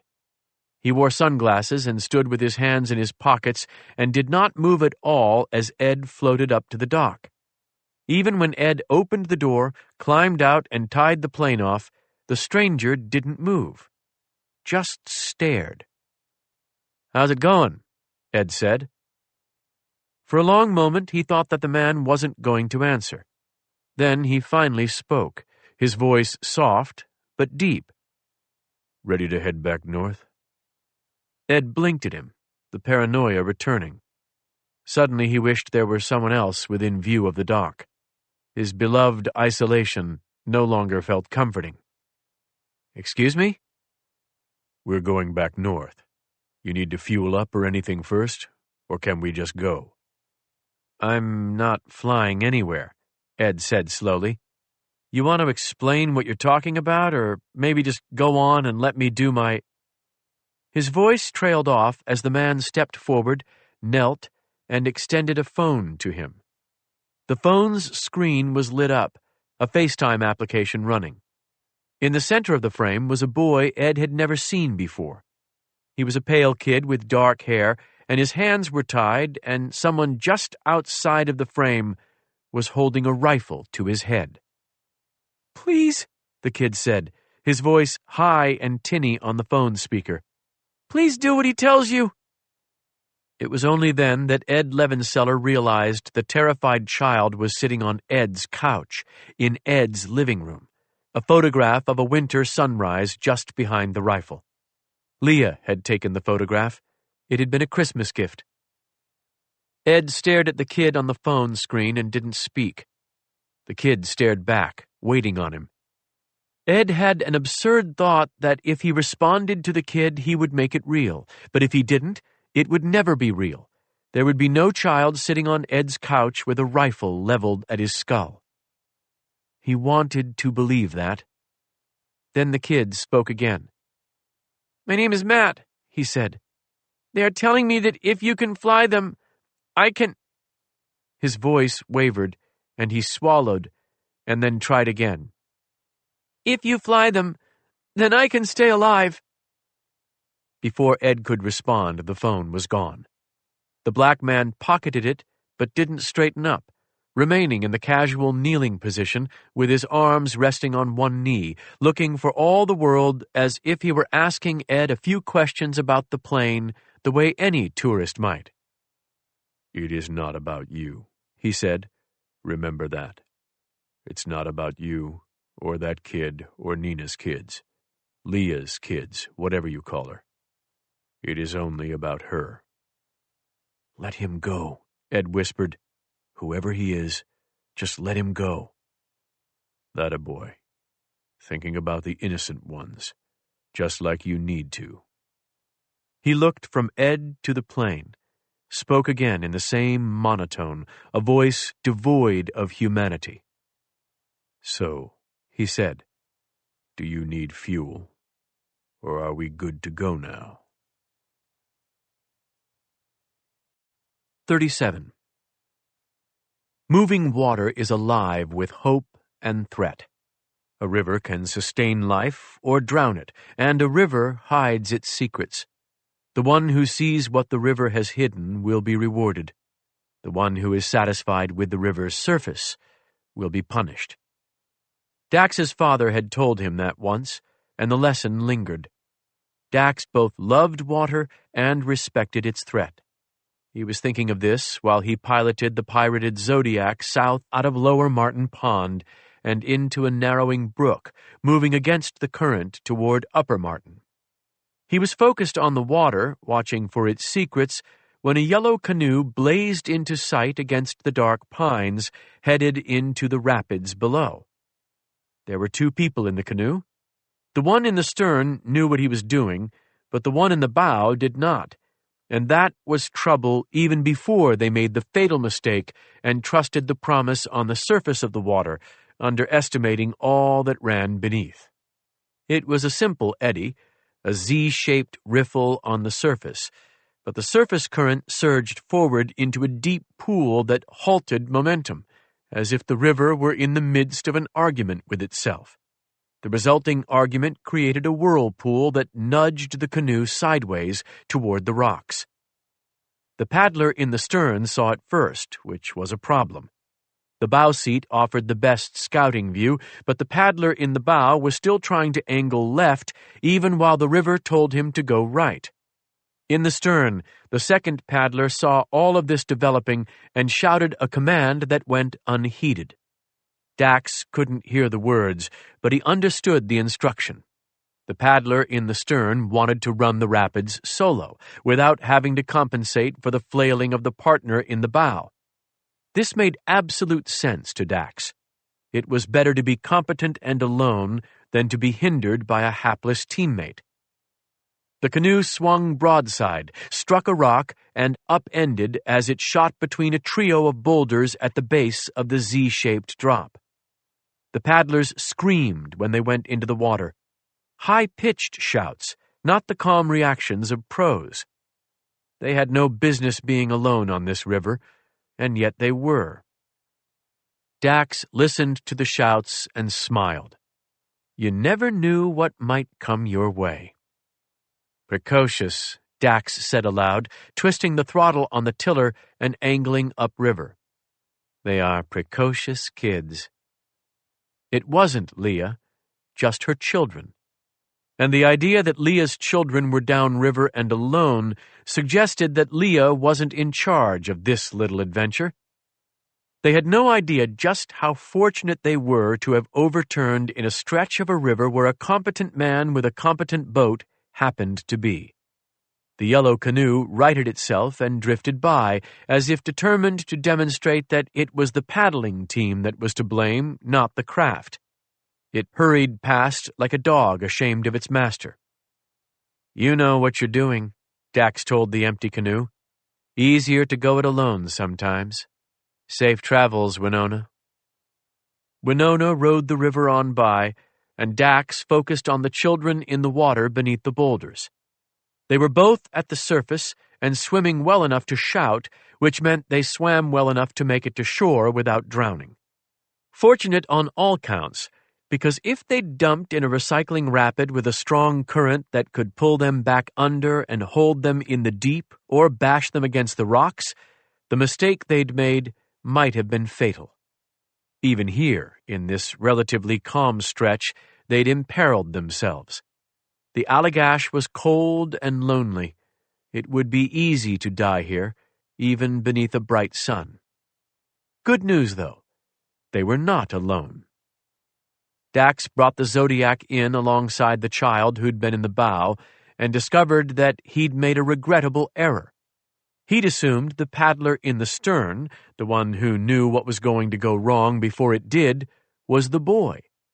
The boy, it turned out, was the one who'd been in the bow. Gender bias. No excuse for it, and certainly not a mistake that Dax should make, considering that the only broken bones he'd ever suffered had been caused by a woman. Quit crying and grab my hand, Dax told the crying child who was grasping a tree limb. Hurry now. I won't turn around to give you a second chance. The boy took his hand. Dax hauled, grateful that it was his right arm, and the boy belly-flopped into the bottom of the Zodiac like a boated bluegill. You need to listen to your sister, Dax told him. She might have coached you through. Dax returned to the tiller, twisted it for more throttle, and steered toward the girl. She was already sitting on one of the boulders, catching her breath. You okay? Dax called over the sound of the churning water, bringing the Zodiac in broadside to the boulder. She stared at him, hesitant, but nodded. She was soaked, her long, tangled dark hair dripping. That could have been bad, he said. He could see that the girl was crying, and so despite himself, he added the gentle truth. If your brother had listened to you, I think you'd have made it. He needed to just stop paddling and trust you, didn't he? She nodded again. She was soaked and shivering and too distracted by adrenaline and fear to appreciate the compliment. Climb in, Dax told her. You kids are lucky. Most days this stretch of the river is empty. But here I am. 38. Cool your mind. So many times Leah had counseled herself with that three-word phrase. So many times she'd been able to follow her own advice. This was different, though.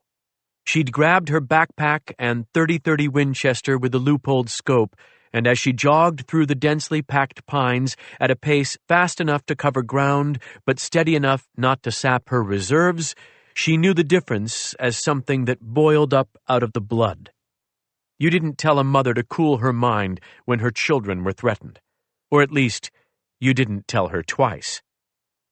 Leah wanted to lash out, wanted to be savage, wanted to paint the pines with the blood of her enemies.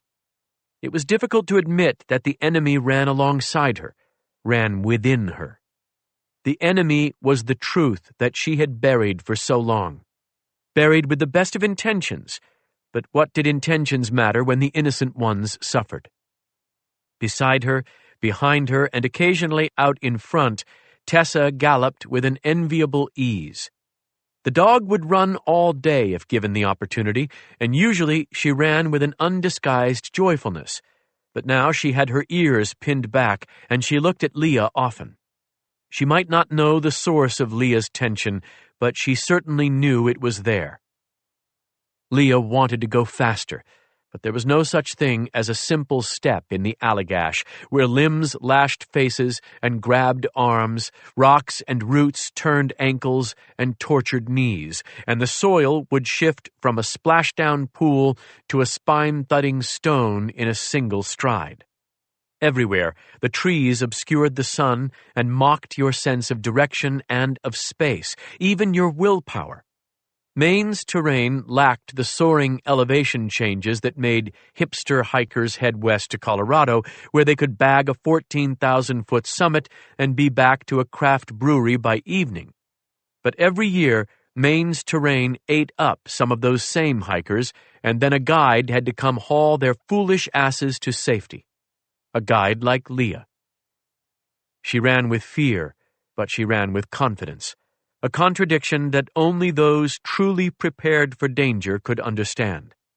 You knew that trouble would come, period, and in that acceptance came the confidence.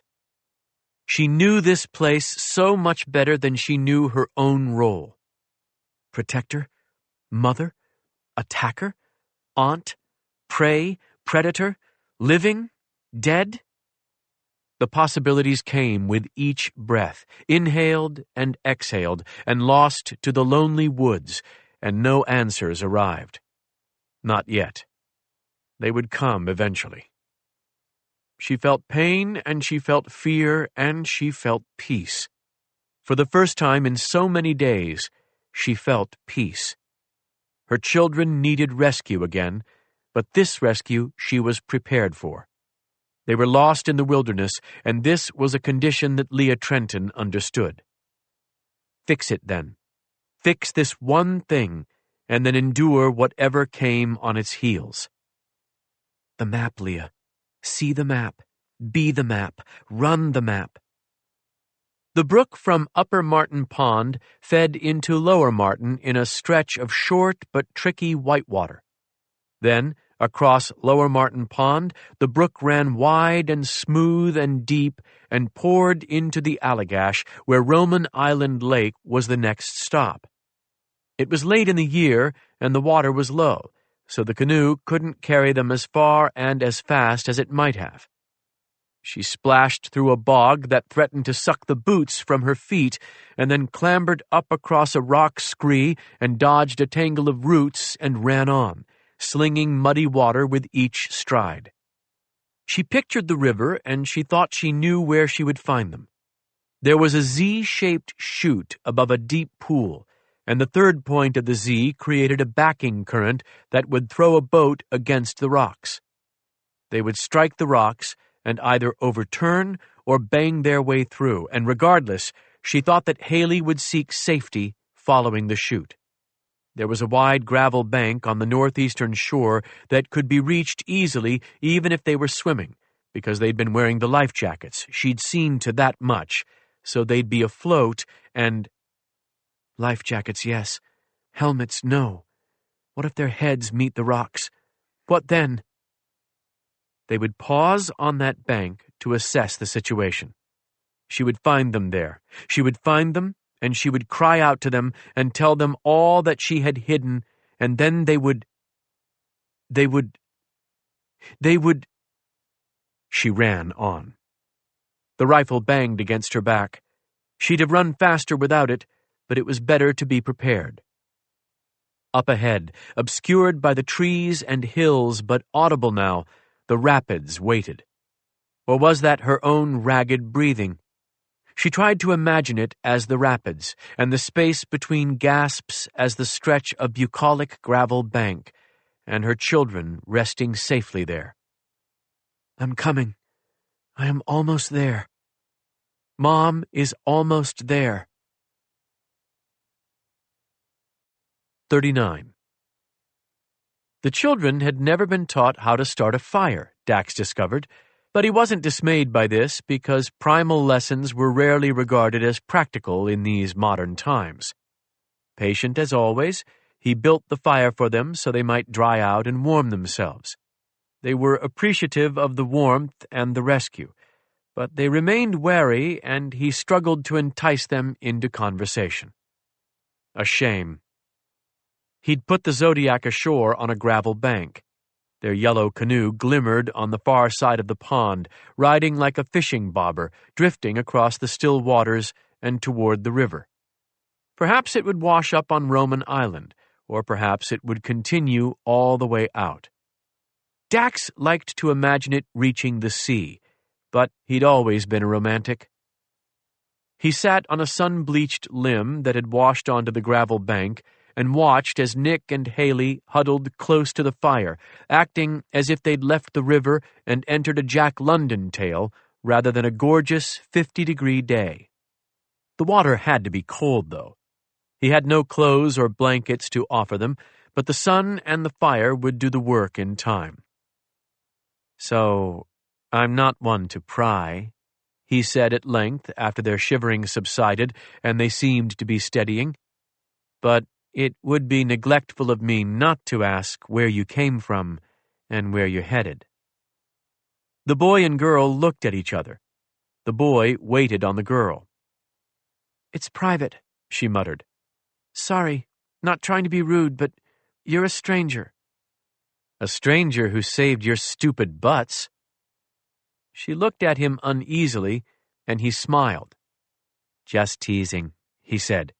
You were going to be fine. You knew what you were doing. Just because you ended up in the drink doesn't mean you were incompetent. Failure is a necessity of adventure. You never appreciate that in the moment, but when you look back on things, you'll remember. Give it time. Okay, she said. Sure. Wherever you're headed, Dax said, it would seem difficult to get there without my help. Your canoe is well out in front of you now. I haven't done a lot of hiking around here, but it doesn't look like easy country, so you'll probably need a ride. Silence. Dax smiled. Patient. You were headed north. Where to? Haley shook her head. South, she said. We were headed south, to Moosehead Lake. It's an interesting way to get there, considering the river flows north. She stared at him. Nick turned from the fire and looked over his shoulder at Dax, concern on his face. Dax nodded sympathetically. North. Wrong direction. He could tell the girl was rocked by this news. I think we can all agree that it was a good idea, poorly executed, Dax said. It happens to the best of us. Don't let it get you down. She looked away from him, back to the river. He watched her study the river and then turn skyward and locate the sun, and he was proud of her for that choice and for the chagrin that passed over her face as she oriented to east and west, and then returned her attention to the river and saw that he was right. If we can further agree that things are no longer proceeding as planned, since you intended to ride a canoe south and instead went north and then lost the canoe, well, maybe we can come back to that question of what to do now. I've got to take you guys somewhere. He shrugged. Or leave you here. I mean, it's none of my business." Nick leaned toward Haley and stared at her. He didn't speak, but his face said plenty. He wanted to take the ride. Help from a stranger was dangerous, but it was a far sight better than no help at all. Nick was the pragmatist, Dax decided. Haley was more intriguing, governed by complex, conflicting emotions and a bone-deep desire not to seek help. "I don't have too much time," Dax told them. "I could run you back to your camp or wherever you came from. I could call for someone to get you. But I certainly can't take you all the way to Moosehead Lake. I'm not even sure that's possible from here. I don't know the map all that well. I just know which way is which." Haley glared at him. Dax lifted his hands. "Apologies. Not trying to poke the bruise. Just saying, I'm not sure that Moosehead can be reached by the water from here, and I absolutely do not intend to try. The choice is yours." The girl looked at the river, pushed a lock of damp hair out of her face, and gritted her teeth. He wanted to applaud her. She was absolutely determined to do it alone, to recover from her mistakes without help. "I suppose we could give it a little bit more time," Dax said as the silence lengthened, "and wait on your mother. I'm sure she's not far behind. If she didn't see you leave with the canoe, she certainly figured out that's what's happened by now. Mothers are never far away. Am I right?" "You're wrong about that," Nick said. "I don't think so." "Yes, you are," Haley said. "It's none of your business, but you are." Dax arched an eyebrow. "I'll bet you $100, he said, "that I am right, and that if we wait here long enough, your mom is going to show up." "I'll take that bet," she muttered, and he could see that there were tears in her eyes. Poor kid. Wet and cold and hurting, and all because she'd been protected from the truth. It was a terrible way to raise a child. The Blackwell family had never shielded someone from a hard truth just because he was young.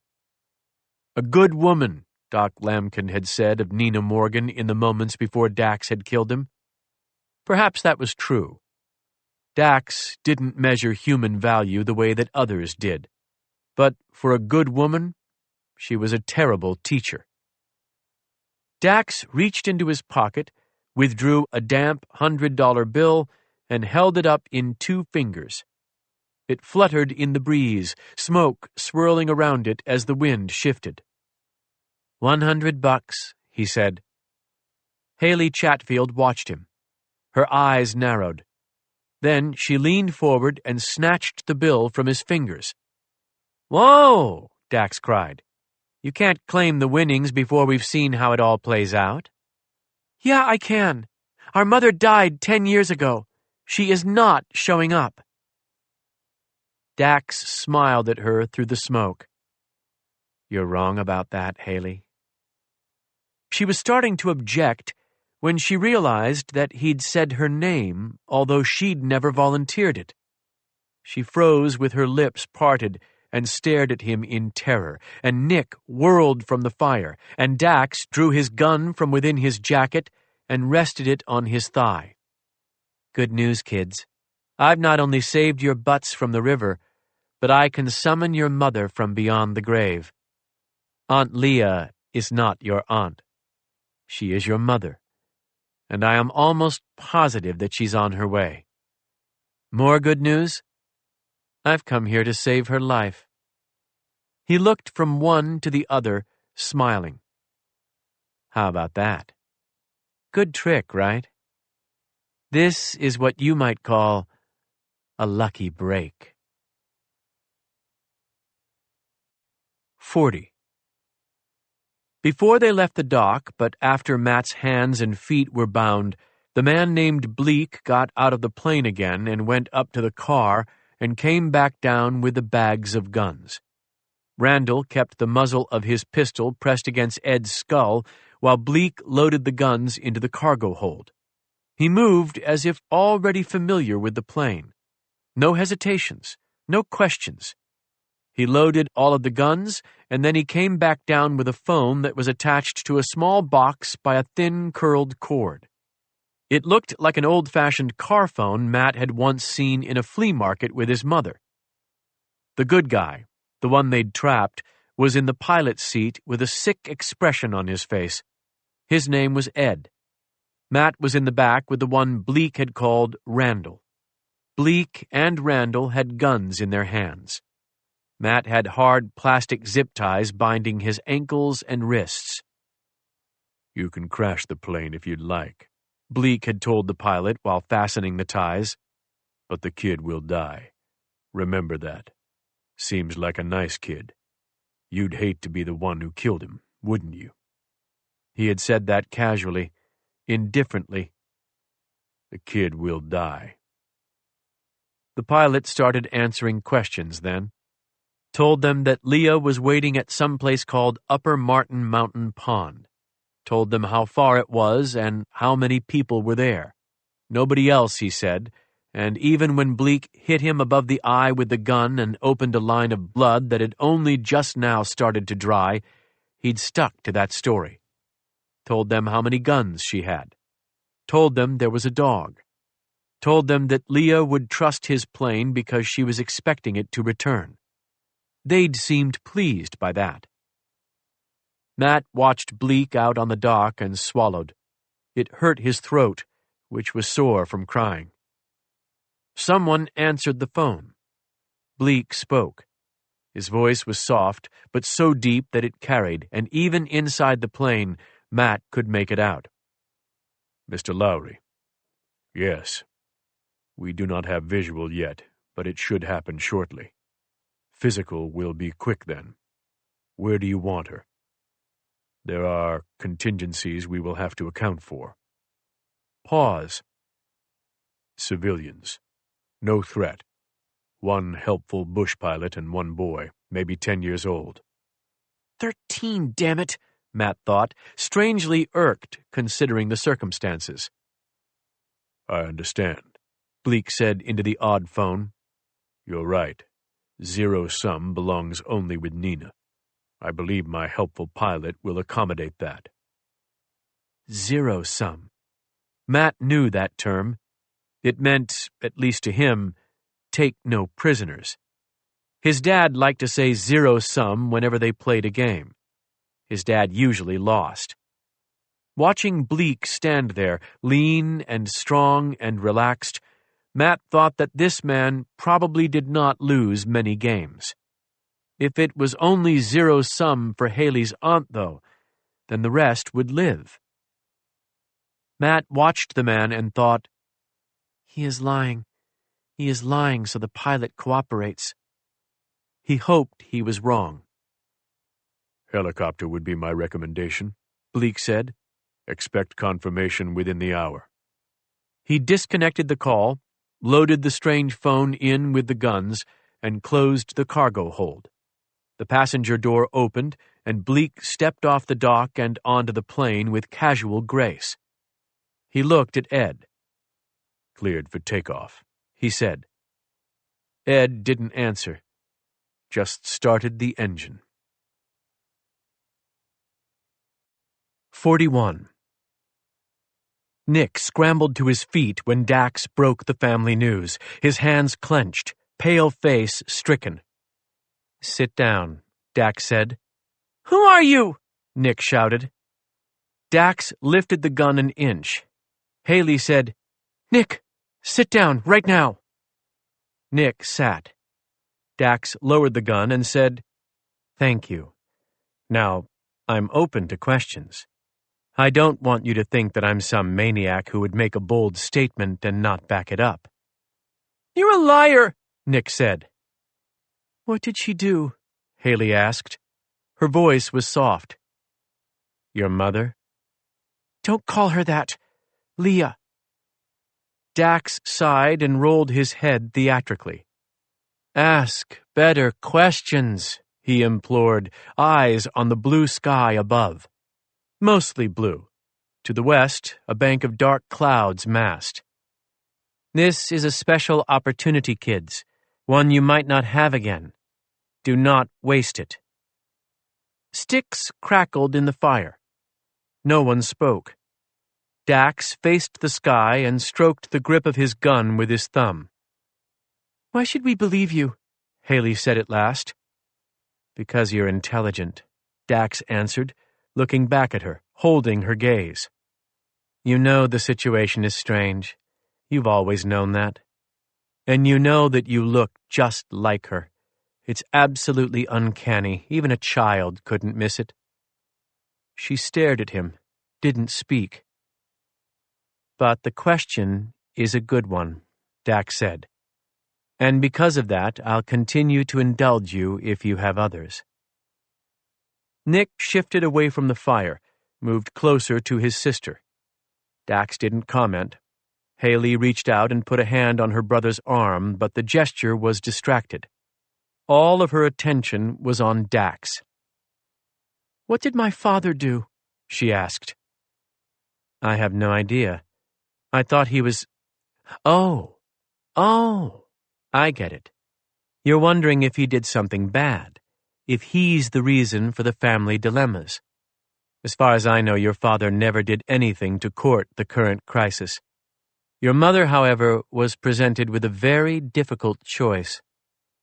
He went silent. Waited. "What choice?" Haley said, and he smiled. "There you go. Asking good questions. She was given the choice between leaving her family to keep them safe, or staying and placing them in harm's way. She chose to leave. I can't imagine it was easy, and I personally think it shows a narrow-minded understanding of options, but..." He shrugged.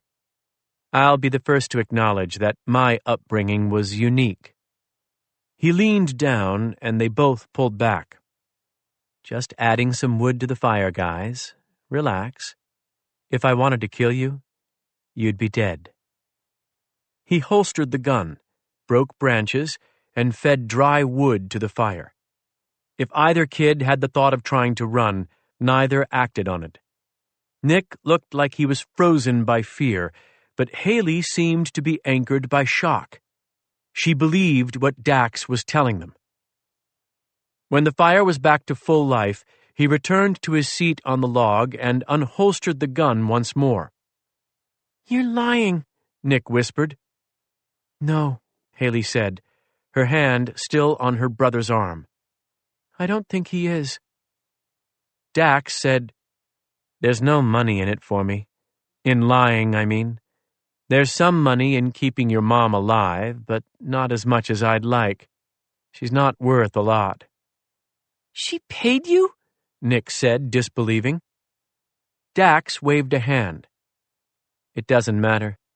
Business issues shouldn't be the topic of the moment. I'm curious to hear your opinions on her conduct. What do you think of her?" Silence. The fire caught some dry pine needles, flared, then died back down, smoking and fragrant. The wind was pushing west to east, so the smell was unlikely to alert anyone who had come after them. Nevertheless, he liked having the gun in his hand. Pursuers would be coming soon. "Why did anyone want to kill her?" Haley asked. "She flew a woman and her children down to Mexico to be murdered. One thing led to another. People got emotional." Dax yawned. "My understanding is that the police weren't considered a viable option. I might have found a workaround, but..." He shrugged. Again, we returned to the different upbringings. "My dad told us she was dead," Haley said, and she seemed more wounded by this than anything Dax had said. It made sense. Her father had been the guide and guardian. "This is my point," Dax said, shifting the gun from his right hand to his left and leaning forward so that he could feel the heat of the fire on his face. "In their quest to protect you, they set you up for more harm. Not physically, perhaps, but..." He tapped his forehead, then his heart. "Am I right?" Nick looked over to his sister, He didn't want to believe Dax, but he could see that Haley did. He was looking at her when he said, "How many people want to kill her?" It was a child's question, and yet, as with so many questions posed by children, it contained the most essential concern, the one that adults would be slow to consider, let alone voice. "Excellent," Dax said. "We move on to practical matters. I am aware of 3 specific men, but I can't speak to the total." The wind rose and blew smoke into his face, but he didn't look away from the fire. Haley Chatfield was staring at him. She was, he realized, still stuck on her father's role as a collaborator. Dax had shattered her illusion of the trusted parent. "There is no such thing as an innocent, Haley," he told her. "That's the sad truth of our condition. We've all made our concessions. We've all tried to pick the right, wrong thing." "What? The right, wrong thing?" "Yes."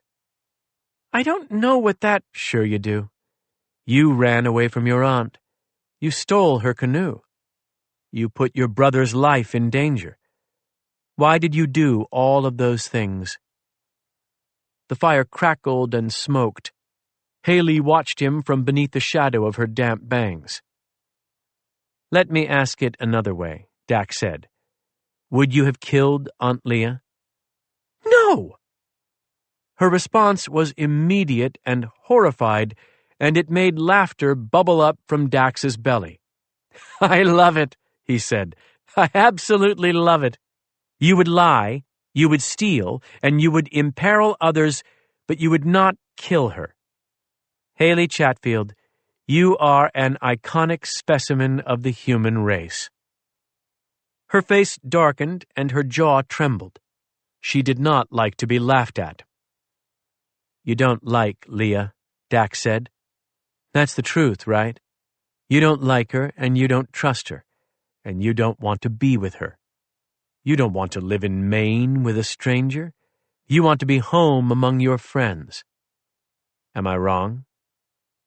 He looked from Haley to Nick, eyebrows raised, waiting. "Well?" Nick shook his head. "No," Haley whispered. "You're not wrong." "Okay," Dax said, the smile gone now. He leaned forward again, closer to the fire, his face lit from the flames below. He stared at them with the earnestness that they deserved for the question to come. "If you want," Dax said, "I will kill her for you, and then you can go home." Silence, smoke and wind. Nick stared at Haley. Haley hadn't looked away from Dax. He gazed back and nodded. "It's your choice, Haley. Remember that this woman abandoned you once already. She's lied to you, and she's put you in danger. If you go back home, maybe to stay with that nice neighbor, Mrs. Wilson, back there it could all be over. Not forgotten, of course, but done. All I need is your instruction. Just say the word." Nick whispered, "Haley," and tugged at his sister's damp shirt sleeve. She didn't react. She just watched Dax through the blowing smoke. "I'll need to have an answer," Dax said, "because she's on her way. In fact, I suspect all of them are on their way to us." As if in confirmation, there came a faint, high hum from the south. Nick looked skyward, searching for the plane. Haley didn't look up. She was still staring at Dax, still thinking. "We're growing short on time," Dax told her.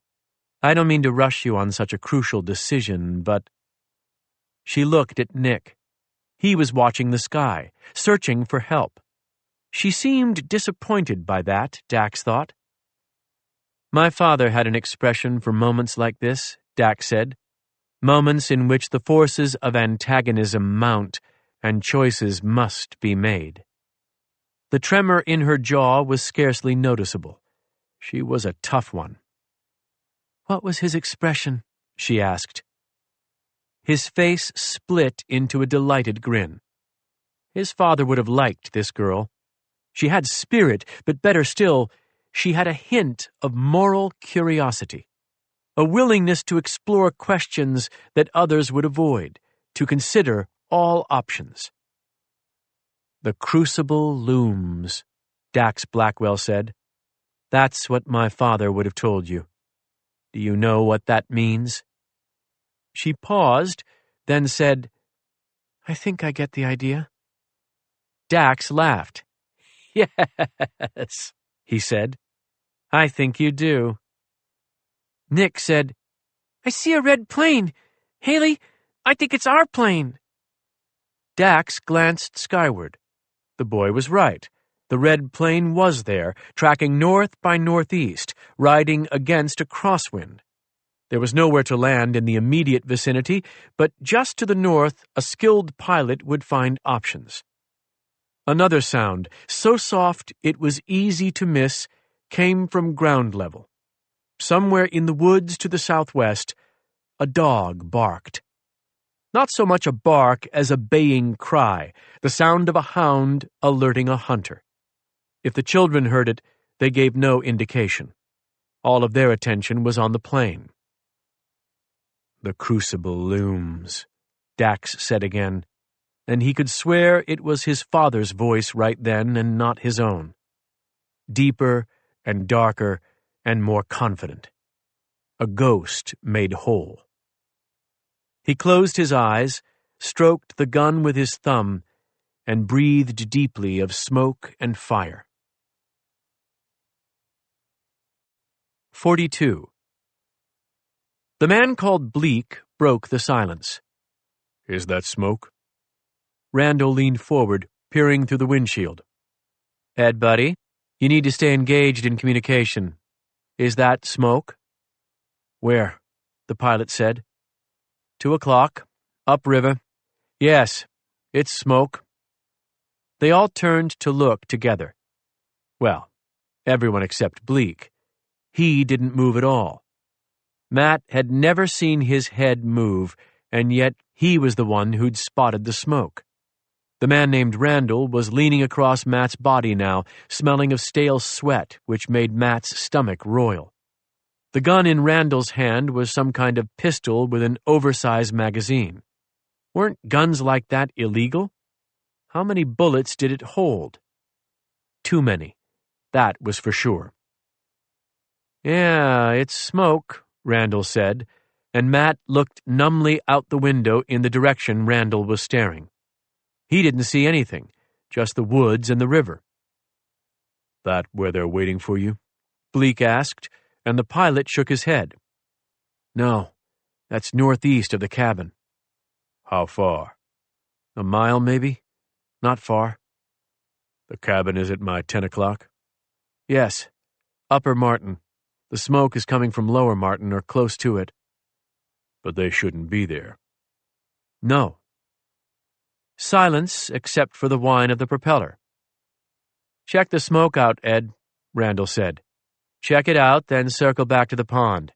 Stay high enough that she won't see you on first pass, that she can't be sure it's you at least." The pilot banked to the right but didn't descend. Matt leaned closer to the window, curious despite himself, frustrated that he still hadn't seen what they all had. Everything was green or blue.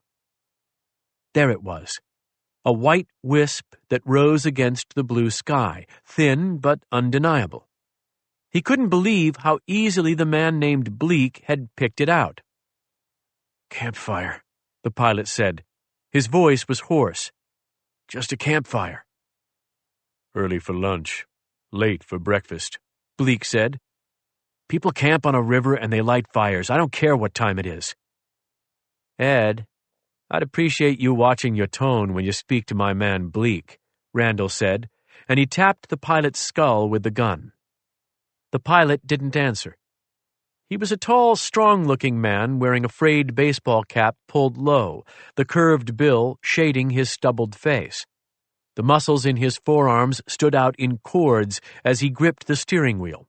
Not a wheel, it was a yoke, Matt remembered, and Matt thought that ordinarily this pilot named Ed was exactly the type of stranger he would want to come across when he was in trouble. He looked confident and capable, the kind of man who could fix a problem. Matt didn't think Ed could fix the problems in this plane, though. He was pretty sure nobody could do that. "If it's people camping," Bleak said, "we should be able to see a campsite. Tents, kayaks, whatever. Take us down, Ed." The pilot angled the nose of the plane down. Matt got a clear glimpse of the river below. They were pointed at a bend in the river where the blue water turned white. The pilot went lower still, then leveled out, and they passed over the smoke. "Nobody by the fire," Bleak said. "Burning on the gravel bank on the right, untended. It's a campfire. No equipment in sight." Matt realized that Bleak was holding a small pair of black binoculars to his eyes. When had he gotten those? When had he even moved? It was as if they'd just appeared in front of his face like a card trick. Without the binoculars, Matt couldn't see anything of the fire except for the single plume of smoke which rose almost like a signal, the kind people made when they intended to send a message. If Leah Trenton had brought the family here to hide, as Ed had told Bleak, then why would they light a fire? Maybe it was a fake.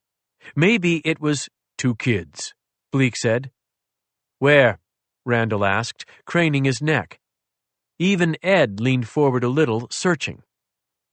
"Sandbar in the middle of the river, maybe 15 yards off the bank. No kayaks." "Canoe," Ed said softly. "What's that?" "They had a canoe." "They don't now." Bleak was still looking through the binoculars, and Matt saw Ed's eyes flick over. The gun rested in Bleak's lap. If Ed reached for it now, he might get it, but then Randall would shoot him. Matt hoped Ed was smart enough to see that. "Where is she?" Randall asked. She being Leah Trenton, Matt figured. She being the one they'd come to kill. "Not present," Bleak answered, monotone. "Something's fucked. They're alone on the river a mile from the pond, and a fire is burning and there's no boat?" "There's a boat," Bleak said, still unfazed. "But it's not the canoe. An inflatable with an outboard. Good equipment. A Zodiac or close to it. Deployment craft." He lowered the binoculars, looked over at Ed, and said, "How'd they get that boat, Ed? Maybe you forgot a few things?" "I don't know," Ed said. He sounded weary. "I really don't. Look closer. They had a canoe. It's a yellow Winona, 16 feet. You can't miss it. Not on that river." Bleak said, "I don't overlook yellow canoes, Ed. I assure you of that." After a long silence, Ed said, "I lied. I'm sorry." Matt tensed, expecting a punch at best, a gunshot at worst. They wouldn't tolerate a lie from him. No one struck, though. Everything remained still in the cockpit. "They can't fly the plane," Matt remembered. "He's lucky he admitted to lying up here because they can't hurt him too bad. But when we're back on the ground, I think they'll kill him then." "You're sorry," Randall said. "Well, in that case—" "You flew the boat up here?" Bleak asked. Ed seemed to hesitate again, then shook his head. "It's stored in the cabin, with the motor. I brought the gas up, that's all." "And you neglected to mention this until now." "They were in the canoe when I left," he said. "I forgot." "A minute ago you said you lied. Now you forgot?" "I lied," Ed acknowledged softly. "I don't want you to hurt them." "Your lies endanger everyone. We came only for her. We do not give a damn about those kids. If we did, they'd have been dead long ago. We don't give a damn about the kid in back or even your lying ass. We came for her. Now do the right thing, Eddie. Make the right choice for the most humans. Isn't that what you want to do?" Ed was silent. I got no need to kill other folks. Got no desire to kill other folks. But do you think I have a qualm about it? Bleak said. Ed didn't speak. Look at me, Bleak said. Ed turned to face him. Do you think I have any qualms about leaving 5 bodies in that river? Bleak asked. No. A whisper so faint it was barely audible. Correct. But there's a tactical advantage to leaving you alive. There will be less heat behind me if I limit it to her than if I kill a bunch of kids. Think I don't realize that? Fucking A, we realize that, Randall contributed from the back. Matt felt like he just didn't want to be forgotten. That's my tactical position, Bleak continued. Get the woman, leave the kids alive. I don't mind leaving you alive with them, Ed. Not yet. But another lie? He made a soft, sad sound with his mouth. Another lie, and I'm going to begin to feel like there's scores to settle between us. Copy that, Captain? Yes, Ed whispered. Bleak put the binoculars back to his eyes, stared for a time in silence, said, What's she doing, Ed? She hiding? No, I don't know, but she wouldn't have left them. How'd they get in the water? Don't know. Randall pushed forward, the gun between him and Matt now, its oily black body looking lethal as a snake. Let me have a look. Bleak passed the binoculars back. Pan west from the smoke. The fire is on a gravel bank, but they're out on a sandbar or something in mid-river. It's just the 2 of them. Got it. So where's Mom? Randall said, eyes to the binoculars. I don't like this. Feels off. I know it. She's not losing the kids.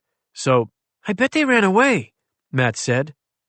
His words surprised even himself. He hadn't intended to speak. The idea had come to him with such clarity that he voiced it. Randall lowered the binoculars and looked at Matt. Up close, you could see the spiderwebs of old scars on his cheek and forehead. His nose was crooked too, like it had been broken once, or many times. His mismatched eyes were the meanest things Matt had ever seen. What's that, boss? They ran away? Matt wished he hadn't said anything now, but he nodded. Maybe. Haley knew that she wasn't right. Her aunt, that something was wrong with her. Haley wanted to get away from her. Ed said, I think he's right, in a soft voice. Consensus from the hostages, Randall said. Interesting. How could they have run away? Thought there was a big rescue plan. Thought Nina was on top of her game today. Ed glanced back at Matt. Matt was grateful for the brief gaze, the glimmer of compassion. Because of what he just told you. He's right about that. I could feel it coming off the kids like heat waves last night. They were scared, and they didn't want any part of that cabin. This morning was different, Haley especially. She was warmer, friendlier, because she wanted to get on the water. To run away, Matt said, speaking despite himself. To run away, Ed echoed. Yeah. Bleak said, What will Nina do? I don't know. Guess. Ed thought about it. She can't outpace them on foot, so she'd wait for me to come back. She'd hate it, but that's what she'd do, because it's the smart thing. Once I'm back, finding them is easier. From the air, we could find them. He paused, then added, We just did. Yes, Bleak said. We just did, didn't we? Bleak reached back and said, Give me those, to Randall. Randall passed the binoculars forward again. Bleak lifted them, scanned the river, and said, There's a little bit of whitewater action just upriver from them, enough to cause a kid trouble. enough to dump the boat if they didn't know how to use it. Or scare them into going to shore. Right. But the fire. Yep. You think those kids know how to start a fire? Wondering. He looked away from the binoculars, faced the pilot, and said, "If you forgot to mention that there is another friend on the ground." "It was just the three of them," Ed said in a resigned whisper. "It was just them and the dog. That's the truth." "They're waving now," Bleak said. "They have their jackets off and they're waving them around at us. Little shits are signaling us for help." Randall laughed. The sound made Matt squeeze his eyes shut. It was a terrible laugh, one that delighted in the prospect of pain. "It sure is nice," he said, "that they recognize the plane." "Isn't it?" Bleak said. "Stroke of luck for those kids. Cold, wet, alone, and then they looked to the sky, and what to their wondering eyes did appear but our boy Ed come to end all their fear." It was the most he'd ever said at one time, and he grew more terrifying with each word. Randall laughed again. Matt kept his eyes shut, even when Bleak whispered instructions to the pilot, and the plane began to descend. 43. Leah's mind was so lost to the run that she was late hearing the plane. Her legs had taken on the liquid throb that preceded collapse, and her breath was coming in red-lined rasps. She ran, she climbed, she stumbled, but not once did she fall. And then the sound of the white water grew clear, and she knew she was closing in on the only place she was likely to find them. If Haley had shot the gap here and kept going, they'd be well out of reach. Then came the second sound. At first, it seemed to be coming from within her own gasps, a manifestation from the pounding of her heart in her ears. Too late, she recognized it for what it was, and her immediate thought wasn't rescue, but threat. She stopped running, crouched beside a wind-downed tree, and watched the sky. She wouldn't be visible even to an intentional searcher. Not here, where the pines crowded and jostled like passengers in an overstuffed subway, not when she was wearing a gray fleece that matched the tree trunks. Tessa's rust-colored coat might be more eye-catching, but the dog looked more like a fox than a domestic pet, even up close, let alone from the air. "It's no one coming for you," Leah reasoned as her heart rate decreased and her lungs filled.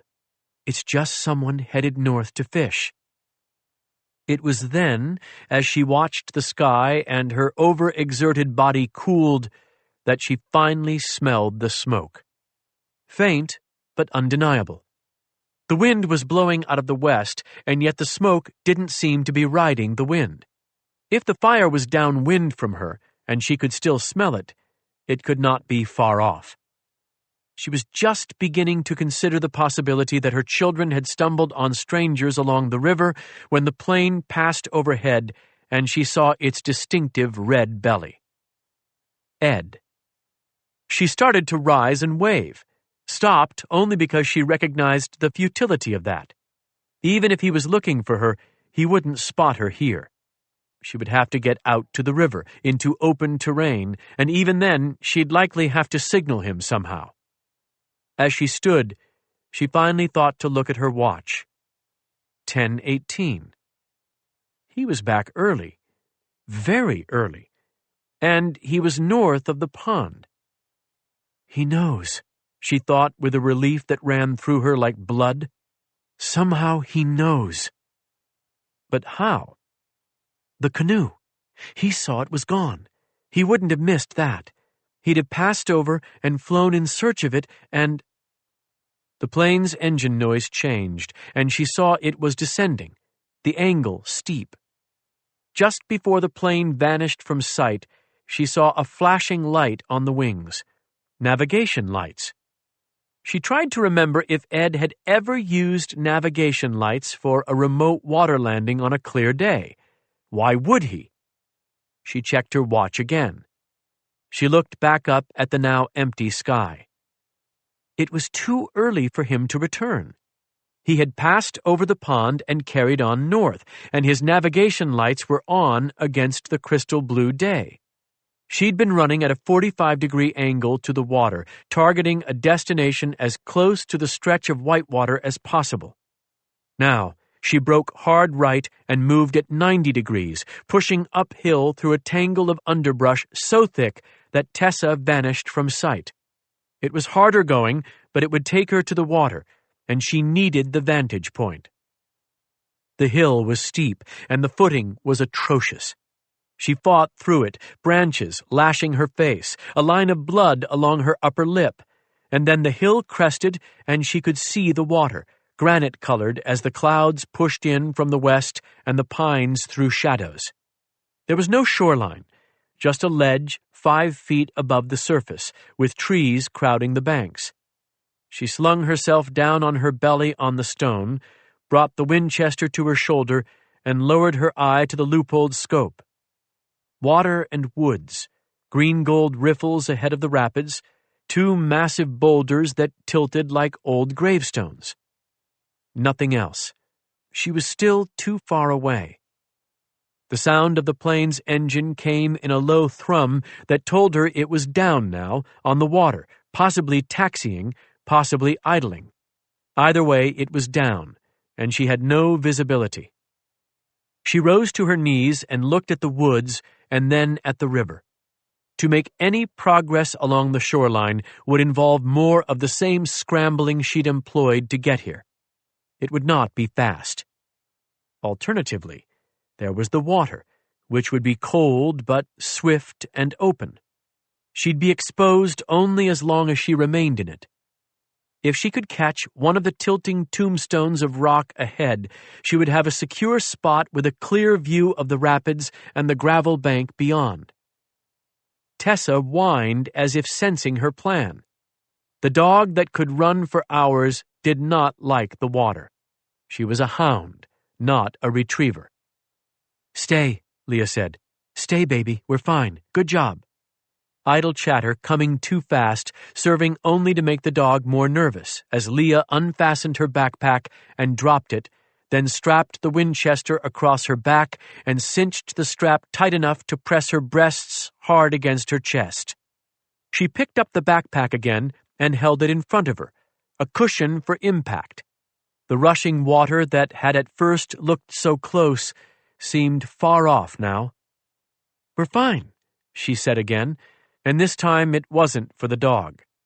Tessa whined and nudged Leah's calf, and though it was a request for attention, Leah took it as the signal she needed. She leaped from the bank and into the river. The shock of cold water was almost soothing at first. She was on the surface and drifting with the backpack held out in front of her when the cold came, and she channeled the adrenaline to energy and began to kick. The current was strong enough that she didn't need to do full swimming strokes, just keep her head above the water and let physics do the rest. The weight of the backpack grew exponentially, and her shoulders throbbed from holding it up. But she knew what she was aiming for, and she knew the landing would be rough. Kick and cushion. That was all she had to do. Her thighs felt strong, and her calves useless, anchored by the soaked boots. The weight of the rifle across her back deepened the throb in her shoulders, and muscle memory cried out for her hands to release the pack and join the rest of the body in swimming. But she willed it away and floated on, head tipped back, nose and mouth clear, sputtering but breathing. The water swirled and caught and carried. The tilted tombstone rock loomed ahead, approaching faster now, gathering size. She knew that the water was teasing her, though. It wouldn't drive her into the rock, but sweep her past it, and then she'd be in real trouble. And now, each kick was achieving less, and each ounce of water that saturated the pack dragged her shoulders lower. She was doing exactly what you should never do in a river, aiming with her head. She should be floating with her feet out and her head back, so any collision with rock wasn't led by the skull. She couldn't afford to do that, though. On her back, she thought the current would sweep her past the rock before she could get a hand on it, and then she'd be shot through the churning stretch of white water and right out into the open above the pond, visible to anyone who waited. A limb scraped her boot, and above her, keeping pace, Tessa barked and barked. If Leah could have drawn a deep enough breath to shout, she'd have told the dog to shut up, please, please just shut up. But there wasn't enough air for shouting, and there wasn't enough time to allow distraction. The water raced, and the rock rose, and she rode the current and saved her final kicks for the place where she would need them the most. Just ahead of the rock, the water below her seemed to strengthen, as if outstretched hands had reached up to snag her, a hard pull down and to the right. She kicked then, kicked furiously, defying gravity, fighting up and left, up and left, up and bam! The impact was worse than she'd anticipated. She'd managed to get the pack up just high enough to cushion the blow, but still her face snapped forward and ripped across the wet nylon, shredding her cheek as she released the pack with her left hand and scrabbled for purchase on the rock, feeling her body turn and the current catch her again. The bloodied face and the screaming shoulder pain not enough. She was going to miss it anyhow, be swept right by. A handhold, thick as a tennis ball, brushed hard and sharp against her palm. She held tight, pulled, felt the current release her grudgingly with a final ferocious swirl around her aching ankles as she pulled free, as if reminding her that she'd won the battle, but not the war. She lay face down on the stone with the sun on her back, gasped in, rasped out. Felt the head-to-toe throb of that collision with the rock, her muscles and nerves all yelling out to one another that, yes, they'd gotten it over here, too, like neighbors after a lightning strike. She dumped the pack in a crevice high enough to keep it from being swept away, then pushed her hair back from her face. Her palms swirled with diluted blood. Her cheek had been torn open, and that was with the backpack absorbing most of the impact. If she'd hit it head-on... But she hadn't. She was right where she wanted to be. Leah Trenton climbed up the rock and started to free the rifle strap so she could swing the gun around and use the scope. Then her head cleared the rock, and she saw that she wouldn't need the scope. She was close enough that they were all in view. Her children, on a sandbar in the middle of the river, standing with their backs to her and gazing downstream where a red plane taxied toward them out of Lower Martin Pond. To the right of the kids, a campfire burned on a gravel bank. A gray Zodiac inflatable boat was pulled up on the bank. Who in the hell had been in the Zodiac? And where were they now? She panned right. High, slanted rocks, much like the one she was on. Then trees. She panned farther, scanning the trees, looking for motion. Who'd been on the boat and who had started the fire? She couldn't imagine campers out here, or at least any who would have walked far from the river. The terrain was too rugged and held no clear allure. Anyone who camped in this part of the Allagash would know better than to leave a fire burning untended.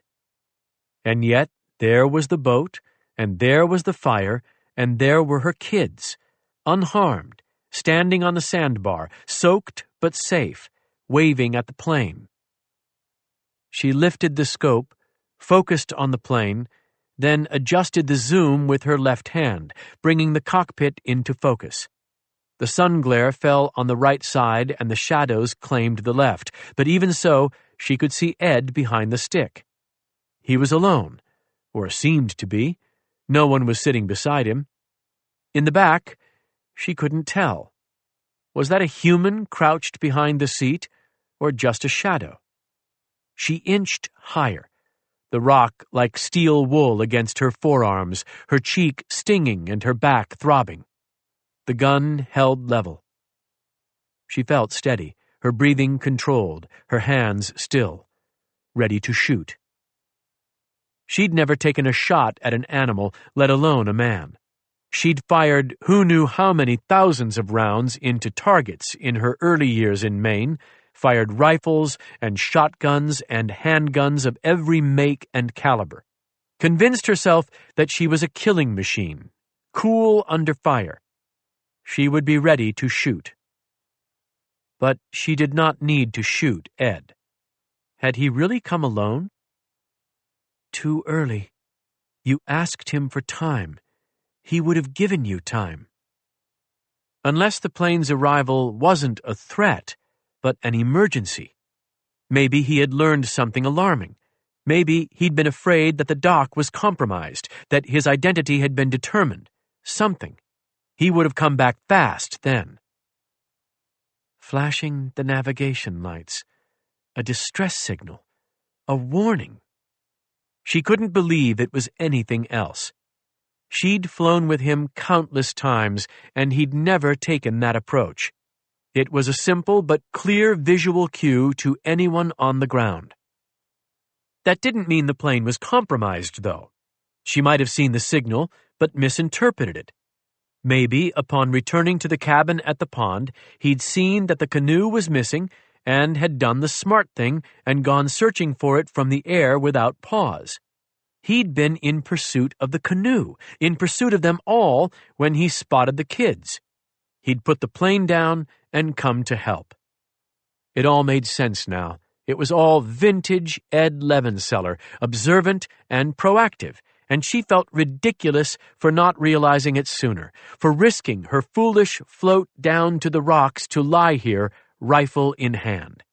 She should stand up and shout to them. Let everyone know that she was here, that she'd come to help. She'd come to help them and tell them the truth. She didn't, though. She held still and stayed low and kept her eye to the scope and her finger floating near the trigger. He brought the plane up almost to the sandbar against a crosswind that turned it slightly, presenting her with a better view of the passenger seat. Empty. Ed's hands were free on the stick, and she could see him adjusting the rudder controls, moving unencumbered, showing no trace of tension. The plane floated about 25 feet from the sandbar when he killed the engine. She frowned.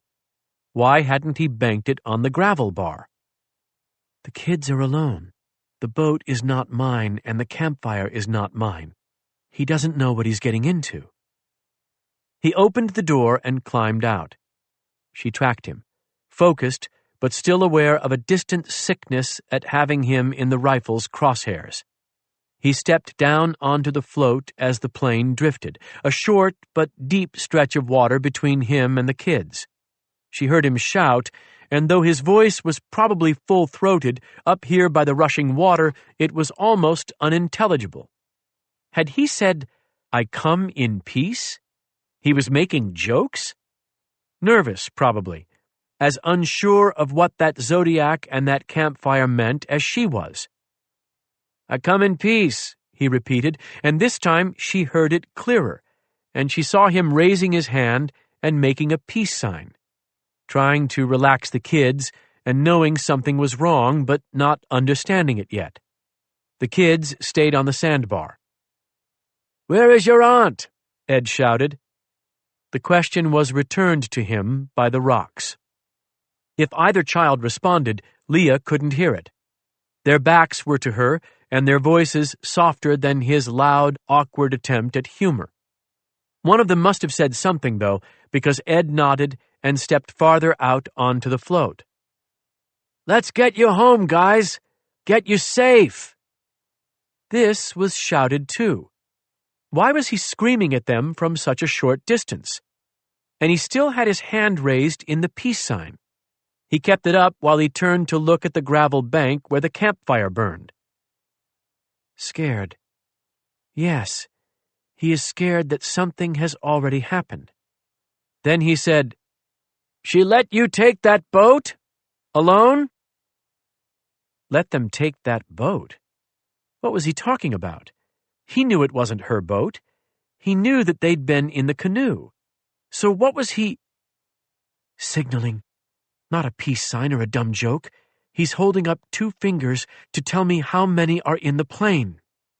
She swung the scope away from Ed, up and over, and refocused on the interior of the plane. Empty. Maybe she was wrong. Maybe the kids were talking to him in voices she couldn't hear and were lying to him about the boat. It was possible because they had run away and wouldn't want to admit it. So maybe... Something moved inside the plane. A quick glimmer, there and gone, but motion. She was sure of it, and sure of more than that. They'd come with him, Bleak and Pollard. They'd forced him to fly to her. She was absolutely certain, felt it in her blood, felt it in the pulse of the finger she curled around the trigger. Ed was still talking loudly, still asking about the boat, and now it was even more clear that he was lying with intent, because he was asking if the motor had worked all right, if it had been shaken up on the plane. He was trying to buy time and shout some truth into the woods, hopeful that Leah might be there, listening, ready to shoot. And she was. She reached up with her left hand and twisted the focus knob, bringing the cockpit into the crosshairs. Ed and the floats entirely hidden from view, nothing left but that empty pilot seat and co-pilot seat and a face. A flash of white flesh as the man hidden in the back seat lifted his head. As Leah pulled the trigger, she saw it wasn't a man. It was a child. 44. The first round came from an unanticipated source, somewhere upriver, and if Dax were the type of man to jump at an explosive sound, he'd have cleared the 8-foot boulder that hid him in the shadows. He was not the jumping type, though, and so he simply leaned back and put his eye to the V-shaped crack in the rock that afforded him a view upriver. It wasn't a wide angle, and he couldn't see much beyond the white water and the rocks. He leaned forward again, looked at the plane. The bullet had punched through the fuselage on its left side, ripping a nasty furrow through it, bits of fiberglass and metal scattered to the river like a handful of gold dust. A warning shot or a terrible shot, one or the other. Nobody with a gun that big, the sound still seemed to echo in the stillness of the woods, was incapable of hitting Ed or the cockpit unless the shooter was beyond incompetent. Not an ineffective shot, though. It had put things in motion. The kids were screaming and crouching on the sandbar, holding on to each other, and Ed Levenseller had been so scared by the sound that he'd jumped or fallen right off the pontoon and into the river. He sank out of sight, then surfaced, and when he surfaced, he was screaming. "Run!" he shouted at the kids. "Haley! Nick! Run!" He was swimming towards them while he shouted, and he never so much as looked back at the plane. That was a mistake. His back was turned when a man leaned out of the plane with a semi-automatic pistol in hand and fired 3 shots. Ed screamed again, but this time it was out of pain and not fear. And then he disappeared below the surface. Still swimming, though, still fighting against the current toward the kids. There was a slick of blood in the water, so he was wounded, but not yet dead.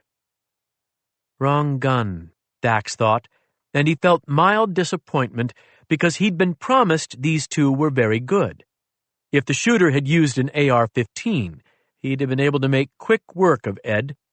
Plugging away with a handgun was less efficient. Dax looked from the water to the plane and saw that the shooter was leaning back into the plane and someone inside was handing him something. A smooth exchange, fluid, and then the shooter was back outside of the plane with an AR-15 and an extended clip. Excellent. They'd come to party after all. The shooter, he was white, so that meant he wasn't Marvin Bleak Sanders, but the other one, Randall Pollard, swung nimbly down from the cockpit to the float, keeping low and close to the side of the plane. He understood where the gunfire had originated, and he knew that the gunfire was a bigger problem than Ed Levenseller swimming wounded or the two kids screaming on the sandbar. He did not glance at the C-shaped curl of rocks where Dax was positioned, completely sheltered from any threat that didn't come from behind him. Dax didn't anticipate any threats arriving from those deep woods. Then again, Dax hadn't anticipated the first shot. He checked his back, watched the pines wave in the breeze, studied the dark wood. There was no sound that did not belong, no motion save the weaving trees. He turned back to the cut in the rock that afforded his upriver view.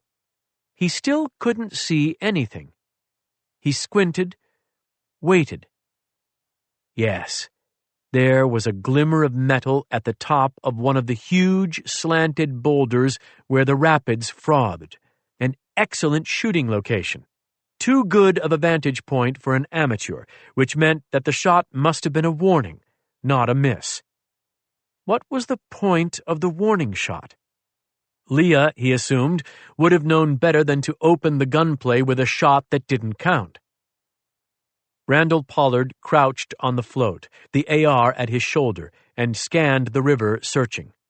He would find her in time, but he wasn't going to hurt her, not with that much rock between her and the bullets. He might fire just to fluster her.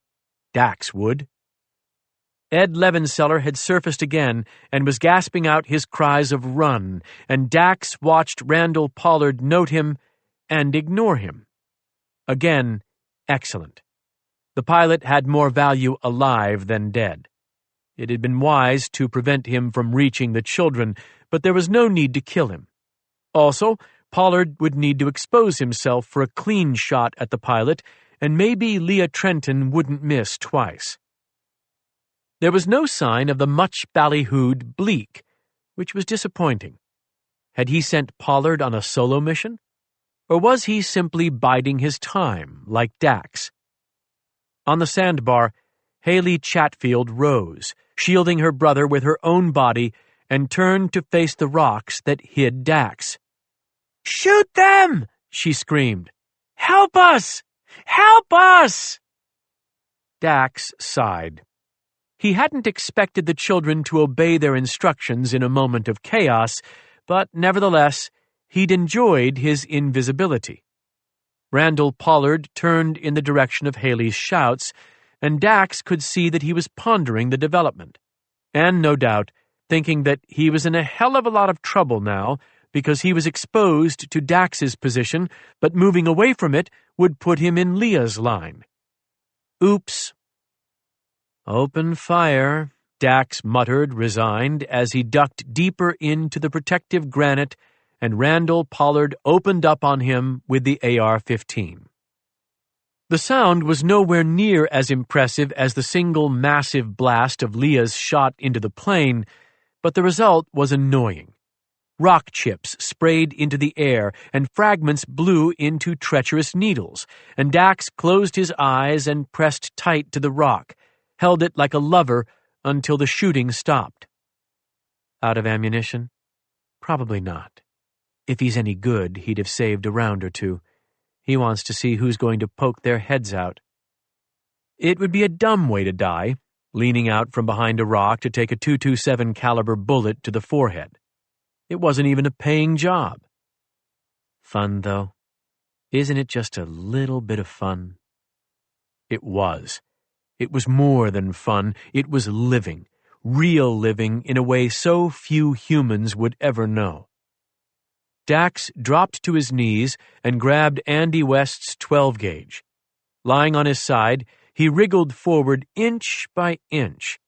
The silence was broken by a hoarse shout, probably from Levenseller. A cry that was nearly feral, a shout of... No, wait. It wasn't a shout at all. It was a bark. Dax stood up behind the rocks and put his eye to the crack that let him look upriver. Leah Trenton's dog was running down the bank, barking and baying. A circus, Dax whispered. That's what this is turning into, my friends. An absolute circus.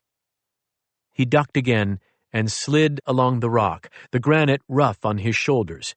Then let the barrel of the shotgun slide out, testing to see if he'd draw any fire. He thought his angle would make him invisible to anyone on the plane, but it was better to be sure of that than to be dead. No shots came. The baying turned to furious barking, and Nick shouted, "Tessa!" Dax slid out from behind the rock just far enough so that he could see the plane again. Pollard had turned his attention upriver, leaving his back to Dax. Dax could kill him if he wanted to, but what was the point of that? Everything was fine here for now, and it was interesting to watch them all sort it out. You never knew who had a trick you hadn't seen before. He squirmed out farther, and now the sandbar was in view. The kids were sticking to it, neither of them seeking refuge in the water. Levenseller was between the sandbar and the far shore. He was probably trying to get on the other side of the plane, which would both protect him from Pollard's current angle of fire and maybe draw that fire away from the children. Positively heroic. Randall Pollard was down on one knee now, inching up the float and sighting from beneath the plane. A terrific protected position. From there, he could kill Ed if needed and probably get some decent cover fire down on Leah's position, maybe flush her out. There was a splash, and Dax looked upriver to see that Tessa had leaped from the bank into the water and was now swimming to Ed Levenseller. The dog was not a good swimmer.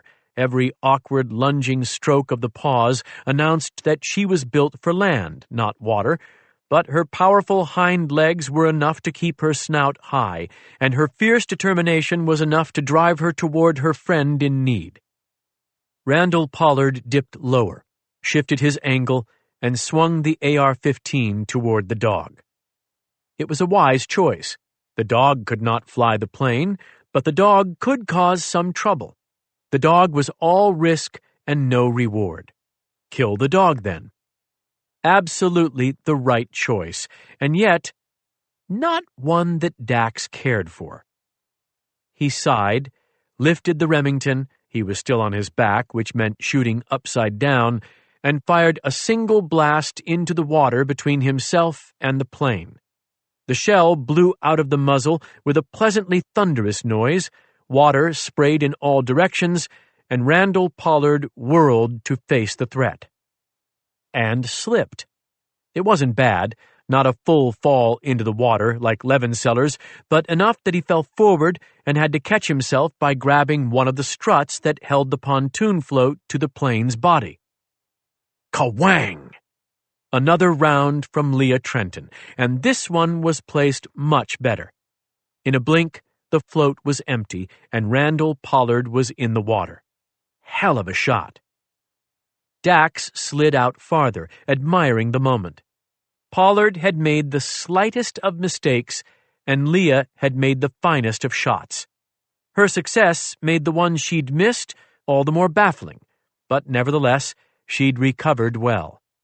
Pollard floundered and fought his way behind the pontoon, a sheen of blood rising around him like a gas line leak from a boat. He was hurting, and he was very likely going to bleed out and die, but he'd kept his cool as well as anyone could, remembering to maneuver to a protected position. It was a pleasure to watch. Dax looked at the plane, waiting for Bleak. No one moved. The plane rocked in the water, thrown by Pollard's fall and buffeted by the light winds. It was drifting farther from the sandbar, the kids, Levenseller, and the dog. It was beginning to look empty and innocent. Dax didn't trust it for a minute. The plane was turning in the wind, though, and he watched as Pollard assessed this and realized what it meant. He was about to be exposed again, with no ability to return fire. If he was smart and physically strong enough after taking that shot, he'd at least try to swim for the shelter of the nearest rocks. The rocks that currently hid Dax Blackwell. 45. She'd made the second shot count. Leah slid down the rock, ejected a spent casing, and chambered a fresh round. Her hands were steady, but her heartbeat was a rock drummer's dream, had been ever since she'd seen the child's face as her finger closed on the trigger. She'd jerked the rifle as she fired, and it had been enough. By a fraction of a second of fool's luck, it had been enough. The child was alive, and Randall Pollard, may he drown slowly on his way to hell, was shot and in the water, dying. Her first kill. She thought she should feel something for that, but she did not. Only relief that one was down and fear for where the other might be. She could hear the sounds of her children's sobs and her dog's bark and her lover's desperate splashes. A symphony of sorrow, her world fracturing in harmony. Cool your mind. Trust your hands. One down. You put one of them down, and there will be one more to come. Just one? Someone else had fired. An awful shot, one that missed even the plane and kicked up nothing but water, but still there was a second shooter in play, and she knew it wasn't Bleak. Bleak wouldn't have taken a shot at Randall Pollard. If he had, he certainly would not have missed. So who? Impossible to know. What she did know? One threat was down and one remained. And then there was an unknown armed presence. She hadn't seen Bleak, but she believed he had to be in the plane, with the child. Who is that kid? He looked familiar. Looked like someone... Bouchard, the neighbor. The recognition made her squeeze her eyes shut and grip the gun tighter. How had they gotten him? And why? None of it mattered. What mattered was that he was here now and had to be kept alive. She flexed her toes and pistoned her body up the rock, wet and cold and bleeding. The wind had shifted, and she could smell the smoke from the dying campfire as its burned-out ashes were given fresh, false life from the breath of air. She put her eye to the scope, pushed an inch higher, watched the river take shape before her once more. Ed had reached the shore. He was hanging onto a broken tree limb. She could see blood trailing from his legs. He'd taken one bullet, maybe more. How badly he was wounded, she couldn't say. The strength he'd shown just to make it this far suggested no major artery had been damaged. But how much longer could he go without medical attention? Tessa was with him, licking his face. Attention, though not medical. Leah pivoted left to right, found the sandbar, and watched her children. They were staying low. Smart, even if largely useless considering how exposed they were, and Haley was sheltering Nick from the plane's line of fire with her body. Leah felt an anguished, awful pride seeing that. Good job, baby. I'll do the rest. She moved the scope again, found the rocks from which the surprise shot had come, studied them, and saw nothing. But she understood why. It was a perfect sniper's nest, better even than her own, completely concealed. You weren't going to force anyone out of that spot with distant gunfire. You'd have to come get him. She moved the scope back to the plane, surveyed the cockpit, taking care to leave her finger off the trigger this time. She had never understood the term friendly fire in a real way until she'd seen that boy's face in her crosshairs. What in the hell was Bleak intending to do? Nothing that required him hurrying, she realized. He was performing exactly as his legend promised, unfazed by a firefight gone bad. The plane was unmoored, drifting farther away, turning in the wind, and she saw that it would soon end up on the shore, Ed's side of the shore. Inside, no sign of motion. She pivoted right once more, scanning the water, looking for Randall Pollard's body. She passed over him the first time, and when she swung the scope back and found him, she saw a bright orange rope flicker through the air and hit the water near him. He grabbed it and was pulled toward the rocks in a swift tug, pulled just out of her firing line. She scrambled higher, found him, and fired, just barely overshooting the top of his head as he rode the rope out of sight behind the boulders. The water frothed red where he had been. He was still alive, but not for long. The same as Ed, who might not have long either. But someone was there to provide Randall with aid now, and Ed had no one. Time was running out for the parties on both shores, and out in the center of the river, a line of stillness had been created, 3 points on a shared thread: Leah, her children, and the plane. Nothing moved inside the plane. He will wait, she realized with sick sadness. Bleak will not care who dies and who lives out here. He will wait. A shadow passed overhead, and Leah jerked, rolled onto her shoulder, and pointed the Winchester skyward. A bald eagle, its massive wingspan stretched full, glided by, its raptor eyes seeing all below. The gunfire might have scared it into the air, but the gunfire was gone now, and there was blood in the water. A potential meal. Leah craned her neck and watched it soar, seeking a safer altitude from which to survey the excitement below. "Tell me what he's doing in that plane," she whispered. But the eagle was gone from sight then, and even its shadow went with it. 46. Randall Pollard was a badly wounded man. As Dax tugged him ashore with the orange paracord he'd found in Andy West's gear, he saw that Leah Trenton's shot had entered Pollard's right leg just above the knee, exited out the other side, and gashed across the top of his left thigh. There was not much left of the femur above the knee. He was impressed that Pollard had been able to make it this far with that kind of injury. "Hey, buddy," Dax said, easing the man up onto drier ground as the echo from Leah Trenton's latest miss faded away and silence returned. "How you doing?" Randall Pollard's mouth opened and closed, and no sound came. A fish on dry land. Dax nodded sympathetically. "It's bad," he said, "but I've got a med kit." He pointed into the pilot's bag where the first aid box rested. Pollard's eyes tacked over to the kit, then back to Dax. "Who?" he said. It took him a great deal of effort, so Dax put a finger to the man's damp lips to keep him from trying to speak again. He didn't need to try. Dax understood the question. "Take it easy. Don't say more than is needed. I work with the kids out there." Randall Pollard had eyes of 2 different colors. Fascinating. Dax leaned close, studied them. Tears ran with the river water along Randall Pollard's cheekbones. Dax wiped them away. "I worked for Leah, or Nina, the woman with the hunting rifle, but then the girl hired me, so I work for Haley now."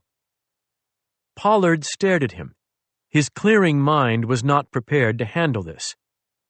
"It's a lot to take in," Dax said, "but the point is, we could be on the same team now.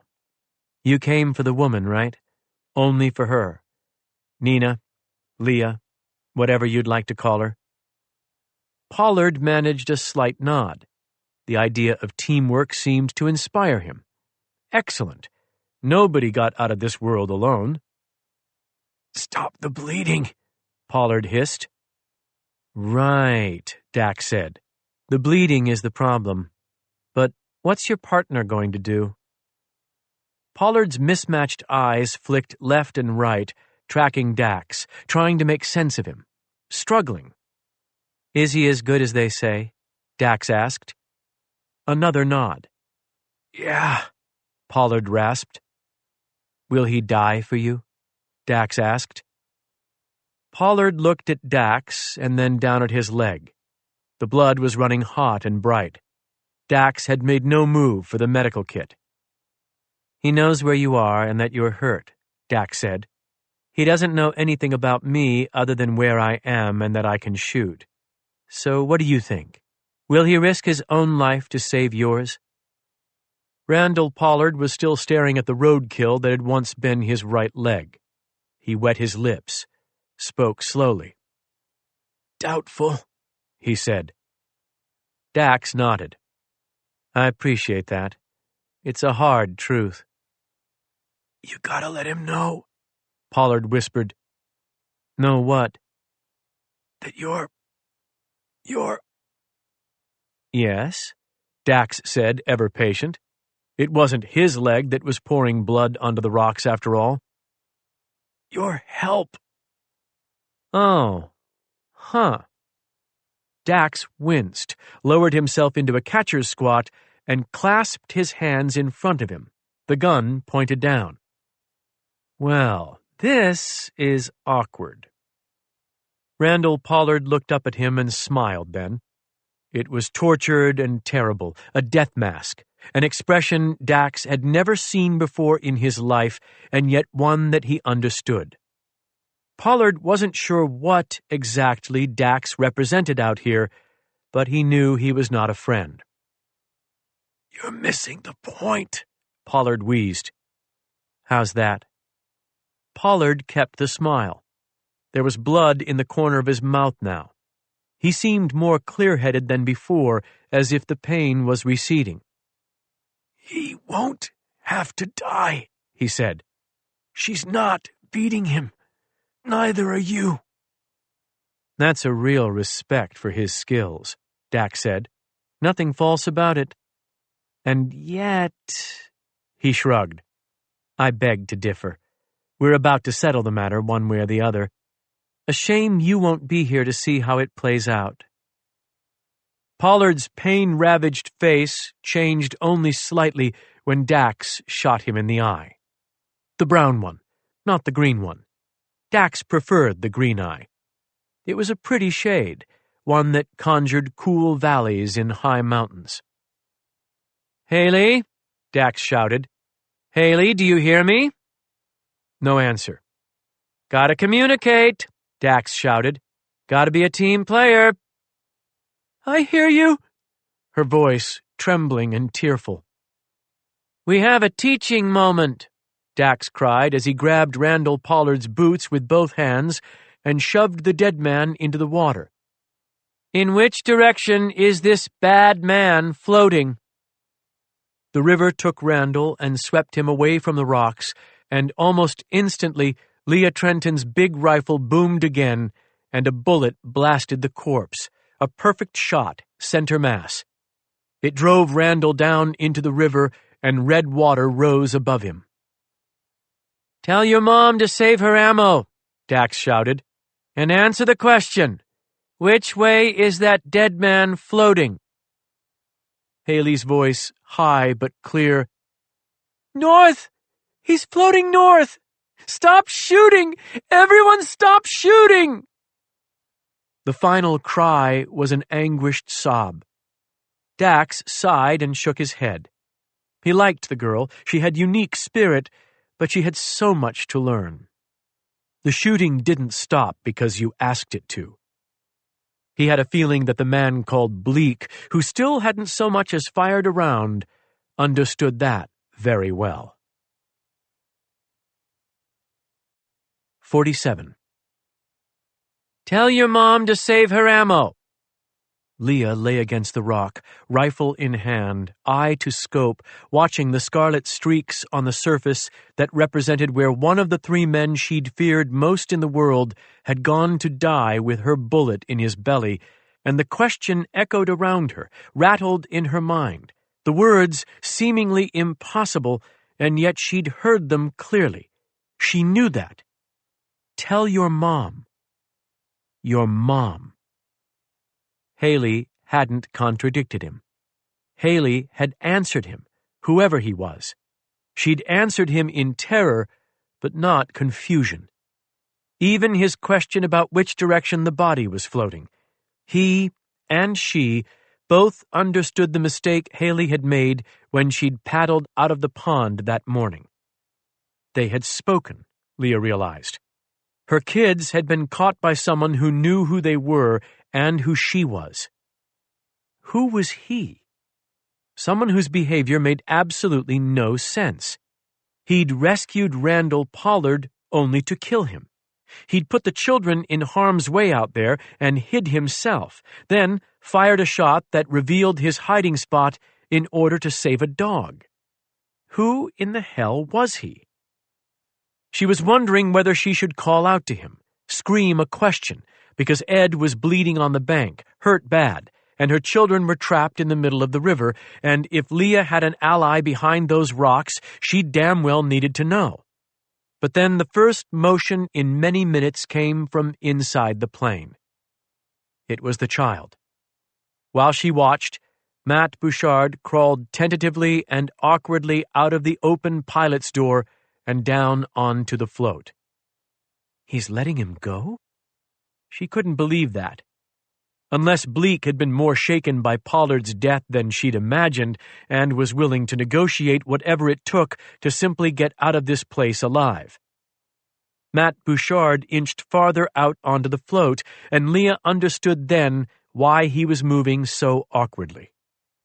His hands were bound with a plastic zip tie, and there was a thin rope looped around his throat, the free end trailing back into the plane, back into the hands of a man who could send the boy into the river with a single jerk. A boy who couldn't even fight to free himself or stay above water with his hands bound. Bleak was in action. 48. Matt wasn't sure how long he'd been curled up on the floor of the plane, listening to and sometimes feeling gunshots echo around him. Time was a foreign concept now.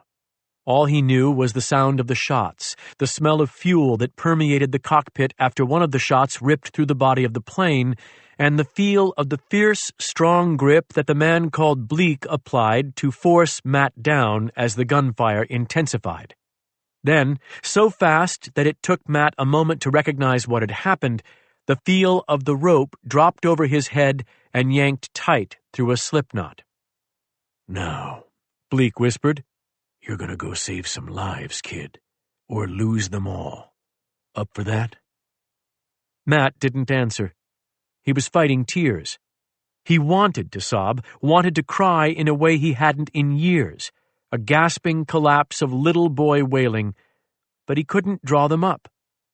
Maybe there came a time when you knew that there was no point, that even the small thing inside yourself that could be comforted from crying was no longer able to hear you. "Boy," Bleak said, and he tugged at the rope. Thin, abrasive fibers nipped at Matt's neck. "Yes," Matt whispered. "I'm ready." "Walk out that door. Feet cut loose, but hands stay tight. So don't fall in the water, right? Gonna sink fast if you do." Matt nodded. "Climb down carefully. Don't stumble. Walk out on that float, and then start talking. Loud." "What do I say?" Matt whispered. The smell of the fuel was heavier now, and he thought he could hear dripping somewhere. A bullet had hit the gas line. Would the next one blow the plane up? "You say that if she comes down, everyone else stays alive." The tears he'd been hunting for began to rise finally. He said, "She won't believe you. No one will. Because you're lying." Another tug on the rope. The slipknot tightened on his throat. "I do not lie," Bleak whispered, and Matt could smell his scent intermingled with the leaking fuel. He smelled cool and clean somehow. Smelled, Matt realized, like deodorant. The knowledge conjured a wild, irrational fear. He is not sweating. He is literally not even sweating. "I want her," Bleak said. "Your job, if you want to stay alive and want those 2 kids to stay alive, is to be convincing." A powerful hand pushed on Matt's spine. The hand seemed as broad as Matt's entire back. "Get out there." Matt forced himself upright on quivering legs. He stumbled, moving from the back of the plane to the front, where the cool breeze funneled in through the open door, and he smelled smoke with an undertone of copper on the breeze. Blood. Blood and smoke. Death waited outside, he was sure, but death waited behind him, too. He'd rather be outside. The river wasn't as terrible as the plane. He made it from the cockpit down to the struts that led to the pontoon float, climbing carefully, while Bleak paid out rope like he was walking a dog on a retractable leash. If he cared about the gunfire, he didn't show it. "Kid," he said. Matt stopped, his head just above the bottom of the doorframe, looked back up at him. "Tell the spook in the rocks to come out too. He might not want to listen, but you're going to need to tell him." Matt didn't know how to respond to that. Didn't even know what it meant. He nodded, though. Bleak paid out a little more rope, hand over hand, giving Matt enough slack to climb down. Down he went. It wasn't far, but the sight of the water frightened him, and his legs were shaking so badly each step felt like one more than he'd been capable of. He made it, though, held on to the strut, the metal cold in his palms, then got himself turned around to look up the river. That was where he'd seen Haley and Nick in the instant before the first bullet hit the plane. They were still there, or Haley was at least. For a moment, Matt thought that Nick was gone.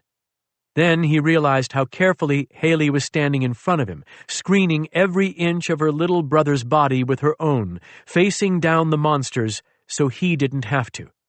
It made Matt think of the chalk drawings on the wall in her basement. "She's braver than me," he thought, and right then Bleak said, "Kid, talk." Matt shouted through dry lips, "Haley, all he wants is your aunt. He says he won't. He won't." He couldn't keep going, not looking at her and seeing the way she stood like a human shield in front of her brother. She was going to make Bleak go through her to get to Nick. That's how Matt should feel.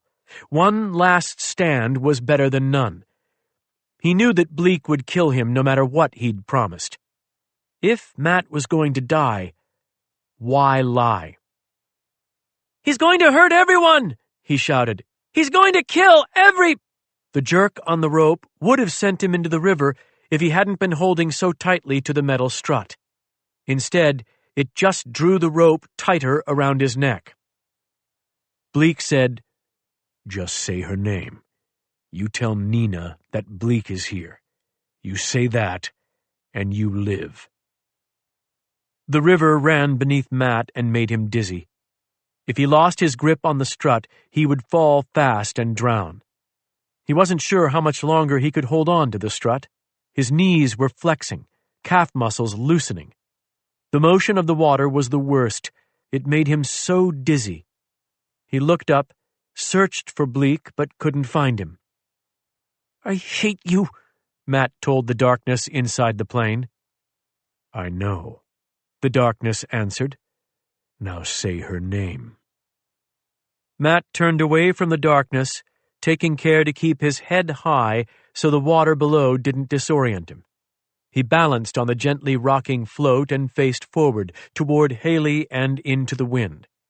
He could still smell the smoke, but down here, closer to the water, the blood was gone, rinsed clean. He took a deep breath, and then he screamed, "Nina! Bleak is here!" The force of the scream actually bent him forward, and the plane rocked again, and for an instant he thought he was going over. Then he straightened and clutched the strut with all the strength he had, and balance was restored. "That was good, kid," the darkness told him with a soft chuckle. Matt didn't answer. He was waiting for the gunshots to begin. "Let me go get the kids." The shout came from Matt's left, and again he nearly lost his balance as he twisted to look. No one was in sight. "Who is that?" Matt said, But of course, Bleak didn't answer. All Matt knew was that it wasn't Randall. This voice was new. "I'll get in that boat and get the kids out of here," the voice from the rocks shouted. "And the dog." A pause, and then, as if it were an afterthought, "The pilot I don't care about. Settle that however you like. Let me get the kids and the dog out of here, and then you can finish your job." Suddenly, a shout came from upriver, a woman's voice, but not Haley's. "Who are you?" It was Leah Trenton, Matt realized. He couldn't see her, couldn't see anything but dark trees and large rocks and a funnel of swift water topped with white foam that looked like the lace tablecloth his mother put out at Thanksgiving. For a moment, everything was quiet, and then the man in the rocks answered her. "I'm Doc Lambkin's phone call." Wind and water. No voices. Soft whines from the dog on the bank. Soft cries from Nick out on the sandbar tucked behind his sister. Nothing at all from the darkness inside the plane. Then, sudden as a rifle shot, "Let him take my kids, Bleak! Let him take them and I'll come down!" Bleak didn't answer right away. Matt wasn't surprised by this. He'd been the man's hostage for long enough to understand that the man thought things over when he could, and even when it seemed he couldn't. The man in the rocks spoke softer, as if hoping not to be heard by Leah. "There's another plane, Bleak," he said, "north of Roman Island. The pilot is in the cargo hold. You want to fly out? You can fly out with him. Let me take the kids, and then I'll bring her to you." "Sounds too good to be true, brother." "I'll do it. She'll do it too. She knows those kids are going to die otherwise." His voice rose as if he wanted to be heard by all parties again. "I'm not going up there if she's still shooting, so regardless of your opinion, I need to see her rifle come over the rocks." The low chuckle came again from Bleak. "Who are you, man?" It was the most emotion Matt had ever heard from him, a blend of authentic amusement and curiosity. No answer from the rocks. "All right," Leah Trenton shouted. "I will give up the gun. Just let him move them out of sight. You want me. You know that. You've always wanted me." The plane creaked and the river whispered. Bleak thought about it. Then he spoke to Matt in a soft voice. "You tell her it's a deal, kid. And then you tell her that you'll be the first to die if she's lying." Matt shouted what he'd been told. His mind barely registered the words. He shouted that he would die if she lied. The rope rasped over his throat with each word. "Rifle coming over!" Leah Trenton screamed. Behind Matt, a rustle of motion rocked the plane as Bleak moved inside, probably getting in a position to watch. A rifle arced into the air above one of the largest boulders. It rose high, 10 feet at least, and then came down in a sparkling tumble, smacked off the boulder, and went into the water.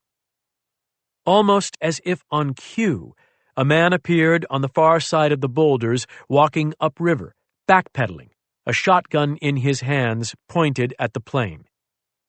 He didn't shoot. Bleak didn't either. The man reached the gray boat on the gravel bank. He put the gun into the boat and then pushed the boat off the shore and into the water and started the outboard motor. He was exposed now, but Bleak wouldn't have a shot unless he ventured out onto the floats like Randall had, and Randall was dead. Bleak would have to wait to see what happened, or he'd have to come out and fight fair in the open. Matt thought that the man in the rocks had understood that the whole time. 49. Leah slid across the rock face like a free climber, using hand and toe holds to stay pressed tight against it while she went left to right to the point where she had a view of the Zodiac as the outboard fired up. A slender man of average height was at the tiller. I'm Doc Lambkin's phone call. Leah's Hail Mary to an old friend on an island 3,000 miles away had somehow produced help. She watched as he banked the Zodiac on the sandbar. He got low then, looked back at the plane, and spoke to the kids quietly out of the side of his mouth. Haley shifted away from her sheltering position in front of Nick, but she refused to release his hand. They climbed into the boat quickly, flattened themselves against the bottom. Leah felt a pressure in her chest, watching. The stranger was giving all the right instructions. He'd negotiated well with Bleak. He had promised the right things, and he was playing the firing angles perfectly, understanding exactly where he was vulnerable and where he was not. He would get the children to safety, and then they would figure out the rest. Ed was on the far bank, and she still had no idea how badly he was wounded, but he'd made it into deeper cover, crawling back into the pines. Tessa had followed him. Leah could hear the occasional mournful whine from within the brush. Everyone was moving to safety now. Everyone except Matt Bouchard, another child, another innocent. As the Zodiac motored upriver, she free-climbed back across the rock face, reached her pack, unzipped it, and withdrew the snub-nosed Smith & Wesson .38 revolver that was inside. Her backup. 6 opportunities to hit from close range. The short-barreled gun wasn't meant for distance, but she was good with it, and in the pocket of her fleece it would be barely visible. If she got a chance, she could bring Bleak down. She would bring him down. She pocketed the Smith & Wesson and dropped down to the far side of the rock where she could watch the Zodiac approach. Her rescuer guided it through the whitewater skillfully. Matt Bouchard was the real problem, and thus Bleak's source of confidence. They couldn't leave him. Other than the hostage, Bleak held no advantage. That was good news for the hostage, but Leah wasn't sure how to save the hostage. She hoped Doc Lambkin's recruit had some ideas. The Zodiac splashed through a rapid. The stern kicked high, and the prop whined as it caught nothing but air. The man in the black cap guided the Zodiac up through the churning water expertly, reading the current with the eye of someone who knew rivers, and finally brought it in behind the rock where Leah waited. He already had a line in hand, tossed it to her. A perfect toss, one she caught easily, and then he cut the motor and let her pull them in close before tying them off by looping the line around an outcropping of granite and securing it with a quick hitch. Leah scooted down the rock and held out her hands to her son. "I'm so sorry," she said. "I'm so sorry." Nick was crying. "We shouldn't have left. We ran away and we shouldn't have." He took her hand, and she guided him out of the boat and onto one of the low shelves of rock and held his trembling body against hers, made soothing sounds. How much had he weighed the last time she'd held him like this? 25 pounds? She closed her eyes, breathed in his scent, then opened them and looked at Haley. Haley was crawling out of the Zodiac and onto the rock. She was staring at Leah. Scared, but there was something else in her eyes. "My mom?" she whispered. "Our mom. Is that true?" Leah nodded, gazing at her daughter over the top of Nick's head. "Yes, I left because I thought it would protect you. It was the hardest thing I have ever done. I love you so much, so much. I know you'll never understand that, but I promise your safety was the only thing I ever—" "Enough family bonding," the man in the boat said. When she finally looked at Lambkin's recruit, she was shocked. It was the college-age neighbor who'd come down to tell her about the HOA, the one who'd said Carson, and she'd heard Corson. He smiled, seeing the memory written on her face. "The pond wasn't the liability after all," he said. "But I was close, right? Pond, river, whatever. At any rate, Dax Blackwell here, and it's a pleasure and all of that. Now let's move." "Doc called you?" she said, stunned by what she should have seen on that first visit. He'd looked familiar because he was familiar. A generation behind, maybe, but— "There were two men," she began, and before she could even begin to explain the men who'd engineered her fake death, he interrupted her. "My father and my uncle, yes. Small world when it comes to hired guns, isn't it? But we don't really have the time to reminisce. That guy back there on the plane, the one with the kid tied up by his throat, he doesn't strike me as particularly patient." Leah nodded. He was right. They had to deal with the threat. She kissed the top of Nick's head, tasting the river in his hair, and slid aside. Put her hand on Haley's shoulder and squeezed hard. "I'll fix it," she told Haley. Before Haley could answer, Dax Blackwell said, "Get into the boat, please." She saw he'd picked up his shotgun. She nodded and reached into her pocket and withdrew the Smith & Wesson. "I've got this. I'm good with it, too. How do you think we can do it? We need him to let Matt, the kid, go first. Maybe if we flank him. You've got better range, but I can—" "You can get into the boat and go out to the plane," Dax Blackwell said in a neutral tone. Leah realized the muzzle of his shotgun had swung her way. That was the arrangement. She cocked her head, stared at him, said, "You think I'll need to get close and take the shot?" "No," he answered, and for a moment she was relieved. Then he said, "In fact, I want you to drop that gun in the water. Right now." The gun in her hand was pointed down at the rock, and he had the shotgun leveled at her chest. "Right now," he said again. "But you came to help." "That's right." Still as calm as if they were discussing the weather. "Things have shifted, though. I work for Haley now." Leah looked from him to Haley. Her daughter was crying silent tears. She looked at Leah with shame and desperation. "I didn't mean that," she said, sobbing. "I said the wrong thing."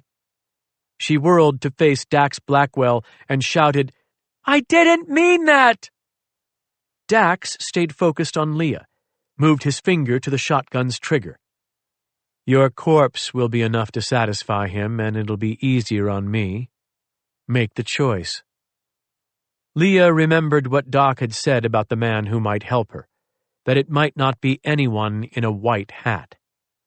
The face might be boyish, but the eyes held no lies. He meant what he said. She opened her fingers, and the weight of the revolver was gone. The gun bounced down the rock and into the water and sank. "Get in the boat," he said. "No!" Haley cried. "I didn't mean it! And I want to take it back! Don't hurt her! Don't!" "I gave you the choice, Haley. We agreed that she had lied to you, abandoned you, and put you in harm. You made a choice based on that." Haley was down on her knees now, still sobbing. "I take it back! I didn't think you'd really—" "That's not how it works, I'm afraid," Dax Blackwell said with what seemed like genuine sorrow. "We talked about teaching moments, Haley. This one, while painful, will be lasting. That's important. The lessons that linger are the ones that hurt the most. You made your choice and charted your course. I'm just here to see it through."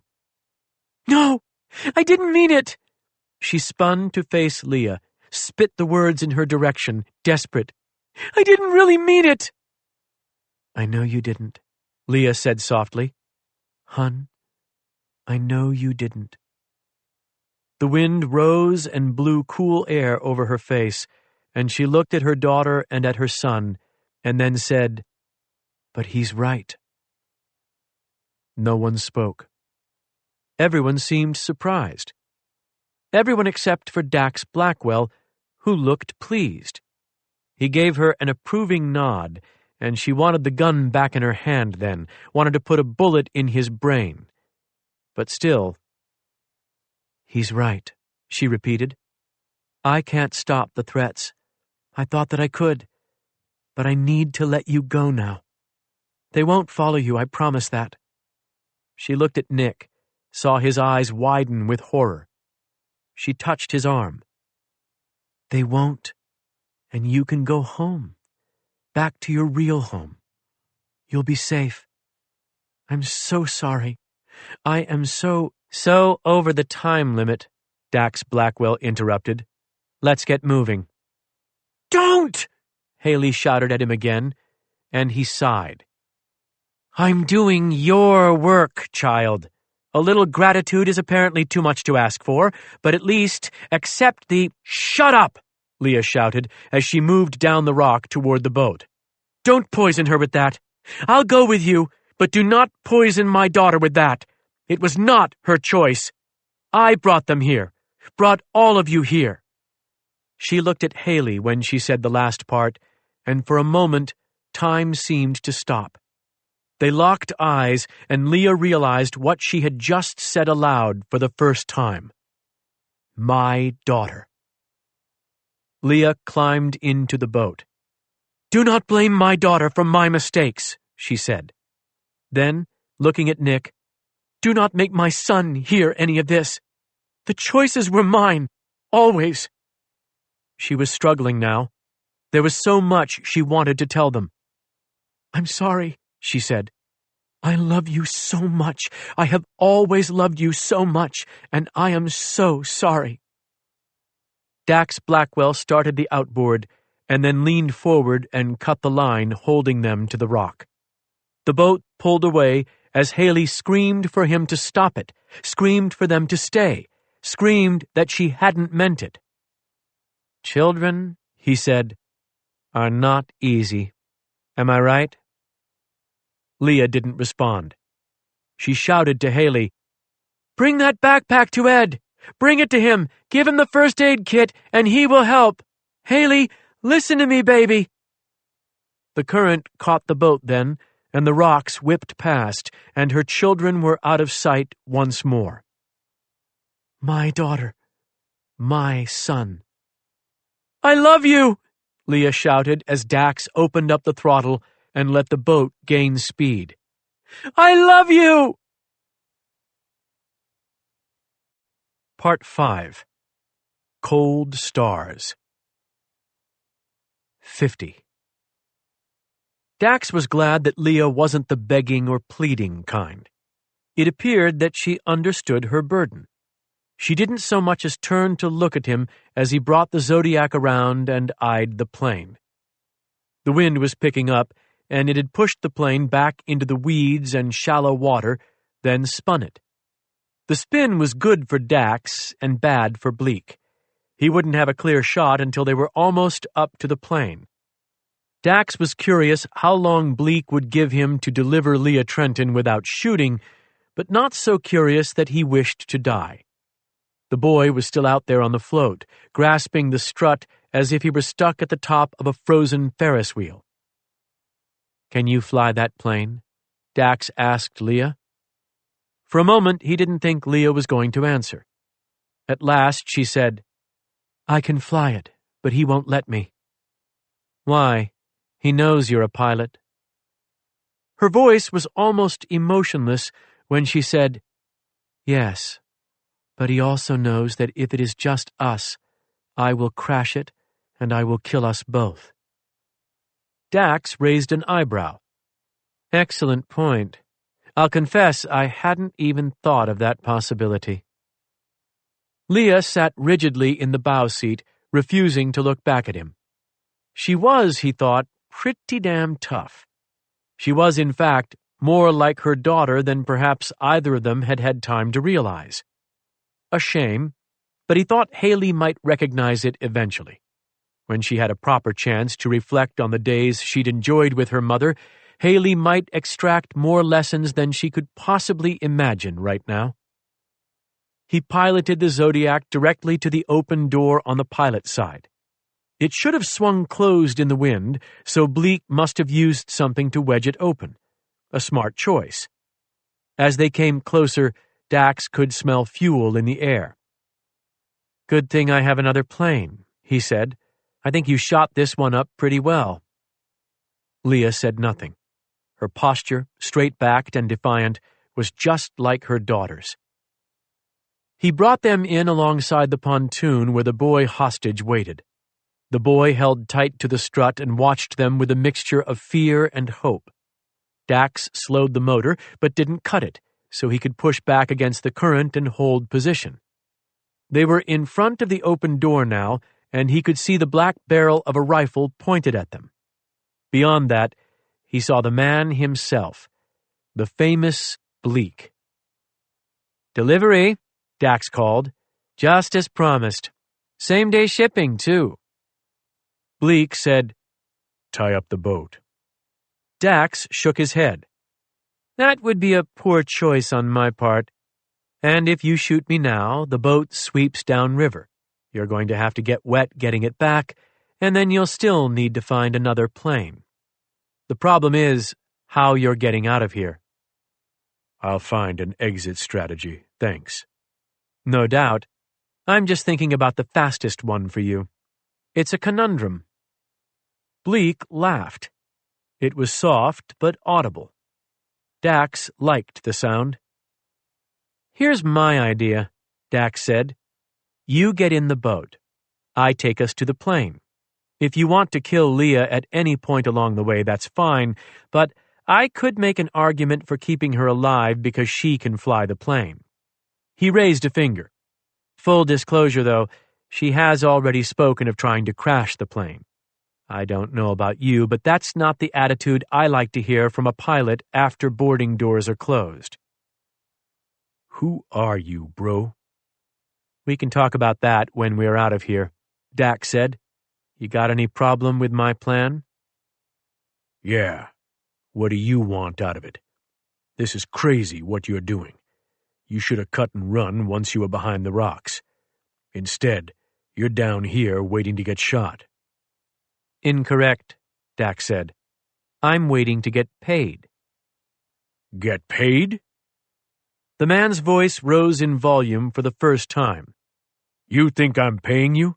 I could lay your ass in that river right now, 6 shots in you before you blink." "Absolutely," Dax agreed. "But you still wouldn't have a plane and a pilot. I think you want those.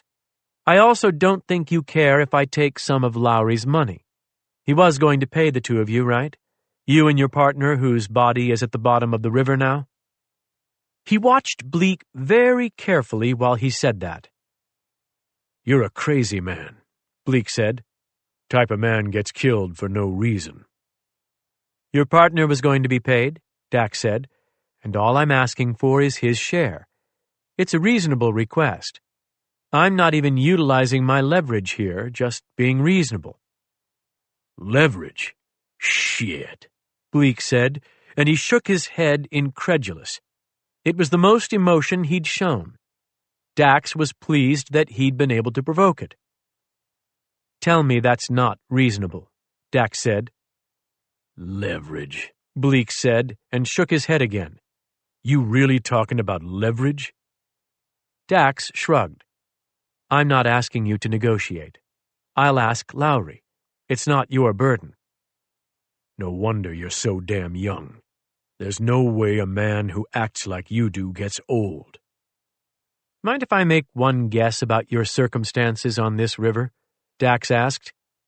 "You never stop talking, do you?" "Here's my guess. Lowry doesn't want you to kill her. If he did, she'd already be dead. And the kids, the pilot, the dog. This would have been a zero-sum afternoon if you'd been given that option. Everyone would have been dead but you and me." That low chuckle again. "But you?" Dax nodded. "Correct. We'd have indulged ourselves in a little showdown, maybe, some pissing contest, but eventually we'd have assessed the situation and realized it wasn't worth it. The rest of them would be dead. He's waiting on her, and he wants her alive. Am I wrong?" A long beat. "Put down your weapon." Dax put down his weapon. He had come this far on his curiosity, might as well proceed a bit farther. He was dealing with a pragmatist here, a man of unique confidence, which meant a man who would let the situation play out much longer than most. Bleak wasn't worried about losing the upper hand, wasn't worried about losing, period. Dax hadn't seen such confidence since his father was alive. But Dax was confident too. Bleak would have filled the river with the dead and vanished into the woods long ago if that were an acceptable outcome. He was supposed to deliver Leah alive. It was the only thing that made sense. Bleak slid out onto the edge of the plain and sat with his feet dangling, like a soldier about to jump out of a helicopter. He wore boots and jeans and a white t-shirt. Dax noted that the t-shirt wasn't stained by so much as a drop of sweat. Impressive. The man had a shaved head and dark, observant eyes and was all lean muscle, no body fat, as if he bench-pressed any incoming carbohydrate before he ate it. He looked at Dax, studying him in a similar fashion, and Dax would have loved to hear what he thought he saw. When he was done assessing Dax, he looked at Leah Trenton. Nina? No trace of emotion. Marvin, she said, and Dax thought there might have been a tiny twitch in the man's face at that, as if he didn't like his given name. In fairness, he did not look like a Marvin. He looked like a Bleak. You couldn't blame a mother for trying, but the world had corrected her mistake most appropriately. Bleak lifted the rifle, a modified AR-15 with an extended magazine and an infrared scope, put the red dot on Leah Trenton's forehead, and said, "Pow." Leah said, "Feel better?" "I will soon." She shrugged. 10 fucking years, he said.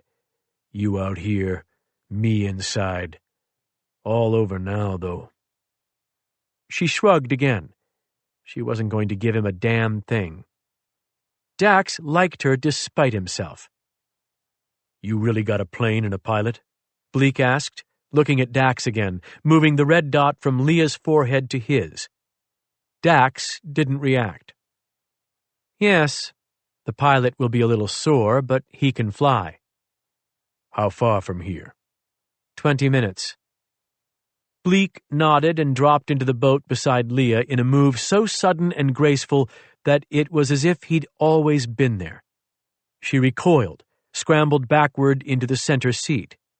He reached into the plane, dragged a camo backpack down, dropped it into the boat. Shotgun, Bleak said to Dax. Pass it forward. You know how. Dax knew how. He picked the shotgun up by the barrel, keeping his hands in plain view and nowhere near the trigger, and passed it forward. Bleak took it and tossed it into the river. Shirt, Bleak said. Leah Trenton looked confused, but Dax understood. He lifted his shirt so Bleak could see his waistband. He twisted without being told, showing that there was no weapon in a spine holster either. I'm clean, he said. Ankles, Bleak said. Dax smiled and nodded, bent at the waist and rolled up the pants on the left leg first. Clean. As he rolled them back down, he said, You won't like the next one as much. I'll go slow. Bleak didn't speak. Dax rolled the pants up over his right boot, moving carefully as the ankle holster was exposed. A snub-nosed revolver waited there. Into the water, Bleak said. If that muzzle comes toward me, you die. Copy that. Dax removed his backup piece from the ankle holster, holding it by the grip with just 2 fingers, and dropped it over the side of the boat. Clip knife in my pocket, he said. I'd like to keep that, if you don't mind. It has sentimental... Shut up and dump it. Dax sighed, removed the bench-made knife that had traveled so many roads with him, and dropped it into the river. That's it, he said. And it was. He was unarmed now. Not the best feeling, admittedly, but he was comforted by the reminder that a Blackwell was never truly unarmed. His mind was still sharp, and his body was still sound, and his creativity was peerless. Nevertheless, he would miss the knife. "Take us to your plane," he said. Dax was ready to, but Leah said, "Untie Matt." "Huh?" "The kid." She pointed at the trembling boy on the seaplane's float. "You untie him or I will." "Nobody will." "Yes, I will. Because what he just said was the truth. Corson wants to see me. You're not killing me until then. So untie him." Bleak spoke to Dax. "Get moving." Leah Trenton stood up and moved to the front of the boat. Bleak rose swiftly and slapped her once, a seemingly casual effort, but one that knocked her back on her ass and rocked the boat. Blood rushed from her nose. She licked it off her lips, got up, and stepped forward again. "Just untie him," Dax said. "What are we gaining here? Nothing. And we're losing time." Bleak and Leah stood eye to eye, one bleeding and unarmed, the other uninjured and with a rifle in hand, and yet they seemed evenly matched in ferocity. Bleak spun, his hand flashed, and the cord binding Matt Bouchard's throat to wherever it was tied off in the plane's cockpit parted and fell in draped ends. Bleak stepped out of the boat and on to the plane's float, knife in one hand, gun in the other, moving sideways, never offering his back to Dax, which was wise, even though Dax had no intention of killing him. Bleak flashed that knife hand again, and the plastic ties binding the boy's wrists fell away. Without a word, Bleak abandoned his hostage and dropped back into the Zodiac. "Move," he said. Dax moved. Leah fell heavily back in the boat as the prop whirled, and Dax brought them around in a circle and headed downriver. He saw Leah staring backward and followed her gaze. Past the plane where the child waited on the float, there was motion in the trees along the bank. Haley and Nick were creeping through the woods to the place where Ed Levenseller waited with the dog. They were trying to move stealthily, but they were still exposed to gunfire. Bleak was watching them. He didn't move to lift his rifle, though. Dax realized he didn't view any of them as threats, not even the pilot. They'd all seen him. They could all testify against him. Bleak had no concerns about a courtroom, not in his current situation, already a fugitive. He intended to become a ghost. That was easier to do when you had ample resources. Bleak's resources required Lowry's satisfaction. Thus, Leah Trenton lived for another hour, maybe two. As Dax piloted them toward Roman Island and the awaiting plane, they passed Randall Pollard's corpse hung up on a bone-white limb that had snagged his shirt. There was a crater in his gut from Leah's bullet and another in his eye socket from Dax's. His body twisted in the current as if trying to pull free and sail on. Or sink. Already the flies had found his wounds. Dax watched Bleak's face closely as they went by the corpse. There was no hint of emotion. They passed the dead man and went on down the river. 51. Leah rode in numb silence, pinned between the two killers, one she'd known for years and one she'd apparently hired, each as empty as the other. She'd felt little surprise listening to the one named Dax negotiate with Bleak. She'd reached into the darkness in search of salvation, and who could be surprised that she withdrew only more darkness? Haley and Nick were alive. Ed was still living, at least. So was the neighbor's boy, Matt. Even Tessa. The innocent ones live on, she thought, as she swayed with the boat, pines flying by, the water gray-black beneath gathering clouds. If the innocent ones made it through this day alive, it had gone well enough. She was not ready to die, but she was fine with the choice she had made. She hoped her kids would remember her like this, would remember that when she'd had to kill for them, she had, and when she'd had to lay down her life for them, she had. Like a mother. She closed her eyes. So much pain, so much suffering, and always by those who deserved it the least. What world allowed that?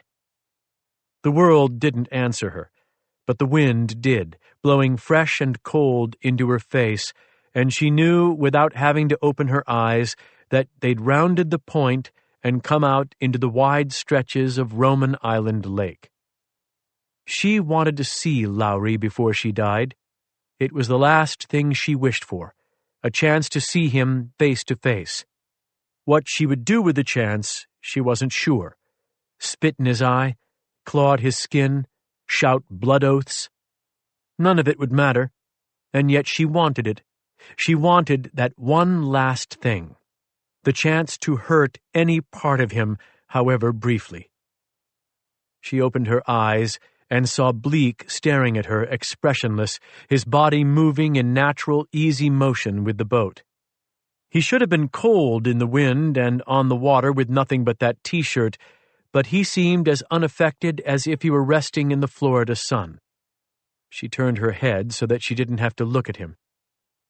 They were coming up on the west side of Roman Island, and she saw smoke rising from the stovepipe of one of the isolated camps there.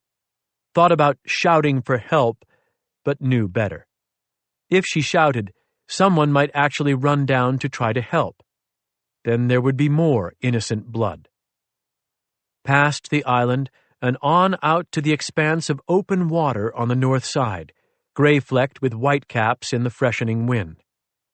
Something rested in the water across the way, floating near the cliffs that rimmed a small cove. She squinted. It was a plane.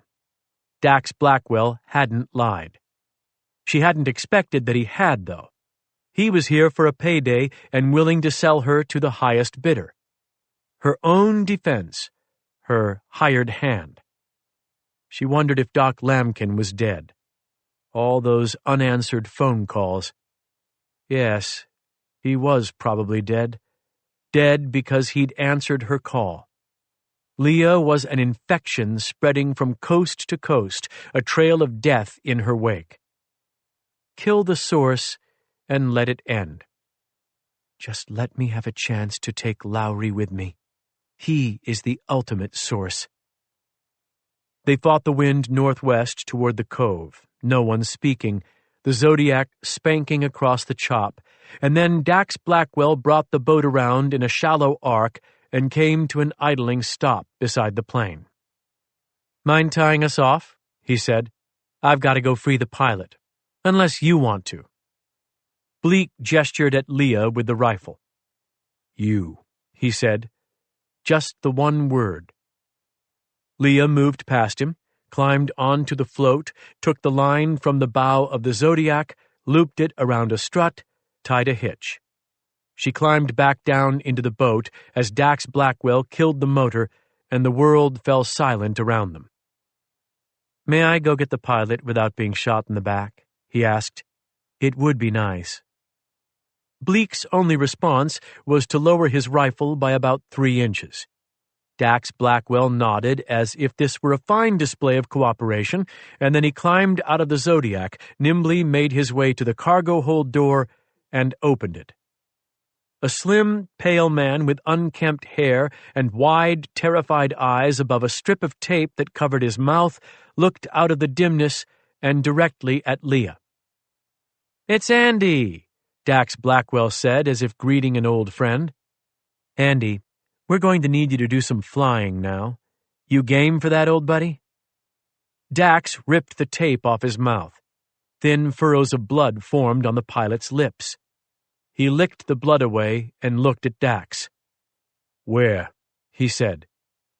"Good question," Dax Blackwell answered. "You're improving with that." He turned to face Bleak. "Where?" Bleak opened the camo backpack he'd taken from the plane. He used only one hand, keeping the rifle in the other. He withdrew a satellite phone. Leah looked at it and thought numbly of the plan that had seemed so plausible just hours ago. The call to Mrs. Wilson in Louisville to arrange for her children's exodus, then finding Lowry on her own terms, fighting him, killing him. How quickly the plan had fallen apart. On Lowry's terms again. Always on his terms. "I think we have to wait for that answer," Dax told the pilot, and he dropped back down into the boat, rocking it and stumbling toward Bleak.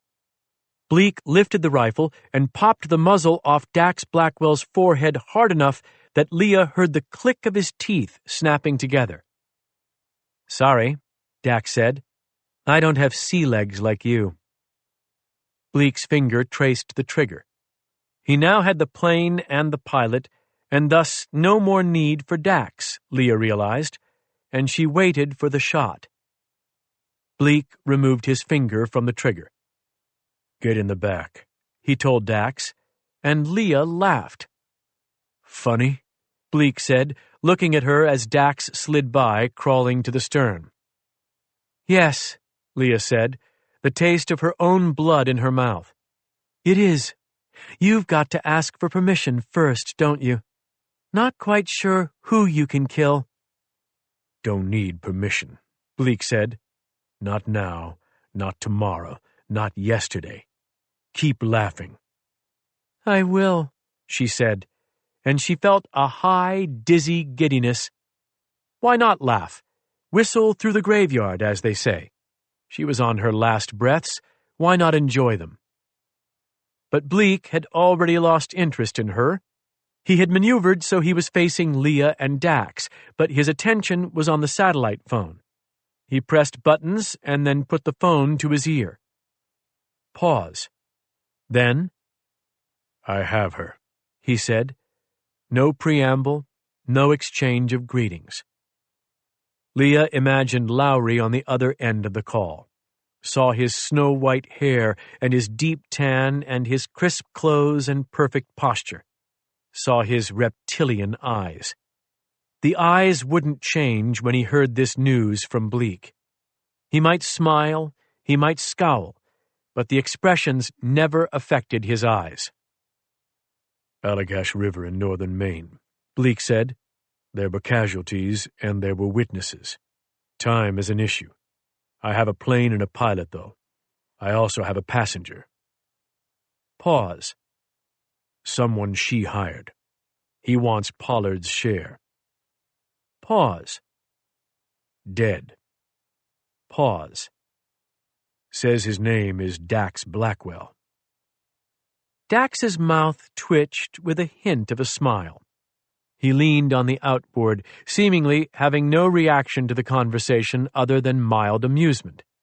Leah thought that he'd be smiling when he died. "Tell him I left a bill in Montana," Dax Blackwell said. Bleak ignored that and said, "He told me he was hired by Lambkin to protect her. He wants a bigger payday now. Pollard's share." "Not a bigger payday," Dax said as if talking to himself. "There was interest due, that's all. It's a matter of common courtesy." Bleak said, "He's right here. Right now." Going to shoot him, Leah thought. Right here and right now, Bleak is going to... There was the sound of ripping tape, and Leah and Bleak looked toward the stern at the same time and saw that Dax Blackwell had a gun. It was a Glock 9mm, child's firepower compared to Bleak's, but it was pointed at Bleak's forehead.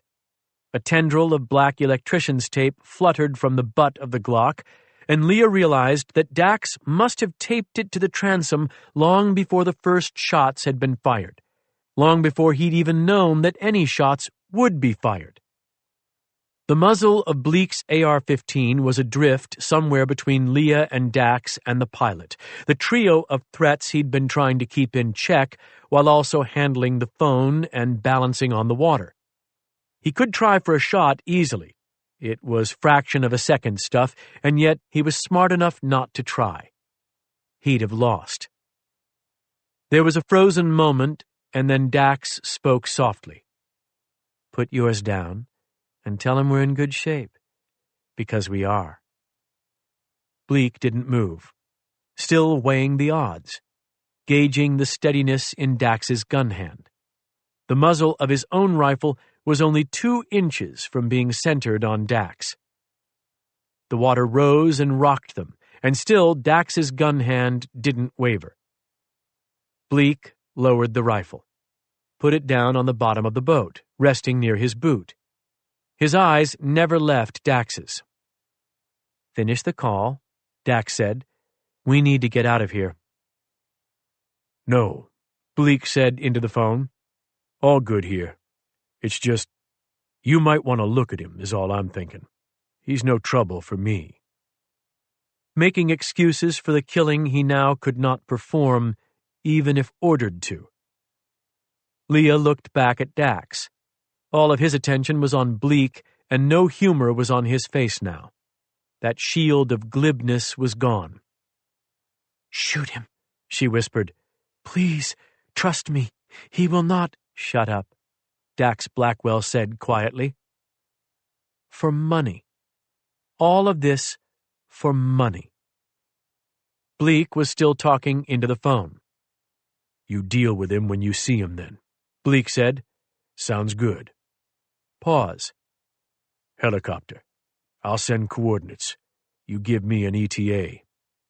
Pause. "Copy that," he said, and he disconnected the call, looked at Dax, said, "Cute trick." Could have been a dumb one. Once you saw the pilot was alive, I wasn't sure you'd leave me time. Bleak nodded, said, 10 years inside. Wouldn't have made that mistake otherwise." "Sure. It's all muscle memory. Comes back to you fast. Don't force it." Leah said, "Kill him, please. Just—" "I'll take the rifle," Dax Blackwell said. "You know how." Bleak picked it up by the muzzle and held it out. Dax moved the Glock to the back of Leah's head, then leaned past her and took the AR. "Let's not let things get personal," Dax told Bleak. "It's a job and money. That's it, and that's all. No egos need apply." Bleak didn't respond. "Where are we headed?" Dax asked. For a long time, Leah thought Bleak would refuse to answer. Finally, he said, "You know 3 Cross Lake?" Dax called out, "Yo, Andy, time to shine. Where's 3 Cross Lake?" The wild-eyed pilot, who was tied up in the cramped hold of his own plane, looked petrified. He didn't say anything. "Canada," Leah said for him. "New Brunswick, middle of nowhere." Everyone considered her. "Sounds right," Dax said. "How long?" "An hour, maybe." "Terrific. I was hoping for a short trip. Been a long damn day." Dax took the gun away from her head and said, "Go untie Andy. He'll fly. You'll navigate. You and me in the back, the fellas up front. I'd like to keep Bleak in front of me." Bleak was studying the clouds now, indifferent as an old man on his front porch. Leah rose and walked past him, resisting the urge to repay him double for that slap that had left the crust of dried blood below her nose. Save that energy. Channel that rage. Lowry waited ahead. She climbed into the cargo hold and untied the pilot. 52. Matt Bouchard remained on the plane for a long time after Bleak was gone. He was still holding on to the strut. He'd never been afraid of the water, but this river was different. He'd seen the water foam red with blood here. What finally prodded him into motion was the loud barking of the dog. He couldn't see the dog because the plane blocked his view. He let go of the strut and immediately felt a surge of vertigo, but he willed his aching hands to stay down. He had good balance, and he would not fall. If he did end up in the river, he would swim. It wasn't so hard. He was alone, and he was free. The reality of that overwhelmed him. He sank trembling to his hands and knees on the float and took gasping breaths. He was alive, and the awful men were gone. One of them was dead. The other one, Bleak. He won't die. But neither had Matt Bouchard. Neither had Matt, damn it. The dog barked and barked. Matt wiped his face with his hand and began to crawl from one side of the plane to the other. He thought that he could make it without getting wet if his sore hands could grip the struts. He stopped himself then, said, "Come on, brain," which was what his dad always said when he did something dumb. There was no need to crawl to the other side of the plane.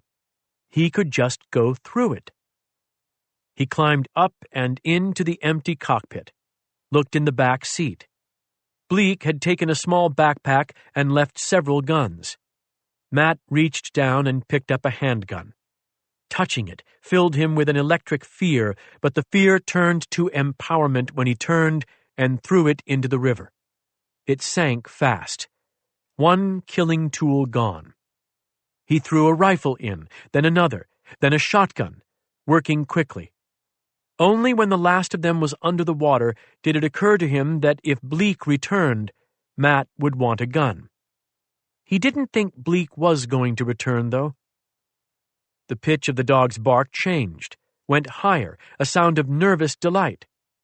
Matt crawled through the cockpit and opened the passenger door and then climbed down to the float on the opposite side. The plane had drifted very close to the shore and grounded. He could see the bottom, knee-high, thigh-high at most. He could walk out. He looked up the bank and saw Ed Levenseller, the pilot. Ed was sitting up now, his back against a tree, still alive. The dog was barking behind him. It looked like Ed was trying to talk to someone in the woods. Matt sat down on the float so his feet were hanging off the edge and then pushed off. The water rose above his knees, but his feet found the bottom. He didn't mind the cold. All he wanted was to get away from the plane. He waded toward the bank, surprised by the strength of the current. It felt like the water wanted to rush him right back into Bleak's arms. He stumbled on, though, and the shallower it got, the less strength the current had. He was almost out when someone shouted his name. "Matt! Matt!" He looked up and saw Haley standing beside Ed. Nick was with her, and the dog Tessa weaved a frantic circuit between all three. Matt splashed over to them, running now, his legs finding strength. He hadn't believed he would ever run again, let alone toward a friendly face. When he arrived, breathless, he saw that there was blood in the dirt below Ed Levenseller, and the pine needles were matted with it. Ed had taken off his belt and cinched it around his thigh just above the knee. Ed said, "It's not bad. Really, I'm okay. We are okay." Matt sank down into the pine needles. They all looked at one another. Haley broke the silence first. "Where are they taking her?" she said. "Another plane. Then they're going to go see someone. The man who wants to kill her." The words felt strange. Matt had never imagined saying things like this. "His name is Lowry. All of them knew who he was." For a moment, there was no sound but Tessa's whine. Then Haley said, "She told us to bring you the backpack." She was speaking to Ed. Ed tore the zipper back and rummaged inside, breathing heavily, the exertion clearly hurting him, sweat blooming on his brow. He came out with a first aid kit in his hand. The wind picked up, and Matt shivered and brought his arms tight against his chest. When he did, he felt the item zipped into his chest pocket. He unzipped the pocket, removed the sunglasses, and held them out to Haley. "I brought these," he said, and it felt like the dumbest thing in the world right then, after all that had happened to them. Haley rushed toward him, took the sunglasses in a trembling hand, dropped down to her knees, and started to cry. "Thank you," she whispered. She cried harder, though. Matt knelt down and touched her arm. She leaned against him, her body shuddering, and he hugged her. Nick scrambled over to her side, and Matt moved his arm to let Nick slip in close. The three of them sat there and held one another, and Ed Levenseller said, "We are fine, guys. We are fine." He was speaking around a plastic tube that he held in his teeth, something he'd removed from the first aid kit. Matt realized it was the cap of a syringe. Ed had the needle pressed close to his wound, and his eyes were closed. "She is my mom," Haley whispered, her face pressed into Matt's shoulder. "My mom." "I know," he said. "One of you is going to need to get back on that plane," Ed Levenseller whispered, "and use the radio." "I can," Matt and Haley said at once. She looked at him. "We can," she said. "Okay, I'll talk you through it." Ed's words were coming with difficulty, but his breathing was steady, and he did not sound afraid. "We'll get help. All is well. All is well." A sound in the sky then. An engine. They looked toward it. For a while there was nothing to see, but then a plane appeared just over the trees. Matt thought, "Help got here fast." But then he understood. The plane was heading away from them, not toward them. They all watched it go, not knowing where it was headed, but knowing exactly who was on it. Nobody said a word. 53. They flew in silence through the deepening cloud cover, and Dax was grateful for the quiet. He wanted to watch Bleak, and only Bleak, but he also had to be aware of the other two. Leah Trenton was in kamikaze mode, which meant her decisions would be very hard to anticipate, and while Andy West piloted his plane without evident distress, he'd had a long day tied up in his own cargo hold. Beneath them, the land was as desolate as any he'd ever seen. No towns, no roads. Forests and rivers and lakes, the undulating low hills turning it all into a dark quilt tossed haphazardly over a rumpled bed. Andy West broke the silence to say that he was crossing international airspace and needed to use the radio. Bleak answered before Dax could. "No radio." That's simple. They were in a small plane flying over an isolated wilderness. Dax didn't fear Canadian fighter jets scrambling in pursuit. He was sure the Border Patrol had concerns with small planes flying silently, but he'd take his chances today. Leah Trenton seemed to be studying the plane, familiarizing herself with the controls. Dax observed that with interest. She might yet maintain some hope of survival and escape. Noble, albeit misguided. Bleak was harder to read. He sat motionless and expressionless, and if not for the steady rise and fall of his breaths, he was a deep breather, oxygenating blood and tissue for the next time he'd need it to respond, he could have been a corpse. He couldn't be in a good mood, though. He had lost his gun, and he had lost control. He intended to reacquire both. Dax watched Bleak and matched his breathing. It was both prudent, a calming mechanism, and intimate. He wanted to feel as close to the man as possible for the inevitable moment of conflict. Bleak breathed, Dax breathed. Together, they waited. They had been flying for nearly an hour, and he was beginning to wonder about the possibility of planes being sent from the main warden service or the Mounties or whoever the hell would draw the job in Canada. Surely by now the children had found a way to get help. Just as his concern rose, though, the plane angled down. "Approaching Three Cross Lake," Andy West intoned. His voice cracked on the last word. "Where do we put it down, Bleak?" Dax asked. Bleak breathed and waited. Dax sighed and leaned forward, bringing the Glock in behind Bleak's ear. "Where?" Dax repeated. "Northern Shore. There's a clearing for a helicopter nearby." "Why?" "It's owned by a timber company," Leah Trenton said tiredly. "They blocked it to fishing a couple of years back. It's all private now." "Owned by him," Bleak said. Leah stiffened. "By Lowry?" Bleak nodded once. Dax watched Leah take this in. She gave a short, strangled laugh. "I've been there," she said. "I've fished on his fucking lake." They came out of the clouds, and the lake rose ahead of them with a metallic sheen that seemed designed to warn you that it was harder than expected. Dax spotted the clearing near the shore.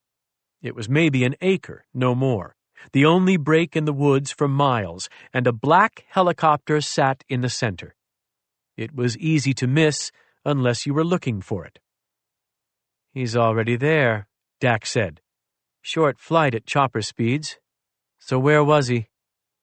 Bleak didn't answer. "I suppose I don't need to know," Dax agreed, and he sat back in his seat. Leah Trenton was staring at him, and when their eyes met, he saw the imploring look. She wanted him to help. She understood so little of the world, he thought. It was sad, really. He looked away, studied the water. "There's a discharge to the east," he said. "What's that?" Leah said, "The river." He nodded. "It's all connected in these parts, isn't it? One massive system." She ignored him.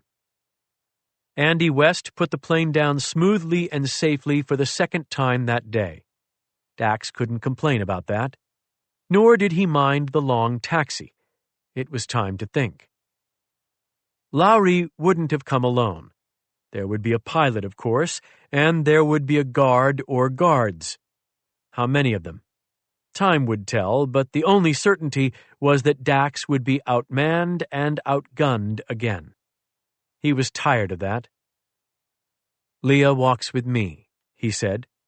"Bleak goes 10 paces ahead, no more, no less. Andy, I hope you don't mind staying with the plane." No one responded. "There will be guards," Dax said. "Don't encourage them to shoot early. Remember, we haven't gone through all of this just so Mr. Lowry can watch Leah die at someone else's hand." When Bleak spoke, it surprised them all. "No guards, just the pilot. He'll be armed." "Why would I believe that?" Dax said. "Because I'm the one bringing her," Bleak said. It made some sense. If Lowry believed Bleak was in charge, he wouldn't need reinforcements. Dax also suspected that Lowry would want any killing he did to be as private as possible. Andy West banked the plane on the northern shore and killed the engine. The prop wound down like a tired clock. Dax nudged Leah with the gun. "There's cord and tape on the floor. Please secure Andy for us, and make sure his mouth is closed. If he objects, remind him that it's more comfortable in the pilot's seat than down in the cargo hold." Andy West sat back in the seat without a word of objection. Those hours in the cargo hold had probably been very long indeed. Leah Trenton tore a piece of tape off and passed it to him. "Do it yourself," she said. "Thanks," Andy said, and he sealed his own lips with the tape. Leah wrapped the cord around him quickly, binding him to the seat, his arms at his sides. She tried to make it look tight while leaving some stretch, but Dax sighed and cinched it tighter, then tossed the slack end forward. "Do his hands, please," he said to Bleak. Bleak tied Andy's hands to the yoke. Bleak's knots did not require any further cinching. "Okay," Dax said. "Leah with me, Bleak 10 paces in front. There shouldn't be any shooting.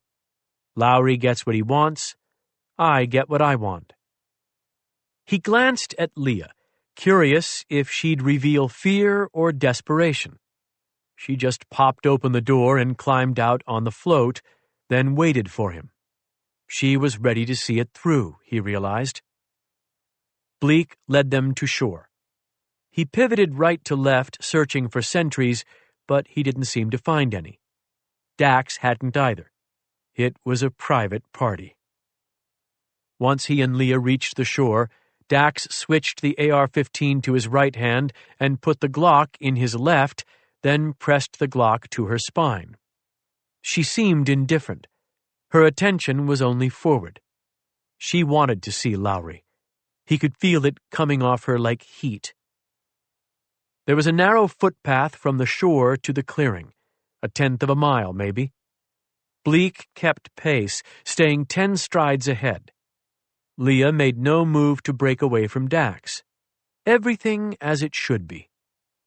They came out of the trees and into the clearing, and there stood J. Corson Lowry.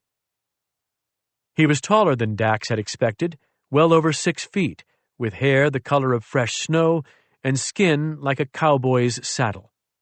He wore a black jacket over a white shirt with jeans and black cowboy boots, looking every bit the part of the wealthy rancher. He had made hundreds of millions of dollars in his life, maybe more than that, and he'd ordered the killings of dozens of men, maybe more than that. Yet there he stood, rich and unrumpled. Just a job. It is just a job. They walked across the clearing toward Lowry. Lowry made no move to close the distance himself. He was used to people coming to him. Dax felt Leah's body tensing. 10 years since she'd seen the man. 10 years on the run, a new identity, a family left behind, and still he'd found her. Still, he stood here in front of his helicopter, waiting. You had to respect that reach, that power, that relentlessness. All for one bullet that she had not even fired. Dax saw Lowry's pilot inside the helicopter, and although the tinted windshield limited visibility, he didn't need visibility to know the man was armed. "Slow up," Dax said when they were 30 paces from Lowry. Bleak slowed, then stopped altogether. Dax followed suit. They were close enough to hear one another now. Lowry was wearing a gun in a holster on his hip. He didn't reach for it, but when he looked at Bleak, he seemed confused. "Where's your gun?" he asked. The first words he'd spoken, and in them Dax could hear both the practiced polish and the faint wisp of Florida cracker that all the money in the world hadn't been able to wash out of J. Corson Lowry's mouth. "It's right here," Dax said, and he lifted the AR above Leah's shoulder and leveled it at Lowry. Lowry's hand drifted for the holster. Dax said, "No." The hand stopped moving, drifted back. "The fuck do you think you're doing?" Lowry said. Low voice, not scared. "Finding the highest price for my services," Dax said. "You wanted her? I brought her to you. Bleak might have helped, but I did the heavy lifting. I think even he would agree with that." Bleak didn't speak. Lowry said, "Who are you, really?" Dax Blackwell. The full name left his lips with pride and an aftertaste of something darker. "You killed one of my men," Lowry said. "Why in the hell did you do that?" "Everyone criticizes the debt collector for his methods," Dax said. I've never understood that.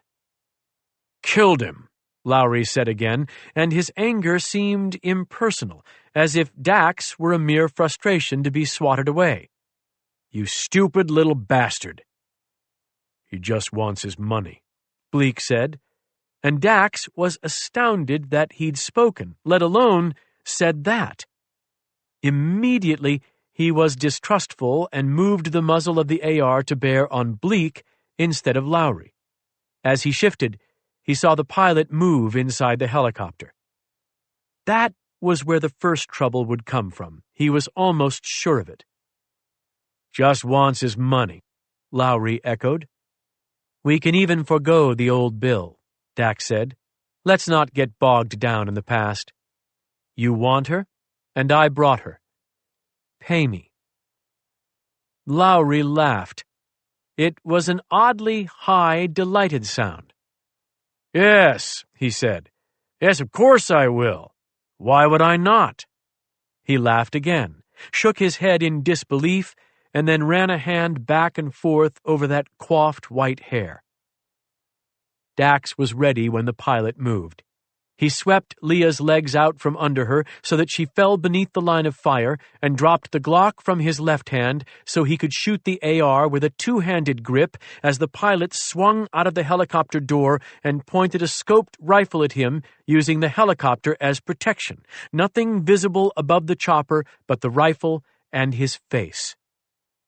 Dax stitched a line of bullets through his face. The scoped rifle fell unfired. Fell a half a second before the pilot did.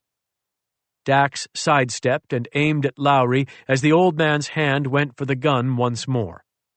Dax shook his head, and Lowry straightened, moving his hand away from the gun. That was a bad signal for your shooter, Dax said. I mean, come on. It's pretty clear that a man with your head of hair doesn't spend much time mussing it up. He stepped back, clearing room. They were 3 points of a triangle to him now, Bleak and Lowry on their feet, Leah on the ground.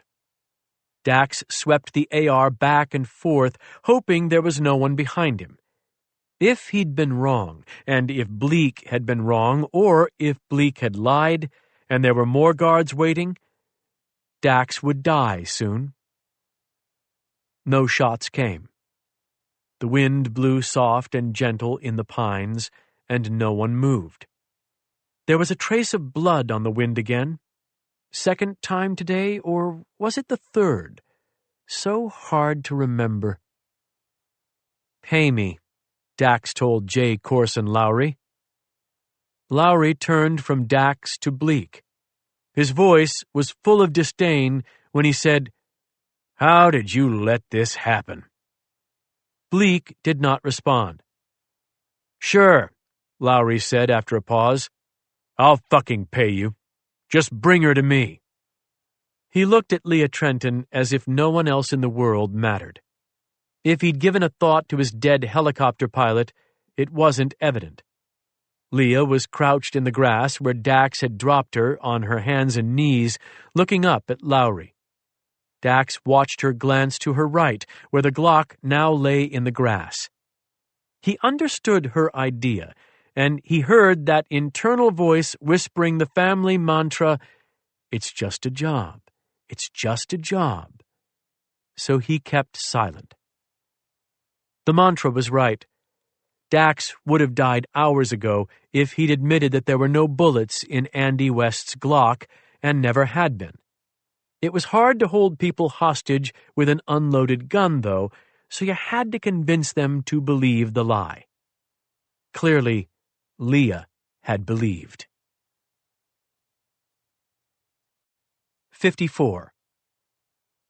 Leah's only question was whether Dax Blackwell would shoot her. If he fired at her as fast as he had the pilot, then Leah would die.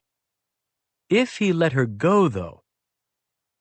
She looked at the Glock in the grass, looked at Lowry. He was 15 feet away. She just needed to make the first shot count. If Dax killed her after the first shot, so be it. As long as she made that one count, she would die knowing her children were safe and the bad man was dead. That was enough. "How much?" Lowry asked Dax. "What were you going to give Pollard?" "Freedom. He got it." "He squandered it," Dax said. Lowry shook his head as if he couldn't understand why this intolerable interruption had come along. "Just bring her to me." "Leah's worth a lot to you, I think. Maybe I'll protect her and we negotiate a higher price." "Her name is Nina." Lowry took a few steps closer, and his eyes moved from Dax to Leah. "I'll kill your children now. You realize that, don't you? Before, they didn't matter to me. You've made them matter, so I'll kill them too." She flexed on her toes, felt the ache of her exhausted legs. She'd already run through the woods today, ridden a river, shot a man. She should be done. Damn it, she should be done. But she wouldn't be as long as he still breathed. Lowry spoke to Dax without looking away from Leah. "May I finish this? You'll find that I'm in a more generous mood when the job is complete. Your father and uncle should have told you that. They'd have been rich men if they'd just honored their word." Leah started to glance at the Glock again, but stopped herself. She knew where it was. She knew what needed to be done. Wait for the right moment. It would come when his attention was fully on Dax. She sensed somehow that Dax would command Lowry's attention at least once more. She would have to move fast then. "Now," Lowry said, "may I draw the gun, and you can keep your rifle on me, and we can both trust that when this is done, money will change hands?" Silence. Bleak stood motionless between Leah and Lowry. She couldn't tell what he was looking at, someplace beyond all of them. "You may draw the gun," Dax said, and Leah's execution order was signed. "But whose is it?" Lowry's hand stopped an inch above the butt of his pistol. "What?" "Is it Brad's suicide gun?" Leah almost took her eyes off Lowry and looked at Dax Blackwell herself. The question was that shocking. "What did you say?" Lowry asked slowly, still facing Leah. "I thought it would be poetic," Dax Blackwell said. "After all these years, if you finally put the bullet in her head with that gun, well, pardon me for the question. I was just curious." Lowry swallowed. "It is not his gun." There was a tremor just beneath his right eye. His skin was very tight, as if over the years he'd simply contracted in on himself, hardening. "Wise choice," Dax said. "Sentiment is always a risk. Romantics are reckless by nature. A pragmatic man comes in with clear eyes and an empty heart. Brad was probably a pragmatic man. His solution to his own problems, while extreme, was efficient." Lowry's face whitened with rage, as if Dax's words had drained him of blood.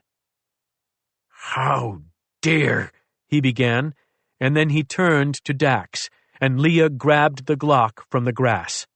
She grasped it cleanly on the first try, just as she needed to, and she spun back with the gun tracking right to left as her left hand came up to cup the right in a shooter's grip.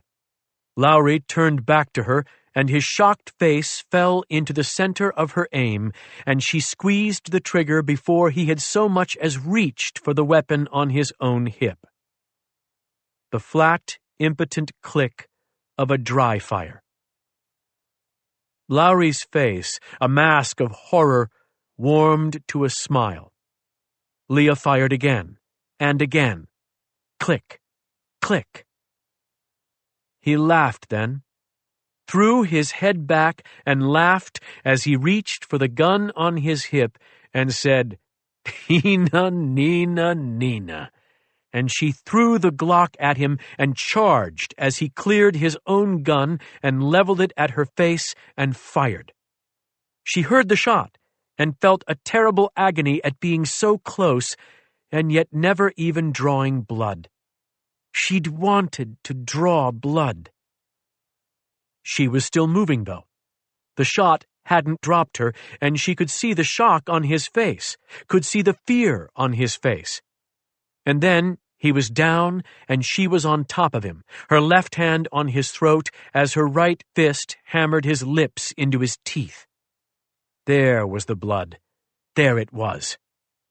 She struck him again and again, and then suddenly she was lifted and hauled back, and she still felt no pain. It wasn't until Bleak pulled her away that she realized the gunshot she'd heard hadn't been Lowry's. Dax Blackwell had shot him in the thigh. Lowry fumbled for his own gun, but his fingers were wet with his own blood, and he couldn't draw it from the grass. Bleak held on to Leah, but she didn't fight him, just watched, gasping, as Dax Blackwell approached Lowry with the AR-15 in hand.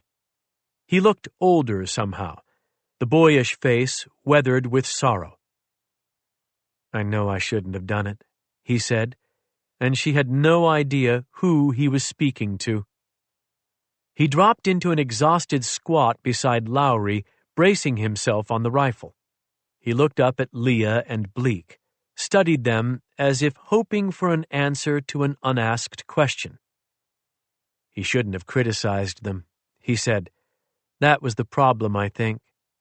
Up until then, I was steady up until then." Bleak released Leah and stepped back. Leah looked at him and then at Dax and tried to decide what to do. Then Lowry lunged up and grabbed Dax's rifle. Dax Blackwell shook him off with ease, sighed, stood up, and stepped back. He was the only one holding a gun now. The empty Glock lay in the grass, and Lowry's sidearm lay in the grass, and Bleak and Leah stood and watched as Lowry bled and hissed in pain. He was trying to speak. Leah could barely make out the words. "Paid you," he was saying. "Would have paid you."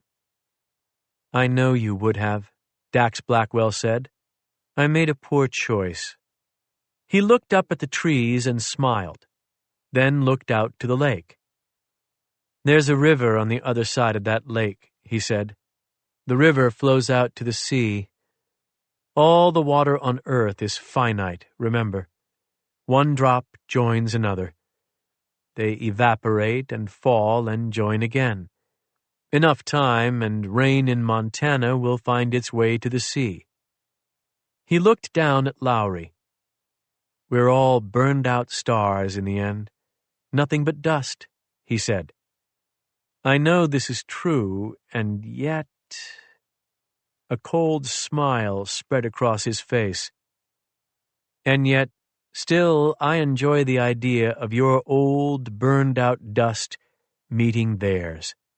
I love the idea that you'll find them waiting for you somewhere downriver." He stepped back, and Leah was sure that he would take the killing shot.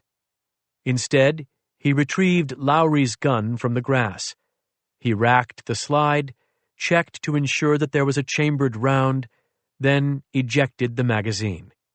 He looked at Leah. His unlined face was hard, and his eyes distant. "You get one," he said. "Use it however you'd like.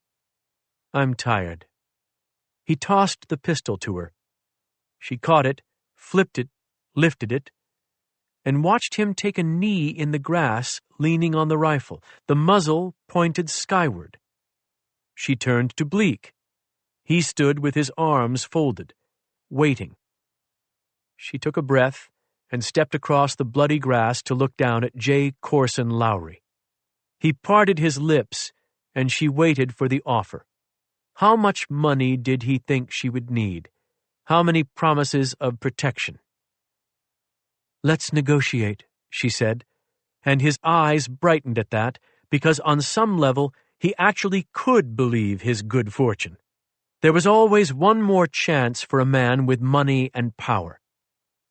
She fired the bullet into the center of his forehead, dropped the gun onto his chest. Silence descended. After a while, Dax Blackwell looked up at Bleak. "Can you fly a helicopter?"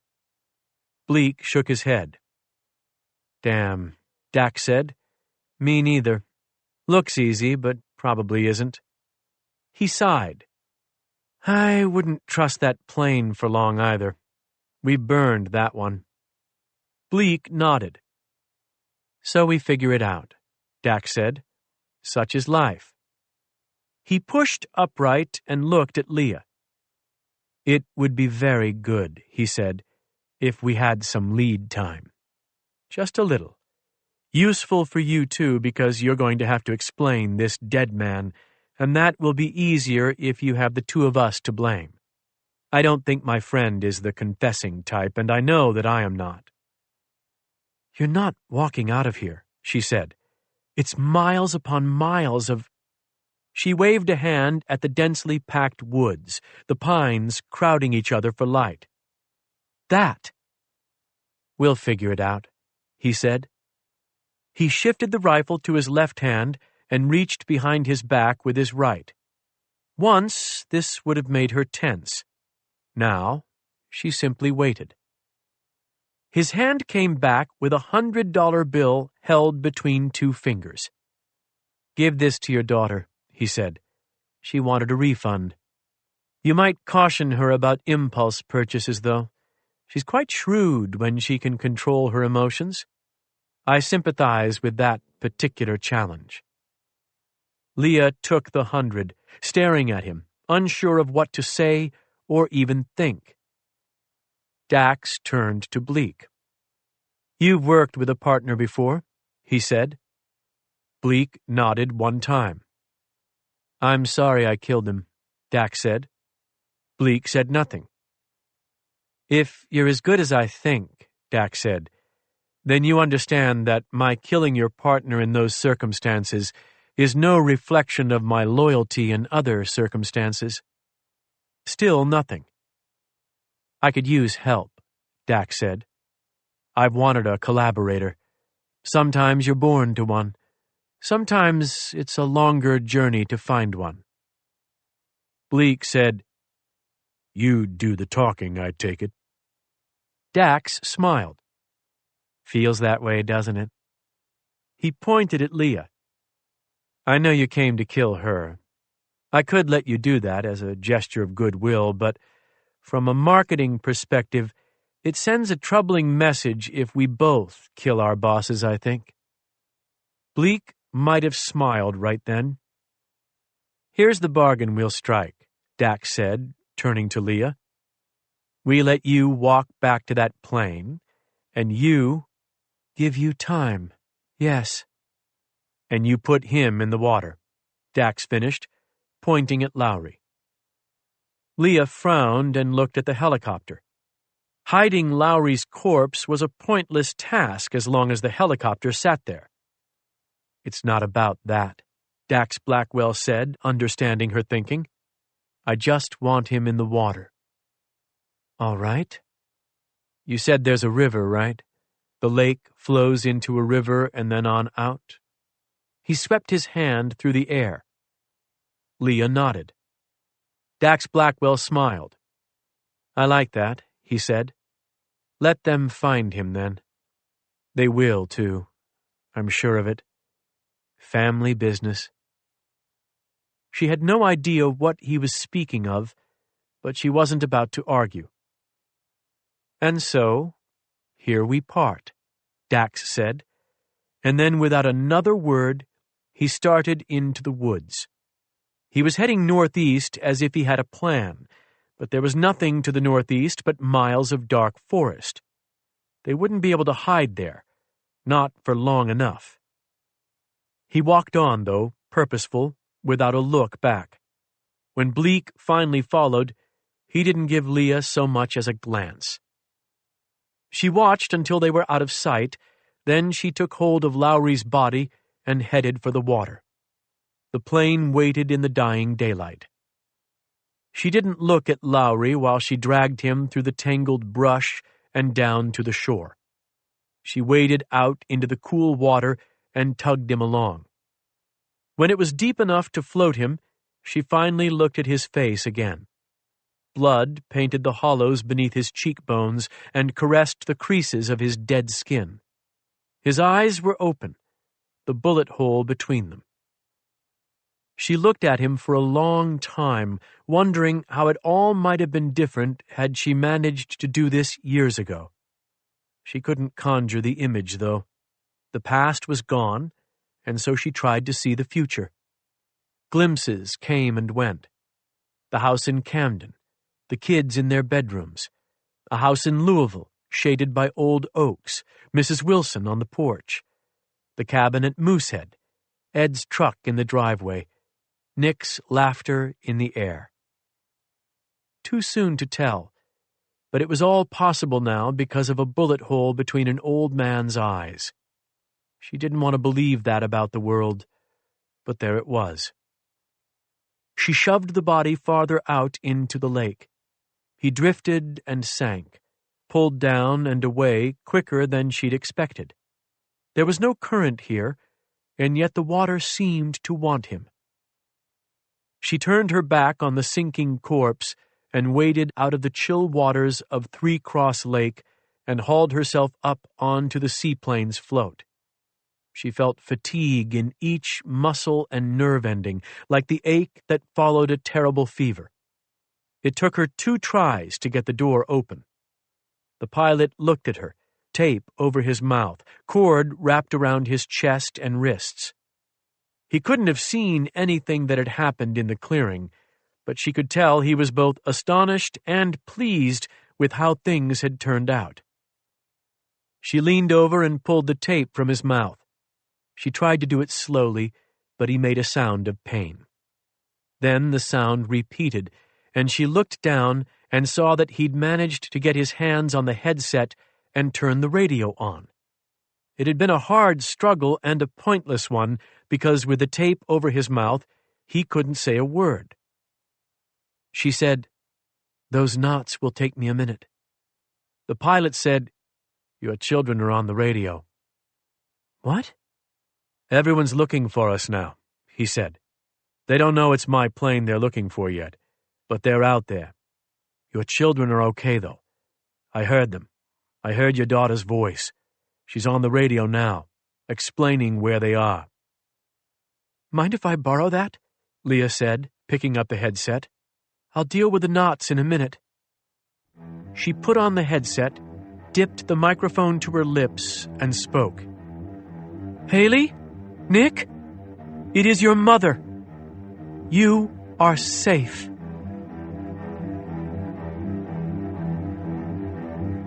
This has been a Hachette audio production of Never Far Away, written by Michael Carita, read by Robert Petkoff, produced by Michelle McGonigal, recorded at Audio Media Production, New York, New York, post-production by John Colucci. Never Far Away is also available in print and as an ebook from Little Brown and Company, a division of Hachette Book Group. For more Hachette audio productions, visit us at hachetteaudio.com. Thank you for listening. Text copyright 2021 by Michael Carita. Audio production copyright 2021, Hachette Audio, all rights reserved. Hachette Book Group supports the right to free expression and the value of copyright.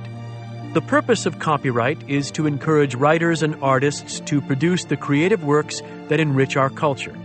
The duplicating, uploading, and distribution of this audiobook without permission is a theft of the author's intellectual property. If you would like permission to use material from the audiobook, other than for review purposes, please contact permissions@hbgusa.com. Thank you for your support of the author's rights. This audiobook is a work of fiction. Names, characters, places, and incidents are either the product of the author's imagination or are used fictitiously, and any resemblance to actual persons living or dead, events, or locales is entirely coincidental.